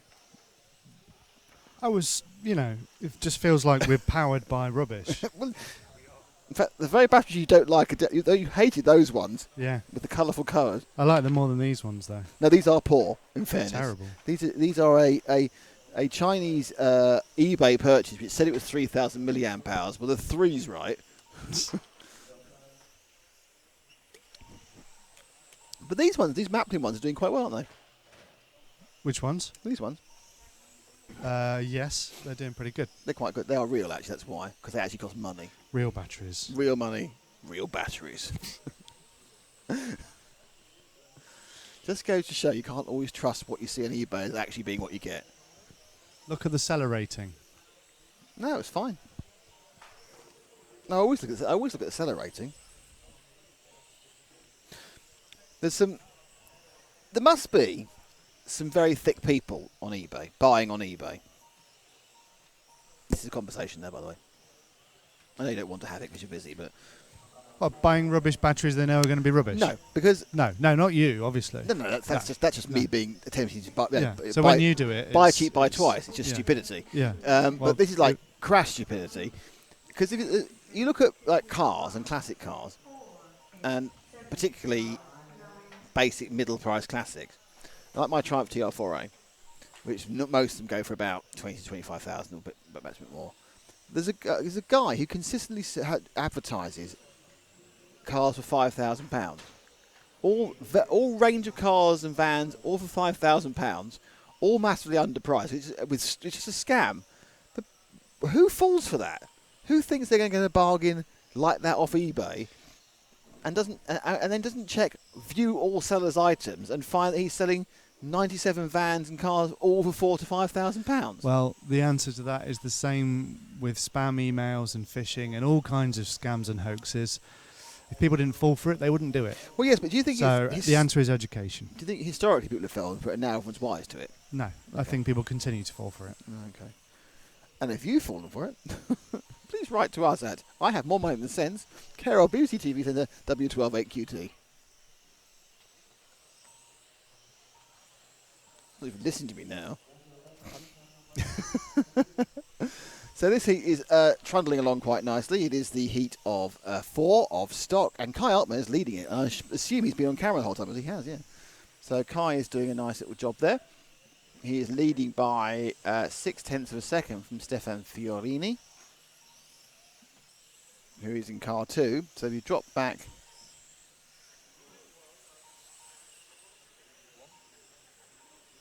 I can't. 5's behind him, which is Uwe Sieber. Fiorini is, I thought Fiorini had a white car. Yeah, it's the white car coming around here. They're split massively. There's a white car Fiorini at the end of the straight. Because they are not lining up actually in the speed, they're not lining up in actual overall speed in the heat level, they're just lining up in the level of where they are overall. So it's not fast as individual race times, where you are overall in the standings is where you have to line up. Slightly odd way of doing things, but hey ho, who are we to say anything? And this is Fiorini in second, though actually he has been usurped by the grand total of 600 of a second by Matthias Heinrich in second.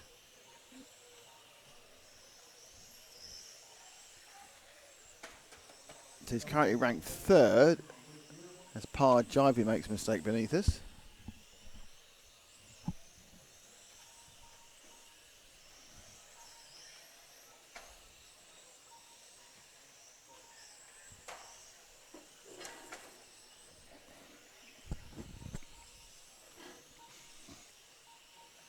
So this is heat 4. There's 2 more heats of stock, and then we have 5 heats of mod. I think we only have 4 mod finals yesterday. I think we have 5 stock finals, only 4 mod finals, I believe, tomorrow. 6 stock finals and 6 and 4, I think it is. Yeah, no one's giving me the list.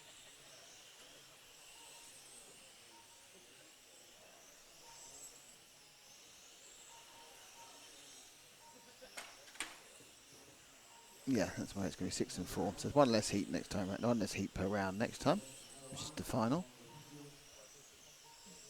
Man looks on the internet. So Altman still is. Heintrack, we're free. Let's find Heintrack in car 1.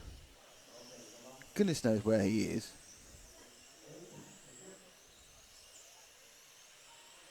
It's getting a little bit darker. My eyes really aren't coping with this.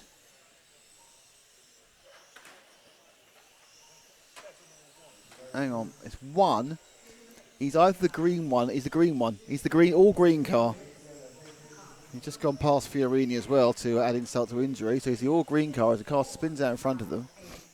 So Heintrich is the green machine, currently in second. Altman is ahead by only about a second on the cross clock. Obviously, they're in completely different parts of the track because they're qualifying and they're not racing. They're only racing the clock. Sky Slovakian RC community, hello guys, how long will the qualification take? There is about another hour and 15 left, about an hour and a quarter to go, and then it'll be finished. So it finishes around 6:45 to 6:50 here locally. So 5:45 to 5:50 in the UK, and a bit later in places like Turkey and Russia, and a bit earlier in America. If you're watching from America, we tend to get the Americans early in the morning when they can't sleep. So we help put America to sleep, you know. Matt is putting together a fantastic end of day clip, which I'm very excited about. And at the end, are we still playing out the replays at the end of the day? No? Okay.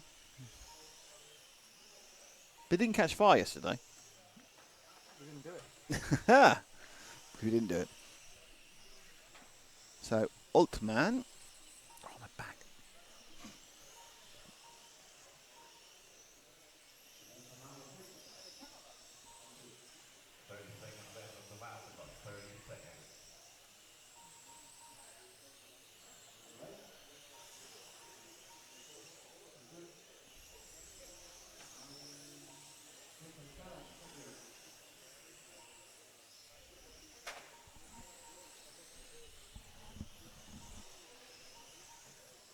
So still with Heinrich there. Down to a few seconds. He's going to come through in second. He's MAT, unfortunately. Matteo. So we've got this change first name situation here. Bit odd. There you go. Next up. Time is over. Race finished. Kai Alma got did do it anyway. Kai Alma in 1, Matthias Henry in a 2, Stefan in a 3, Robert Lee in a 4, Oli Amar in a 5, Robert Sieber in a 6, Phil Eby in a 7, Brian Slad in a 8, Christoph Haus in a 9, and Nicolas Salis in 10. Now we're coming to heat number 5. Heat number 5. Heat number 5. Heat number 5. So the penultimate heat of. What were the penultimate heat of? Stock. So the penultimate qualifying heat of stock for the 2017 European Championships is about to happen.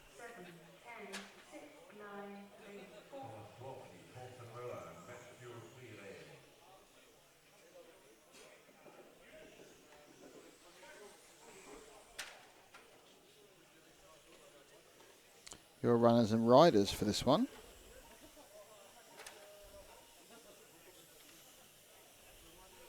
Martin Vilfinger, Mathieu Briere, who's won 2 of the last 3, or 3 of the last 4 of these. Tim Altman, Torsten Muller, Jacques Libar, Seven Rubert, Thomas Dvorsky, Robert Krenz, and Pete. I keep doing that. I keep finishing. I don't think we're reading a list, and you get to the point where you're going to go to the last. I keep peaking too soon, so I'm doing the wind-up word. Robert Krenz and Peter. Oh no, there's one more to go. Yeah. And it's very, It's not what you want, really, is it? No. We've got to think of a way round that. But I need to learn to read. Quicker. So what heats this? 5 of 6. 5 of 6 of round 5, the final round of the day. Then we've got modified 5 heats, and that's it. Then we hopefully by then we'll have a time over tomorrow. Yes. So they've still not sent you that. Okay. Because then we don't know what time we're here tomorrow if we don't know. No, we'll just really guess. Right. We'll be here in the morning. We will. Definitely before 11:59 a.m. We will definitely be here. That'll be fantastic. As we...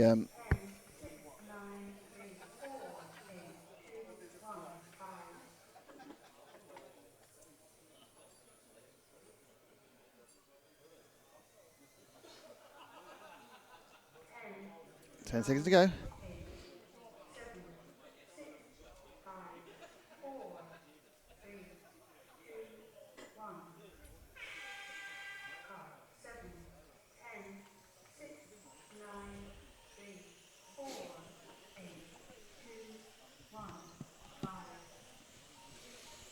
And we are with our lead. Wow, Wilfinger's leapt into the lead. Or more than likely, Briere's made a poor start.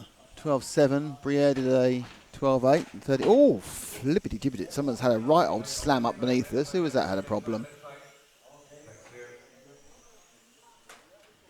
Someone's had a nightmare. I think it's no, it's 3.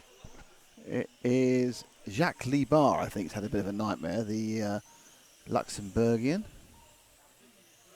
Yeah, did a 20-second lap. That wasn't what you want to do. But Tim Altman now is leading.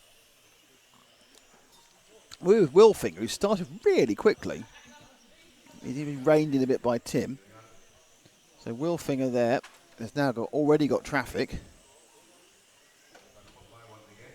And that traffic lets him through. The CRC, that green and white machine. Car 5, that wasn't in the green and white machine. That was Jan Dietmar of Germany. But Altman leading. We've got Wilfinger. We'll go and find Altman in a second. He is running a little bit behind where Wilfinger is on the track. In fact, he's running one car behind. So drop that one car to the orange and blue car, Paul, and that is Martin Wilfinger. So that's Tim Altman, sorry. So Tim, brother of Kai. Brother, not twins, brother. Just look very similar. Same gene pool, produces a very similar output in that particular case. So Tim now has to try and put a lap on the 4 machine of Simon Ribet, who's not really doing as well as he should do. Pretty much normally Simon, you say, is pretty much getting nailed on a finalist for this. The man behind Black Art in France. Not so this time. It has not been his qualifying so far. As we wait, oh dear, Matthew Briere makes a big mistake off camera, and that's going to cost him dearly because he needs a good run. It's not been happening for him this time, Matthew. His chances of making the A-final, his bad runs earlier, are disappearing severely quickly. Altman, though, and Briere more trouble. Altman and who's on the camera now, and certainly Vilfinger, are looking much better for the A-final. They're quite close in time, actually. Man we're with Altman is only about a second ahead of Vilfinger as the number 3 car of Jacques Libert gets stuck in the shark tank again.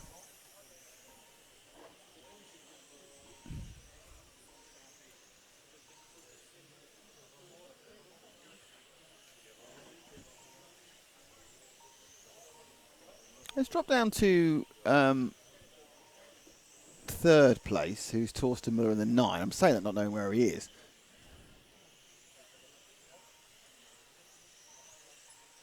There he is. He's the green and blue car about to go on the main straight now. Last car down that is Müller. So Torsten Müller from Germany. He's in 3rd. He's about 2 seconds off 2nd. And he's just going through some traffic now, which included Briere. And the second bit of traffic is, the very polite bits of traffic there. Mathieu Briere, the former large-scale European champion from 2006, so 11 years ago, he was a European champion, having a bit of a bad day at the moment on this one. Bad day at the office. He's upside down again. And then again, doesn't look annoyed, just looks resigned to the whole thing. And the worst thing was he was upside down for hours whilst the marshal waited, quite rightly, to right him without jeopardising anybody else's race. The net effect was a 22-second lap and an absolute disaster for him. So whether Briere will make the A-final now is very questionable. Halfway down, Altman from Vilfinger from Müller. We're with Müller at the moment. Peter Bronham is in 4th in car 1, so goodness he knows where he is. But we're going to try and find him for you. He could be ahead, he could be behind these people, I don't know. Car 1, can't read that number at all. Couldn't read any of those numbers. I have no focus at all. No idea. Could be anywhere, Peter Bronham.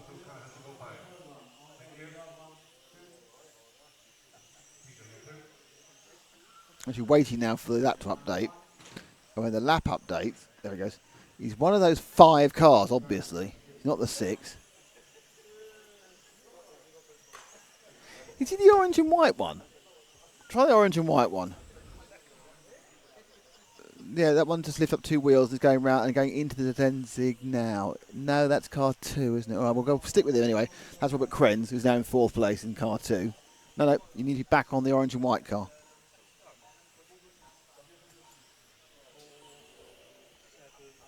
Orange and white, there you go.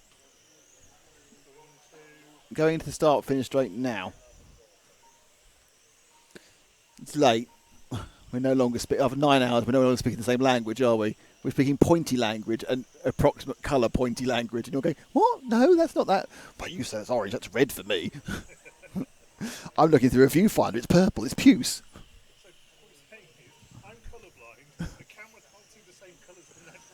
And I can't read the numbers. do you not feel this is the definition of the blind leading the blind? Not going well, but we are struggling manfully through, aren't we? Yes. Matt Soching on a big stylie. Giving it the big Soch. Oh, dear.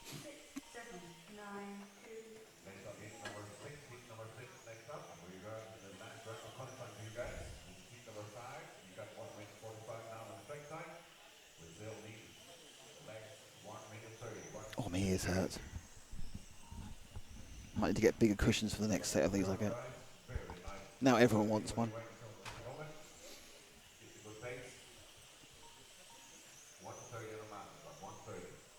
So we are with Krenz, who's very solidly in 4th, a minute and a half to go. Shall we go to your choice? Do you want to go to Altman or do you want to go to Vilfinger?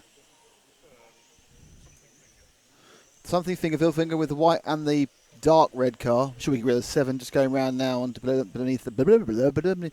Actually, first and second are right together if you look at it. In order as well. Altman is just ahead in the yellow, in the orange and blue from Vilfinger in the white and purple, but he is actually a bit further ahead than that because they started in the opposite direction. They move out the green car. So Vilfinger now is he going to try and get back past Altman? They've got a bit of extra speed this last minute because he's actually losing time now. I'm not saying he get past and make up the extra second, but he's being slowed down. This is obviously he's racing not just against Altman in this race. He's racing against every single other person in this round of qualifying. But conveniently, because we can't find cars at the moment, first and second on the screen at the same time, which is very nice for us. They come spinning around in the straight, and they now zip in through the EFRA section. There's then zigzag, the driver's rostrum, and now into the non-technical section.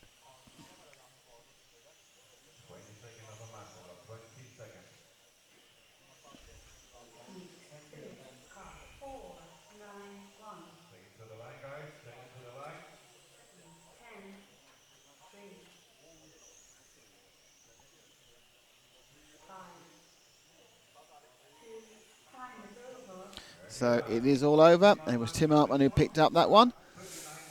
Second was Martin Vilfinger by 3 seconds in the end. Torsten Müller ended up third, Jacques Lieber fourth, and Oliver Bultning in fifth. Right, okay, now we come to the last round of the stock qualifying. Obviously, Hooper Honeygall was 0-0-0-0. He's kind of winning this and has won it. But every other position is up for grabs. Adam Catchpole looking quite good for a second on the start. Ollie Payne can't get second. Well, perhaps he can actually. He might be the second. Obviously, anyone wins this round rather than Hooper. I'm just assuming Hooper wins this. But to give you an idea, Hooper has no points. Adam Catchpole has 5. Ollie Payne, Alexander Anderson, Oliver Bultnick and Markus Mobers all have 6 with combinations of double 3 and 2 and 4. So this third round is going to be massively important. Vesely is in 7th with 11. Martin Vilfinger has 15. Mathieu Briere has 15. And it's not. He's going to have a problem with that one because he's just a rotten run just a second ago. Altman, who we saw doing quite well, has 19. Morster 20, Lieber 20, Jewett 21, Kai Altman. These guys are out already, but it's still. I don't know. Mathieu Briere might still be because he's got an 8 as his third run, so he might be okay. He did 3 good runs. Briere could well ping himself in. It's going to depend who does particularly well in this final qualifying round. And it's Adam Hooper Honeygall in 1, or off on 1, sorry. It's different numbers. Second off will be Adam Catchpole. Third off, Ollie Payne. Fourth off will be Alexander Anderson. Fifth off with Oliver Bultnick. Sixth off, Markus Mobers. He can't believe he's in 6th at the moment. I mean, he does have a good one, a good score in the bank. Vesely is 7th, Mark Jewett is 8th, Luke Burley is 9th, and Martin Christensen is 10th. Burley is 17th overall. Christensen is 36th after selection of terrible runs. That's 36th out of a grand total of just 54 drivers. It says half a minute. Half a minute. Before we take the whole thing on.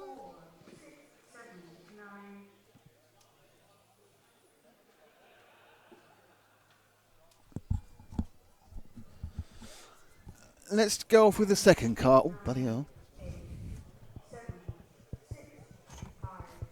Just deconstructing the whole system now. Yeah. We can move forward now. So we go for Catchpole because he is running. Hooper's already got it, so it's really what the other people do is their order. Catchpole is running second at the moment, which is why he's off second in this race. Had a bad couple of races in different classes, but because he's in 2 classes, you kind of mix them together. Actually, his stock's been pretty good so far, Adam. Little tick there is not going to help him. He's got Ollie Payne right up his backside now. So Ollie Payne in the white, orange and black. And now Catchpole managed to stretch it. He made this way, we can stretch the gap again, so I don't think he's holding Ollie up. But no, perhaps he is. Oh, and he's gone. And he's broken a wheel. The wheel's broken and Catchpole's out of this one. So that's that one. Couldn't we see the referee play because he's underneath us. So Catchpole has broken a wheel and bits of the wheel are being picked up by Martin Johansson. Problem there for the 4 of Mark Jewett as well. He gets fenced off. So we're with Ollie Payne, who's right behind Honeygall.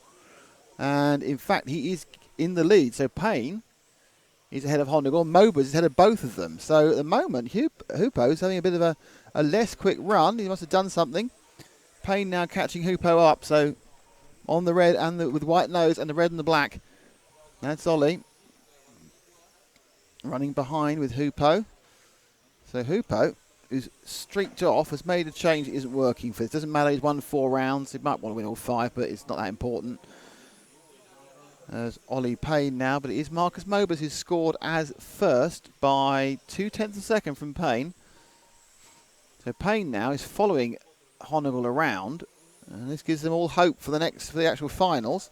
Beautiful driving there by Payne around the end of the Zen zigzag. So Ollie, who's really, if he can string together an 8-minute run, is as fast as anybody, with possible exception of Hoopo. Has had a problem doing that though. He's had a little mistake in 3 or 4. Hoopo just been to stretch that gap, which of course he's behind. As one of the white cars gets out the way, I think that might be Martin Christensen. And it's still Mobers, and Mobers now is there's nothing in it basically.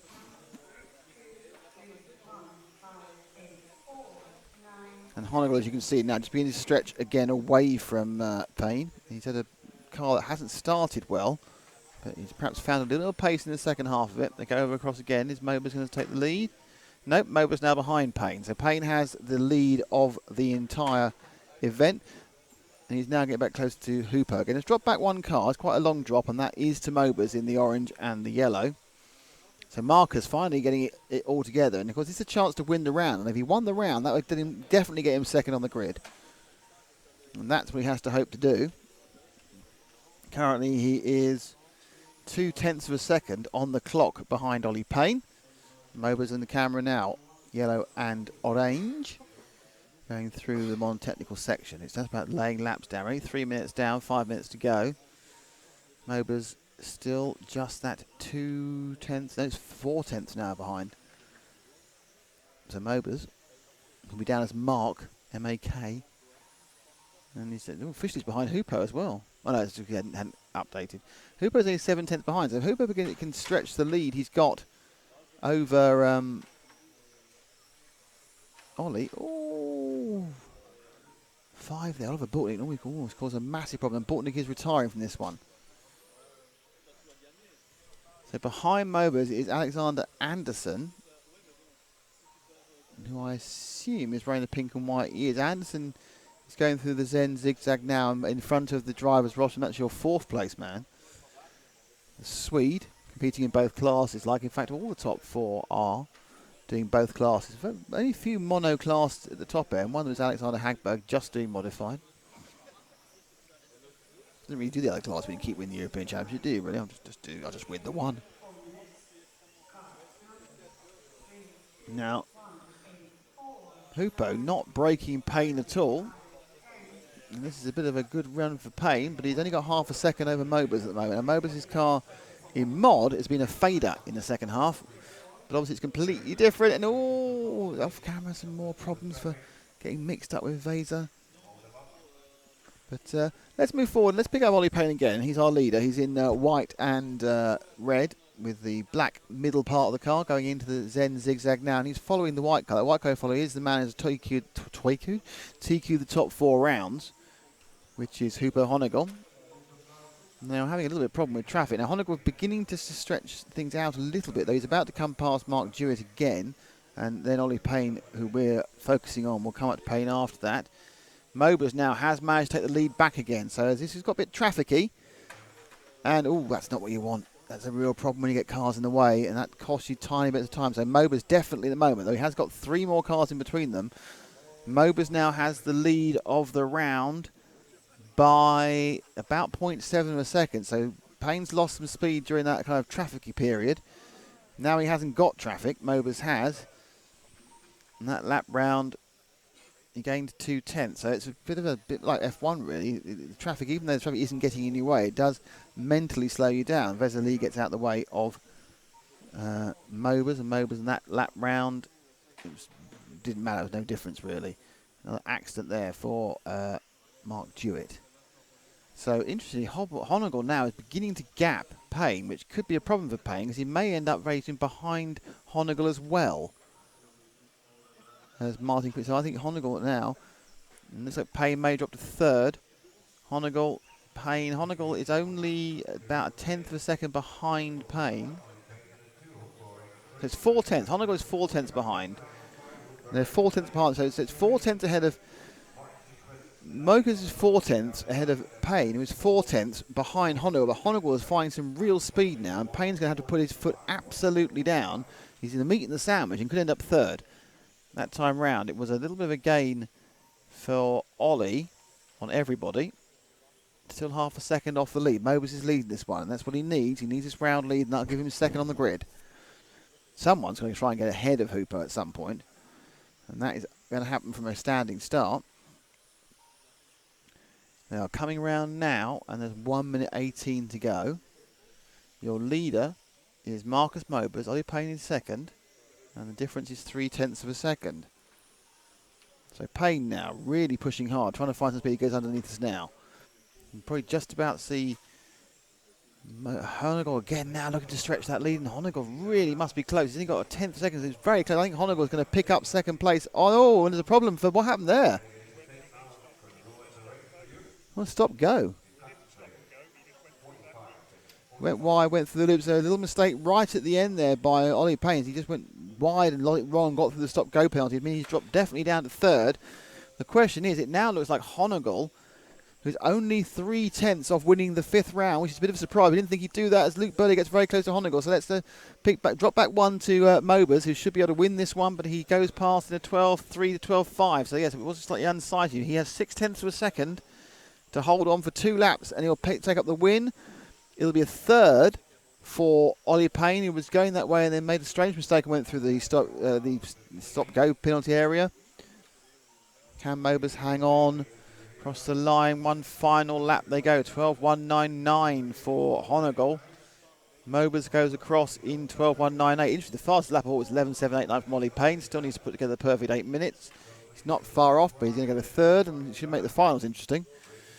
As they go across now, and it's Mobers who gets it by 6. Markus Mobers takes the round, so stops a complete queen sleep. No queen sleeps there, or even a clean sleep. Wayne sleep. There's nothing. It's all not happening. So now we can tell you who the top 10 in stock are, because I can press refresh and it will tell me. So your top 10 starters. I'm only counting 2 apparently. I thought you counted 3. I think that's slightly wrong, but apparently the top starters are Hooper Honegal in 1, Markus Mobers in 2, Ollie Payne in 3, Adam Catchpole in 4, Alexander Anderson in 5,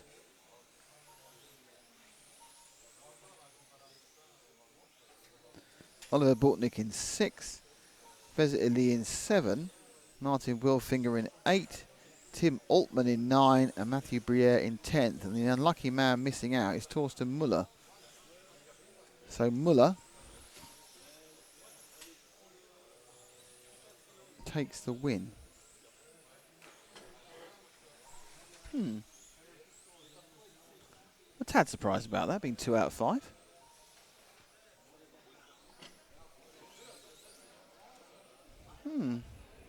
I would have thought it'd been 3 out of 5. Yes, it's rub our beards. We're not sure what's going on. Right, now we begin the last 5 heats of the day, and they are all modified. They're all modified. I'm confused about that. I don't think that's right. What? I'm pretty sure it should be 3 heats, 3 out of 5. Sounds about right. They've gone 2 out of 5. I'm sure someone can check for me. I will actually ask later. Let's find out from Chris. I will do. I'm more concerned about someone putting the right timetable out. Yeah. Why have they stopped? I haven't. We've lost our cameraman though, because he's gone for a natural break.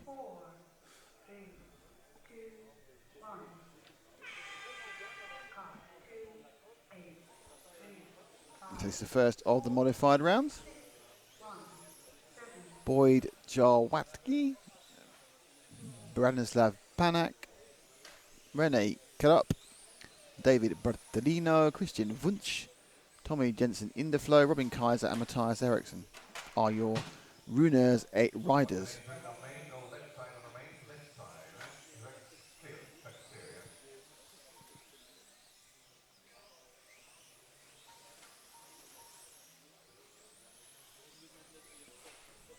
So, early lead for young Branislav.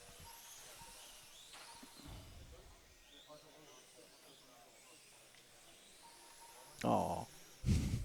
Sorry, the picture of a dog there. Do love a picture of a dog, as you know.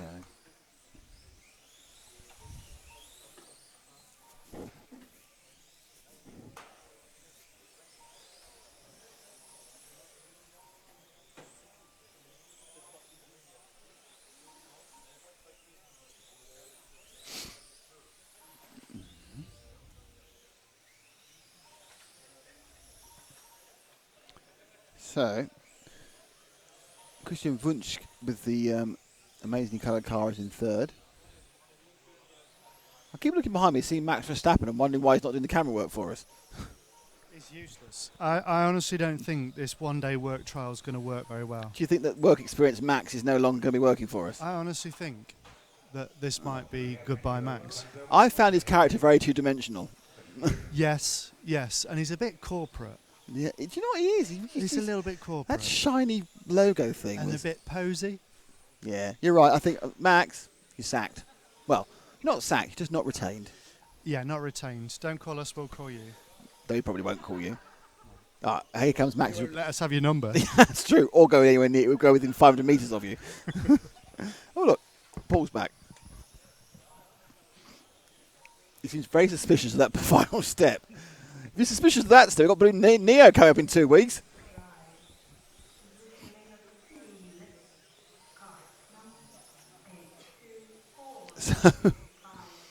Sorry. Overly amusing ourselves again. This is the Heat 1 of the modified. Really shouldn't overly amuse myself. It's very naughty. Video. His name is Video, and he's done an emoji of a robot. So, Mr. Soch, what does that mean? Too long. Too long, okay. I'm nearly finished. Oh, yeah. I just need to do the intro link while you're... I'll do the intro link while you're jabbing on about that. Right. And then you need to do the outro link. Okay. We jabber about this. Anyway, so pick a car, any car. Tell me which car it is, though. Blue and yellow. There isn't a blue and yellow one. Blue and orange. Oh my lord! There's no chance here. Stop talking. Carry on. That's Branislav Panak. He is obviously one of the young men up there. To Panak, he's actually leading this one. He's on the 16-12-5. And oh dear, oh dear, oh dear. Then real coming together there with the 3 of Rene Keller up. He won't be happy about that because he should have been let through. So Branislav carries on going in this first of the modified rounds. But that's not very good at all. So looking a bit further on.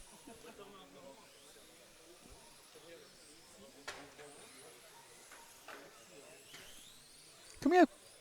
Right. White-orange car, 6. That one. That's Tommy Jensen Indeflow. We've not seen the entire time we've been here. So let's have Tommy Jensen Indeflow. No, it doesn't work, does it? Indeflow. Oh, that was absolute camera curse-tastic, that was. I love the way the camera's just waiting for him to get going again. So Indeflow gets himself an excellent 20-second lap there because we were following him. Can you do a link for me? What now? Is this the in or the out? The out. The out, okay. This is going to make no sense if you're on the stream.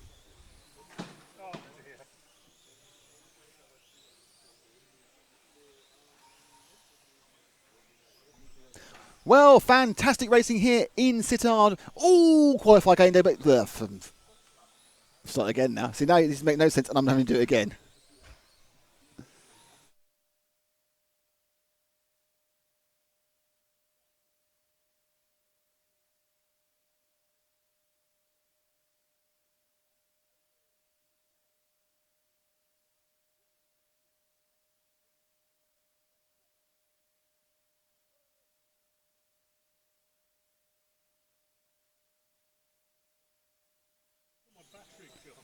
Some massive overacting there, which you missed out on, but you can see if you go onto the Facebook page, you see my overact. You should think, what do you mean? Oh, you always overact. We do. Okay. Pantone, Oh no, I don't. No one can hear this. I'm having a conversation with you off air, effectively. So, with about 2.5 minutes, I'm going to have to go where Paul went in a second, by the way. In about 2.5 minutes to go, Branislav has done it. Branislav, actually, I'm quite impressed by the young Slovak guy because he's kind of worked his way from being a bit like in the middle of this field to quite comprehensively winning these races the last couple of times around. And I don't think he's much more about 12 or 13. He might even be younger than that. So Branislav with the extra, obviously. I'm sure the blessing of the family hoodie.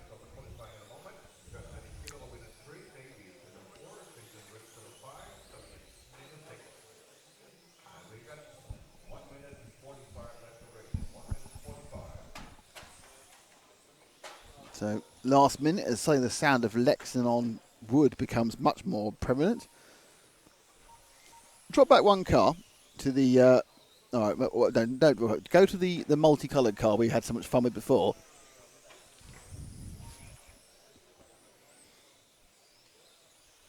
So that car looks like all sorts of things, from a fabric conditioner to an ice lolly to the flag of a different way of life. All sorts of things.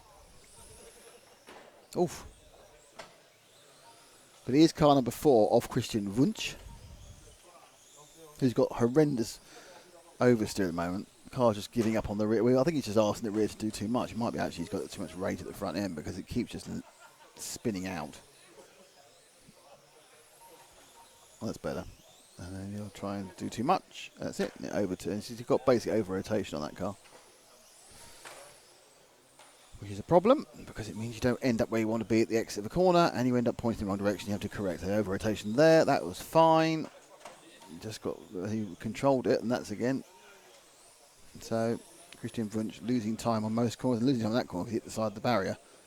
But over rotation is always an issue.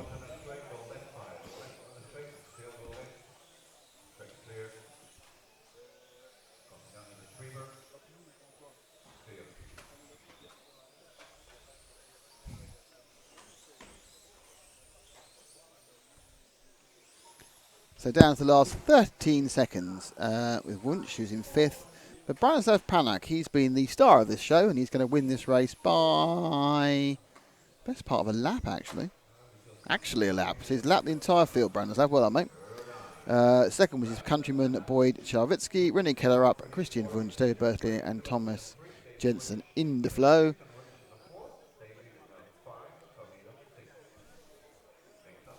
And that is the end of heat number 8. And I need to do something, so someone needs to do some filling or just have a whistly silence. Can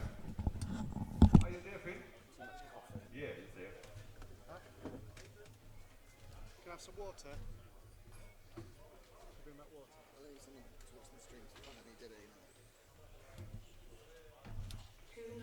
water. Okay. No, I'm good, thanks.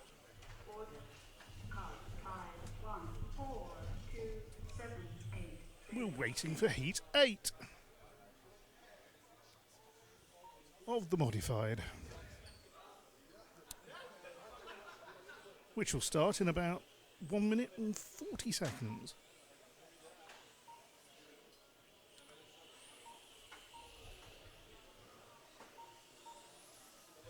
I would read you who's in it, but I've not been listening to the pronunciation from Matt and Nick. It changes every time. It will do this time if I'm reading it.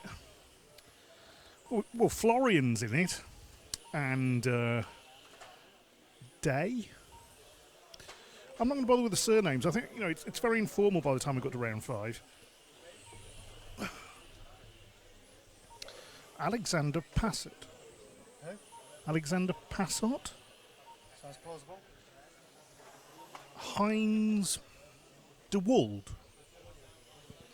Finn Ayson. Bo Nielsen.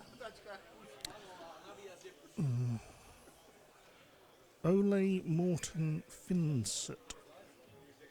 And Athan de Witt or White. I should really listen to him. Oh, they're starting in 10 seconds. Oh, 30 seconds. It's fine. 1, 4, 2, 7, 8, 3, 6. Oh, good. He's coming back. He's not coming back. Come back to get my sheet. Oh, terrific. 10, 9, 8. I think operating a camera is better to talking nothing. 4, 3, 2, 1. Car 5, 1, 4, 2, 7, 8, 3, 6.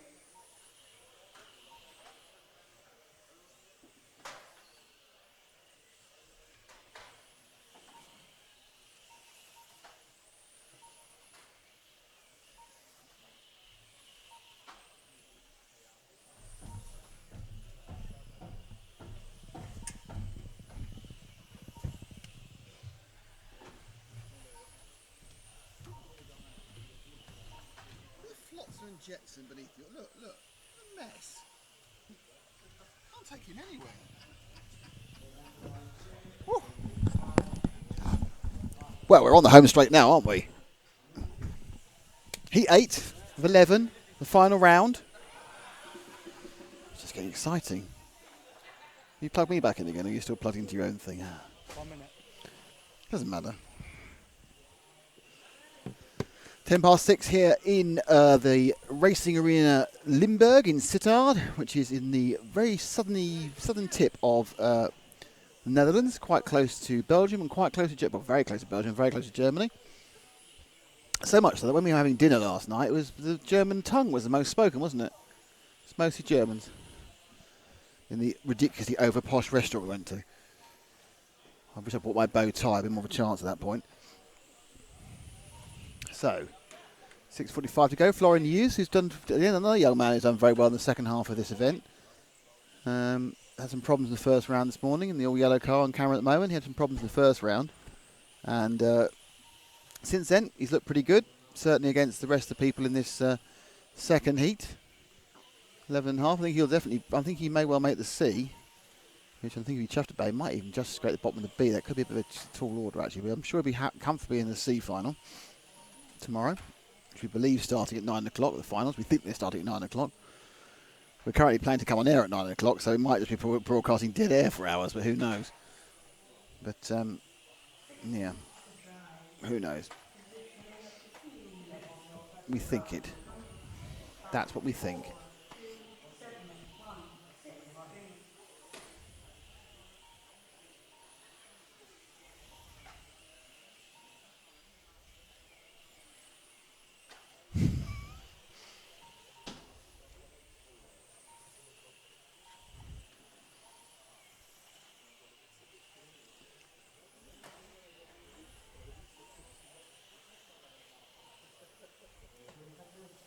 I know I shouldn't talk about things whilst you're doing. Why is that so small? 143 meg.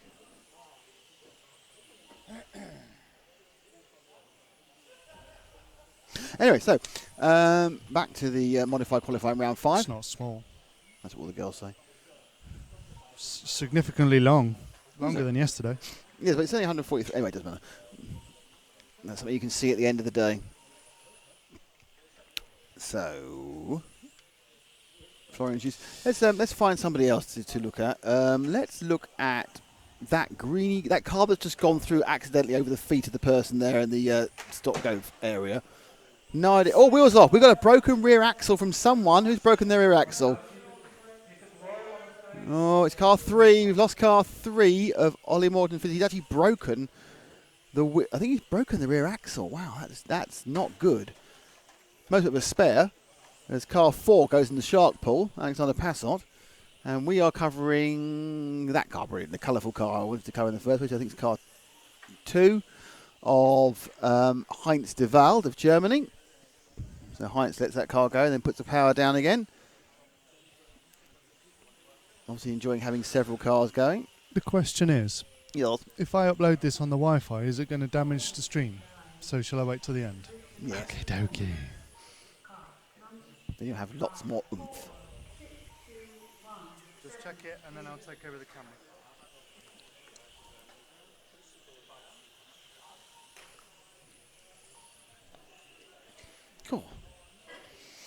It's a lot of beard action there, I must admit. I must look, I enjoy it too much. Okay, so, Athen de Witt. Let's see how he's doing. He had a bad start, but he was quite quick. Car 6. Where's car 6? There he is. About to start on the main straight now. Yellow into blue with various colours in orange. Athen de Witt, the young Belgian, has looked quick, yet not always in control. This time a bit better. I'm sure he raced against Florian Joos quite a lot. Both young Belgian drivers. It's de Witt we're with at the moment in the 6.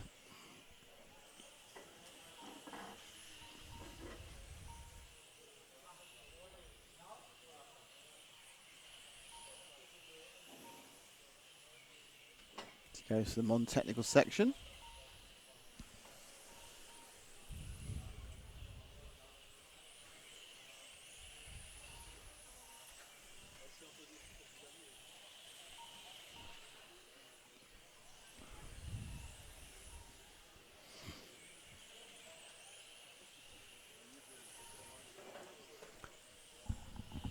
So Athen de Witt has just done the fastest lap, 11.495 of this race. So he has got that terrific ground speed, the young man, and then that happens. He drives back through again, the stop and go section.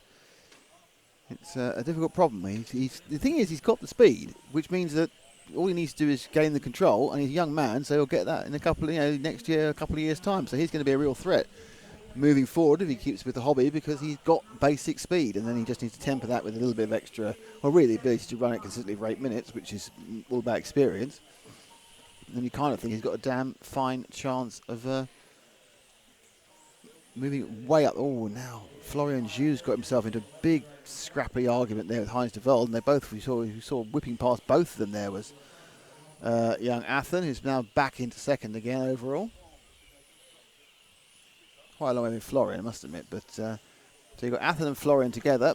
They're in second, they're first and second. They're currently running second and first. And oh, that was big mistake from Athen. That was a bit unfair for a bit of a major cost for what was a very minor ticking error, and a big error for Florian Joos as well. And I think he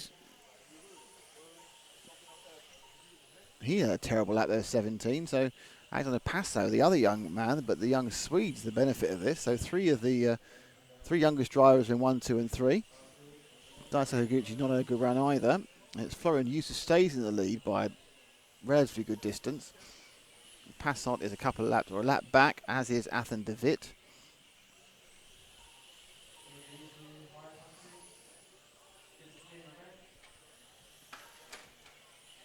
As Higuchi makes a little minor mistake, and Athen and Florian get rather unnecessarily involved with each other again. I'm sure they'll be onto this Christmas card list for the next 10 minutes or so. And we are now in the last lap of the last round of Heat 8. It's their 5th round. James Parry's on the stream saying, hello, how was day 2? Well, you have to watch the video, isn't he? Pretty chipper. And you have to watch the video, don't you? Yeah. Yeah, a little roundup later on. Yeah, got a new staff member. New staff member. Didn't work out. No. Shame that. We do have a highlight clip of the day coming up on Facebook. Well, just after the end of the day, basically. Oh, Paul's sitting next to me. That's changed suddenly. Where's the shark pool area that you keep talking about? There. Oh, inside the Spy Skills thing. Yeah. Hey? Zen and Zigar. Zigar. Very good.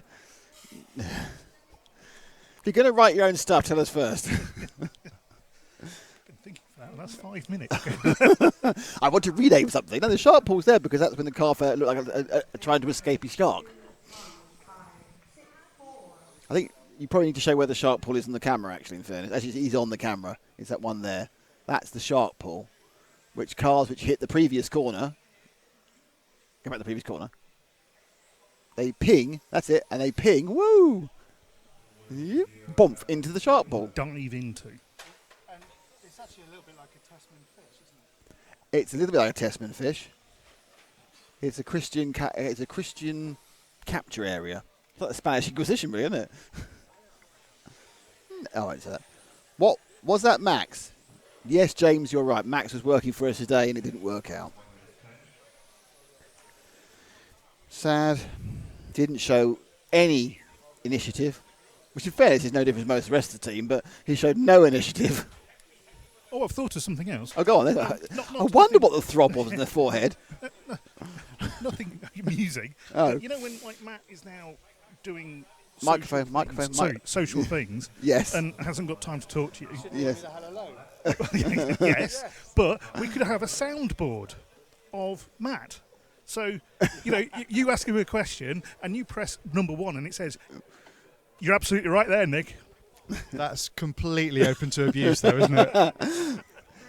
But then you might not need to actually go on certain trips. We could have certain scripts already made. What, of Matt? Yeah. Just sounding negative and depressed.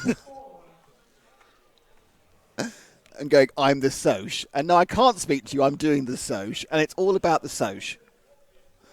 I'm quite liking that for all the trips he's not actually on. So, 3 more races to go today. This one and obviously 2 more. Christensen, Bowman, Dvorsky, Zevenhofen, Payne, Igor Liptak, Michael, Jean-Michel Varenard and Jorg Michael Teat, who's had a terrible time, so much so he's not bothered going out for this. He may already be on his way home to Estonia. Though it does say he's been from Austria, which is a bit odd.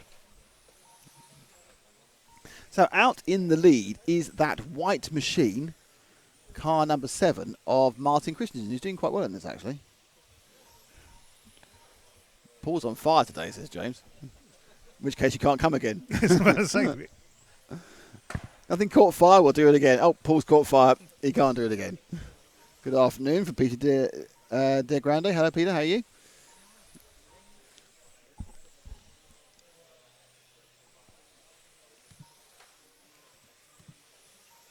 New fastest lap of this particular race, not overall, for Martin Christensen there, 11.637 down the bottom left-hand corner.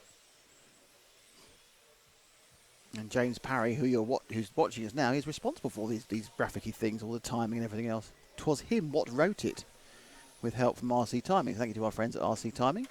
Thank you to our friends at Zen Racing at Montec, and of course our bestest friends at EFRA, who've brought you this qualifying day of the 112 Track Championships here in the Racing Arena Limburg in Sittard.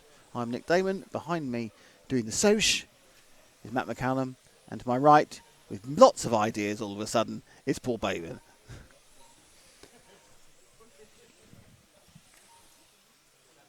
I like that shot. Is it difficult to do because it's not long enough, but it's a good shot, that one. They come towards you, whistling in there. I like the bit where they go at the end. Visit. See, if you had a proper... See, you could talk to me now if you had a little headset, couldn't you? You wouldn't do. Everyone's got headset envy, haven't they?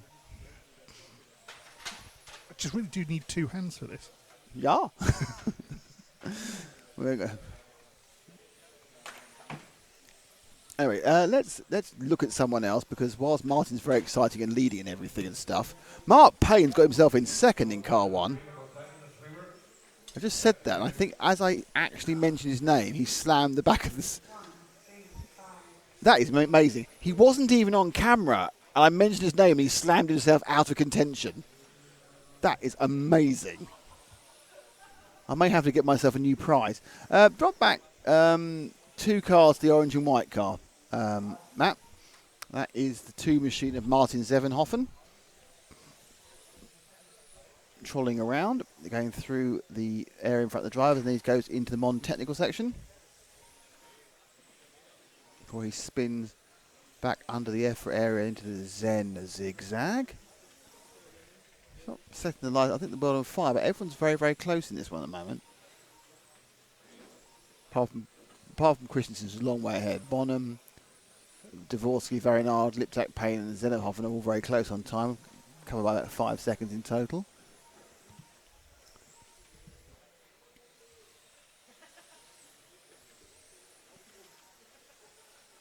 Zevenhofen looks a little bit... He's driving the thing like he's a little bit frightened, if I'm honest. The Serpent car there.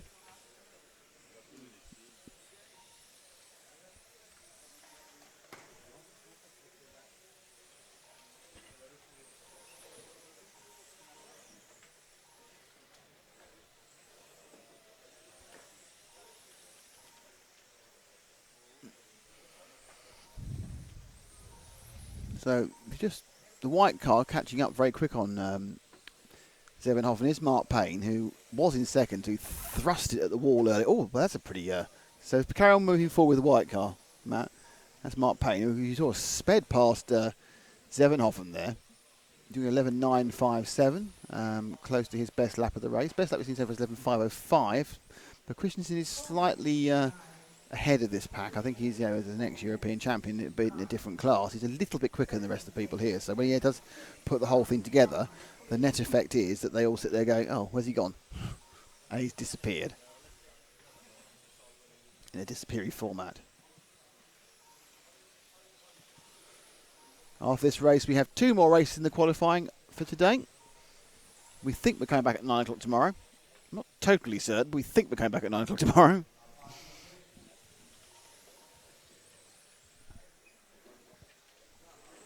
So there's 2 more heats. And again, it's very, very close in qualifying for the other 2 rounds.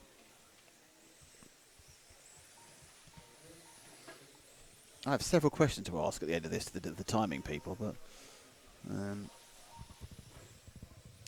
that's what happens some days.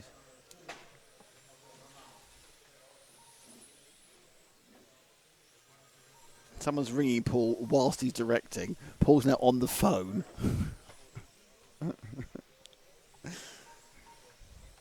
Important call? Possibly. Okay. You look, you look like a driver in the 5th round when it goes wrong again then. Oh. So Christensen long, long way ahead. We are with Mark Payne at the moment. We're going to go somewhere else. Drop back 1 car to that car. Yep. Which is, I have no idea who that is. I'll catch him up in a second. This is where my eye. White and yellow, car 6 of Jean-Michel Varinard from France. He's got on his tail the all-yellow machine of Igor Liptak. So Liptak and Varinard are on the same frame here. Igor Liptak, X-Ray and Slovakian. No surprise there.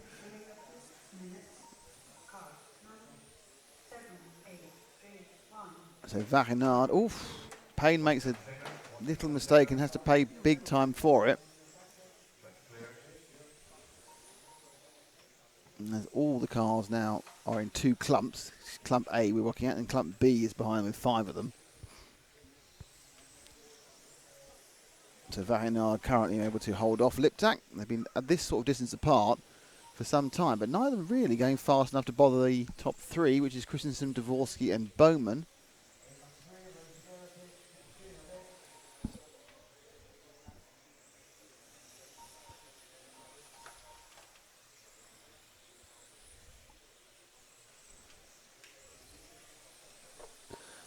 So second place is Thomas Dvorsky, who is the orange nose white tail car, just about to turn into the EFRA section now.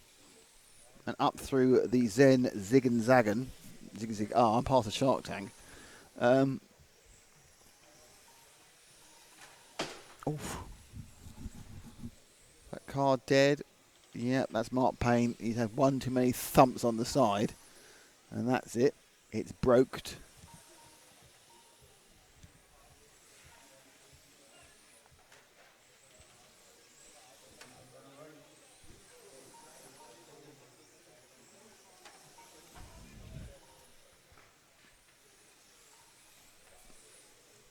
Running a little bit behind there. So, yeah, Christensen now from Dvorsky, who is on camera, about to start another lap. I say his final lap, but actually no, he's got another. Is his final? Yeah, it will be his final lap. So Dvorsky's now in his last lap. The winner is going to be Martin Christensen, who's won this by a lap, which is good performance, but he is, I think, possibly in the wrong heat due to the fact he's really quite good.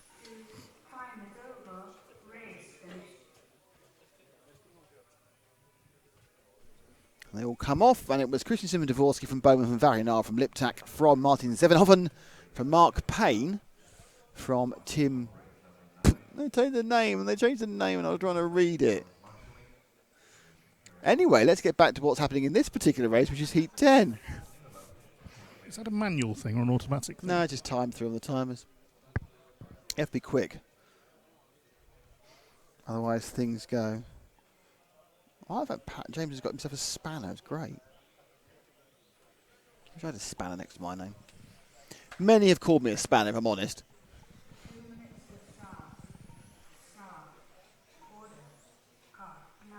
So it's going to be Alexander Anson, who is currently qualified about 5th, followed by Lucas Urbain, who needs a good time. Now, if it is 2 out of 5, he's all right. Alexander Laurent is in 3rd. Mark Stiles needs a good time if it's 2 out of 5. Vesa Eli, René Doctor, Thomas Liptak, Tim Altman, and Ari Pekka or Kika. Pekka Kika is bringing up the field in 9th. So a couple of drivers really need a very good time in this one, or they will not make the A final, and they will be unhappy and crying into their beer later. And we don't want that, do we? Oh, you do want that? I'm not really that fussed. You don't care if drivers are having a cry in their beer? They're not in our bar, are they? They're No. not going to ruin the mood. It's Not like the small children last night. That was only me. That was my personal issue. Well, they can cry into their beer in another bar, that's fine. These rechargeable batteries are significantly better than the other ones.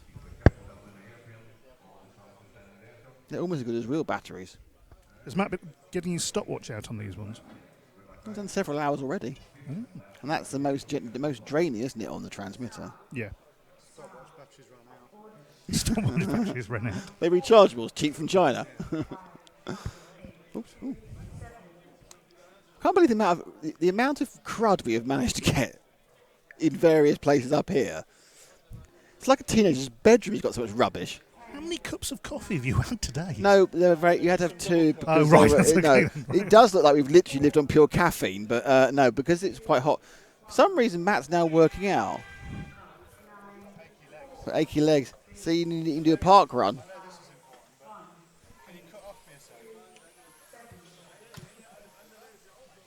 What's going on?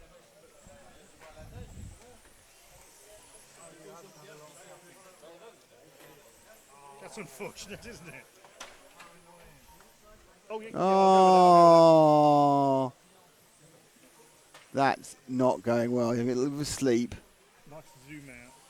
That's it. Sleepy sleep time. Yep, off him. So that's a bit of it. So Alexander Anderson has started this race particularly well. He is in the orange and white car, which is about to go on the driver's rostrum now. There he goes. And down the main straight now. And orange and white into the Zen zigzag now. Yes. Did I say orange? Oh, that was that again. Instant curse the camera. Then we has finally got through my inability to say the right words, and Matt's ability to find him. He crashed actually on the edge of camera shot.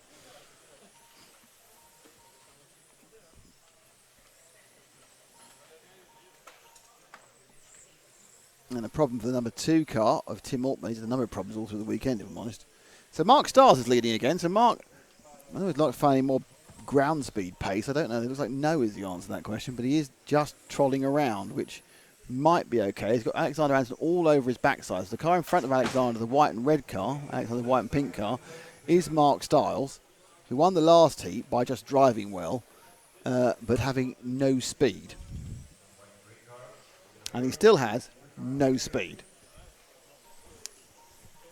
That lap round for Mark was an 11.7. It's just like nowhere near where you need to be. You need to be at 11.2, 11.1s. But he appears to be able to do that every lap without making horrendous mistakes. And he is leading this thing. Alex Laurent is catching up. He does 11.5 for Mark there, 11.5 for Alex. But Alex done 11.1 at one point. But Alex Laurent isn't catching up. Alex Laurent is just ahead. So second is just ahead of first, who's just ahead of third. That makes sense. And that's how it works in qualifying. They all have it set off at a certain time. Move forward one car to Mark Stiles. Red and white. So he is just behind the man in second. Hey? Because they started a couple of seconds apart. Stiles now still managed to click in the 11.5s, but that is not fast enough. Hence the reason that Alexander Anderson is beginning to get very, very close to the back of Mark, because he's much over a lap. 11.1, 11.4, big green car and a Marshall. Oh, excellent footwork from the Marshall there. Or blind luck from the Marshall there, possibly. Anderson's car has the ability to stop and turn. And six, look at that. He gained so much time there. And I'm not sure whether Mark's going to let him through. He hasn't. He's had to now. He's been asked to. Now this is bad news for Mark because he's now dropping behind Laurent. He's going to drop behind Alexander Anderson as well. It'll take a bit longer to get behind Anderson. Anderson's got 2 or 3 seconds to make up. Star still classed as second officially. René Docteur has moved up to second, to third, by the way. Laurent's leading this one, so you need to move to the yellow and white car that's going to be back at the end of the straight now. That's Laurent, who's finally putting in a decent time. The guy who, you would normally expect to see right much nearer the sharp end of the top heat. And he's been in this heat, absolute nightmare in the last race. He kind of fell off about 13 times. But this time, much more measured. Reasonable lap times, 11.1. He's done a couple of 11.1s. And problem for Anderson. Big problem for Anderson. I think he's broken the car. So Anderson's broken the car, which is a bit of a relief for Mark. And René Docteur. The rear end of the car no longer pointing where it should be. So Anderson's qualifying for stock has gone. Look quick. Oh, he's been mended, so they've managed to reattach whatever it pinged off. But that's a couple of laps. No, it's still pinged off, I think. Is he going to pull it in? No, he's going to try a bit more. So that was a 39 second lap. Looks like the time might be out for tomorrow anyway. So Alexander Ront has done a particularly good job so far. Mark Stiles is only 2 seconds back because he has just consistently gone round. Ali now is in third, but a long way behind the pair of them. Interestingly, René Docteur dropped off in that last couple of laps as well. So Stiles really needs to look to himself. Laurent's on camera at the moment as he pings another lap of 11.7, 11.3s, 11.7. He's just got the ability to go about, not for this particular lap, but he has the ability to go 3 or 4 tenths of a lap quicker than Mark can. But Mark is keeping it on the island and just seeing what he can do. Just basically trying to scrape into the back of the A-file to make the trip worthwhile. But, I don't know where he's going to find 4 tenths of a second overnight, Mark, because that's what he's going to need to be competitive. Just not got the speed. Can't tell you where that is. The car looks relatively fine, but just isn't quick. It won't be the motor. The motor will crank up as much as they can be. Laurent continues going through. Drop back to Mark again. He's white and red on his driver's system now. Laurent still leading by about 1.5 seconds. Gained 2 tenths that time. 11.4 was a good time. There's a lead drop back even further. So very much his first and second is going to be Mark and Alexandra. Oh, Laurent's made a big mistake. And now he's made it worse by not letting... Oh, that was unlucky. That was some pretty severe marshalling by Mark Payne there. He put him back on the other side again. Totally within his rights. But that has put Mark through by a long distance on Laurent. He lost 7 seconds in that lap. So Mark, he still went past the shark tank, in fact, what happened to Laurent. And Mark now has, again, a chance to win this round, which, given the fact that,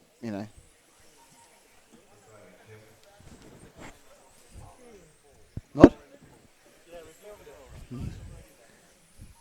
Oh, we have people pointing out to us the sleeping man at the end of the track. We've already done him. Sorry about that. Anyway, it doesn't really affect much of the commentary side. I think it's weird with people pointing in the middle of a race.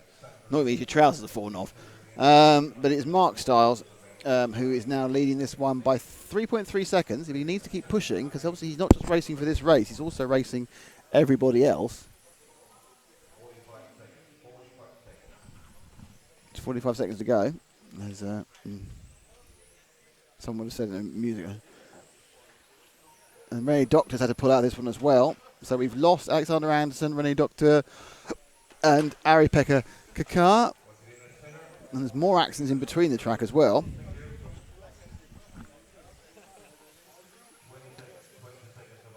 Styles now has 20 seconds to go. He's winning this one. He's winning this one quite comfortably. But it's really, has he done a lap time that's going to get him anywhere up in the next level? Because that's his problem. He's won this heat. But he's got to beat as many people as possible in the next heat as well to get a points gain. And we're only counting 2 heats out of 5. And I think he's in trouble, but I do think he should count 3. I am surprised by this 2 out of 5. I'm sure it would be 3 out of 5 should be the way it should go. But that is it. Mark Styles wins it.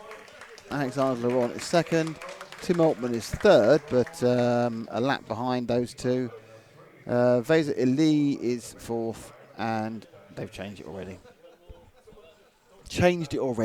What can you do? Right, coming up for the last heat of the day. Yes. Last heat of the day, and then we'll hopefully by the time the last heat of the day comes out, we might know when the next day's starting. Yes, it's all important. I'm not sure we will. I need the address for tomorrow's stream as well, ASAP. Oh, I haven't done it yet. Well, you know, that'll be one of your priorities. After this race. After this race. After this race, it'll be the first thing I do. After. So that'll be the first thing I do. After race, what I'll do is I'll do computery things. And I'll set up the stream for tomorrow. Right. Is it tomorrow or just tomorrow? It's a double. Tomorrow. A double. I really should have brought my whippet, shouldn't I? Bring Nelly along because she's whippet. You go with me, and I think someone's got flat cap and someone's got pigeon. I'll go foot of stairs and do some typing on typewriter, which is computer. Sounding like Jeremy Clarkson now. Do I? Yeah. Wow. Need to put a lot of weight there, wouldn't I? Yes. I've lost weight. I know. Not a lot. Not like you. You've lost loads. Like light denim jeans as well. And yeah, I've got denim jeans. Yeah. Light blue denim. I can't believe Paul just looked at my jeans and sneered.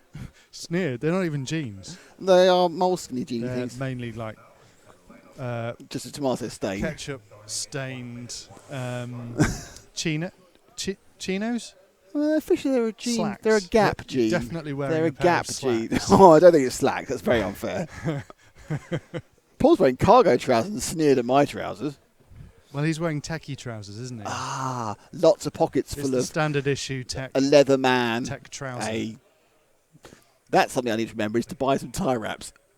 Buy some tie wraps, yes. We make a list of things I need to remember. Buy some tie wraps. Get Matt another headset. He's got headset envy. So my headset matches your headset envy. Yeah, Hold this thing up. We're not made of money. We can't get 3. The cable ties are for you. It's Christmas. Come early. Paul's got some cable ties. Right, final modified qualification. It is Alexander Hagberg, Markus Mobers, Hooper Honegal, Juho Levinen, Dominic Vogel, Ollie Payne, Adam Catchwell, Danny Sieber, and Andy Murray. And the question really, as it was previously, is who can come second. So let's take the second car away, which should be Markus Mobers. There we go. The second car away is Markus Mobers. He nipped off in the first car. We're forgetting about, second car, orange and, because we're forgetting about Alex. He's already got 4 top things. We might see him a bit later, but he's got 4 top runs, so we're going to come second, aren't we? We're trying to build our part, basically. So down they go. And Mobers is running in second, but he's running the fastest of the best of the rest. Obviously, Hubert Honegal couldn't make it 5 out of 5. And Alex is trying to put right that wrong and make it 5 out of 5 for him. Currently has a 10th of a second lead over Mobers.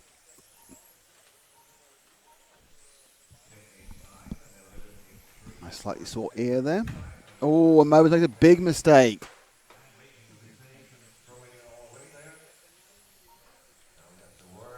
And so now Mobers is way down behind Honegal, Vogel, Levinen, and let's stick with Levinen as he moves forward now. The white and the blue car, or white and the bluey black car. Mobers having a bit of a problem. This is going to drop him way down in the qualifying, I think. Levinen's been trying to get a decent run all day, so if he can hold this one together, it'll certainly help push him up, especially if it's best 2. If it's best 3, who knows?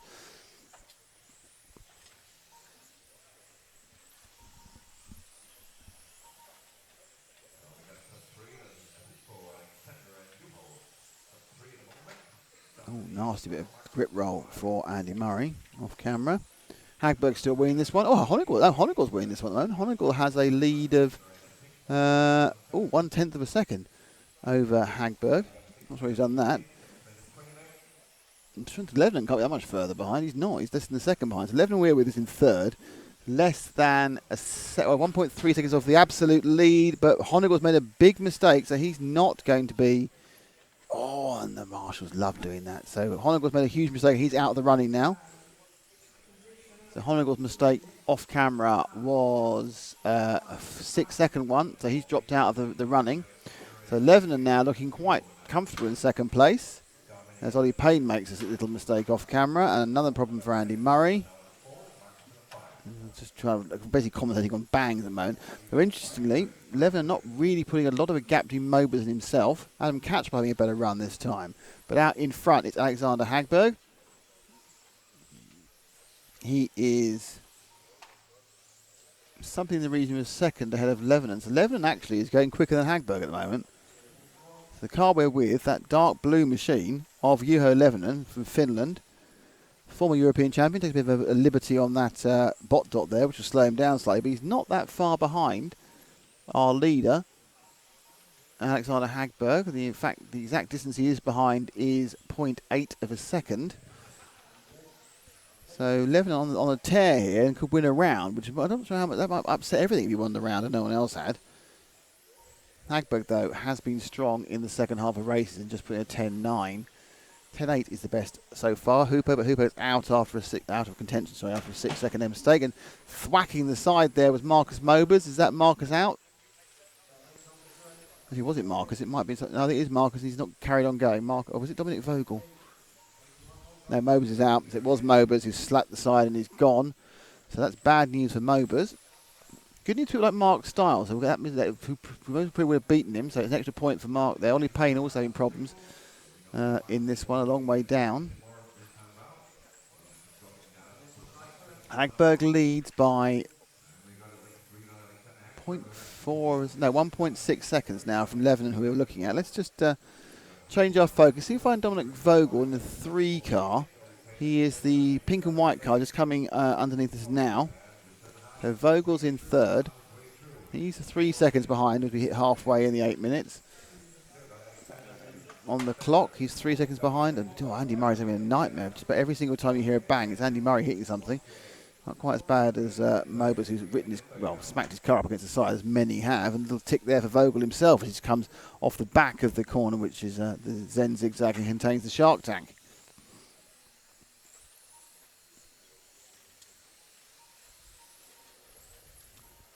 So Vogel laying down some. He's got Hagberg. He's got Honegal catching him up, but Honegal is quite a way behind on the stagger. He's 3 seconds back. Honegal obviously hadn't given up a hope of getting third overall. The lead for Hagberg is now creeping up as I thought it would do. He is fast in the second half of the race. It's 2 and a bit seconds.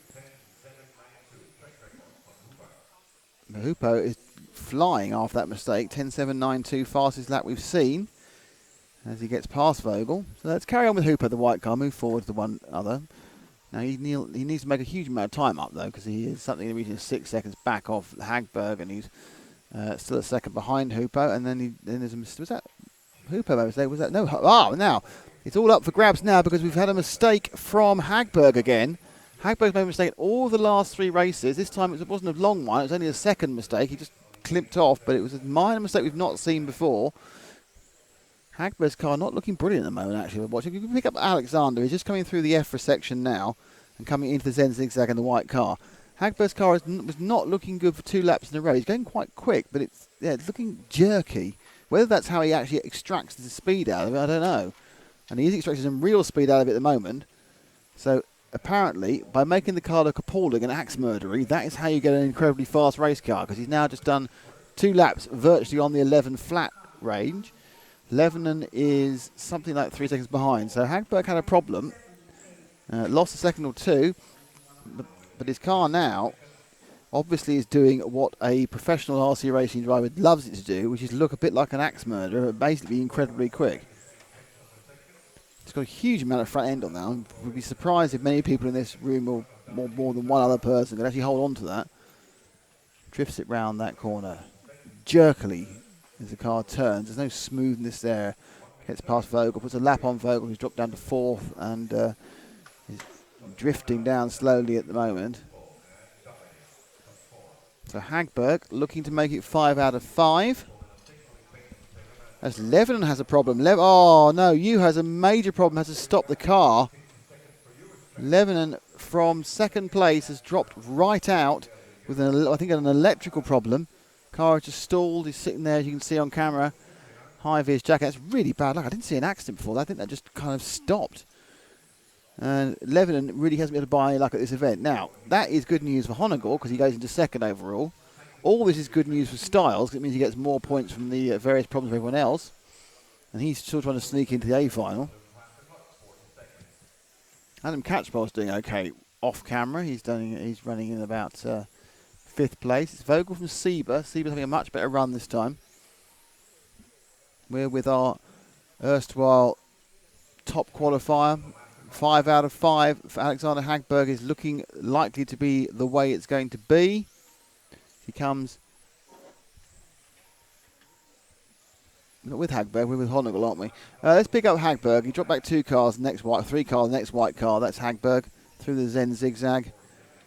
So he's now literally finishing this, and this is the end of a perfect qualifying for Alexander Hagberg. As he finishes that, he is the top qualifier. He's 5 out of 5. We have the end of qualifying. We need to wait for a second before we do anything else, but we need to find out where the qualifying is. Not quite ready yet.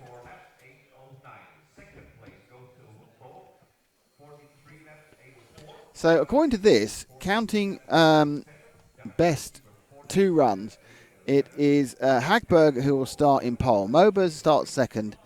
3rd is Hugo Honegal. 4th is Alexander Anderson. 5th is Dominic Vogel.